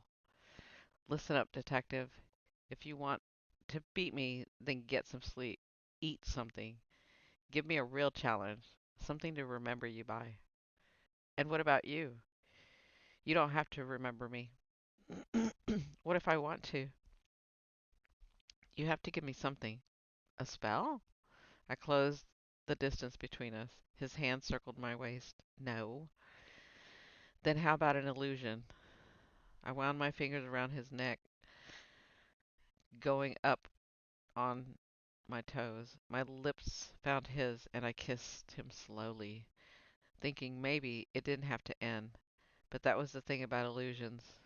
They didn't last. Derrick let me lead, let me take my time. His mouth was warm against mine, lingering. It wasn't an urgent kiss. Maybe it should have been. It should have been a lot of things, but it was only going to be a memory. I pulled away and made for the door, taking the light with me. My shop looked the same as it did when I left it. A mess. Boxes, some full, some waiting, were stacked against the wall. Vivian had made a dent in the display of creams and powders, getting most of them packed away, but she'd left the cabinet of oils for another day. I couldn't look at any of it anymore. It stank of giving up. Vivian was right. I was running away. I kicked one of the boxes and headed for the stairs. Something shattered beneath my feet. Looking down, I expected to see a broken bottle, but there was nothing there, which meant my gaze flew to the hatch in the door to the hatch in the floor. Someone was in my basement. Slowly, I crept closer, trying to keep my feet from making a sound. I should get a weapon. Why had I picked the crystal spikes first? I had no idea which box they were in now. Maybe fire ant powder. A dash to the face, and any intruder would wish they were dead. At the very least, they'd run screaming, fingers crawling at their skin. I skirted the hatch and searched the box of powders, finding the jar near the top. Off came the lid, while voices filtered up from the basement. There was more than one of them. My fingers clenched the jar. Any sane person would run and get help, but they might be gone by the time I got back. The plan? Toss the powder down the hole and ask questions later. I flung the trapdoor open. Tessa, is that you? Where do you keep the elderberry wine? Oh, that's good wine. I need to make some elderberry wine now. Think about that. all of you have all you have is blackberry. You know I can't stand the stuff. Sylvia popped her head into view and gestured with her cane. It's a disaster down here. I don't know how you find anything. Sylvia, why are you in my basement? She rolled her eyes. The wine, dear. Are you hard of hearing? Where is it? Found it, a man shouted. Who's down there with you? I set the jar on the floor and clambered down the steps, my shoes crunching over glass and a sticky substance. Mind the glass. I dropped a bottle. It's a bit slippery. Tessa, my love. Charlie held up a jug of wine and grinned. You're just in time. Your neighbor has cooked me the most amazing meal. She's a wonder. He held up the wine bottle. Does red go with fish? Elderberry wine goes with everything. Sylvia swung her cane, making Charlie do a little sidestep. I shook my head, unable to make sense of the scene. Charlie, where have you been? I've looked everywhere for you. Last I heard, you were in hiding. Charlie scrunched his nose. Never stiff a weapons vendor. When they get mad, they have weapons. I had to close up shop temporarily, of course. I'm getting back on my feet, thanks to this dove. He gestured to Sylvia. What? Sylvia flattened her lips with impatience. Charlie heard you were searching for him. I was minding my own business, looking out the window at your magic shop when I saw him. You weren't home, so I invited him over for breakfast. She makes the most wonderful breakfasts, Charlie added. He's been staying with me ever since. Fuzzy adores him, and I adore Fuzzy. Hold on. I ran my hands through my hair, digging my fingers into my scalp. You've been next door the entire time? Charlie shrugged. I've been meaning to come by, love, but Sylvia has been such a gracious host. My patience ran out. Charlie, I've been to the market every day this week. I'm at my wit's end. You're the only person I know who's heard of Iron Hazel. Tell me you have new information. Of course I do. That's why I came by. Sylvia grunted. The fish is getting cold. We should head back. Wait. I blocked the exit, holding my hands up. You can have all the wine you want, every last drop, but not before you give me the details on Iron Hazel. You might as well tell her. There's no stopping her when she gets like this. We'll never get to eat, Sylvia said, gathering wine bottles into her arms. Charlie uncorked the bottle in his hands and took a deep sip straight from the jug. I know where you can find Iron Hazel. What is it? Tuesday? Yeah, Tuesday, Sylvia confirmed. There's a ship docking on Thursday with a huge shipment of illegal contraband, and I heard Iron Hazel will be there. It might be your only chance to catch him. He slapped his stomach with the palm of his hand. All right, now let's eat. Here we go, chapter 26. The ship would dock in less than 2 hours. I tucked my hair beneath my hood and tightened the belt at my waist. My hands were clammy, muscles aching with tension. Each hour ticked closer to the rendezvous made it harder to concentrate. This was the lead I'd been waiting for, but I couldn't shake the hollow feeling in my stomach. All I had to do was lay low and identify Iron Hazel. Maybe I'd get lucky and see an opportunity to apprehend him. But the plan was to track him, find out where he was hiding, and take him down. Catching him would bring us closer to catching Ella's killer and would help bring justice to the other victims. Us. When would I stop referring to everything with an us attached to it? There was no more us, only me, and maybe Vivian if she stopped giving me a disappointed scowl every time I opened my mouth. She claimed I was being intentionally stubborn, even using the words pig-headed. Yeah, but she's a good friend. You guys know that. Sometimes that's what a good friend does, even though you don't want to see it. Vivian might be the type of friend to follow me into quicksand if that's where I led her, but she'd grumble the whole way and make sure her last words were, I told you so. Well, yeah. That was why she didn't know about tonight's caper. Tagging along while I visited with the loan shark was one thing, especially since she'd seemed to charm the scoundrel. But going after a potential killer? No way. I couldn't risk it. Ugh. I was turning into Derrick, the king of safety. Regret warmed his way into my chest. Our last encounter had been playing on repeat in my mind. The way his hands felt against my face, the deep, soothing tone of his voice. How there seemed to be so much left unsaid, and how his pain had broken my heart even more than his decision to push me away. I was just thinking while I was reading this, I don't know if you guys have this, like, if you have somebody there protecting you or just a more of an authority figure, like maybe some of you have the spouse, and you can feel sort of uh it allows you to feel more carefree if they're the type of person that's going to be like looking out all the time. Does that make sense? Like I was just sitting here remembering that, I could be a little bit more carefree when I had my husband, who's now crossed over. I don't know if some of y'all know, some of y'all don't know, but it's like it allowed me to be more carefree. It allowed me to be like she is, kind of just making choices because she feels safe with him and she can kind of do things. He's the grounding force. I hope that each of you guys have that, whether it's your spouse or a good friend like Vivian and him and Derrick. Yeah, I was just thinking that in my head. Like, that's a good place to be, where one of you can be the protector while the other one is more carefree and lighthearted and laughing and playful. You know?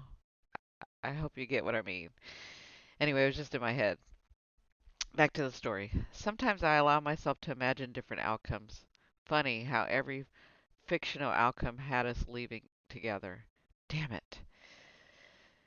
There was that word again. Two sneaky letters that wouldn't leave me alone. Was there such a thing as selective lobotomy? If so, sign me up. I glanced at the time. I'd stalled long enough. My fingers trailed over the small vials of powder I'd attached to my belt. Sure, a witch's weapon were her spells, but just in case, I'd tucked a small sheath blade into my boot. A pinch of powder and a dose of steel made for one prepared witch. Yeah, that's true. Vivian's hypnotic voice echoed down the hallway. I paused outside her seance room. Inside, she clung to an older woman's hand, eyes closed, channeling a spirit. Incense burned and candles flickered, though the room was as chilly as an icebox. One of her eyes popped open when I stepped on a loose floorboard, the creak ruining my stealthy getaway. Keep your eyes shut, Miss Baldwin. The spirit is getting stronger. I just need to light another candle. Vivian slipped out of her chair and pointed a finger. Don't move. Shoot. She thought she was going to get out of there. She said the words to me, but Mrs. Baldwin nodded. Vivian followed me into the waiting room, assuming her scowl of disdain. Where are you going dressed as a thief in the night? This is your cloak, Viv. Yeah, well, I usually wear that one when I'm about to do something stupid. So, good choice. I have errands. Don't wait up. Errands, huh? Okay, let's pretend I believe that. Go back to your client. I know what I'm doing. I'll be back later. I opened the door and hurried down the steps, the night air freezing my breath and creating an icy sheen on the cobblestone. Vivian stood in the doorway. Hey, Tess, before you go, want to know the funny thing about you and ghosts? I paused at the bottom step and sighed. Apparently she needed the last word, too. What's that, Viv? She took a breath and waited until I turned to face her. You act the same. They wander around completely invisible, watching other people live their lives. Most of them don't even understand why. They're stuck. Then, one day, if they're lucky, they meet someone who can see them.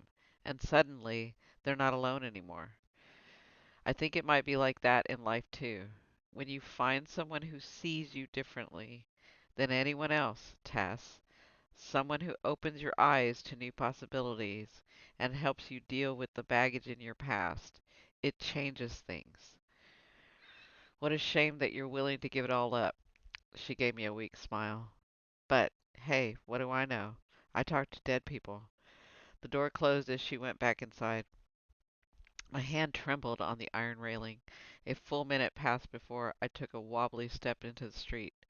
The wind stung my eyes, making them well up. Yes, it was the wind and not an emotional response to Vivian's lecture. Okay, I believe you. The ghosts were messing with her head. I wasn't invisible, not literally, but wasn't there a part of me that had always felt unseen? The witch who wished she was better. All my life, I'd lived in my mother's shadow, the shadow that only got bigger after her death. That didn't make me a ghost. I kept walking, letting my conviction carry me down the road until even that felt thin and useless. My mind churned. Derrick had set aside his prejudice. He saw my intentions, welcomed my ideas, and treated me like an equal. His accusations in the holding cell had hurt. It made me think he didn't know me as well as I'd thought. Except I didn't believe that. I'd shaken his confidence and let my misconceptions about my worth spoil everything I'd accomplished. It was ironic how I'd insisted I wanted a partner, then didn't treat him like one. I that is so true. I'm gonna read that again. It was ironic how I had insisted I wanted a partner, then didn't treat him like one. Now, how many of you ladies do this? You insist you want this partner, and then you don't treat him like one. Think about that, 'cause I am. I hadn't trusted him even after he'd asked me to, and it had been my lies, not my failed spells or poor life choices that had driven him away. Maybe it wasn't too late. If I wanted to set things right, I'd have to be completely honest. Ew. That's what she said, not me. Okay, honest about the big stuff. A white lie here and there never hurt a witch. But that also meant being honest with myself. Double ew. The truth was, I wasn't ready to give up. not the shop, not the case, and especially not Derrick. Finally, she's finally coming to her senses. Oh my gosh. Can y'all see a little bit of yourselves in her, or is that just me? Just like, oh, it's so funny because I just did a video. I think it'll be coming out, and I was channeling, and it was about me getting in my own way, about all of us getting in our own way. Shouldn't I? So I'm back. I'm going back to the story. Shouldn't I at least try to win him back? What better way to lure a detective than with the clue we'd been searching for? Damn, Vivian had the last word, and I told you so coming her way. A carriage, a carriage rumbled past. I raised my hand, picking up my pace to chase after it. The driver pulled over, and I climbed inside. Where to, miss? Take me to the Royal Agency as fast as you can. 20 minutes later, I was standing at Derrick's office. If he threw me out again, I didn't know what I would do, especially since I'd decided I wanted to finish the case together. My knuckles connected with the wood, and I heard his clipped voice call out from behind. Enter! Derrick's head was lowered, his attention buried in a stack of papers. He didn't react when I walked into his office. Did you bring me the case file? His heavy sigh made the candle flame wave. Put it on my desk and head home. It's late. Do you always talk to your secretary that way, detective? His hands stilled and a splash of ink welling where the pen stalled. He lifted his head, and the intensity in his gaze made me falter. Tessa, what are you doing here? Is everything... We don't have much time. I know where to find Iron Hazel, and I need your help. No, I want your help. My voice crackled, and I had to clear my throat before I could continue. Detective, can we be partners one more time? Aw, I'm such a sap. Okay. If y'all don't tell anybody, I won't tell anybody either. I won't tell anybody your secrets if you don't tell anybody my secrets. That's me telling you guys. Okay, back to the story. The wharf swarmed with sailors unloading cargo. Crates swung over the ship railing and were slowly lowered down the deck. Shouts and animated conversations filled the air. Derrick had placed officers around the perimeter, so there was no way in and no way out without one of them seeing. We moved through the crowd in search of the ship Charlie had written down. A crate of fish spilled open in our path, and the floppy monsters stared at us with beady, lifeless eyes. Their smell clogged the air. Ugh, that sounds nasty. Okay, back to the story. I used my sleeve to cover my mouth and pointed to the furthest ship. Over there! That's the one! Derrick hesitated, reaching for my arm when I tried to move past him. Tessa, wait! I recognized the indecision in his face. No, don't even think about it. I'm going with you. We're partners, remember? That was the deal.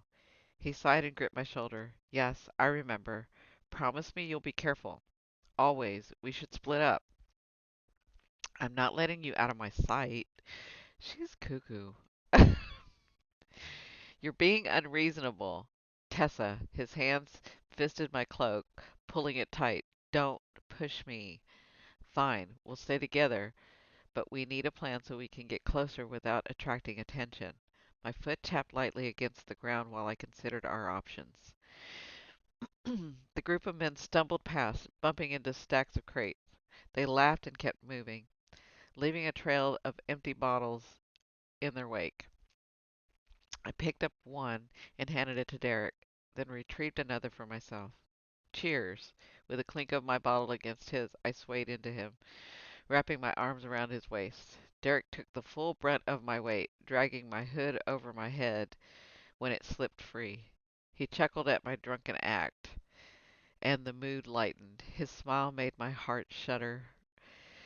We wandered closer to the ship, weaving unsteadily through the mob of people. Near the gangway, I sank to my knees, peeking beneath the curve of my hood. A man with a ledger directed crates, and passengers in different directions. We watched for almost half an hour, heads low, leaning drunkenly against the wooden post. Sorry, I need to take a drink real quick.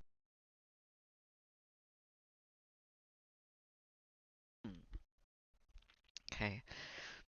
Are you sure this is the right place? Derrick asked. Why? Is there somewhere else you need to be? No, nowhere else. The arm he'd wrapped around my waist tightened.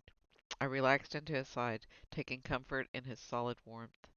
Stakeouts were my new favorite thing. I bet they were. I bet they are. Next time, I might bring snacks and definitely some real wine. Assuming there would be a next time. Derrick had agreed to this little mission, but it didn't mean we were back together. I mean, from my perspective, why you gotta look at things ahead? Just enjoy the moment. Okay, back to the story. Why did you change your mind? I thought you wanted to win. Silence stretched between us. I fiddled the top of my bottle, circling my finger around the rim as I stalled for time. I didn't know how to start. His hands closed over my fingers. You always fiddle with things when you're nervous. Stop. Tell me the truth. I can't believe you noticed that. What, fiddling with things? You do it all the time, he paused, angling his head to rest against mine. I notice everything you do. Oh, hey now. That makes me kind of nervous. That's what I'm saying. Okay, back to it. I notice everything you do. You play with my collar when you're trying to get your way, and I pretend I don't like it. You turn your head when you curse. I don't know why you bother. I can hear you loud and clear, and I know you can't see it, but you get this look in your eyes when you're about to cast a spell. It's half terror and half hope, and every time I want the spell to work because I know you're going to flash me one of your smug smiles. I do not have a smug smile. You do, and for some reason I find it incredibly charming. His voice lowered. So, tell me why you changed your mind. The stupid wind was making my eyes sting again. Yeah, blame it on the wind. How was I supposed to talk around the lump in my throat? I cleared it away. It was the thing Vivian said about ghosts being invisible. You kind of had to be there. She's probably waiting her whole life to use ghost as an analogy, so I have to give her credit. I looked up at his face, but she had a point. And what was that? With embarrassment heating my cheeks, I bowed my head. You see me. No one else does, but you do. Tessa. I know, I'm botching it. I said you had to be there. Of course, you can see me in a literal sense, but Derrick placed his hands over my mouth. I inhaled a sharp breath, my eyes growing wide. I had not just he had not just shushed me while I was attempting to bare my soul. Tessa, look. He gestured towards the man with the ledger. A hooded figure approached and handed a heavy pouch to the crewman. That way, the man muttered, pointing to a pile of crates. The figure turned, and the hood fell back to reveal a familiar face. Helen Lockwood? What was she doing here? I met Derrick's equally wild gaze, and he pressed a finger to his lips.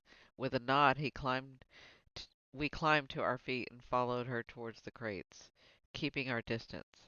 Another man cracked the lid with a crowbar, and the pungent scent of herbs mixed with salt in the air. Is that all of it? Where is the nightingale? She asked.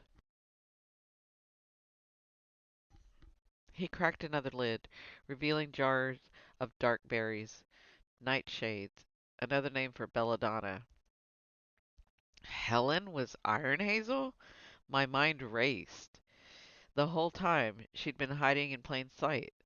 I was right to be suspicious of her from the start. My instincts were good. There might be something to Vivian's "I told you so" after all. They should make me a detective. Have it delivered here. She handed over a slip of paper, and the man nodded, then crooked his finger until she leaned closer. Whatever he whispered in her ear made her go rigid. Derrick had turned his back and was tugging on my sleeve for me to turn as well. But I was so busy planning my victory party that when Helen angled her head and looked right at me, I froze. Blast! She took off at a dead run, using the crowd to mask her escape. Derrick signaled his men, and we began to chase after her, losing sight altogether when she turned a corner. Frustration pumped my legs faster. We couldn't lose her. She'd go to ground, and we'd never find her again. I rounded the corner into the dark alley and spotted her slipping between a narrow crevice. It was too small for Derrick to fit. He grabbed my arm as I attempted to squeeze through. No, we stay together. She's getting away. Go around the other side. I'll be okay. I shook off his arm, his fingers grasping, then slipping through mine. Damn it, Tessa! The flat of his hand rammed the wall as I navigated through the narrow space. Go! Grating his teeth in fury, Derrick disappeared from view. His footstep faded as he ran parallel down another alley. I caught sight of Helen's blonde hair and ran after her. I needed something to slow her down, or I'd never catch up. Digging deep, I channeled my magic, hoping a burst of energy would take her down or knock something in her path. My fist shot out, sparking arcing from my fingers. Sorry, sparks arcing from my fingers. I missed, but the jolt of magic hit a barrel, which exploded, sending a stake of wood into Helen's leg. She shrieked and limped to the end of the alley, then stuttered to a stop. A wall of crates blocked her path. To her right was another alley, but she'd never make it in her injured she'd never make it on her injured leg, sorry. She turned to face me, lungs heaving, gulps of air. I bent at the waist, a stitch burning my side. Man, she was fast. Helen was pulling a knife when I looked up again. Out of options, she advanced. Res- I rubbed my hands together to resurrect magic, but nothing happened. Fists clenched. I tried anyway, splaying open my fingers to complete an utter failure. Time for Plan B. I grappled at my wrist for the vial of powder. Helen attacked. It slipped from my hand and rolled across the ground as I ducked. Her blade whistled past my face. I dropped to a knee, reaching for the knife in my boot instead. Out of the corner of my eye, I could see Derrick charging from the other direction.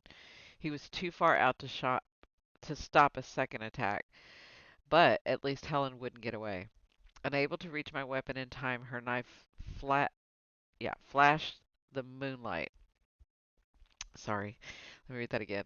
Unable to reach my weapon in time, her knife flashed in the moonlight. I tried to roll and dodge, but it only managed to lift my arms and shield my body. No! Derrick's guttural cry ricocheted off the brick building. The blade sliced through the sleeve of my cloak and bit into my skin. I gasped as I reached for the wound. My fingers came away sticky with blood. Helen backed up, her eyes wild, then thrust the knife again, aiming for my chest. Oh, Helen is not playing. Magic finally surged from my fingertips, releasing into her. Her body convulsed and she staggered back. It bought me enough time. Falling within reach, Derrick tackled her to the ground. The knife skittered across the stone while Helen shrieked, fighting with her whole body. But his knee pressed firm onto her back, forcing her face to the gravel. He wrenched her arm behind her and circled iron cuffs around her wrist. It's over, Helen. You're under arrest. Heaving her to her feet, Derrick passed her off to the waiting officer. More had converged in our location, watching us More had converged on our location, watching as Helen tried to dislodge the man. She looked arrogant. Her laughter filled the air. It's not over. Not even close. Derrick barked instructions as officers dragged her away. Another burst of crazed laughter made my skin crawl. She was insane. How could she even how could she have poisoned her own stepsister? Yeah, I had a feeling it was her doing something. Like she's doing something. I pressed my fingers against my forehead. Pressure built behind my eyelids, and it hurt to think. Helen had to be working with someone else, possibly the man Argus had seen with Jane Porter before her death. She would talk. She couldn't talk. She would talk. She couldn't hold out forever. We were so close, so lightheaded. A wave of dizziness caused bile to climb my throat. I reached for the wall to steady myself. Derrick, something's wrong. Tongue thick in my mouth, I couldn't form the words. Oh, I bet she had something on that blade. That's what I'm just thinking right now. Sorry, back to the story. They sounded slurred, far away. I tried again. My sentence worse the second time. Tessa, are you all right? Let me see your arm. He broke away from the officer. I blinked to clear my vision as his features split into two. Four arms, four legs, running now as I swayed on my feet. The ground rushed to meet me. He caught me before I hit the dirt. Derrick examined my injuries, tearing at my cloak until the wound met fresh air. I hissed in a breath as his fingers probed the laceration. It's not deep and barely bleeding. I don't understand what's happening. Another wave of dizziness hit, buckling my knees. His grip strengthened, keeping me upright. Spots danced in my vision. Of all the rotten luck, I struggled to speak. Had to let him know. The knife, I mumbled. She poisoned it. Take me to Vivian. He was already lifting me up, my feet losing purchase on the ground, as he tucked me against his chest. Bring the knife, he shouted over the shoulder. Smart. We'd need that. Haze clouded my thoughts. There was something we could do. A spell, maybe? I wasn't very good at spells. I never wanted my life to depend on one. It didn't bode well. My head rolled against his chest. Derrick's footsteps were so loud, pounding in my ear. No, his heart. It knocked fast as in his rib cage, and I pressed my palm against the spot. Shh, I'm trying to sleep. You can't sleep right now, he joisted me. Sorry. You can't sleep right now, he jostled me, making my surroundings spin. My stomach rolled. I hated Helen with every fiber of my being. Whatever she'd laced that blade with was going to make me toss my dinner at Derrick's feet. Hopefully by then, death would be swift. You didn't come back from humiliation. Sorry, you didn't come back from humiliation like that. Not even when you'd had a huge bowl of Vivian's hearty chicken stew for dinner. Seconds passed. Minutes. Time was fuzzy. We stopped, and Derrick tossed a terse command at someone above him. Who was talking to? Who was he talking to? Horses neighed, and I knew. Don't talk to the horses. I groaned. They can't help. I'm not talking to the horses. Somewhere close by, rain snapped. My hands tingled in his shirt.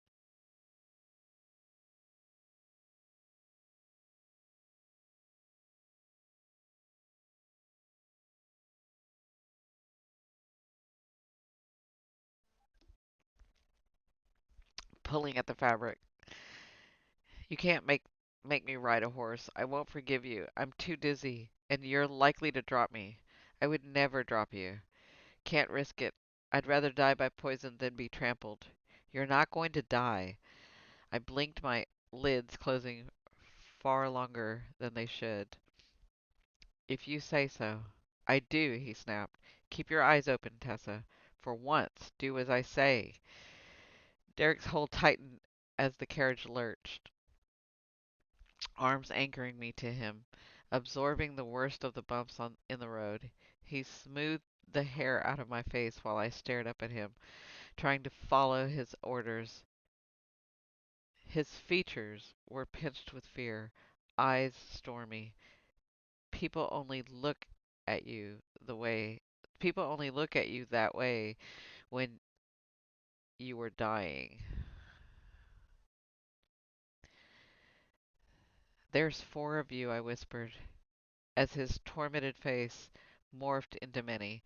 I struggled against the weight, dragging my eyelids. Don't be mad. I can handle four mad detectives. One's bad enough. I can't handle four mad detectives. One's bad enough. I'm sorry, I was turning the page. Okay. Don't be mad. I can't handle four mad detectives. One's bad enough. I'm not mad. His lips found my temple, stayed there. A sharp breath expanded his chest, and he choked on it, gathering me closer. You never get mad. You get even. I remember. That's right, I do. His voice was husky against the side of my neck. You're going to let me get even? Maybe. But, just in case, give Vivian my share. The carriage seat spun like a top. Black vines slithered into the corner of my vision, spreading faster and faster, blocking everything else out. Your share of what? The reward. It was dark all of a sudden, pitch black, like being under water. Derrick's frantic cry was muffled echoes in my ear. Tessa? Tessa! And then there was light, brilliant, crisp, and blinding white. The sensation of being lifted high, floating on air, leaving my body, dropping fast to oblivion. I felt nothing at all. Ooh, let's see what's happening.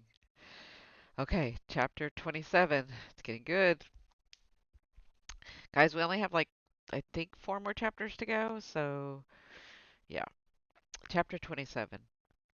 There she is. Vivian's face swam into sight, easing my eyes open to take in my surroundings. I realized I was in her guest room, propped up on pillows, wearing one of her sleeveless shirts. My clothes had been discarded in a heap near the foot of the bed, blood and grime staining the garments. They needed to be tossed, or better yet, burned.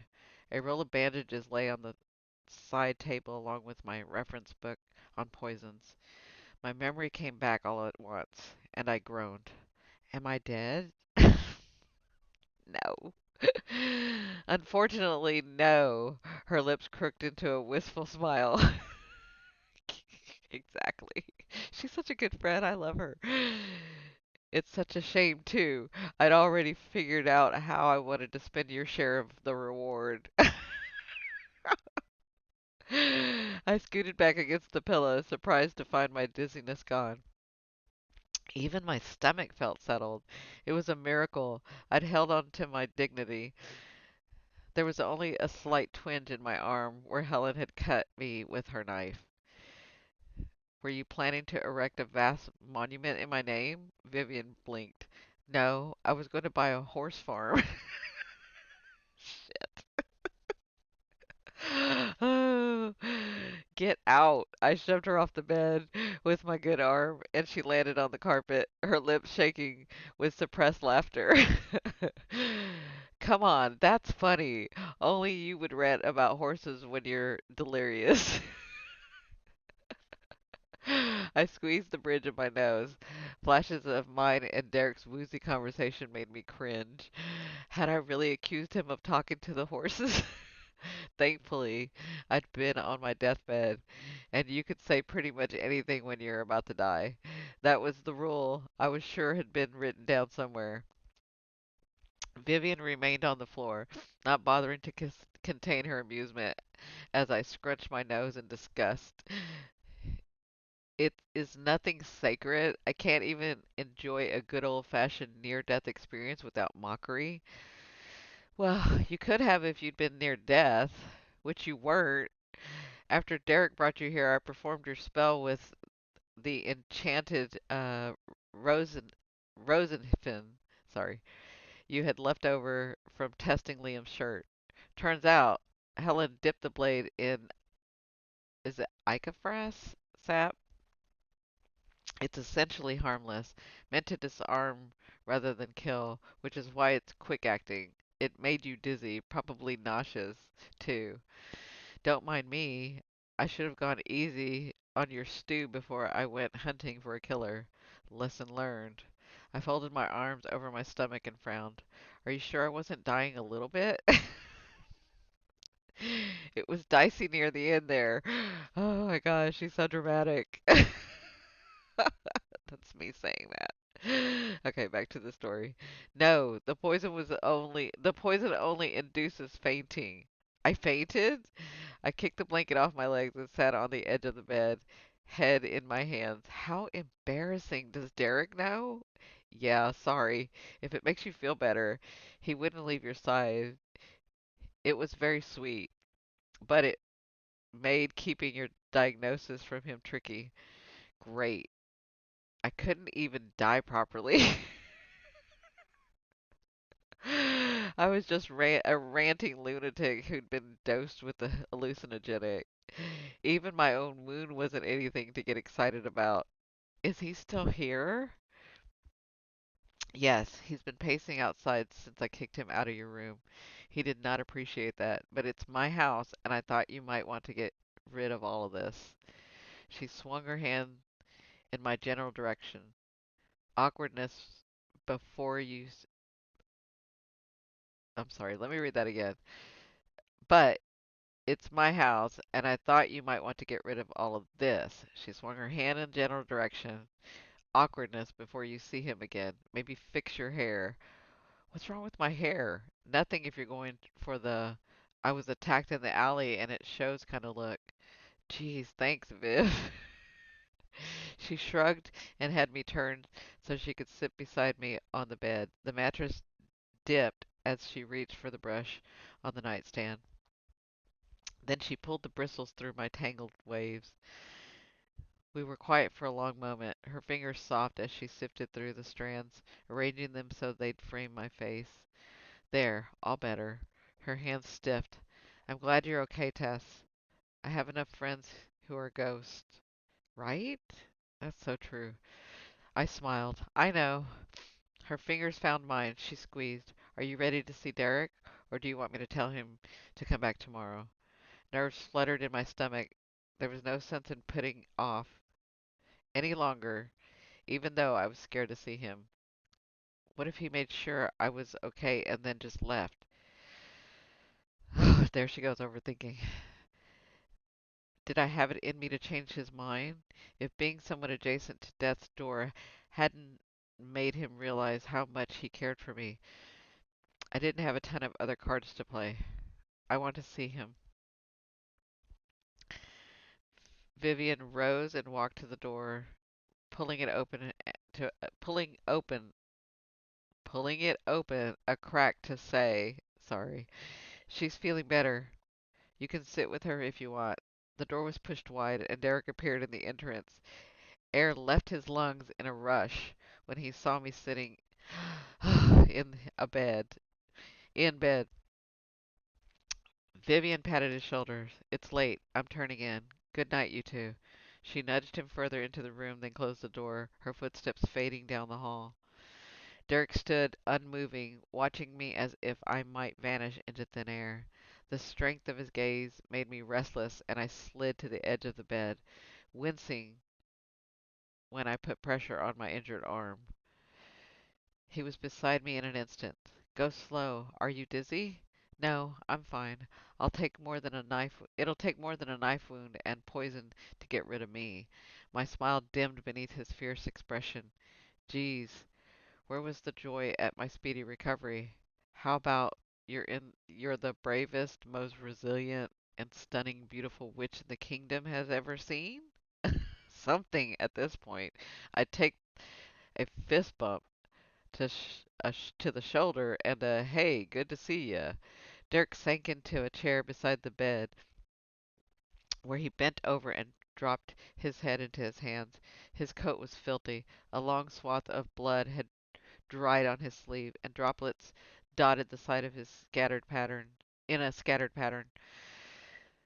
There was no saving it. Apparently the coat knew how to die properly. I think you need to burn your coat. He laughed, a sound of abrasive, almost brutal. You're always worried about my clothes. The devil take my clothes, Tessa. I thought I was going to lose you. He lifted his head, anguished eyes locking with mine. I went still, my insides rolling from intensity. His voice was rough with emotion. When you're blacked when you blacked out, I lost it. I've spent my entire career as a detective hardening myself against the things I witness every day, and in a single second, seeing your eyes close like that, it ruined me. Derrick. My throat closed. The pain in his voice stabbed me harder than Helen's knife ever could. When I found out you'd hid your assassination, sorry, when I found out you hid your association with Argus, I had to let you go. I couldn't trust you. How could I protect you when you were lying to me? It was so hard. I never would have betrayed you or the case for him. Not ever. I know that. It was wrong of me to suggest you would. The things I said to you, accused you of, I hate myself for it. I was angry. I felt helpless, and I'm not supposed to be.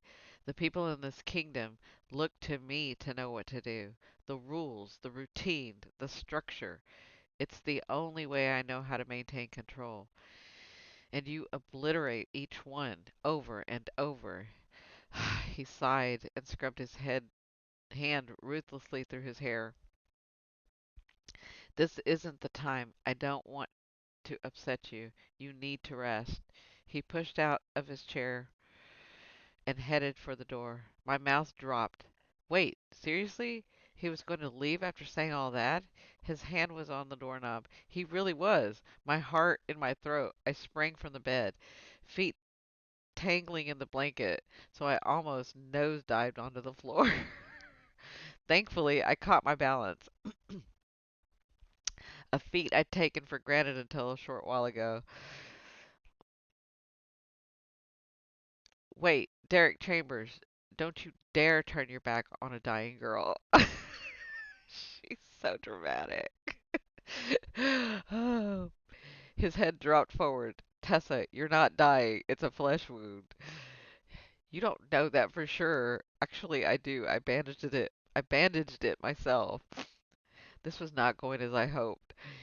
Humor me then. I did faint. That has to count for something. All right.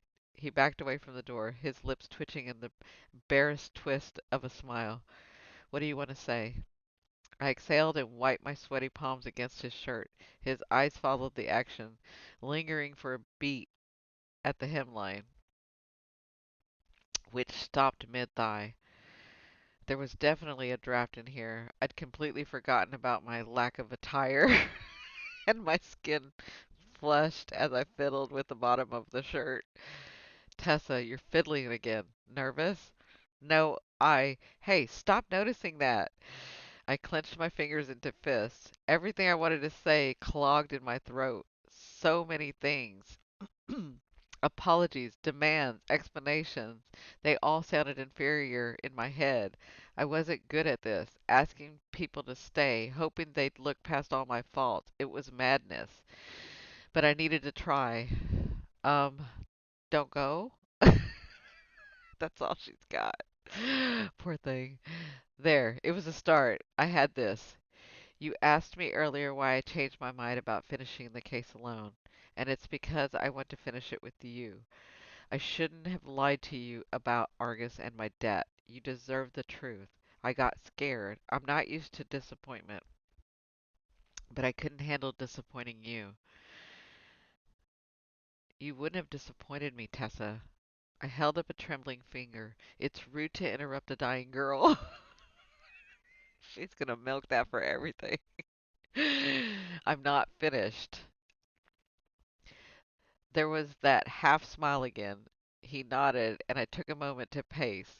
My heart beat so fast, I figured it would only it was only a matter of time before decided it had had enough and gave out. Then I'd really be at death's door. I shook my hands in my face and faced him. Sorry, I shook out my hands and faced him. Okay, you want honesty? Here's the truth. I'm a mess. My magic is mediocre at best. I'm broke. And I've ruined everything between us with my lies. The thing is, I'm not going to wake up tomorrow and be perfect. I'm going to make mistakes, probably lots of them. Pumpkins will explode. I might even cause another plague. I let out a shuddering breath. But I love you, and if you'll stay with me, I want to be imperfect with you. Nice. The silence was unbearable. Derrick stared. I couldn't tell if he was going to laugh or put a man-sized hole in the door trying to escape. He might do both. Sick with fear, I broke the silence. All right, I'm finished dying now. You can say something. Are you sure you're not going to relapse? He moved closer. I don't think so. Good. A few feet separated us. Then, nothing at all, as his hands framed my face. I wasn't leaving. Vivian mixed some powder to help you sleep, and I left it in the other room. I was going to go get it. Uh, I hate when men do that. That's my own opinion. Like, I can't tell if they're like lying about that or if they're like telling the truth. Like, I hope y'all know what I mean. Oh, wonderful. First I faint and then I make a blubbering fool of myself. You know, I would have changed my speech a bit if I'd known that. Probably focused more on my many qualities. His fingers smoothed my cheekbone. I'm glad you didn't. It was honest. My breath caught. Well, that's me. Or, at least, the new me. Honest to a fault. He bent his head, lips claiming mine in a devastating kiss. Relief swamped me and made tears gather under my eyelids. Honestly, honesty was my new policy from here on out. The reward was too good. Lies? No way, not me.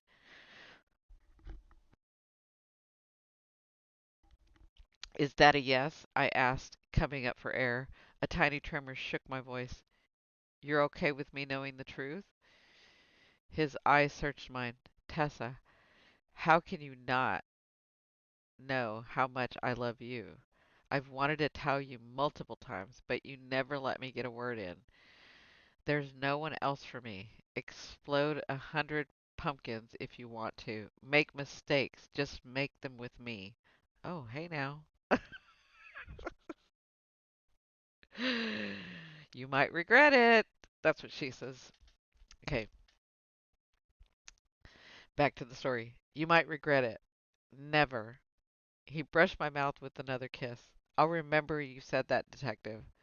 Derrick, he growled. Huh? New rule. When we're all alone together, you call me Derrick. I grinned. Finally, a rule I intend to follow.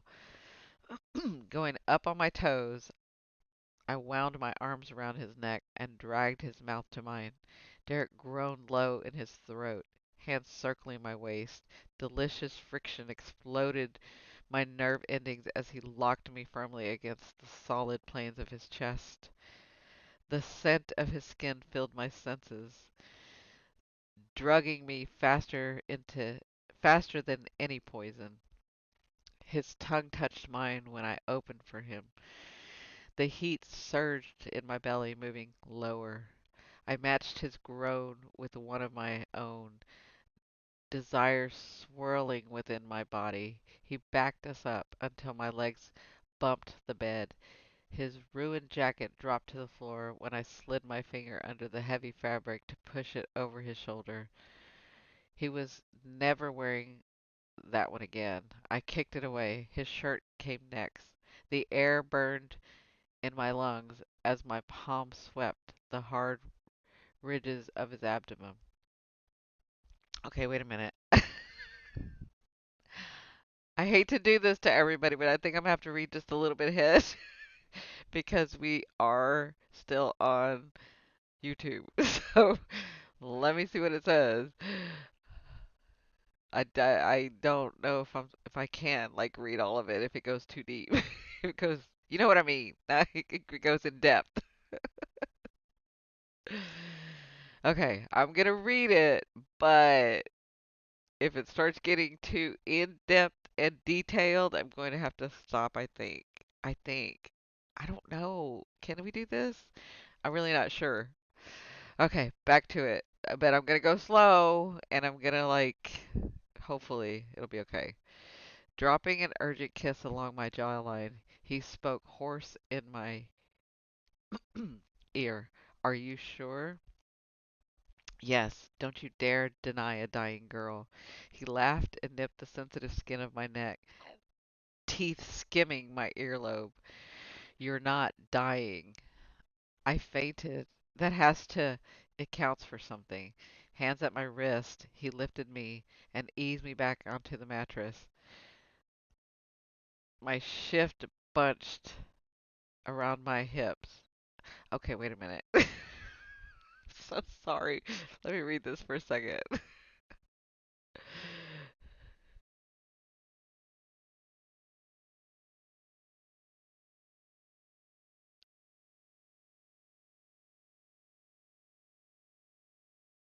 Okay.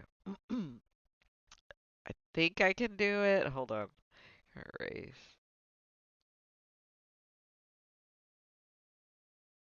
Okay. I think I can do it. Okay. Here we go. I'll start back at the beginning of the paragraph. It counts for something. His hands at my waist. He lifted me and eased me back onto the mattress. My shift bunched around my hips, and I arched my back so his fingers could skate across my rib cage, light as mist. Pleasure tightened my stomach when his thumb brushed my. I can't say that word. He did it again, a slow circle that made sparks tingle at my fingertips. The current raced over my heated skin, transferring to his. Derrick's breathing stopped. His eyes darkened at the sensation. Okay, so I wasn't bad at all magic. A possessive growl vibrated his chest, and he ground his hips into mine, teasing my mouth with a hungry kiss. Need pooled in my veins, thick and slushy. Sorry, thick and sluggish in total contrast to the bruising pound of my heart. Merciful spell books. He was wicked. His mouth slanted to take me deeper. You're so beautiful, he murmured as he sank his hands into my hair. His kiss turned achingly tender, breaking my heart and mending it back together. Acceptance softened my edges, rinsing away years of regret and failed spells. My shift landed next to Derrick's destroyed jacket. The rest of his clothes followed. The action separated us for too long. Wretched clothes. I searched for his mouth, melting when his tongue stroked mine. He entered. I don't know if I can say that. Okay, I guess I can. He entered me in a slow thrust that made the first round of sparks seem like mere flicker. My fingers splayed over his back, sending little jolts into his skin. Arms like iron, Derrick's whole body tightened, and he wrapped me in an embrace as he found a breathless rhythm. Pleasure spiraled in my core, then broke on a wave. He caught my quick inhale with his mouth, following me over the edge. My name was a reverent rasp from his lips. Holy enchanted moonstones. Time passed slowly. I snuggled into the crook of his arm, savoring the simple satisfaction of lying next to him. Thank God that's over. That made me so nervous trying to read that on YouTube. Sorry. I'll get better at it if we don't get in trouble, okay? This is the first time I'm doing this on on a video, so just let's see what happens. I'll get better. Yeah, I'll feel better if we don't get in trouble for this. Somehow, okay, back to the story. Somehow minutes burned into an hour, and my eyes grew heavy with sleep. I was absent I was absent-mindedly gliding my fingers over his abdomen when Derrick captured my hand and brought my palm to his mouth. I giggled and tried to tug it away. That tickles? Yeah, so did your fingernails. I rolled onto my side and propped my head up on my hand. What happens tomorrow, Derrick? He smiled. I really like the new rule. It's my current favorite, though I have a newfound appreciation for rule number one. Always stay by your side. The rule is actually don't investigate alone, but your version is better, he sighed. Tomorrow we interview Helen to find out her role in the murder. I don't think she was working alone. She may have been partly responsible for Jane and Ella's death, but I doubt she knew Sophie. Me neither. There's something else out there, but we'll find him. There's someone else out there, sorry. There's someone else out there, but we'll find him. Do you think she'll talk? I don't know. If not to me, maybe she'll talk to her mother. We'll bring Olivia to the agency. We need to question her anyway. Find out if she knew what her daughter was up to. I sank against the pillow. That whole family has been shattered. What a waste. How do you handle the devastation this job uncovers? It's not easy. I'd say you get used to it, but I don't want that for you. I've been numb for so long. It's no way to live. I suppressed a grin. I guess it's a good thing I came along and obliterated all that. He laughed and tucked me closer into his side. Get some sleep. Will you stay? Depends on whether your friend curses me with a spirit if she finds us together in the morning. My silence made him squirm. Tessa, tell me that won't happen. Get some sleep. I kissed his cheek and pulled the blanket up to my ears. The weight of his arm draped over my middle mixed my middle mixed with the heat from his body made sleep an easy target. Derrick nudged my shoulder. One of my eyes snapped open. What? I forgot to ask you something. Is it important? He nodded, nuzzled his forehead against my hair. I think so. Okay, ask. Did you really start the plague? Damn, I shouldn't have mentioned that. Yes, and I'll do it again if you tell anyone my secret. You'll be patient zero. I rolled over in a huff, but he dragged me back, anchoring me to his side. That's my witch. Aw. Okay, chapter 28.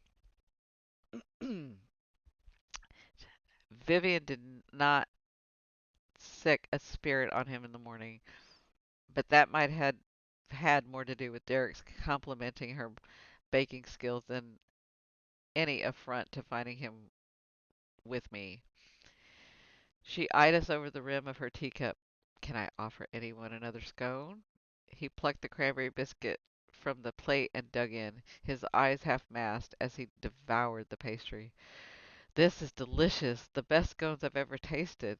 You're a wizard in the kitchen. Vivian preened, smoothing a hand over her glossy locks. I rolled my eyes. It's a mix. She buys it from the market. Don't get it too so excited. Vivian kicked my shin under the table. At the same time, Derrick bumped my knee. I know. Like, you don't have to say that. Hush, he whispered. I want your friend to like me. She likes you fine. And will both of you stop hitting me? I'm still in recovery from my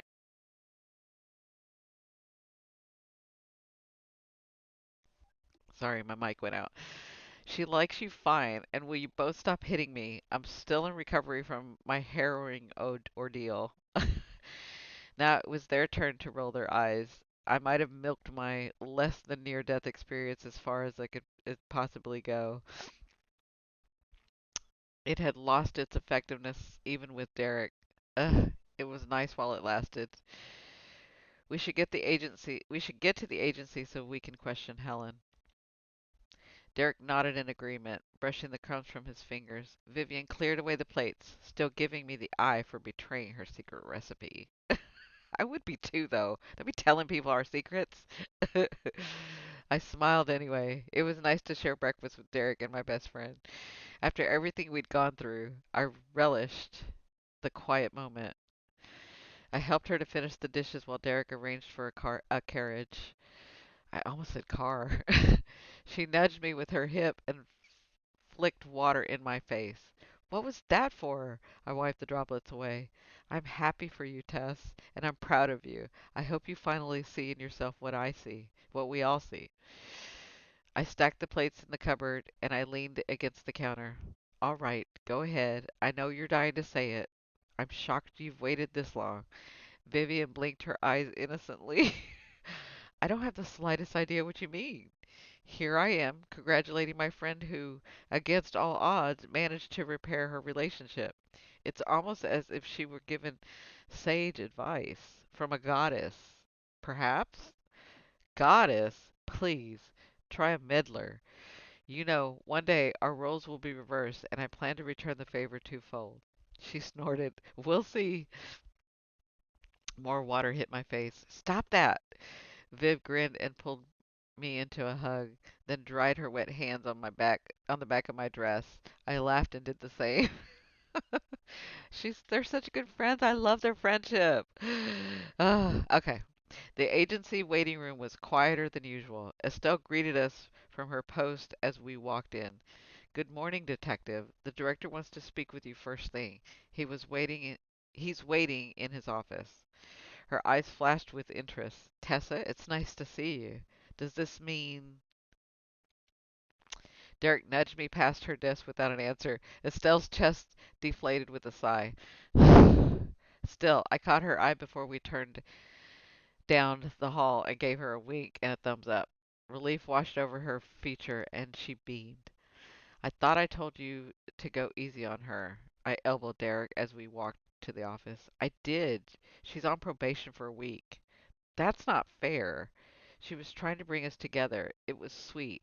He paused in front of his door. Regardless of her intention, she sent you into an unfamiliar building. It was reckless. You could have been hurt. Come on, detective. I smoothed my palm over his shirt and played with his collar. She sent me into a room full of tea. That's hardly a den of peril. I don't care if the room was full of puppies. He caught my fingers. Stop playing with my collar. You're not getting your way. She stays on probation until the end of the week.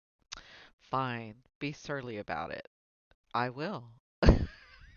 He pulled me into his office and shut the door, then backed me against the wall. His fingers slid through my hair, tugging the strands until I tilted my head to meet his gaze.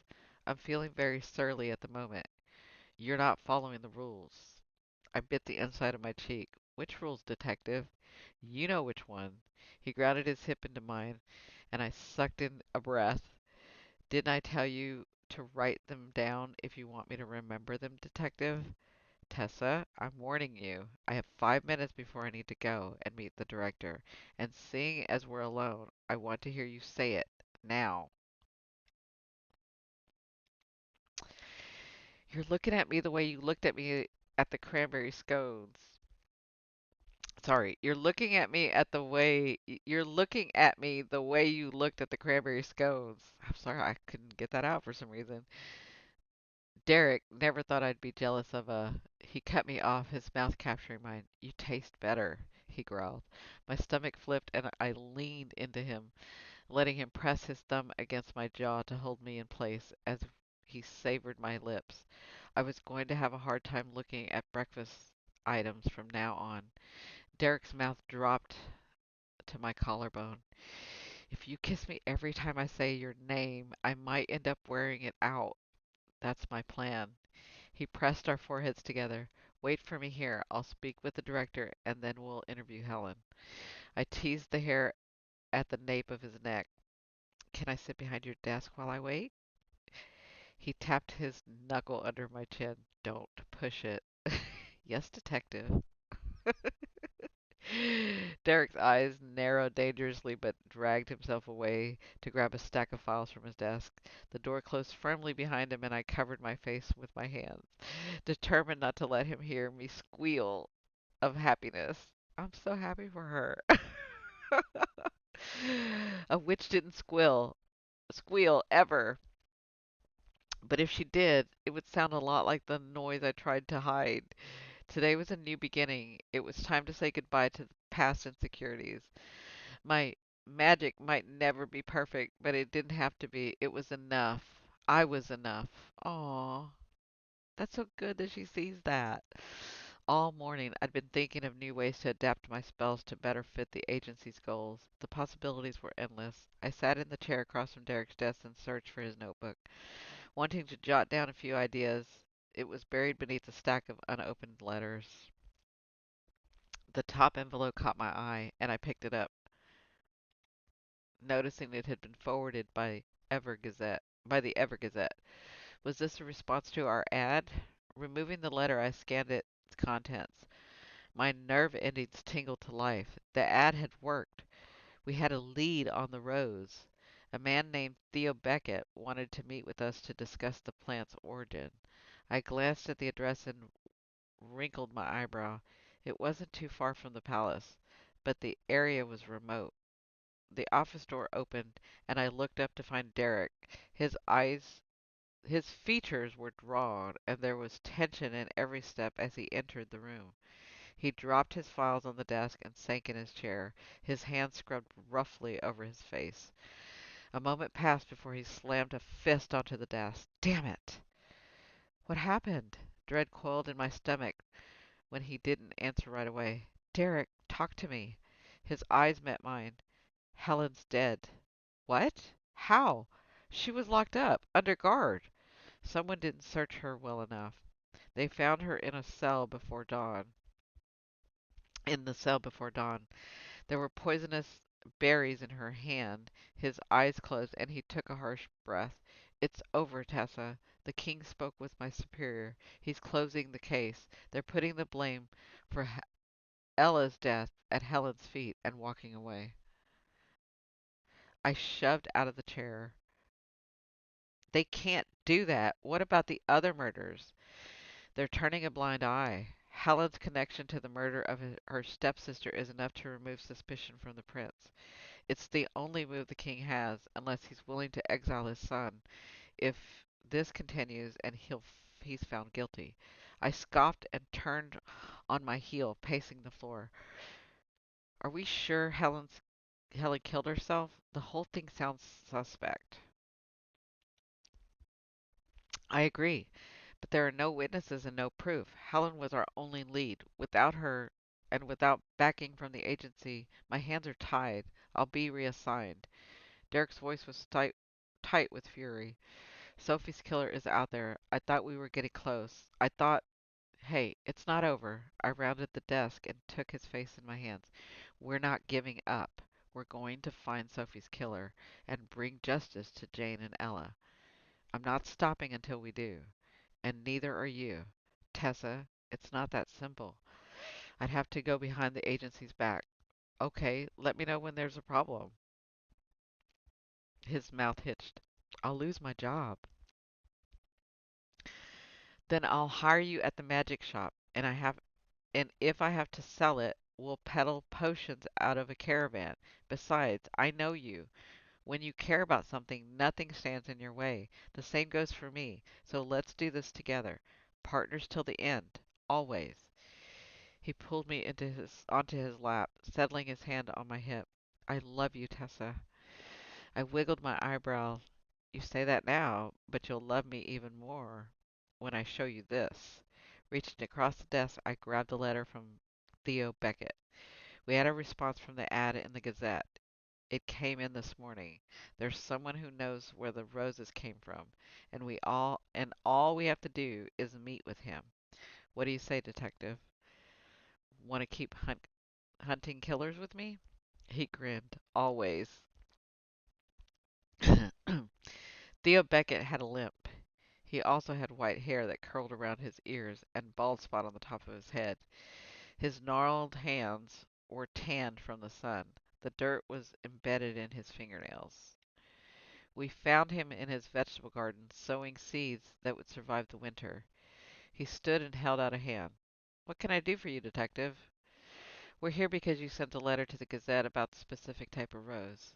Theo snatched his chin. I'm sorry. Excuse me. Theo scratched his chin, leaving behind a dirt smudge. "Yeah, that's right. I used to work for the palace, taking care of the grounds. I recognize the drawing from the paper. The flower is an aster mauve.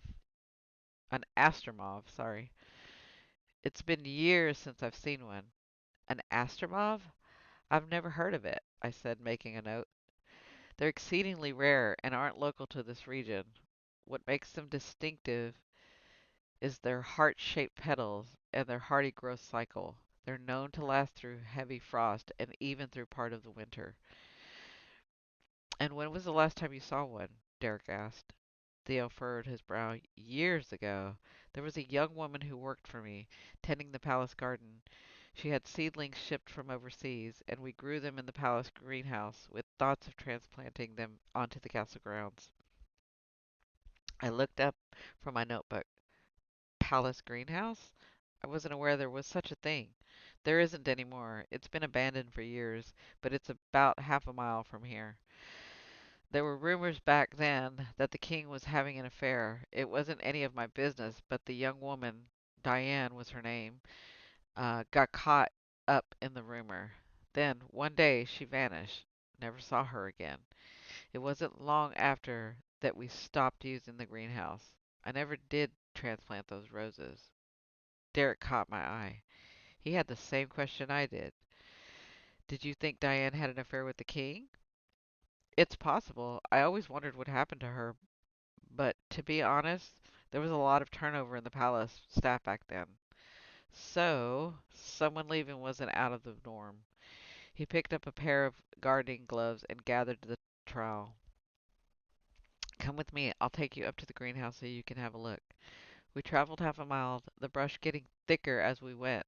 The path winded through the dense forest, when opened onto a clearing, where a massive glass building resided, its vaulted ceilings reaching up into the trees. The greenhouse was decrepit. I would love a big greenhouse like that. Sorry. Cracked windows smeared with years of grime peered back at us.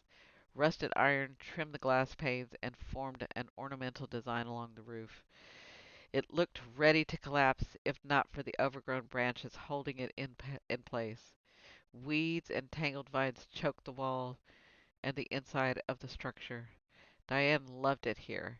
She'd spend most of her time in the greenhouse. It's a shame to see it this way. It used to be beautiful, full of vibrant flowers. I rubbed a spot in the dirt with my sleeve to peer through the glass. What happened to the seedlings? Oddly enough, they vanished too. I never could wrap my head around that one.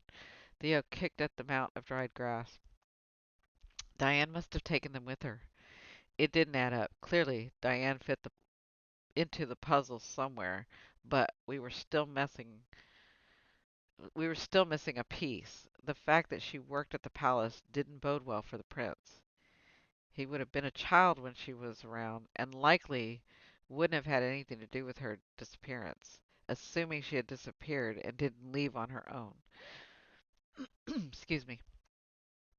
I groaned intently and pressed my fingers into my eyelids. Why did every lead create more questions? At least we'd found the origin of the roses. Now we needed to find out how Diane was connected to the murders. "Thank you for your time, Mr. Beckett, and for showing us the greenhouse." I opened my notebook and looked over the entry. "One other thing. Do you happen to remember Diane's last name?" Theo rubbed the bald spot on his head and pursed his lips in thought. Mm, what was that? What was it? It's on the top of my tongue." He tapped his shoe. "That's right. I remember. It was Porter. Diane Porter." My jaw dropped. I looked at Derrick. Surprise widened his features. Did Diane have any family locally? He asked. Theo nodded. Yes, a sister. I think her name was Jane. Uh-oh. All right, ladies, are you ready? Are you seated? Do you have your beverage? Are you by the fire? In your nice, cozy little blankie? Are you all cuddled up and ready for the finale? We've got the last three chapters that we're going to do. Thank you once again for this journey. I really appreciate it. I love reading these books to you. I love the fact that I haven't read them, so you're getting my raw core emotions and what goes on in my head. So I don't know if you guys like that or not, but I enjoy experiencing this with you. I'm going to continue. I've got like umpteen books that I've got that are fantasy, romance. There's some with vampires. There's some with witches and vampires. I've got so many of them. But if you guys do have something that you'd like for me to read, let me know. Also, the first book in the Company of Witches is it's also got a second book, so I'm going to be reading that as well coming up. And then this is a book series as well. This Spellbound After Midnight has it's a collection of four. So I figured we can either I'm going to bring out a different book and then we can go back to the second book of In the Company of Witches. I can't remember the title right now. And then we'll do the second book to this one as well. I know that well, it was oh, who was it? I can't remember the name now. Anyway, someone had commented um that they just know Derrick is very handsome and fine, and I was like, yes, I agree. I agree. So I know some of y'all are falling in love with Derrick like I'm falling in love with Derrick, so we'll see. But anyway, here we go. We're going to begin chapter 29. These are the last three chapters. So here we go. Wow. I leave for a few days to investigate suspected haunting and come back to this. Helen's dead, and Jane had a sister who grew the type of roses left at the crime scene. You two have been busy. Vivian shook her head and added a splash of bourbon to her tea. That's right. I love Vivian. My eyes narrowed as she screwed the cap back on the flask. Since when do you drink bourbon? What? She tucked it under the table and wrinkled her brow. Where did you get it, Viv? I found it. You found it? That's the story you're sticking with? She sipped her tea, lifted a manicured brow over the rim. Yes. I threw up my hands and turned to Derrick. And you call me secretive? Because you are, he muttered. Well, it's super annoying. Tell me about it. That's what Vivian said. Vivian feigned interest in her cuticle until it was safe, then asked, are there any leads on what happened to Diane? Derrick leaned back in his chair. Nothing solid. We spoke with a few servants who were around back, but they knew as much as Theo. One day she was there, the next she was gone. We're pretty confident Diane is having an affair with the king. The problem is, we learned she may not have been the only one. Vivian snorted. Oh, shocking. I drummed my finger on the table. So let's assume something happened. Maybe she found out about the other women. Or got pregnant, Vivian asked. A child out of wedlock wouldn't have a direct claim to the throne with a legal heir already in place. Diane would essentially be on her own, and possibly forced to go to her sister. My mind raced with the new theory. But if that's the case, what happened to the child? Assuming there was one. How would we prove it without confirmation from the king? It's not like we can walk up to him and ask him about his potential love child. I'm certainly not doing it, Vivian joked. We both looked at Derrick. He held up his hands. "Ah, no way. I'm not allowed to investigate as it is. We'd have to find proof before I can present it to my superior. Only then can we consider approaching the royal family. This was impossible. I dropped my head into my hands and sighed. There had to be a way to determine whether Diane had a child. It was the only thing that made sense and could account for the mysterious man Argus had seen with Jane. The bell over the front of the door jingled as someone entered the waiting area. Vivian lifted her shoulder. She didn't have any clients booked for the evening. We all turned when a woman wearing full black appeared through the beaded curtain. Please excuse my interruption, but they told me at the agency I'd find you here. Olivia Lockwood stepped further into the room. Her eyes were red rimmed, lips trembling. She clutched the handkerchief tightly in her hand. In the other, she held a worn journal. Derrick stood to offer her a seat, but she declined. I won't stay long. I've already given a statement regarding my daughter. I knew she was troubled. It was why I remarried. I'd hoped a fresh start would set her on the right path. I never imagined she'd be involved with. Olivia paused, bringing the handkerchief to her mouth to cover a sob. That's not why I'm here. I can't change what my daughter has done, but I refuse to let her be branded a murderer. She didn't kill Ella. I know it in my heart. Someone manipulated her and then killed her to keep her quiet.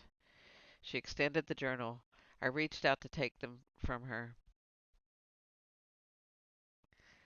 I was going through her things and discovered this in her room. It's Ella's handwriting.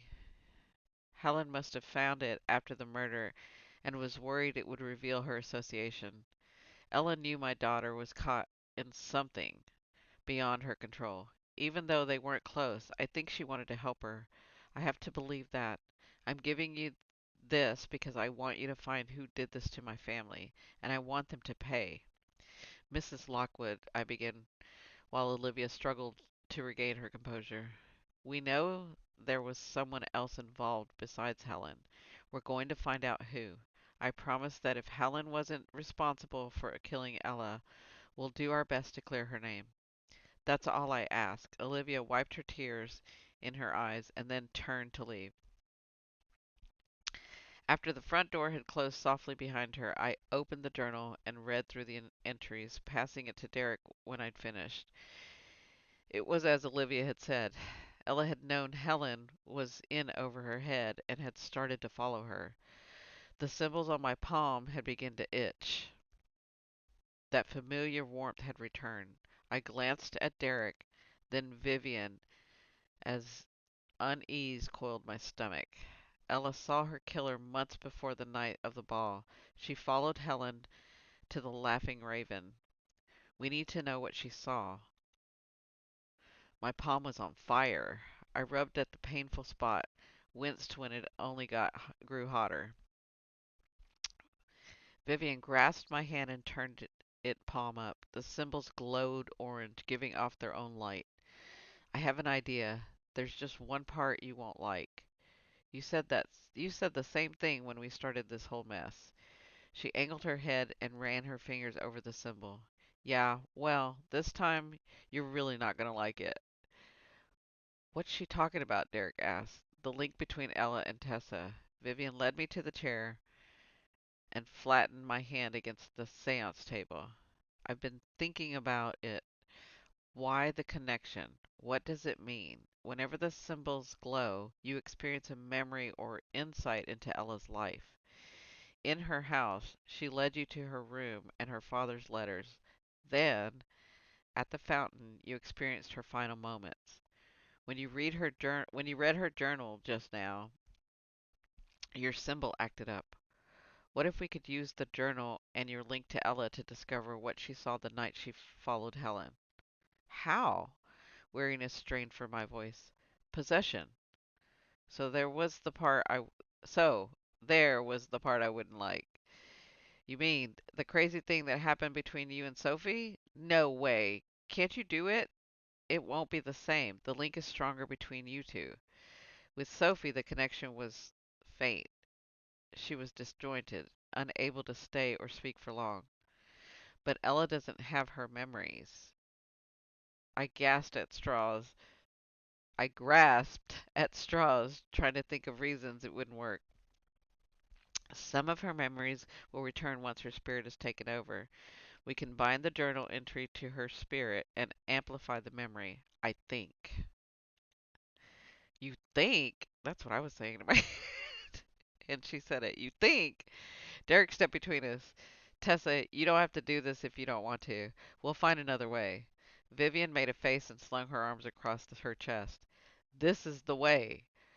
Why else is there a link between them? We can use it to our advantage. You won't feel anything, if that's what you're worried about. It's like taking a nap. With a ghost inside you? Temporarily. I groaned and closed my fists, sick of seeing the glowing symbols. Was this what it had come to? Was I even considering it? My whole body cringed at the idea, but Vivian had a point. If we could use the link to our advantage, we had to try. It was the least I could do for Derrick. Well, not the least. There was nothing small about letting a ghost use you for recreational housing. Honestly, the things I did for Ghost. Fine, I'll do it. Vivian clapped her hands together and flew across the room to gather the candles in the sage bundle.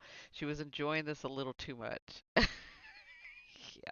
I can see that. Derrick sat beside me and brushed his thumb across my palm. Are you sure? Not really. I'm afraid Vivian doesn't know what she's doing, and I'll end up possessed by an evil spirit and give it a corporal form. I can hear you. I should hope so. I'm not whispering. I squeezed Derrick's fingers. But I want to do this for you. Maybe in some small way it will make up for what's happened before with the other witch. That wasn't your fault. No, but there's something I can do to bring you and your family peace after Sophie's death. Let me read that again. No, but if there's something I can do to bring you and your family peace after Sophie's death, then I'll do it. He pulled me in. He pulled me against his chest. Thank you, Tessa. I fiddled with the cuff of his sleeve and made a reluctant face. Just promise me that if I become evil, you won't try to chop my head off. Allow me to live out my maniacal, is that how you say that? Days in the mountains somewhere. Sorry, it's maniacal. I knew that sounded wrong. Allow me to live out my maniacal days in the mountains somewhere. Sorry about that. Derrick stifled a smile and staged a sigh. I can't promise you that. The law has very strict rules on letting evil roam free. Vivian snickered. I was surrounded by court gestures. Fine. Then wait until I get my bill. Laughing, he pressed a kiss off to my forehead. Knowing you, it will be huge. It'll bankrupt the agency. I glanced at the clock and shivered. All we had to do now was wait for Ella to appear and convince her to invade my body in a super creepy seance ritual. Good times.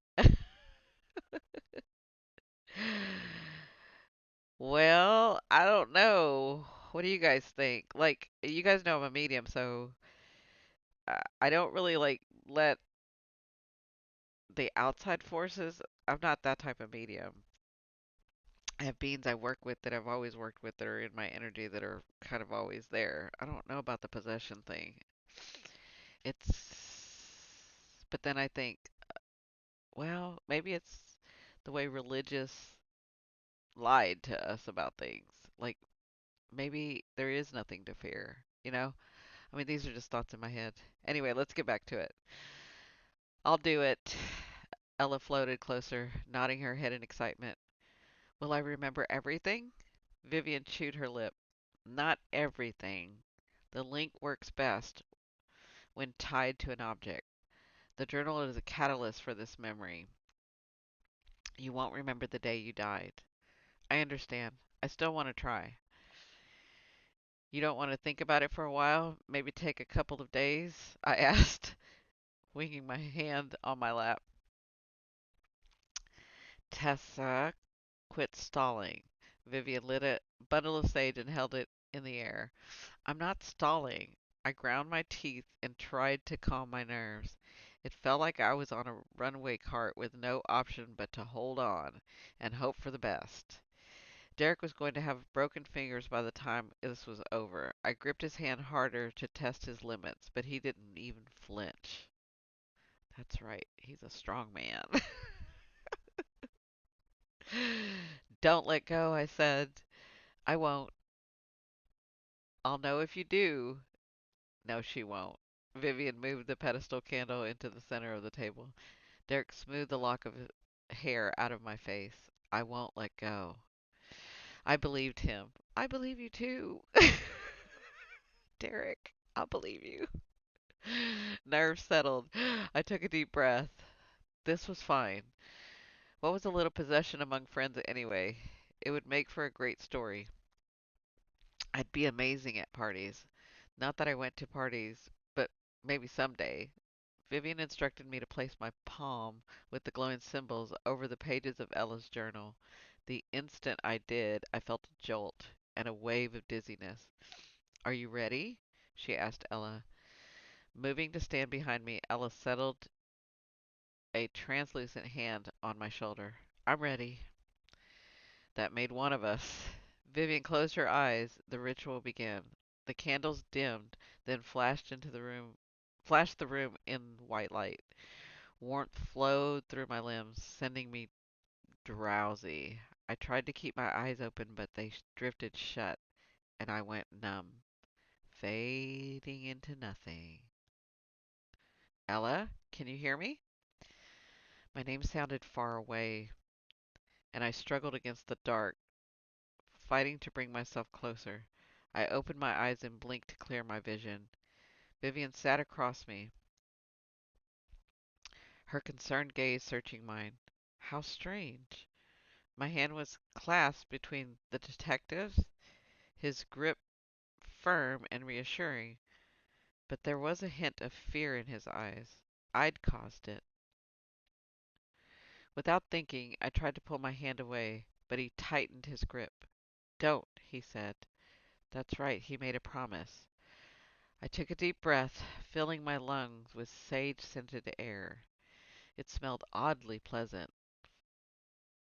There was a teacup next to my elbow, which I reached for, drowning the liquid before I could stop myself. Sugar and raspberry burst onto my tongue. I wanted more. It was delicious. The taste soon soured when a throb in my temple made memories cloud my mind.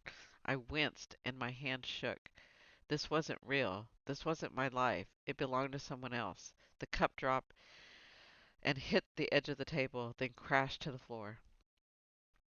I'm sorry. I didn't mean to. Shh. It's okay. Vivian grasped my other hand, slowly moving it to rest on the top of the journal. What I'm gathering is that it's um Ella. They grew warm beneath my palm. Relax, Ella. Take a moment and get your bearings. Do you know what we're doing? Yes. I forgot for a second. Waking up was disoriented. We need to ask you some questions. Do you think you can handle that? I nodded. You want to know about Helen? About what I saw the night I followed her? We do. Take your time. I know this is difficult. What do you remember? A hollow feeling grew in my stomach. It expanded into the rest of my body, leaving me sick and shaky. I'd hoped I'd remember more, but so much is fuzzy. Do the best you can. When my father got sick, I thought Helen had poisoned him. I padlocked my room at night, terrified she'd poison me next. I started following her, recording her movements. I wanted proof. A few months after he died, she visited someone at the bar called the Laughing Raven. I went there and waited in the back until she arrived, then watched her sell a pack of berries to a man I'd never seen before. Something felt off. Helen seemed scared of him. They went around back and I followed, but Helen wasn't there. Another woman was. Do you know who she was? Detective Chambers asked. He called her Jane. They were arguing. What were they arguing about? The poison. Jane told me to get rid of it. She said his plan was worthless and they'd never accept it. He showed her something on his arm, a raised mark. It wasn't a scar from an injury. It was too defined for that. She slapped him when she saw it. It startled me, and I must have made a sound because they stopped shouting and went inside. Can you describe the man for us? Did he have any distinguishing features besides the mark on his arm?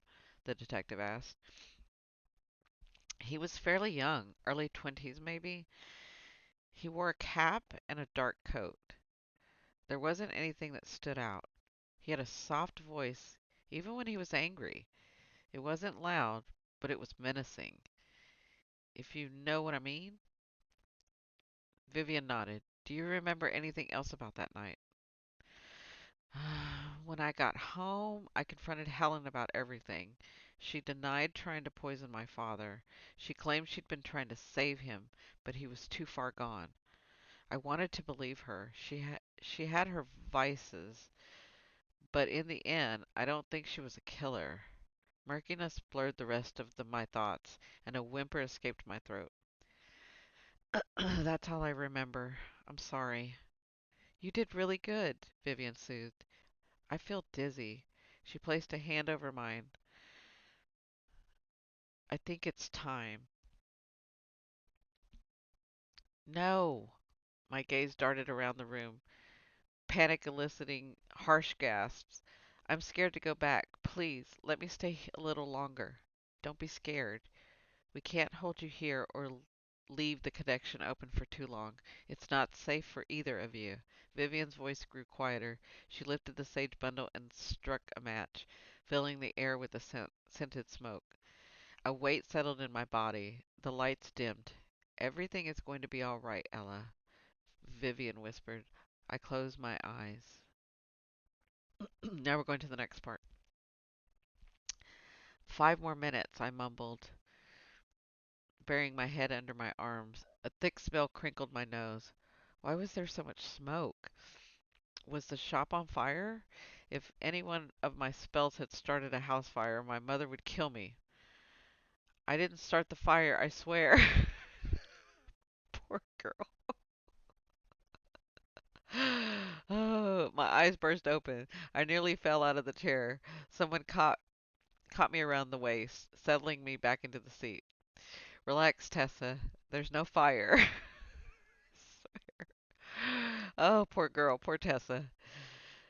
Derrick's voice rumbled in my ear. I searched the room to be sure. Vivian held up the bundle of sage and waved it around. Oh, yeah, not fire. Possession. I shuddered. Did it work? It did. Derrick wrapped his arms around me. You were great. She slept through the whole thing, Vivian grumbled. Vivian's her true friend. She's not going to give her that. Honestly, Ella. Honestly, Ella and I did all the hard work. Possession don't just happen, you know. I found Ella standing off to the side. She reached for me, and our fingers grazed before sliding through each other's. The symbol on my palm had stopped glowing now, which made me a little sad. Even though the connection with Ella was uncomfortable, I knew I'd miss it when it went away.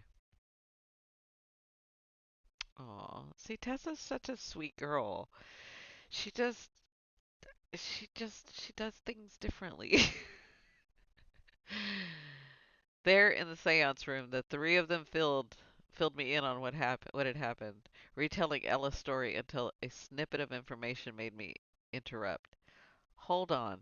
Did you say the man had a mark on his arm? Was it a vital mark or a vitalis mark? Both Ella and Vivian looked confused, but Derrick's eyes widened. Isn't a vitalis mark what you saw on Prince Marcus? Yeah. They're given to royals to bless. They're given to royals as a blessing, right? Correct, which means we were right to think Diane had a son with the king. The child would have been Jane's nephew.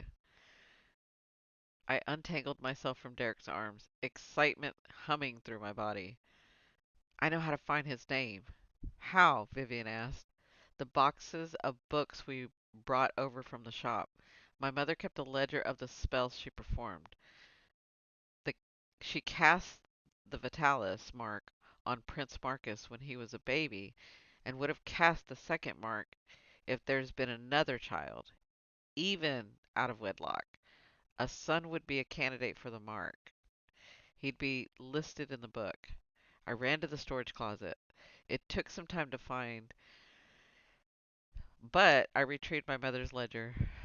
The book was heavy, hardbound, and nearly 100 pages, thankfully categorized by date.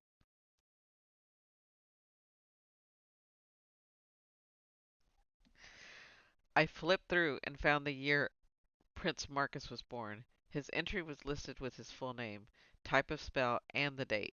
I kept going slower in my search for the next few years. And there it was, an entry for a Vitalis mark, dated nearly 5 years after Prince Marcus was born.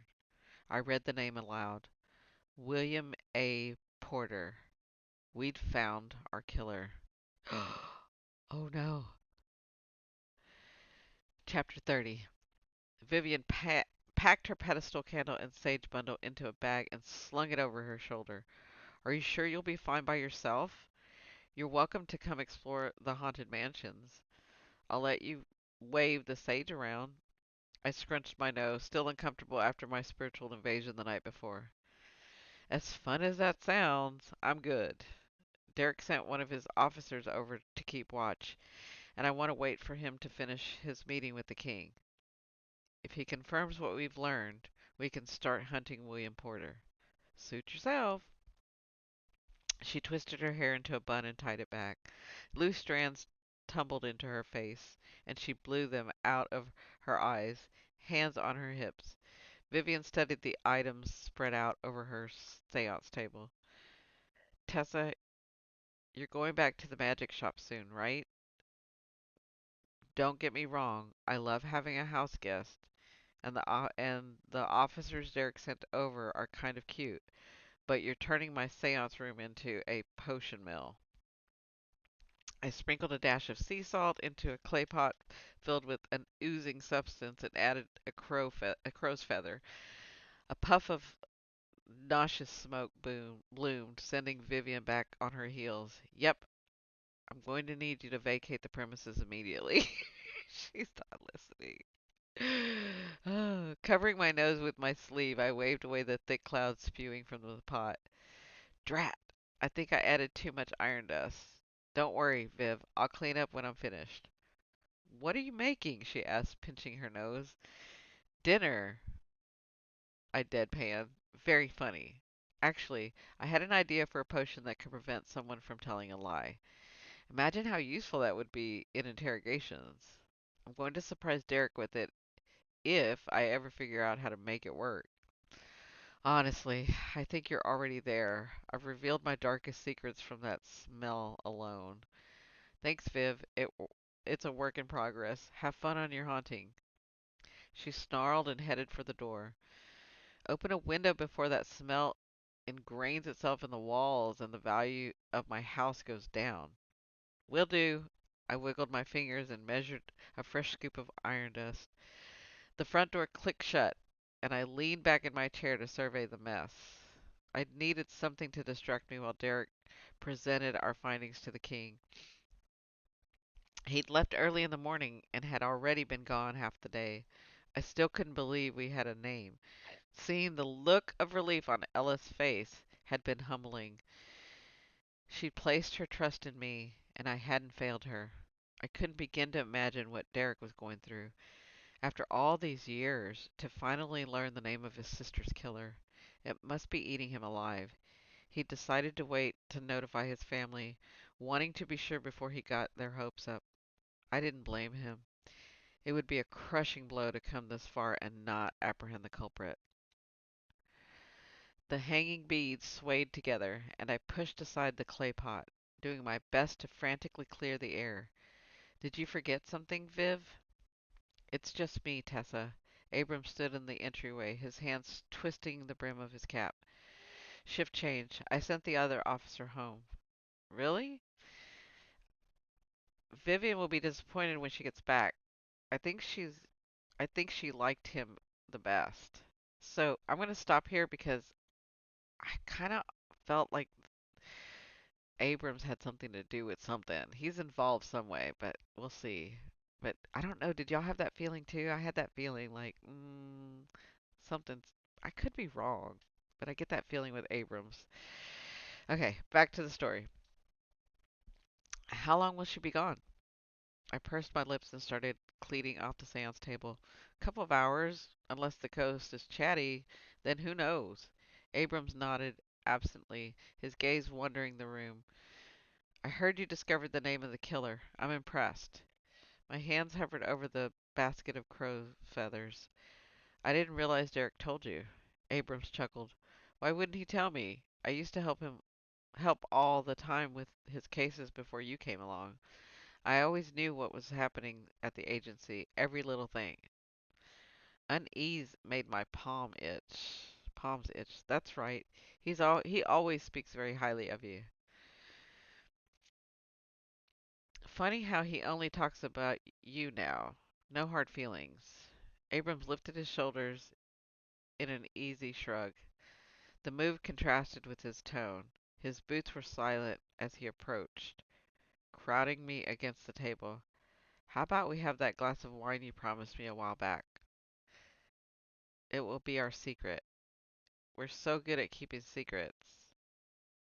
Another won't hurt, will it? Can I share one more with you? Actually, I think Vivian finished the last bottle. You know how she. You mean this one? Abrams held up the full bottle he found sitting next to the bowl of incense. Yeah, something's going on here. The pop of the cork echoed in my ears as he pulled it open and was followed by an awed silence while I waited for him to face me again. He was taking a long time. Each second made my dread sharpen. Let me get some glasses, I edged around the table. No need. Abrams blocked my path to the kitchen, tipping the mouth of the bottle in my direction. Cheers, Miss Daniel. You did it. You solved the murder. Well done. There's just one problem. I stepped back and bumped into the table, ingredients, rattling the potion ingredients. You're not going to drink? I didn't poison it, if that's what you're worried about. He flashed his teeth. You know, Helen wouldn't drink either. Can you imagine the look on her face when I unlocked her cell door? She was all alone. No other officers around. Kind of like you, right now. Oh, crap. I knew it. I knew. Y'all tell me if y'all knew. I knew he had something to do with something. I closed my fingers around a feather. Unbelievable. Why did all of my potions call for feathers? An amethyst spike would be so helpful right now. You killed Helen? What about Liam Barber? They needed to be killed. Again, kind of like you, Miss Daniels. He swung the bottle. My arms came up, taking the force, and pain exploded in my forearm, re- radiating. Sorry, I just had a thought. What if he is the illegitimate son? I wonder if that's what's going on. Okay, sorry. Oh. Okay, my arm came up, taking the force, and the pain exploded in my forearm, radiating all the way down, all the way to my shoulder. Elderberry wine poured from the mouth as he swung the bottle again. This time I ducked, sliding in on the blood red liquid. Abrams crushed my rib cage where he snaked an arm around my middle. A rag was clamped over my mouth, and I sucked. in a breath of sweet scented air. Poison. Trying to get leverage against the table, I used my feet to push us back. Abram staggered and adjusted his hold. I drew in another sugary breath, dizziness flooding my vision. My lungs ached from trying to keep the poison from filling them further. The room dimmed. I breathed again. This time it was soothing, like drifting away on clouds. Reaching up, I grabbed his arm, the action weak. My finger slid down his bicep, grazing a raised mark. That's right, he rasped in my ear. William Abrams Porter. Do you find it ironic that your mother blessed the man who's going to kill you? He laughed. I do. Darkness rushed in and my body went limp as I lost consciousness. Ugh. Okay, next part. The light was fading. I struggled to open my eyes and peered through the doomed glass ceiling. Thick vines climbed the walls, reaching towards the sky. Their tangled stalks obstructing the last rays of evening sun and casting the circular chamber into shadow. Beneath me, dried leaves and dead plants created a cushion on the stone floor. He'd taken me to the palace greenhouse, the one we'd searched days earlier with Theo. Remote, isolated, the perfect location for a murder. I remained still, getting my bearings, but my attention was diverted at the scrap of a chain threading through an iron handle. Abrams was on the other side of the glass, testing the chain on the door. Satisfied, he circled around the edge of the building. Only one other way out behind me. I scrambled to my feet, not surprised to find my hands tied behind my back. The move made me bend at the waist as a wave of dizziness threatened to send me back to the ground. I breathed steadily through my nose and twisted my wrist, trying to regain feeling in my fingers. Good, the witch is awake. Abram stepped through the door that led deeper into the greenhouse. Don't you like it here?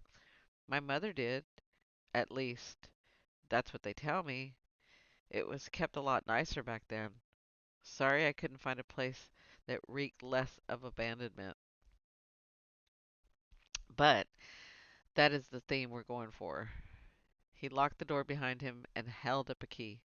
There, now we're settled in. Why did you bring me here? You could have killed me back at Vivian's. He angled his head, setting a curly lock of hair into his eyes. Is that how you wanted to die? On the floor of a shop? He shrugged. I thought lying inside a glass house on a bed of vines, with your hair spread out around you and rose clutched between your fingers was more romantic. You're sick. And you're exhausting. We wouldn't be here right now if you'd removed yourself from the case after I left that gift on your back step. Finally regaining life in my fingers, I curled them into fists and channeled my magic. Heat grew in my palms, but it wasn't hot enough. It wasn't hot enough to burn the rope. I needed more time. I had to keep him talking. Did you really think a glass slipper and a note was enough to scare me away? Maybe not you, but I thought you might get kicked off the case. Detective Chambers has a protective streak when it comes to you. I figured if I threatened the witch, he'd send you packing. He wouldn't want to risk losing someone else he cared about. I backed up, shoes crunching over brittle leaves, and refocused my magic. Why the roses, Abrams? Don't you think you owe me that much? Curious witch. He stalked across the chambers and tore at the vines, ripping them away from the wall to uncover a thorny bush with a single bloom. The crimson aster mauve rose was a splash of color among the thorns and dried foliage. Abrams cut the stem with a pocket knife and breathed in the fragrant scent, then set it aside on a stone bench. It's the last one. How lucky for you. My mother cherished those roses. They represented beauty, vitality, and yet their thorns drew blood. When you cut a rose, it dies. It turns brittle. The beauty fades and it loses its power. I thought it seemed fitting to leave them behind. I wanted to show everyone how easy it was to snuff out an existence. A simple snip. My stomach rolled at his callous explanation. What happened to Diane? Why the other girls? The heat burned up in my wrists, making my teeth clench. But it was working. Only a little longer. My mother died when I was a child, and since I had no viable claim to the throne, my aunt tossed me away. But I knew I deserved better. I was a king's son, no matter the order of my birth. I grew up obsessed with the brother who had it all. I got hired as a stable hand at the king's hunting lodge to be closer to him. And that's where I met Sophie. Sweet, beautiful Sophie. My insides clenched at the way he said her name. His eyes unfocused and half smile curved his mouth. For a little while everything was different. I loved her. I wanted her. But she didn't want you? Abram snarled and prowled closer. I stumbled backwards, tipping on a vine. She wanted him. They all do. My brother with the royal title. Luck personified. Sophie had been mine until he showed the barest of interest in her. All of it. Our letters, the secret encounters, they meant nothing after a single glance from his direction. A realization formed and my mind snagged on a memory. You still have those letters, don't you? They're the ones you mentioned at the memorial dinner. You joked about hiding them. He clapped, slow. The sound echoed in the chambers. Very good, Miss Daniels. You would have made a good detective. So you killed her because she spurned you? I killed her because she laughed at me when I told her I was as good as him. She was 16. His boots pounded across the stone. Another step, then two. Fear constricted my chest. Abrams kept coming even when I tripped, landing hard on my backside. His rangy form towered over me. Get up. What about Jane? She didn't accept you either. And she was family. Let me guess. You confronted her years later, and she laughed in your face. Twisting my wrist, I felt the first give in the rope. Get up! He roared, grasping my arm and dragging me upright. His fingers bit into my skin, and he shoved me against the wall. My head cracked against the glass. Lights danced in my vision. My aunt was a fool. I was going to take what should have been mine. With my brother gone, I have claim to the throne. I joined the agency to gain access to the castle, and I waited for the perfect opportunity. It was the perfect cover. Detective Chambers was searching for his sister's killer, and I'd be the first to know if he came close. But Ella ruined everything? She saw you when Helen, she saw you with Helen, and then you spotted her at the ball. She was going to warn the prince. Too bad for her. He switched masks. Too bad for her. He switched masks. Abrams sneered. Some things just work out in your favor, don't they? I'd followed her into the courtyard. The look on her face when I removed my mask was really something. He chuckled, and the soft scent of soft sound sent a shiver of fear up my spine. I liked you, Miss Daniels. I really did. You were a bit of an underdog, and who doesn't want to root for that? But it's over now.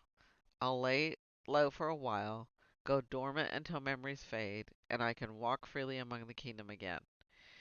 You won't be around for that, but I can guarantee your murder will make the front page of the Gazette. You'll be as famous as your mother. Oh, now he's bringing the mama into it. His hands came up. I drew a breath before they closed around my throat. My whole body bucked from the pressure, and I lost focus for a second as terror overwhelmed me. The pain in my lungs grew unbearable. Abram's fingers dug deeper. I closed my eyes, and Derrick's face flashed behind my eyelids. I couldn't give up. Losing Sophie's killer this way would break him. And damn it, if I wasn't tired of being on the front page of the blasted Gazette. Magic sizzled across my skin, slicing through the rope. It gave way at the same time as my knees. With the last of my energy, I pushed my hands forward and shot a current into his chest. Abrams flew back, and I sank to the ground, gulping enraged gasps of air. He was up before I caught my breath. I struggled to my feet, too, channeling another beam of magic. He lurched, and I flung my fist out, launching a stream of sparks that went wide. Throwing back his head, Abrams laughed. You missed. Wow. You're a terrible witch. The sparks engulfed a thick wall of withered vines behind him, catching fire. It spread quickly, racing up the wall, jumping from stalk to stalk. Not ideal. I tilted my head back, and as the flames burned all the way to the ceiling, smoke becoming thick and dark, Abrams spun, his mouth widened at the inferno. Foolish witch! You'll kill us both. Yeah, I could see that. That's what she said. Yeah, I can see that. This was why I shouldn't use magic indoors. I coughed, covering my mouth, and dropped low to the ground. Above my head there was a popping sound as the glass began to crack from the heat. Abrams ran for the door. I couldn't let him reach it first. He'd trap me inside. That's right, Tessa. Get up. Fighting against the smoke stinging my eyes, I focused my magic and splayed my fingers. A flaming vine snaked across the ground, wrapping around his legs. It jerked him down, and I heard the sickening fracture as his head smacked the stone tile. Ooh. He didn't move. Blood pooled beneath his head. Ugh. I skirted around him and lunged for the door, my hands shoved against the handle, but it didn't budge. I slammed it again, panic disorienting me. As a figure appeared on the other side of the glass, my heart stalled. Derrick's stricken face sharpened into focus. Tessa! He wrenched the handle. It's locked. Abrams has the key. Then go get it from Abrams. That's what I'm saying. I scrambled to his fallen form, Derrick's voice ringing in my ears. My hands shook as I searched Abram's pockets. Empty. The pool of blood had spread, soaking his shirt. His eyes were wide open and lifeless. He was dead. The key was gone. Raking my hands through the leaves, I inhaled smoke that burned my throat. Glass shattering, raining down on me. It was too late. I'd never located among all this debris. Thick black smoke clogged the air, making it impossible to see and even harder to breathe. Dazed, I made it back to the door. I can't find it. I sounded so calm, I scared myself. Heat flared at my back, and I covered my mouth to cough into my sleeve before sinking to the floor. When I pressed my forehead against the glass, it was hot. Derrick kicked the door, his boot leaving dirt on the surface. He shouted my name, and my lips trembled. I didn't want him to watch me die. Go away, I screamed. He listened. The pounding stopped. When I looked up, he was gone. Maybe he was never there. Tears streamed down my face, blurring what little vision I had through the smoke. At least Abrams was dead. He couldn't hurt anyone else. Vivian would get my share of the reward money, and she'd start her horse farm or some other nonsense just to spite me. I smiled, then felt my lips flatten. So much for not ending up in the papers again. The wall shattered. Strong arms scooped me up and carried me outside. Yay! That's Derrick. I knew he'd come through. The air cleared, but everything tasted like smoke, and I couldn't drag in a clean breath. Voices shattered the silence, shouting for water. All around me, chaos seething as people ran to extinguish the fire. I was placed in the cool grass, where someone knelt over me, calling my name. Fingers gently probed the sore bruises on my neck, and I heard a fierce growl. Am I dead this time? I croaked, rolling into my side. Each cough made my rib cage throb. No, Derek's voice broke low. He gathered me in his arms, and I felt him shudder. But not for lack of trying. At least I didn't faint. True. His lips pressed to my temple. I wound my arms around his neck, trying to get as close as I could, not satisfied even when I felt his heart pounding against me. I'm getting your coat dirty. He exhaled a shaky breath. After today, I'm going to start charging you for them. I think that's the only way to keep you from getting hurt. I laughed, and it scratched my throat.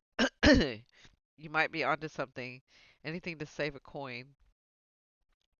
I didn't think I'd find you in time. He soothed the hair out of my face, wiping the soot off my cheek.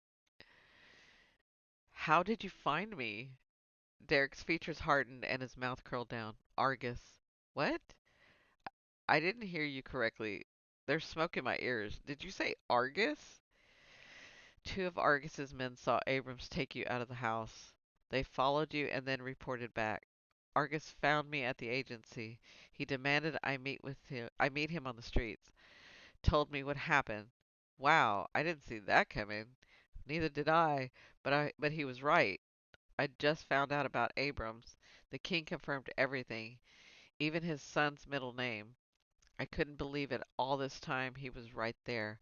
When I found out he took you, Derek pulled me against him, and I nuzzled my forehead into his neck. Abrams told me everything. I'm sorry, Derek. I'm sorry about Sophie and the others. I'll tell you everything he said. There's evidence, too. Letters. Later. Tell me later. His fingers sifted through my hair. Oh, I watched over his shoulder as the greenhouse burned. Officers attempted to douse the flames as smoke billowed into the dark sky. There would be nothing left. The final rose incinerated to ash.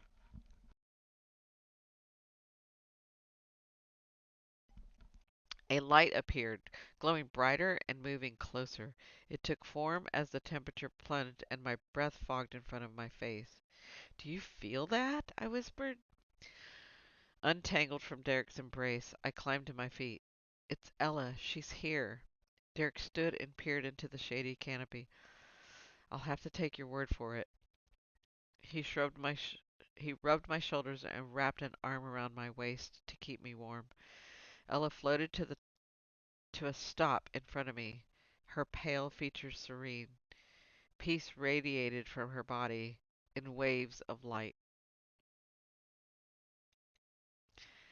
Thank you, Tessa, for everything. You might not believe me, but I'm glad I visited your shop the night of the ball. You're a good witch. That's giving me chills. I don't know why. Sorry, let me get back to it. You might fail a spell or two, but I'm lucky to consider you a friend. You too, Ella. I'm sorry. Don't be. I got to wear a beautiful gown and a pair of glass slippers. I even danced with the man I thought was a prince. Not every girl gets to live a fairy tale. My throat felt tight with tears. Fairy tales don't end like this. Behind Ella, a new white light formed. She turned to look at it, and her face brightened. Daddy? A man stepped from the beam, holding out his hand. She took it, and her ghostly form flickered. With a smile, Ella glanced over her shoulder at me. I have to go. Tell Vivian goodbye for me. She paused. And you're right. Fairy tales don't end like this. But maybe this is only the beginning. Ooh. Father and daughter disappeared as they stepped into the light. I took a deep breath and let the tears cascade down my face. The symbols on my palms blinded me with brilliant light, then faded altogether. I closed my fist, almost sad to see them go. Is she gone? I nodded. Derek pressed a kiss against my hair. Then it's finally over. Over, sorry. No, Ella was right. It was only The beginning. Chapter 31. Y'all thought that was the end, didn't you? So did I, I'm not gonna lie. Chapter 31. Okay. The bag of coins thumped onto the desk. Consider me paid in full. Argus eyed the bag. You're 2 days late. I shrugged and leaned back in my chair. But who's counting? You knew I was good for it. He spilled the coins onto the desktop and made a quick count. Satisfied, he tucked them away inside a drawer and reached for a crystal decanter of dark liquid. It's not every day the king bestows a royal reward on a commoner, especially a witch. You've made the front page of the Gazette every day this week. He poured two glasses and nudged one towards me. I swirled the amber shot in the glass and inhaled the thick aroma of bourbon. It was easy to make light of it now, but the last week had been a whirlwind. The prince had been cleared of any involvement in Ella's murder, and we'd closed the case for both Jane and Sophie. There was something about boxing up their belongings and taking down the roses from the board that brought home the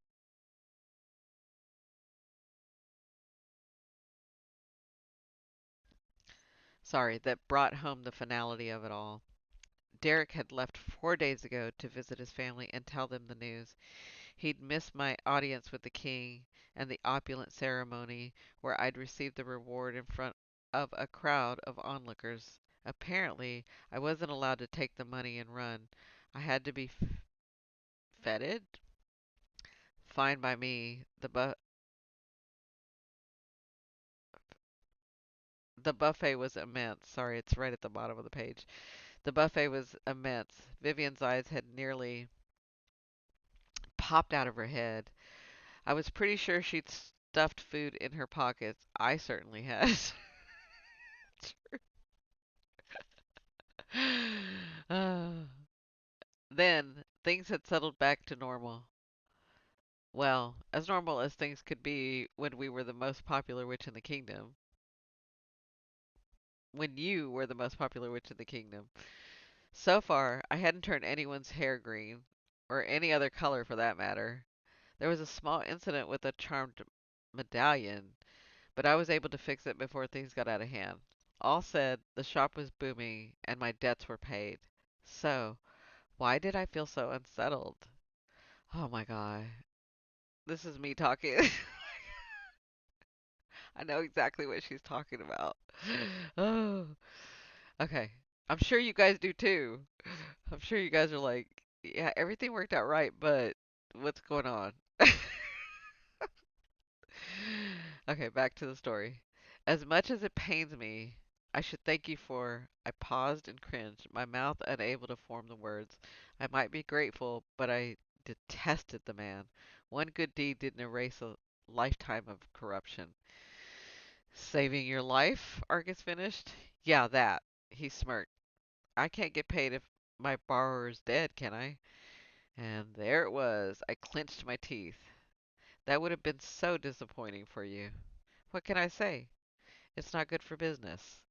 I lifted my glass in a mock salute. I think we're done here. No more following me around. Steer clear of my shop. In fact, let's see if we can go the rest of our lives without running into each other again. Argus clinked the glass against mine. Fine by me. You can see yourself out. Finishing off the bourbon, I placed the empty glass on his desk and stalked towards the door. His deep voice followed me down the hall. Don't forget to tell the ghost hunter I said hello. I have a feeling she's gonna see him again.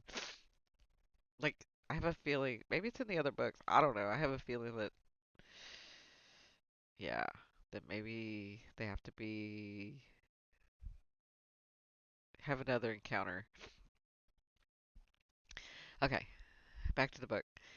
He's still not back. It's been almost 3 weeks. Vivian followed me on the porch of the magic shop. I sighed and picked up a hammer, then held the sign to the right of the door, trying to find the perfect spot. No, I thought he'd be back by now, but it must be difficult for his family. It's good he's spending time with them. How's this? Vivian squinted and angled her head. A little to the left. He didn't ask you to go? Making the adjustment, I nailed the sign into the wood. He did. I said no. It wasn't the right time. His parents don't need an outsider, especially not a witch, intruding on them during such a private family moment. Yeah, meeting the parents is hard enough, I suppose. It was, but that wasn't the only reason I'd said no. Not that I would admit it to anyone, but I chickened out. For weeks, we'd had the case to drive us, bring us closer, and now it was over. What if things were different? We hadn't talked about what would happen next, and with each day that passed, I became a little more nervous, to the point I regretted my decision not to go. When Derrick returned, he'd resume his work at the agency without me, and, well, I'd started a little endeavor of my own, and I wasn't completely sure how he'd react to having direct competition. Ella had said this was the beginning, and in many ways it was. I'd stepped back to admire the sign. The bronze plate, mounted on the cedar plank, glinted in the sunlight. At the top, a simple gold ring had been welded to the metal surface. It wouldn't have gone for much at the pawn shop, but to me it was priceless. Vivian hooked her arm around my shoulder. I'm proud of you, Tess. The sign looks great. It really did. Daniel's Daniel's curses, cures, and crimes. That's what the sign says. A little wordy, but it covered everything. All I had to do now was wait for my first case. Thanks to the article in the Gazette, I was a household name, finally known for something other than the witch who failed her spells. I might not have turned out exactly the way my mother wanted, but I'd made a name for myself doing something that gave me purpose. Vivian sighed and glanced at the early morning sun. I have to go, or I'll never make it to my grandmother's house and back before dark. I swear that woman lives deep in the woods just to vex me. What's wrong with living in town? At least then I wouldn't have to hike through the forest every time I visit. Winifred's back from her trip. Sorry. Winifred's back from her trip? Yes, and apparently I'm in heaps of trouble for not watering her ficus. The thing is dead with a capital D. I couldn't even find one close enough to replace it this time of the year. Yeah, I'm just thinking, ficus are really they don't like change.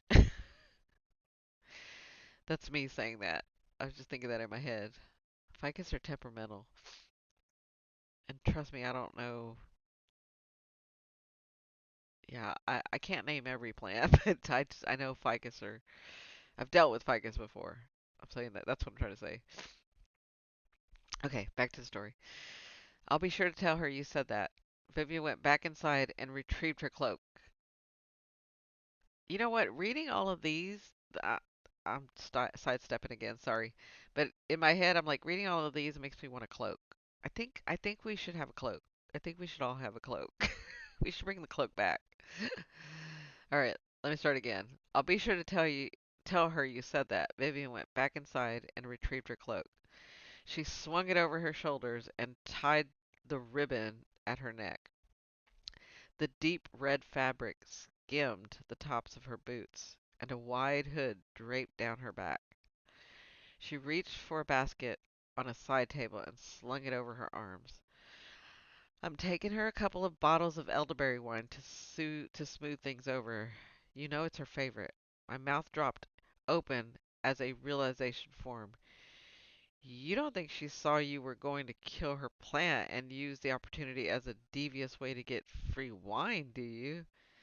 Vivian paused in the doorway, her brow creasing. Well, I do now, she tissed. Honestly, some days I wish I had her powers. Imagine what you could do with that kind of knowledge. She trailed down the steps, waving her hand over her shoulders. Wish me luck. Watch out for wolves, I teased and then laughed as Vivian made a rude gesture and slipped through the gate. I remained on the porch for a while longer, fawning over my sign. Using my sleeve, I blew hot breath onto the metal and polished it away with my fingerprints. Polished away my fingerprints. Perfect. The gate creaked as it swung open. Bit I bit the side of my cheek to keep from laughing.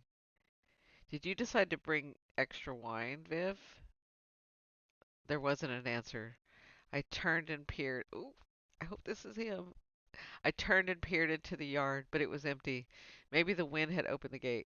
Climbing down the steps, I examined the latch, and sure enough, it was jammed. I smacked the palm of my hand onto the bolt, but it didn't budge. It needed something stronger. I searched the ground for a rock and found one just the right size. Is there a problem? The rock slipped from my fingers and landed at my feet. Derrick was leaning against one of the... It is him! Sorry. I was hoping it was him. Okay, sorry. Back to it. Oh, Derrick was leaning against one of the gate. I sound like a teenager. This fantasy stuff is really working. A giddy little teenager. Okay. Maybe not a teenager, maybe early 20s. Derrick was leaning against one of the gate posts, his eyes lit with amusement. He traded his expensive wool jacket for the tweed we'd purchased in town, and he wore the flat cap at an angle over his dark hair. Oh, he's gotten a little confident. He was back, and it took everything in me not to launch myself at him. Yeah, I would do that too, girl. Just do it. Just do it. Until he opened his mouth. I'm looking for the owner. Are you the witch? I narrowed my eyes at his little game. Did he think this was funny? He'd been gone for 3 weeks. Not a single letter. I'd checked every day. My arms crossed over my chest. No, I'm not. That's too bad, his brow wrinkled. I heard the witch had opened up a side business. I happened to have a new case. I was looking for a partner, someone who might be an asset to the investigation. I left the gate ajar and walked back to the magic shop, speaking over my shoulder. Assets are hard to come by. They are, he said. He followed, boots crunching in the gravel. Well, detective, I hope you find someone. He reached for my arm before I made it up the porch steps and spun me to face him. I already did. Wow, that was easy. I tilted my head back to meet his determined gaze. It really wasn't. I had to put up with a lot. There were ghosts, near drownings, irritation spells, poisoning. His voice dropped to a whisper. I hear she may have even started a plague. My lips flattened on an emerging smile. The horrors! She sounds like a ton of trouble. Maybe you should keep looking. Not a chance. There's no one else for me. Aw. Sorry. Were hearts supposed to stutter like that? This probably wasn't a good sign. I think you mean there's no one else for the case, detective. No, I got it right the first time. That's right. Don't be telling him what to say. Derrick took my hand and led me up the stairs. Nice sign, he commented, pushing open the door. Inside, he surveyed the shop, his gaze roaming over the shelves of potions and display racks loaded with tonics and powders. In the corner, I'd set up a desk. Fresh notebooks were stacked on the surface, ordered and neat. Not a speck of dust. He smiled and pulled out a folded piece of paper from his jacket pocket. What is that? I asked. It's an agreement from the agency. We would like to hire Tessa Daniels of Daniels Curses, Cures, and Crimes to support current investigations on a contract basis. Oh, I love that. He lifted his shoulder in a sheepish shrug. I stopped there first. I hope you don't mind. I didn't want to show up empty-handed, especially not when you're in such high demand. His gaze shifted towards the entrance, where the bell above the door remained silent. I couldn't help it. I laughed. The mornings are slow. It picks up. He cocked his brow. Don't make me check your ledger. I missed you. The admission slipped from my lips, and I felt my cheeks heat. So much for playing it low key. I'd figured I'd last a little longer than that, at least. You were gone for so long, I was worried. How is your family? He placed the agreement on the desk and pulled me to him, fingers sifting through my hair. They're good. Telling them about Abrams was a little like losing Sophie all over again, but now everyone has a chance to heal and move forward. A lot of that is thanks to you. My blush heightened. A witch does what she can. So modest, he smiled. You must have missed me a lot considering you're not even asking how much we're going to pay you. Oh, I tilted my head to peer around him and glance at the agreement. Derrick chuckled as my eyes went wide.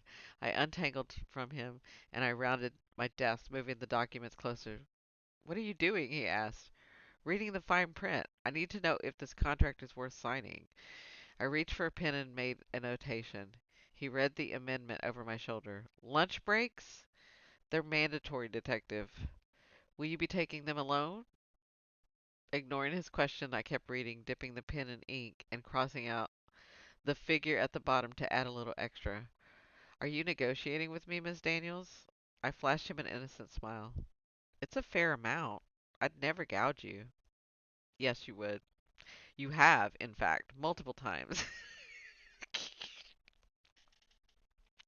He slipped the pen from my fingers and initiated my new terms. Sorry.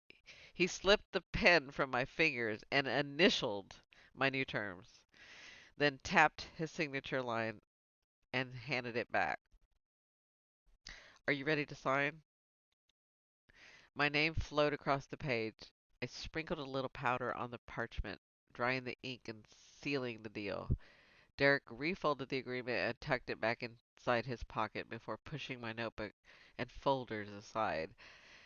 A few of them landed on the floor. That's what I'm talking about. His hand circled my waist, lifted me up to sit on the desk. I made a sound with my tongue. How dare you? Those were ordered alphabetically. No, they weren't. Wrapping my arms around his neck, I scooted closer. You caught me, detective. It's what I do. His head dipped and his mouth captured mine, cutting off my sarcastic remark. Not that I minded much. I'd get the last word in later. He deepened the kiss, holding my face in his hands. After 3 weeks without him, I couldn't get enough. The shot faded away. The bell could ring 100 times, and I wouldn't even hear it. Taking a breath, Derrick smoothed his fingers across my cheekbone and locked our gazes. I missed my witch. I love you, Tessa. Okay, he could have the last word after all. I curled my fingers into his collar and pulled his lips back to mine. It was ages before I remembered he mentioned another case. Derrick, I murmured, sorry. Derrick, I murmured while he was dropping a kiss against my neck. Yeah? About the new case. His soft laugh fanned my skin. Took you long enough. Aren't you going to tell me the details? He groaned and braced his fists on the desk to keep mine trapped. Not that I was going anywhere.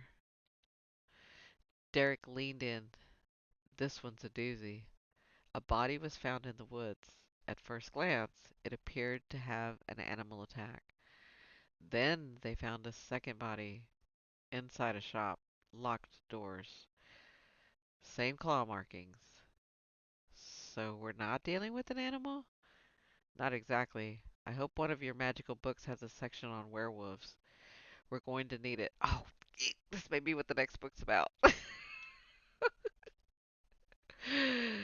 Not exactly. I hope one of your magical books has a section on werewolves. We're going to need it. His mouth lifted in a half smile. Ready to hunt killers with me again? I grinned. Always. Thank you so much for reading Spellbound After Midnight. I hope you enjoyed the first book in the Ever Dark, Ever Deadly series. If you'd like to share your thoughts with other readers, I'm reading what she's written, the author. If you'd like to share your thoughts with other readers, please consider leaving a review on Amazon or Goodreads. I'm just reading what she wrote. So I do have all the other books. I have the other three books. Um, so you guys let me know. Do you want to read the next one, or do you want to go back to the to read the second book of In the Company of Witches of that series? Let me know. I'm kind of intrigued with this werewolf thing, but you guys let me know. If not, I may bring out, if neither one of those, if you don't want either one of those, I'm going to bring out a newer book, another book. Okay? Thank you again so much for going on this journey with me. Thank you for, if you could do me one favor, because I know we get so caught up that we forget to like. If you could like this, I was just talking to a friend the other day, and I was like, I have to go back to some videos that I watch for of other people's and other channels and make sure that I like because I get so involved in the channel that I forget to press the like button. So if you guys could remember to press that if you like this reading, if you like what I'm doing here, that would really help me out. You guys know all about the algorithm. It feeds the algorithm. It gets it out to people that are looking for this. So, thank you so much. I'll see you on the next one. Please be sure to comment so I'll know. Bye.